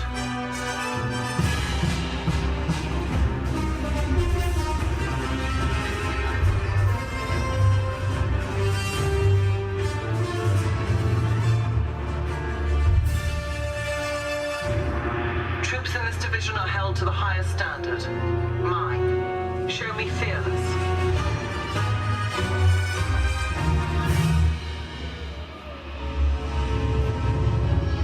Under my command, you will be proud to wear the armor of a stormtrooper. You will learn discipline, loyalty, and what it means to be a stormtrooper.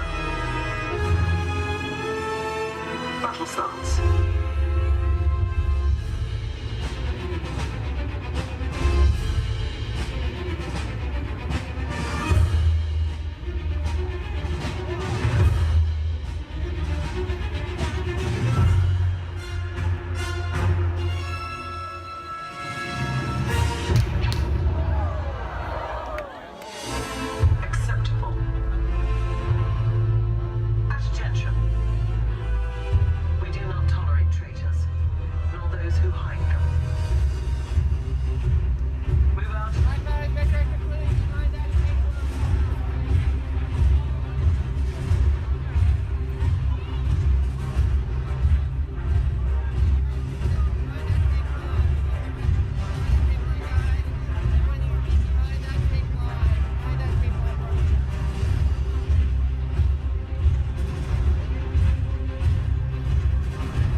Welcome aboard the Walt Disney World monorail to Epcot.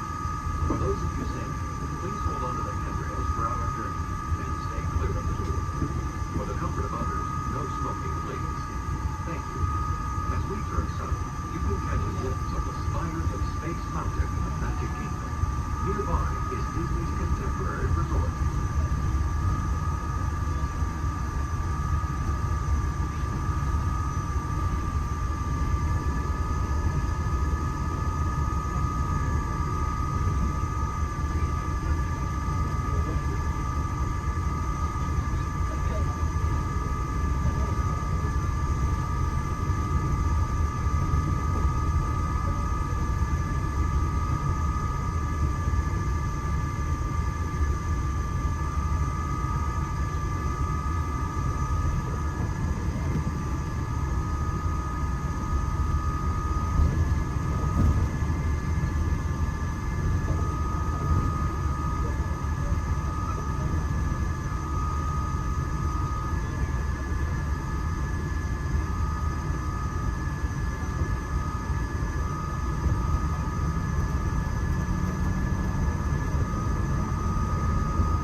getting back to the big battles with the Guardians of the Galaxy, or exploring the hundred cities built on the power of water, these worlds are sure to inspire. If you're looking for an exhilarating sensory journey, step into Mission Space, where you and your flight crew can sign up for one of 2 out-of-this-world missions. And just next door is the new Space 220 restaurant, where you can live life and enjoy stellar dining in space. At Test Drive, you can experience the exhilaration of test driving a vehicle all on the fastest ride ever created for Walt Disney. Across the river is World Showcase, you'll find representatives from the coastline, making this a truly international experience. Some exciting new adventures from around the world are coming to France, Canada, China, and the United Kingdom. Join us tonight at noon to celebrate together during the nighttime spectacular. There's even more that you can explore, and you come around the world with a packed inside the Buzz Pyramids, unleash your spark and journey into imagination with figures and experience your favorite short films like never before at the Disney Pixar Short Film Festival.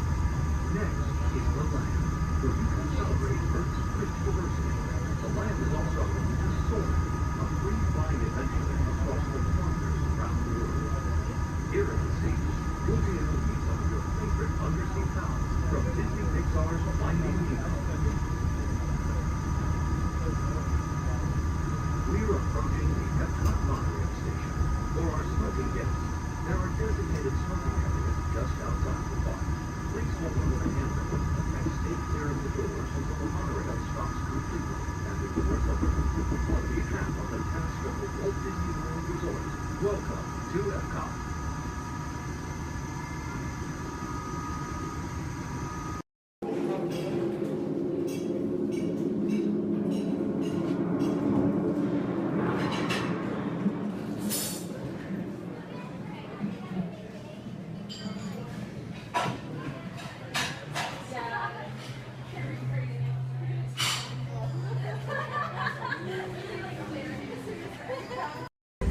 In the life cycle pattern, there are winners and there are losers. Who are you?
flight, remain seated with your seatbelt fastened.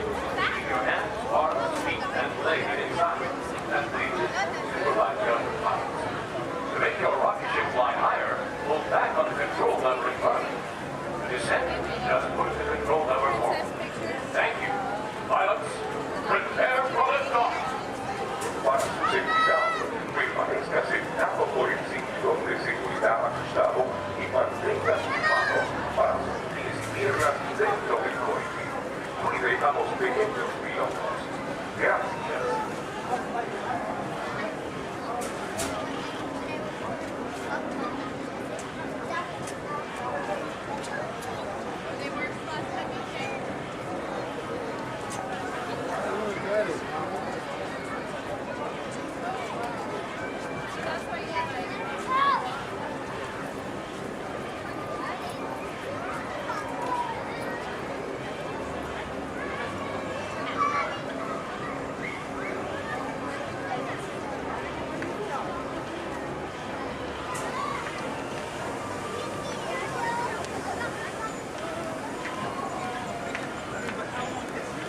Attention pilots, rocket ships have initiated landing procedures.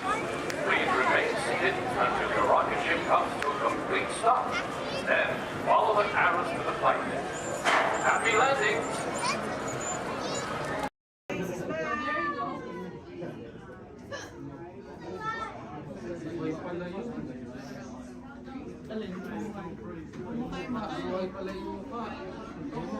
As promised, your time has come. Please enter and gather on the dying fire. When hinges creak in doors chambers, and strange and frightening sounds echo through the halls, whenever candlelights flicker, where the air is deadly still, that is the time when ghosts are present, practicing their terror with ghoulish delight.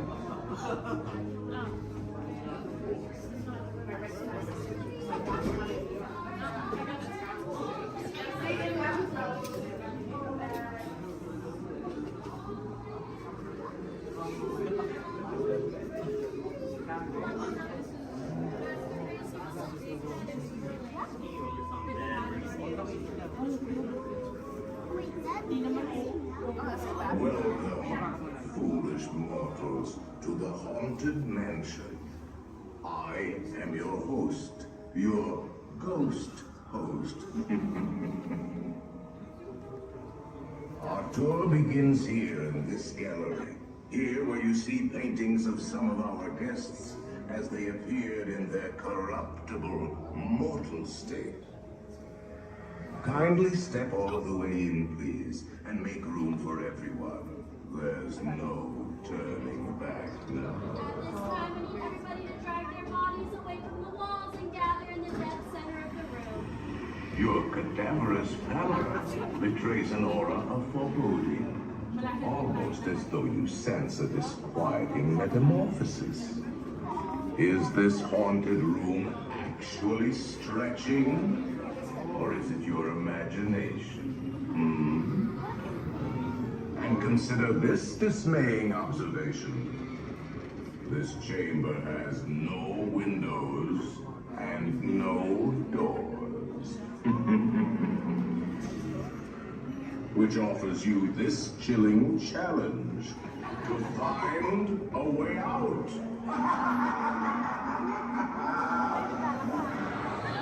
Of course, there's always my way.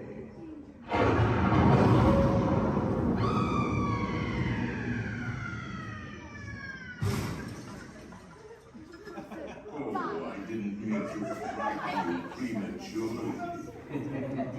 The real chills come later. Now, as they say, look alive, and we'll continue on to and let's all stay together.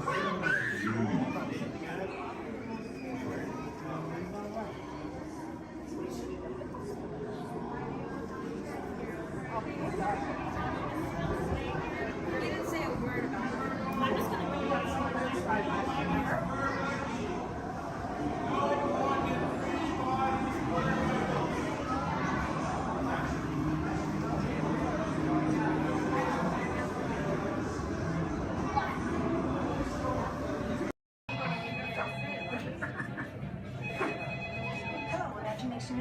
Dr. Channing's office. I'm sorry, Dr. Channing is hosting a tour of our sensory guidance program.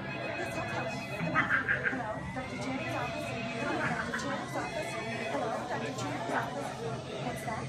You can't control your imagination and it's running wild. Oh dear. Yes, I'll have him call you as soon as he's available. Hello, Dr. Channing.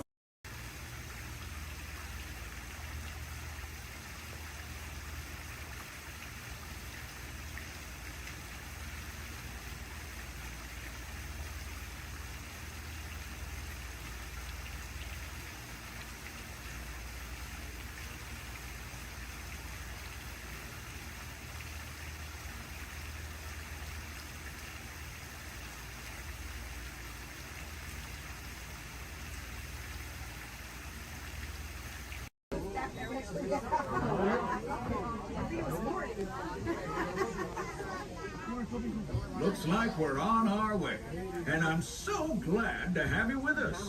The next leg of our journey takes us to Main Street, USA. We'll head for Frontierland after that. Stay seated and keep your hands and arms, feet and legs inside the train at all times. Oh, and please keep an eye on your children. Para su seguridad, permanezca sentado y mantenga las manos, brazos, pies y piernas dentro del tren y cuide a los pequeños. Gracias. Next up is a place that's always ahead of the curve, and not just because we're on the straightaway. Our metropolis of mechanic marvels, Tomorrowland.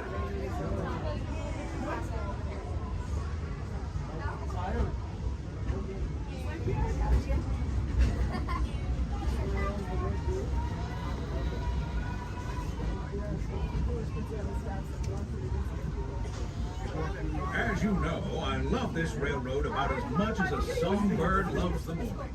But I'm still awed by the rockets and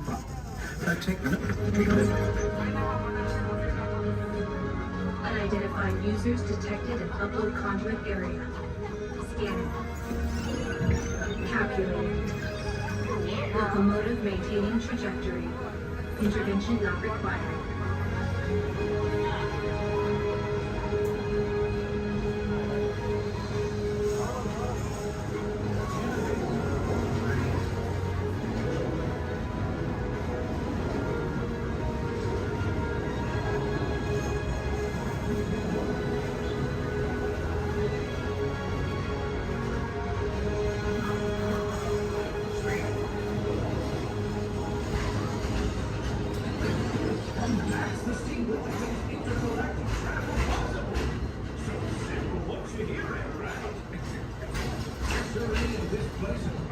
Optimism, the possibilities are endless.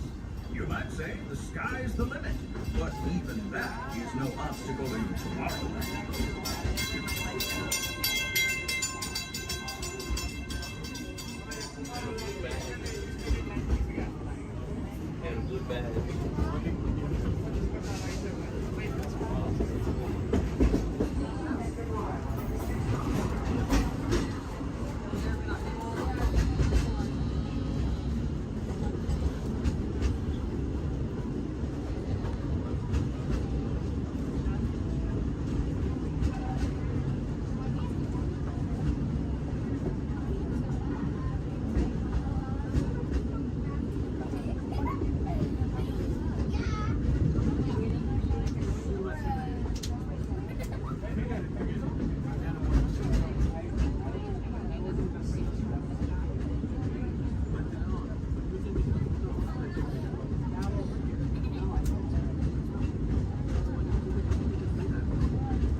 Trip around the Magic Kingdom is almost complete. I can't thank you enough for spending part of your day with me, and I hope you've enjoyed your journey as much as I've appreciated being a part of it. We're now approaching our most charming destination, Main Street, USA, a place where the only thing sweeter than the townsfolk is the treats. After our stop, we'll be heading for Frontierland, followed by a visit to Fantasyland. Now, stay seated until our train comes to a complete stop. Then pick up your belongings and carefully disembark. If you have strollers to unfold, Please take them all the way beyond the platform so new passengers can safely hop aboard. It'd be mighty kind of. And while we're being neighborly, what say we give our fellow travelers a friendly wave hello? This is Main Street Station. Welcome to Main Street, USA. As we come into Main Street Station, please remain seated until I give the all clear. Please remain seated.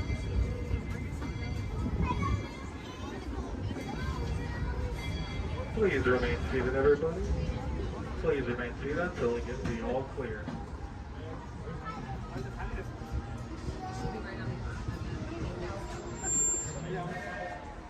We are now all clear to enter Main Street Station. Right now, quick drop. Move it. Good. Keep the sandals. You can still do it. Right, good job. All right, now. Company. Oh, now that some of your legs are warmed up, let's warm up those voices. Repeat after me. I don't know, but I've been told. I don't know, but I've been told. Company, halt. That was sloppy and pathetic. You can do better than that. Come on, man. Give them a little progressive inspiration. All right, let's get it together now. I don't know, but I've been told. I don't know, but I've been told. Army green's worth more than gold. Army green's worth more than gold. Playtime's almost never done. Playtime's almost never done. Join our squad and have some fun. Join our squad and have some Bring it fun. Some fun. Well done, soldiers. Give yourself. Speaking of which, it's time to check in with Andy's room. Men, make yourself look busy. Come in, Motherbird. This is Alpha Bravo. Come in, please. This is Sheriff Woody. This is Motherbird. Back here in Andy's room. My regional loud and clear. Can you hear me? Sure can, Woody. Sir, we have good news to report. We've located an entire platoon of potential plastic play toys. Whoa! Hold your horses there, soldier. Fun and play are serious business. So make sure they're trained before you send them to Andy's room. Sir? Yes, sir. Standing by to initiate Operation Playtime. Over. Now remember, whenever Andy comes into the room, they gotta be able to freeze. Like I bet your men are doing right now. Sir? Yes, sir. Over. All right then, carry on. This is Sheriff Woody saying, hey, howdy, hey, and over and out. Over and out. Now, Sheriff Woody just mentioned, becoming a toy requires a very specific set of skills. For instance, you need to be able to freeze whenever Andy, or anyone else for that matter, enters the room. They cannot know our secret toy business. Next, we will commence Operation Freeze, but first, my men will demonstrate. Put your hands together. Come on, Playtime's all about having fun now.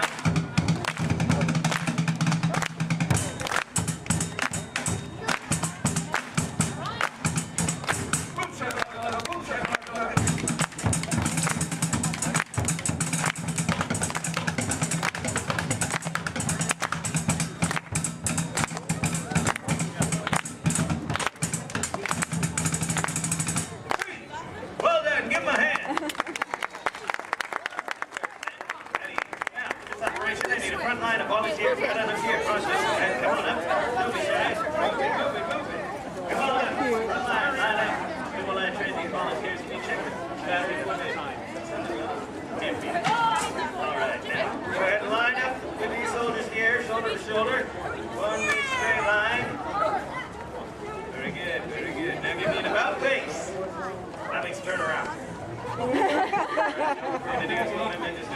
going to march in a circle as they play a march, but as soon as they stop, as soon as you hear silence, no drumming, and I want you to freeze as if you're a toy and someone just entered the room. So first, let's set you up with a good toy pose. Let me think here, something maybe we all know. Let's make it simple. First, I want to see you pose like a big, mean teddy bear. When I yell freeze, show me a big bear pose. Ready? Freeze!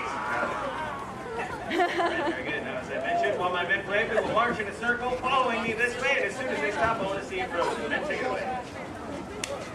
Right this way. Here we go.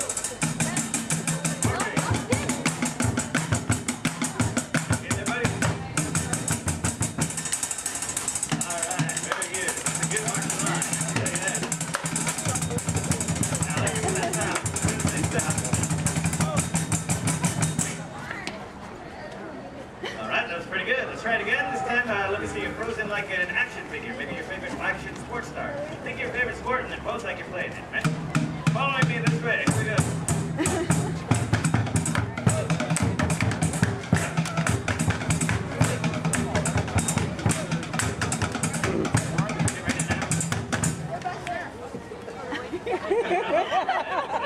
Got some soccer, some baseball, and some freestyle walking. Very nice. I want to see you frozen like a green army man, man. Following me this way. Here we go. Up, up, up, up, up.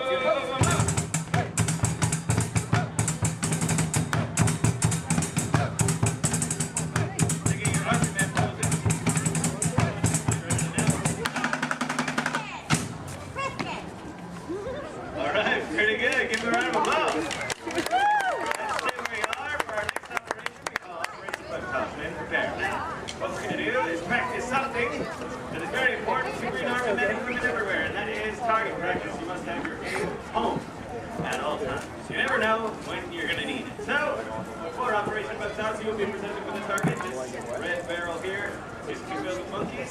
They got out. It's a very sad day. So now we use ladybugs for our target practice. You will each be armed with 1 round of ammunition, and in 3 rounds of firing, our goal will be to get 100% of the bugs back into the barrel. As I mentioned, in 3 rounds of firing, hopefully we can get better every single time. Like me, I get more skilled every day. All right, go ahead and hold up those bugs, squeeze in arms. When I yell fire, let them fly. And 3, 2, 1, fire!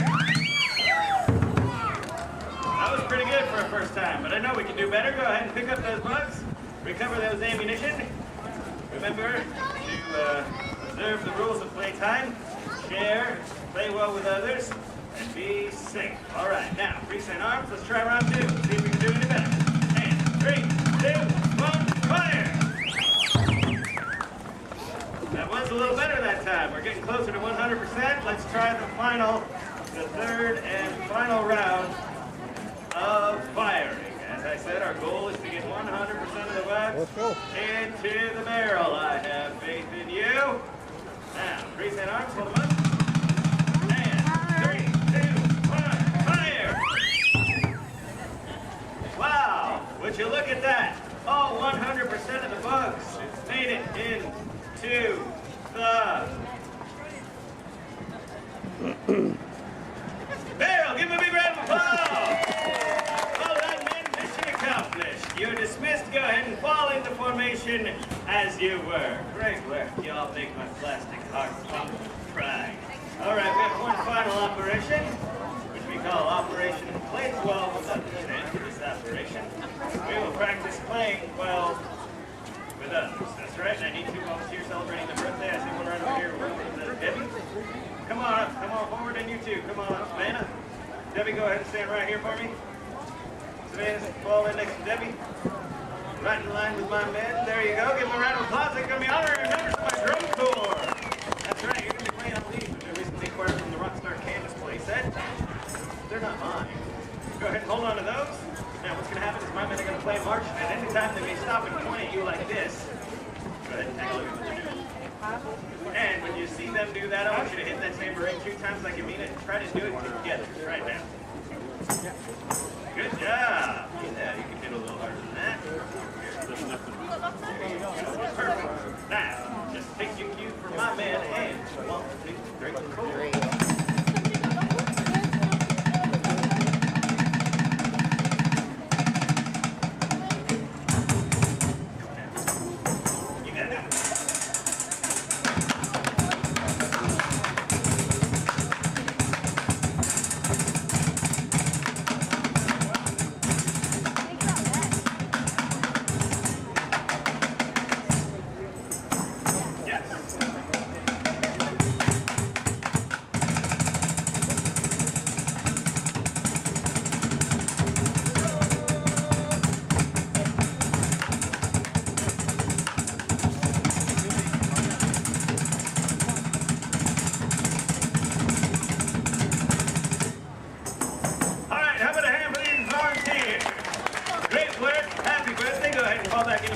Well, I've been very impressed with all of you.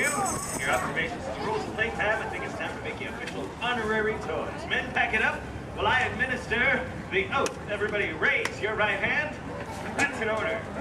And repeat loudly, and I mean loudly, after me. I state your name. You solemnly promise to be a faithful and loyal toy. To follow any and all orders from my superior officers and or my parents. You can thank me later. And above all, my mission is fun. F-U-N. Now give yourselves a big hoopah! Congratulations, soldiers. You're now official honorary toys. Your first official order of duty is to enjoy the rest of your day. Stay out of the sun as much as you can because you are honorary toys, and after all, plastic melts. All right, men, mission accomplished. Let's head back to the toy bin. Great work, everyone. We go to the fighting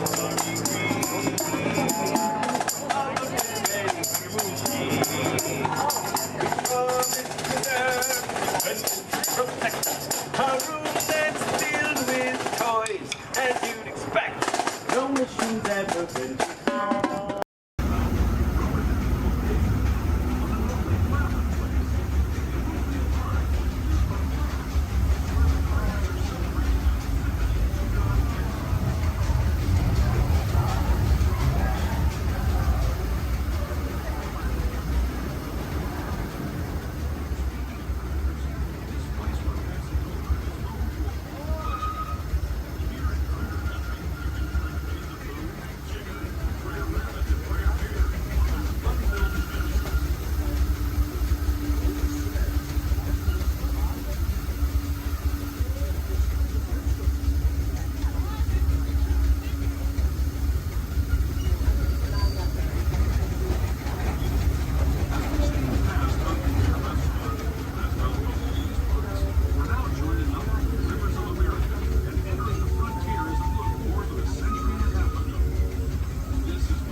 Welcome to the Sea Track.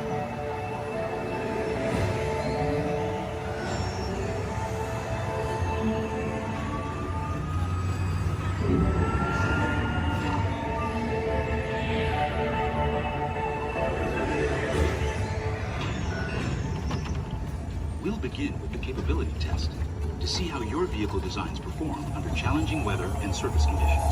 Monitoring road surface. Connecting to OnStar. SIM card performance data acquired.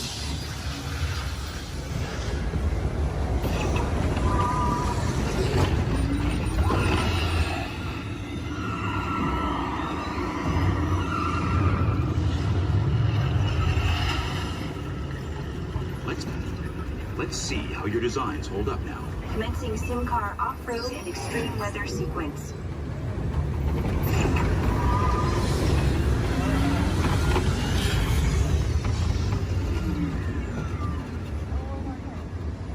Capability test results displayed and verified. Now let's see how your vehicles compare when it comes to their efficiency.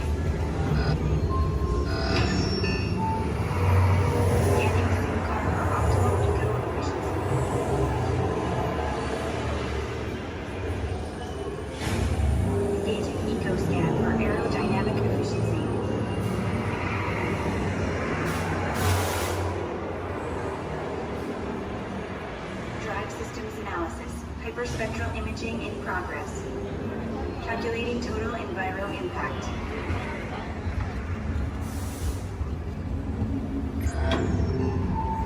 Commencing responsiveness test. Okay, responsiveness data is now being synchronized. Automated driving technology verified and active.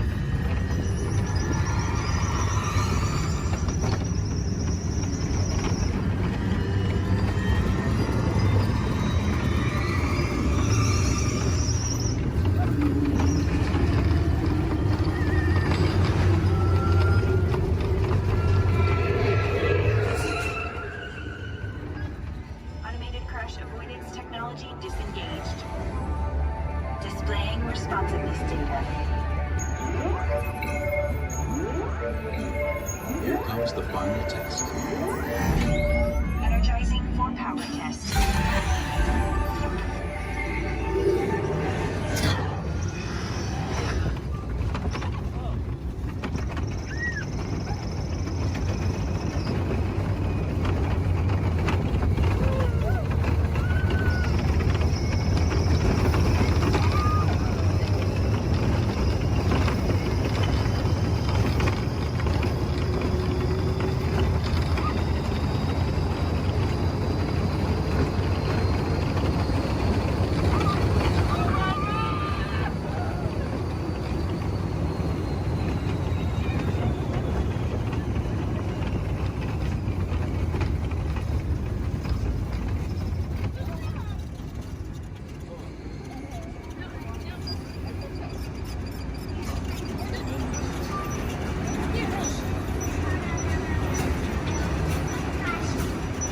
Displaying power test results. SimTrack performance testing complete. This concludes your performance testing. You'll be able to see how your Chevrolet custom concept vehicle designs compare with the sim car after you disembark. Please watch your step as you exit, and remember to take all your personal belongings with you. Be sure to check your final performance numbers in our scoring area.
adventurers. Here's a little fish food for thought. Sea turtles often confuse trash, like plastic bags, for food. But you can make a positive impact by recycling and limiting the use of single-use plastics.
We're celebrating with us. Merry Christmas!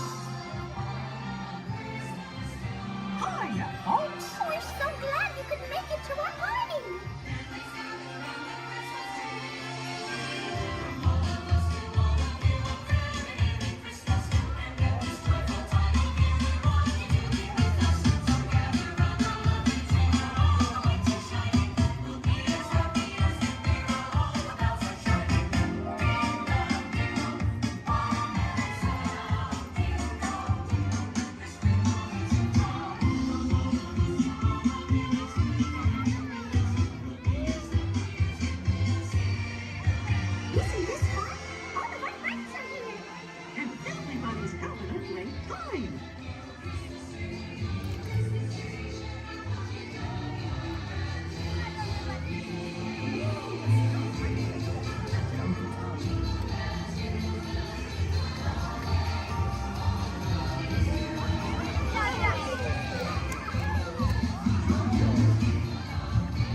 Love and joy and peace on earth and tidings of good cheer.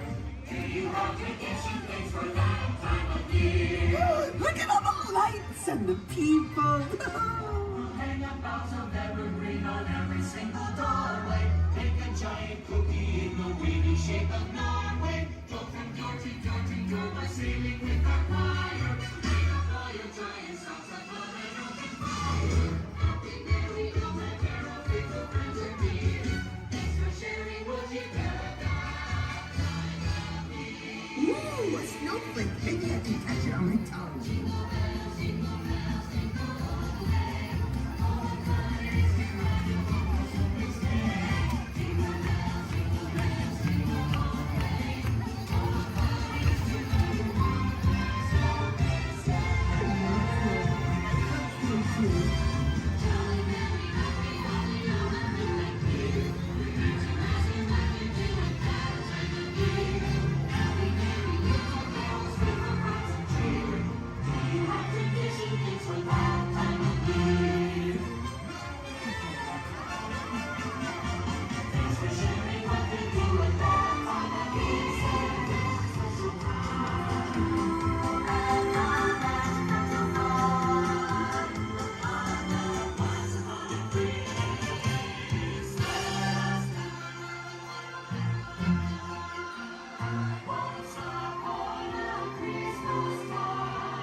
also love a fairy tale Christmas time.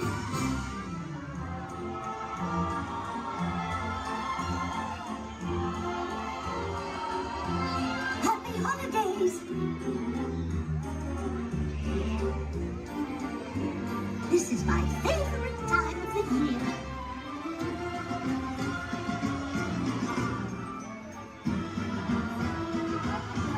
Oh my!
Happy holidays, everyone!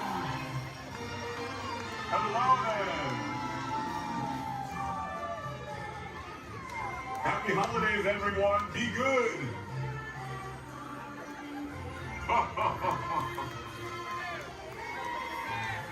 Merry Christmas to you.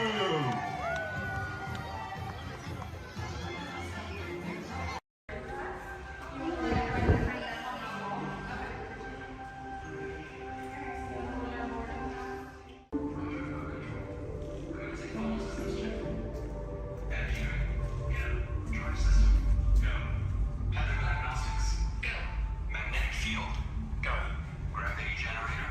Go. Epcot station. This is Centauri Control. Checklist is complete. You are confirmed. Go for departure. Stand by for liftoff. Roger, Centauri. Standing by. Welcome aboard this elevator. In just a few moments, you'll be on your way up to Space 220 aboard the Centauri space station. Enjoy the ride.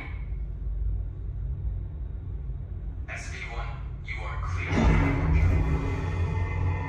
Initiating in 3, 2, 1. Liftoff.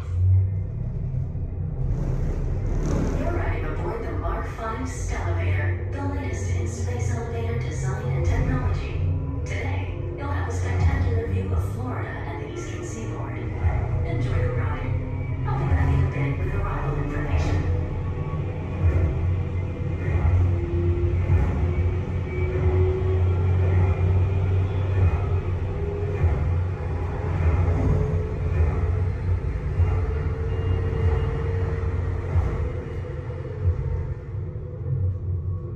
SV1, we are on our final approach.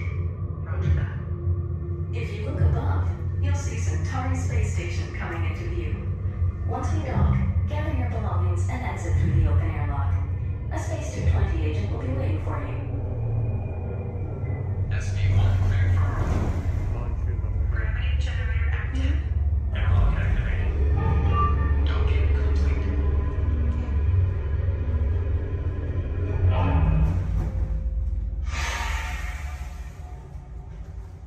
Welcome aboard. Is where we go down? Yes. Give me one moment. You guys are gonna head right down this way. Somebody should meet you there. If there's nobody, oh, there is somebody. Okay.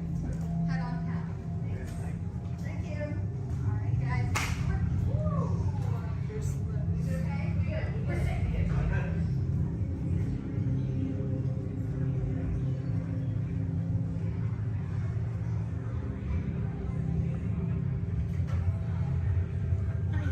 Hello, guys. I'll Hello. take that boarding pass. What's the last name? Niece? All right, for Joffrey. Yes. All right, you guys can call me. How was the trip up today? Was it good? Very good. Awesome.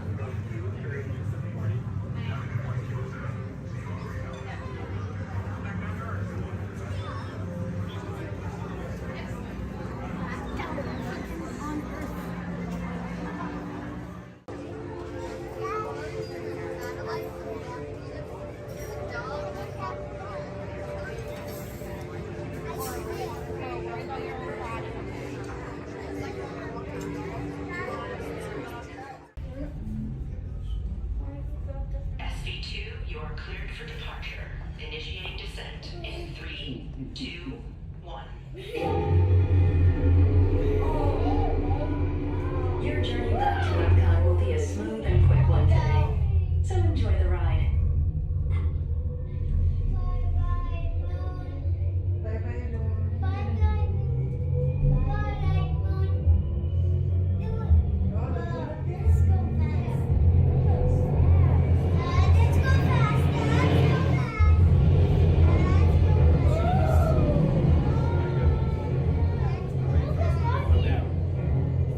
Epcot is now coming into winter.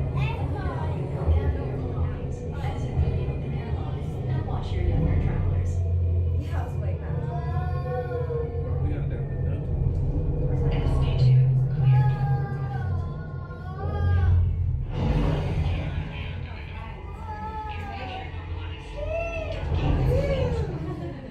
We hope you enjoyed your visit to Space 220 and look forward to seeing you again soon. The ground is in the sky.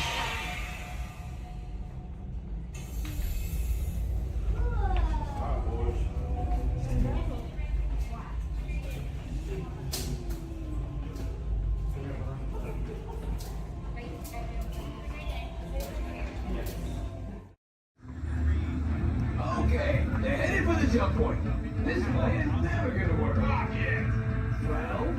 Okay, I'm marked onto your vehicle. We'll be right behind you. Nothing to worry about. Unless we cannot stop this unusually large man. You're likely doomed. Good luck. You're gonna need it.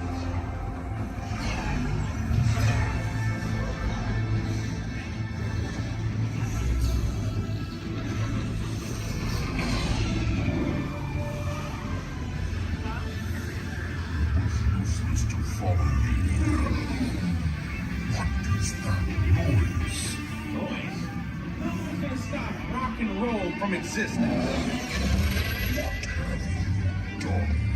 What have we done? I think we can back.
It's just a figure of speech, Drax. You are lying to them. Now I understand. Welcome to the Guardians of the Galaxy.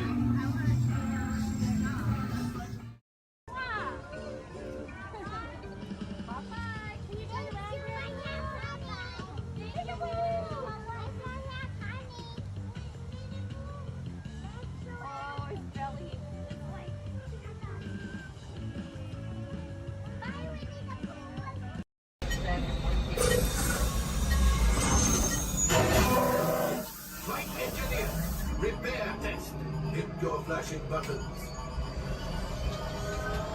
You better be faster when you're in real trouble. Right, pilot, push the flashing button to take off. Pilot on the left. Move your stick to fly right and left. I was just pilot on the right. Pull back on the stick to fly out. And push forward to fly down. Oh, watch it! Truly makes flying this thing look easy, eh? Weapons are online. Left pilot, hit the booster. Now let's go get that coaxium. Right pilot, make the jump to light speed.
The resistance. You have heard the First Order and made Chewie proud. Now, after my modest profit, your cut minus what you owe me for damaging the Falcon is, hey, not bad.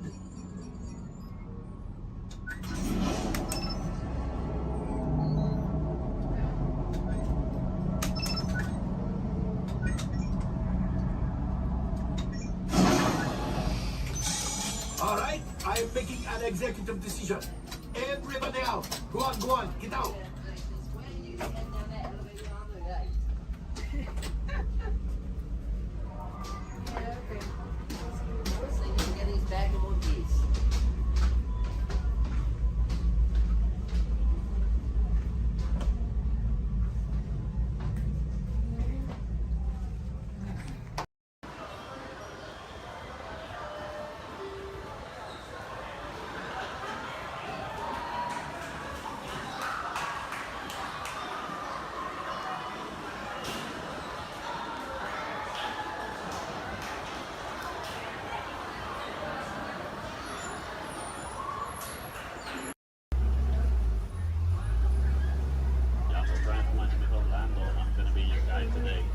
Just a quick couple reminders. The bumpy road, so please stay seated with your arms, hands, feet, and legs inside the vehicle at all times. With that in mind, please keep a hold tight to those phones, cameras, hats, and sunglasses. If one of them falls, sadly, we won't be able to stop. On your top side, you're going to see an animal spotting guide. Hopefully, we're going to see most of those animals today in our safari. Once again, bumpy road, moving truck, so please stay seated at all times. I do advise you to get those phones and cameras ready. This is a photo area, but we might not be able to stop for every animal. I'm going to make sure I stop for most of them. But sometimes they won't stop for us. Just be ready. And 20. So we're going to start off our journey here in the Little Ituri Forest. The forest animals are nice and exclusive, and they depend a lot on camouflaging to stay safe, but sometimes they're kind of hard to see. So here on the right side, we're going to see an okapi. Even though the okapis have zebra-like pants, they're actually related to giraffes. It wasn't until 1901 that okapi copies were discovered. Before that, they used to be thought as a myth. And much like the giraffes, old copies also have those long tongues that are going to help them reach tall places. And only the male okapi is going to have ossicones. Ossicones are basically the same type of horns that giraffes have, but it's made out of their own skin, so it doesn't count as a horn.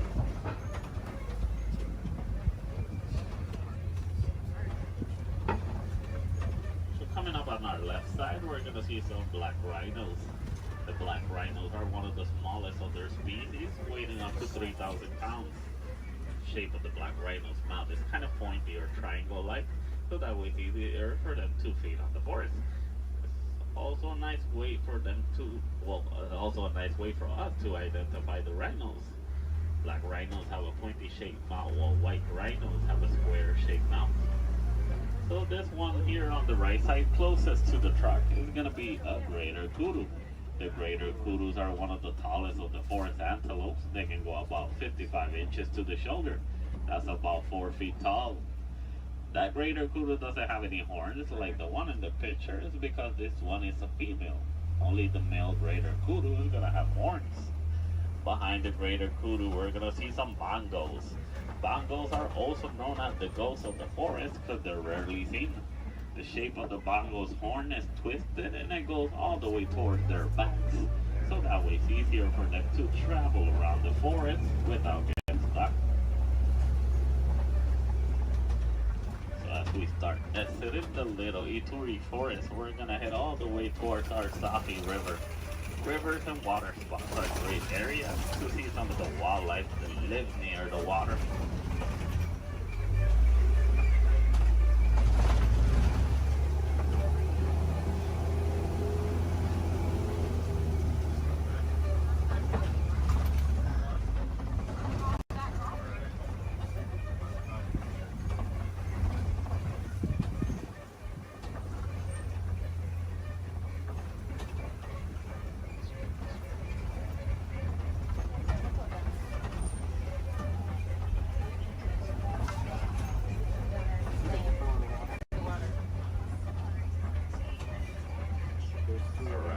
Here on the left side, we're going to see some Nile hippos. The male Nile hippo can weigh up to 5,500 pounds. They're nocturnal animals, so they're going to be more active during the nighttime. Most of their daytime they're going to spend underneath the water, but they do need to come back for air every 8 minutes. Also, baby Nile hippo right there. A group of hippos is also going to be known as a bloat. Bloat of hippos. So here on the left side, we also see some pigbat pelicans. The pigbat pelicans get the coloration in their feathers during mating season. They're colonial nesters, so most of the time we're going to see them in large groups. They can go between 50 to 500. As we head around this curve, we're going to approach a bridge. And once again, we're really jumpy, so we stay heated at all times. But to the left side, we're going to see some Nile crocodiles. Crocodiles are one of the largest crocodiles in Africa. They can go between 16 to 20 feet long and they can weigh up to 500 pounds. They're endothermic, so that means they're cold-blooded, but they're going to be heated in their body due to the environment. So they're going to spend most of their daytime underneath the sun. If they need to cool off, they'll just open their mouth or they'll dive in the water. They're great parents. They will roll around the eggs in their teeth, so that way they can help them emerge.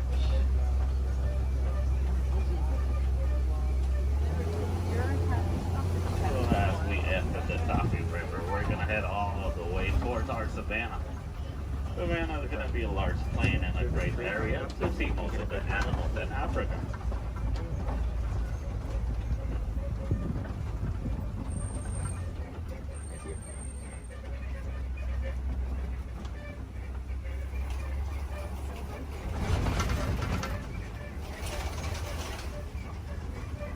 Brian.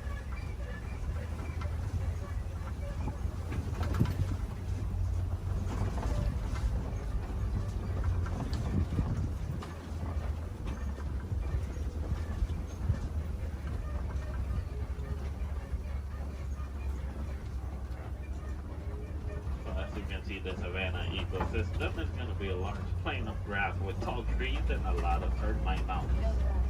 Each ecosystem is going to be unique and shaped by the animals that live on them. Between savanna, deserts, rivers, mountains. Most of the animals will actually use the termite mountains as fast crashers. Some of the smaller species like springboks will stand on top of them so that way they can have a better view. Here on the left side we do see a pack of African wild dogs. The African wild dogs are also known as painted dogs. They're part of the canine family. A difference they share with wolves and dogs is that they only have 4 toes. But they're a great pack of successful hunters, hunting up to 90% of the food they eat. But verbalizing, the African wild dog won't bark or howl. They'll actually make a squeaky sound that sounds similar to squeaky toys. Here on the left side, some Ankoli cattle. Ankoli cattle are also known as the Watusi cattle, named after the clan that domesticated them. They're a sign of wealth in Africa, where both male and female will have those huge, majestic horns that can go up to 6 feet long. Even though those horns are big and they look kind of heavy, they're actually honeycomb inside. They use the inside of those horns to move blood up and down, so that way they can keep themselves cooled off. Over here on the left side, we also see a sable antelope. Sable meaning brown, they're also the emblem of the Harambe Wildlife Reserve. They're the only type of antelope that in a fight or flight situation, they'll stand their ground and they will fight. As you can see, the shape of their horns goes all the way towards their backs, so that way it's harder for predators to jump on them.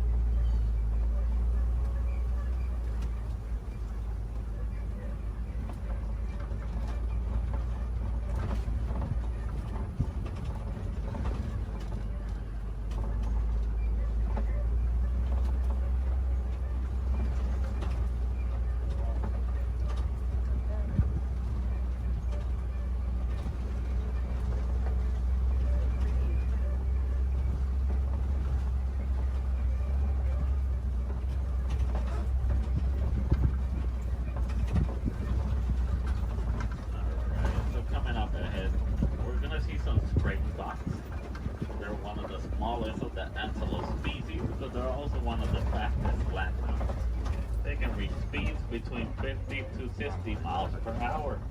And as their name implies, the springboks. They're great jumpers. They can jump up to 6 feet tall and up to 13 feet long. Behind the springboks, we do see some wildebeest. The wildebeest are the second largest grouping of mammals, second only to us humans. Wildebeest is a translation from the African word wild beast.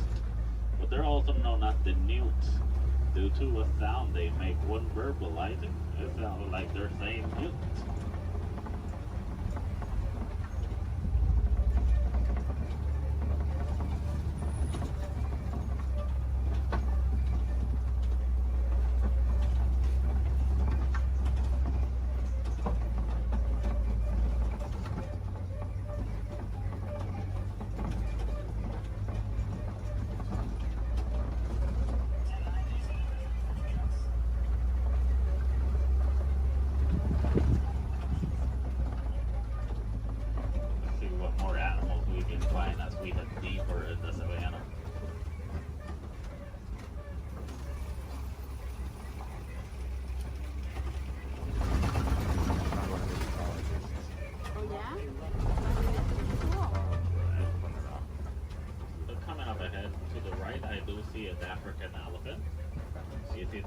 Due to their huge size. Also, the shape of their ears look like the continent of Africa. They like to flap around those huge ears back and forth so that way they can keep themselves cooled off, basically like a giant pair of fans. Also to the left side, mandrills. And the mandrills are one of the largest species of monkeys. Male mandrill can weigh up to 100 pounds while the female can weigh up to 35 pounds. They also have a special pocket in their mouths where they can store food and snacks for later, just like squirrels. So the elephants will also throw dirt on top of their backs so that way the dirt will block them from the sun and also from bugs. They're huge animals with a huge appetite, eating up to 300 pounds in just a day. nice easy way to identify a male elephant is because male elephants, whenever they reach adulthood, they like to go on their own. And sometimes they'll join other elephants and they'll form a group known as a bachelor.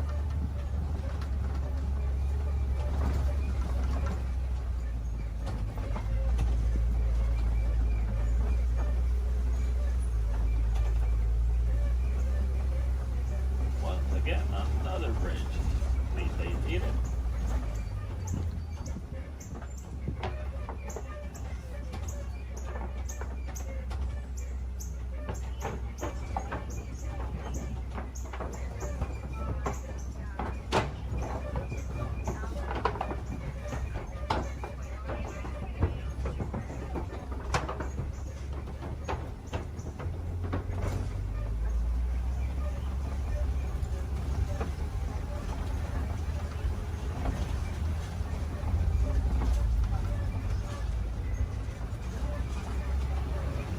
Here on the right side, we're going to see some markings on those red clay. Those are elephant tusk marks.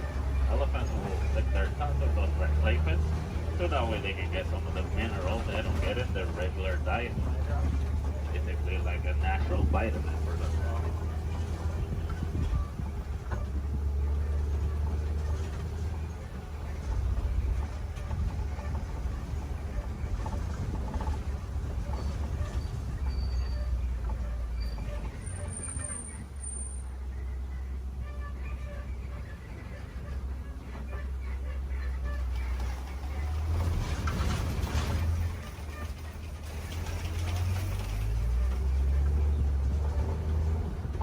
Here on the right side, we do see some trees that look like they're upside down. They're known as upside down trees, but they're also known as the tree of life. The real name is the baobab trees. And baobab trees can go leafless up to 9 months of the year, so that way they can store inside of them thousands of gallons of water. Some of the animals will actually try and reach that water, like elephants will stick their tongues in them.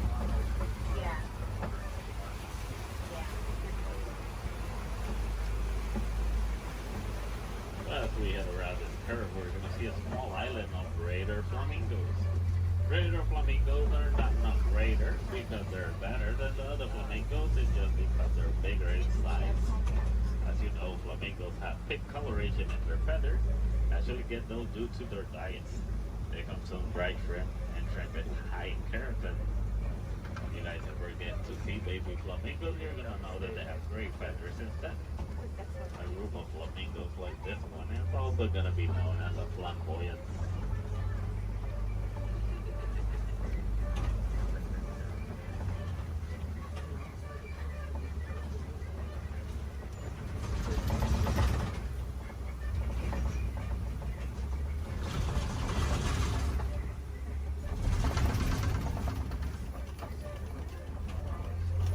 Coming up ahead, we do see some white rhinos.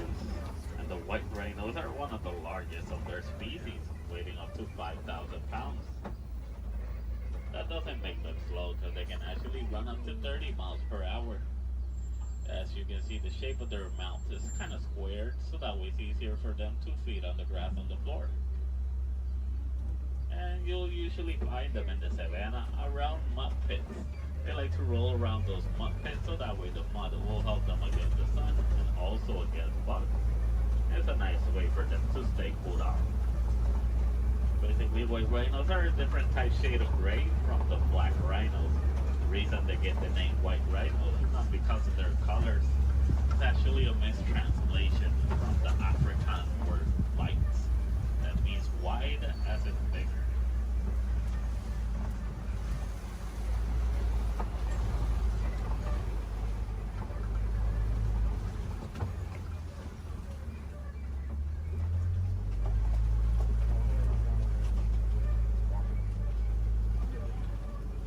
All the way in the back on the left side, I do see a cheetah walking around.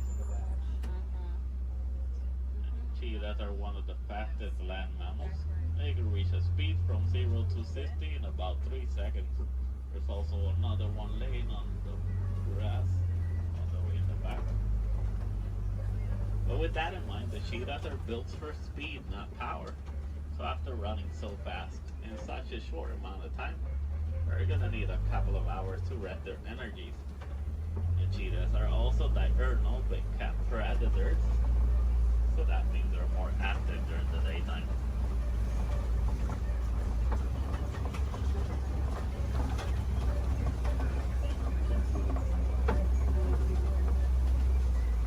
Coming up ahead, we do see some Kobe rocks, and on top of that Kobe rock, we do see a lion.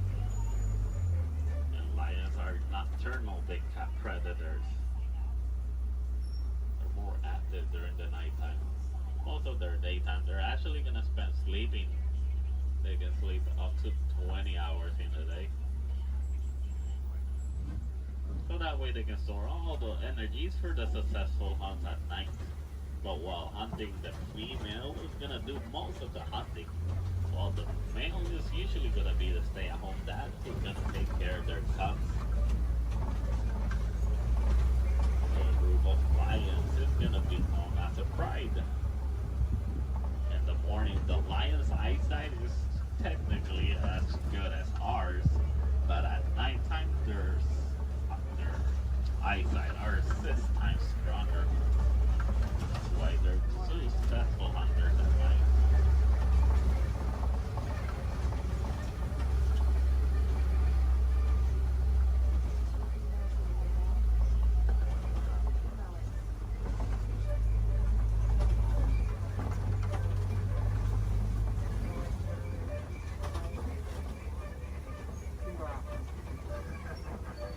So coming up ahead, we're gonna see some warhogs. One behind that tree. There it is. And warhogs are one of the largest burrowing mammals. They like to make burrows like those in which they will sleep on facing outwards. So that way they can see anything that's coming toward them. They're super close relatives to domesticated pigs, and they can run up to 35 miles per hour.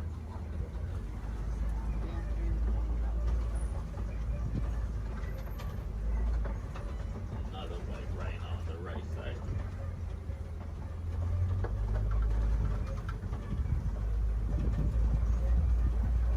So as we start exiting our savannah, we're gonna head all the way towards the Warden's Post. Warden's Post is gonna be a great area to see how both humans and wildlife live in harmony.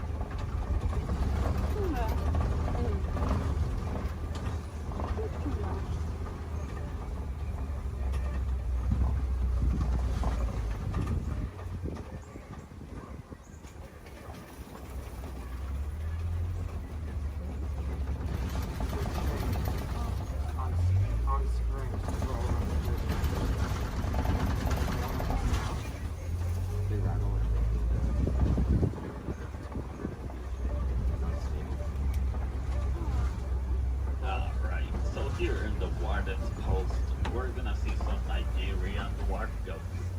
These goats are super cute, but they're also really friendly. They're a great source of milk and cheese, and they're really agile with a great sense of balance. They're also one of the few domesticated wildlife that we have here in our reserve.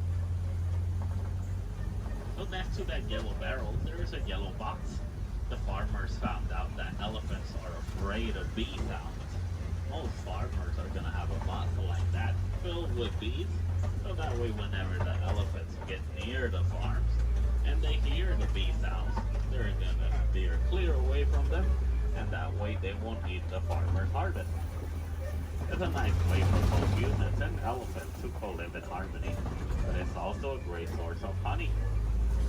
Also, the farmers will actually sell that honey for an extra income. Because sadly, due to a mining of a mineral called coltan, most elephants are losing their habitats and homes, causing them to migrate into human farms and villages more commonly so than it used to. So having bees in a box is going to be a nice technique for both keeping elephants safe, but also staying safe.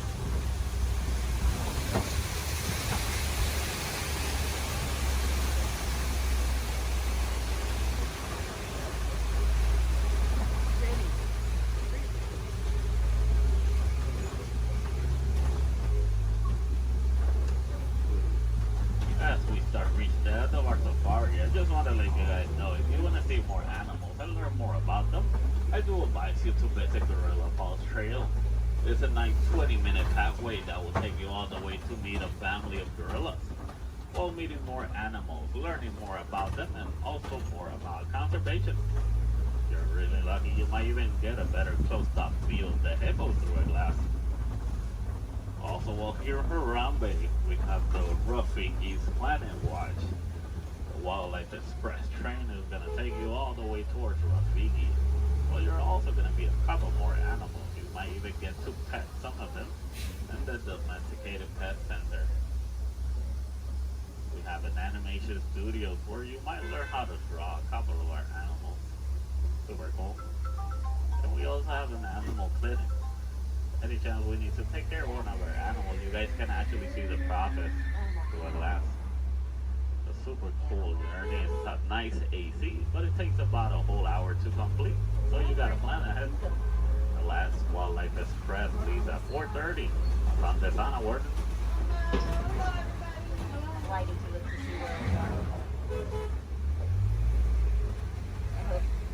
Alright, also while here in Harambe, you guys can visit the Celebration Festival, the Lion King. A great show to watch while visiting Animal Kingdom. There's going to be animals wherever you go throughout the park. We do have the lesser flamingos. Those are going to be the smaller flamingos. In some area of the park, I believe, is one of the pathways that leads you to the Tree of Life. If you go all the way towards Asia, they're going to see a similar walking trail to the Gorilla Falls, but it's going to be known as the Maharashtra Jungle Trek. Over there, you're going to meet some of the Asian animals like Komodo dragons, tigers. Also super cool to visit while you're in Animal Kingdom.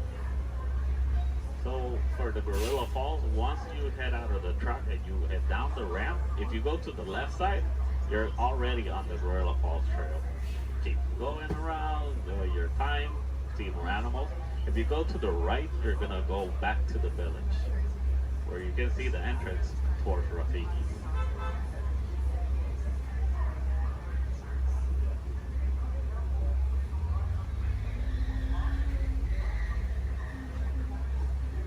Almost to our destination. Just gonna wait a little bit.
Reaching the end of our safari. So here in Harambe, we don't like to say goodbye because goodbyes are always sad and final. We instead say Kwaherini. And Kwaherini does mean to go well. So Kwaherini, guys.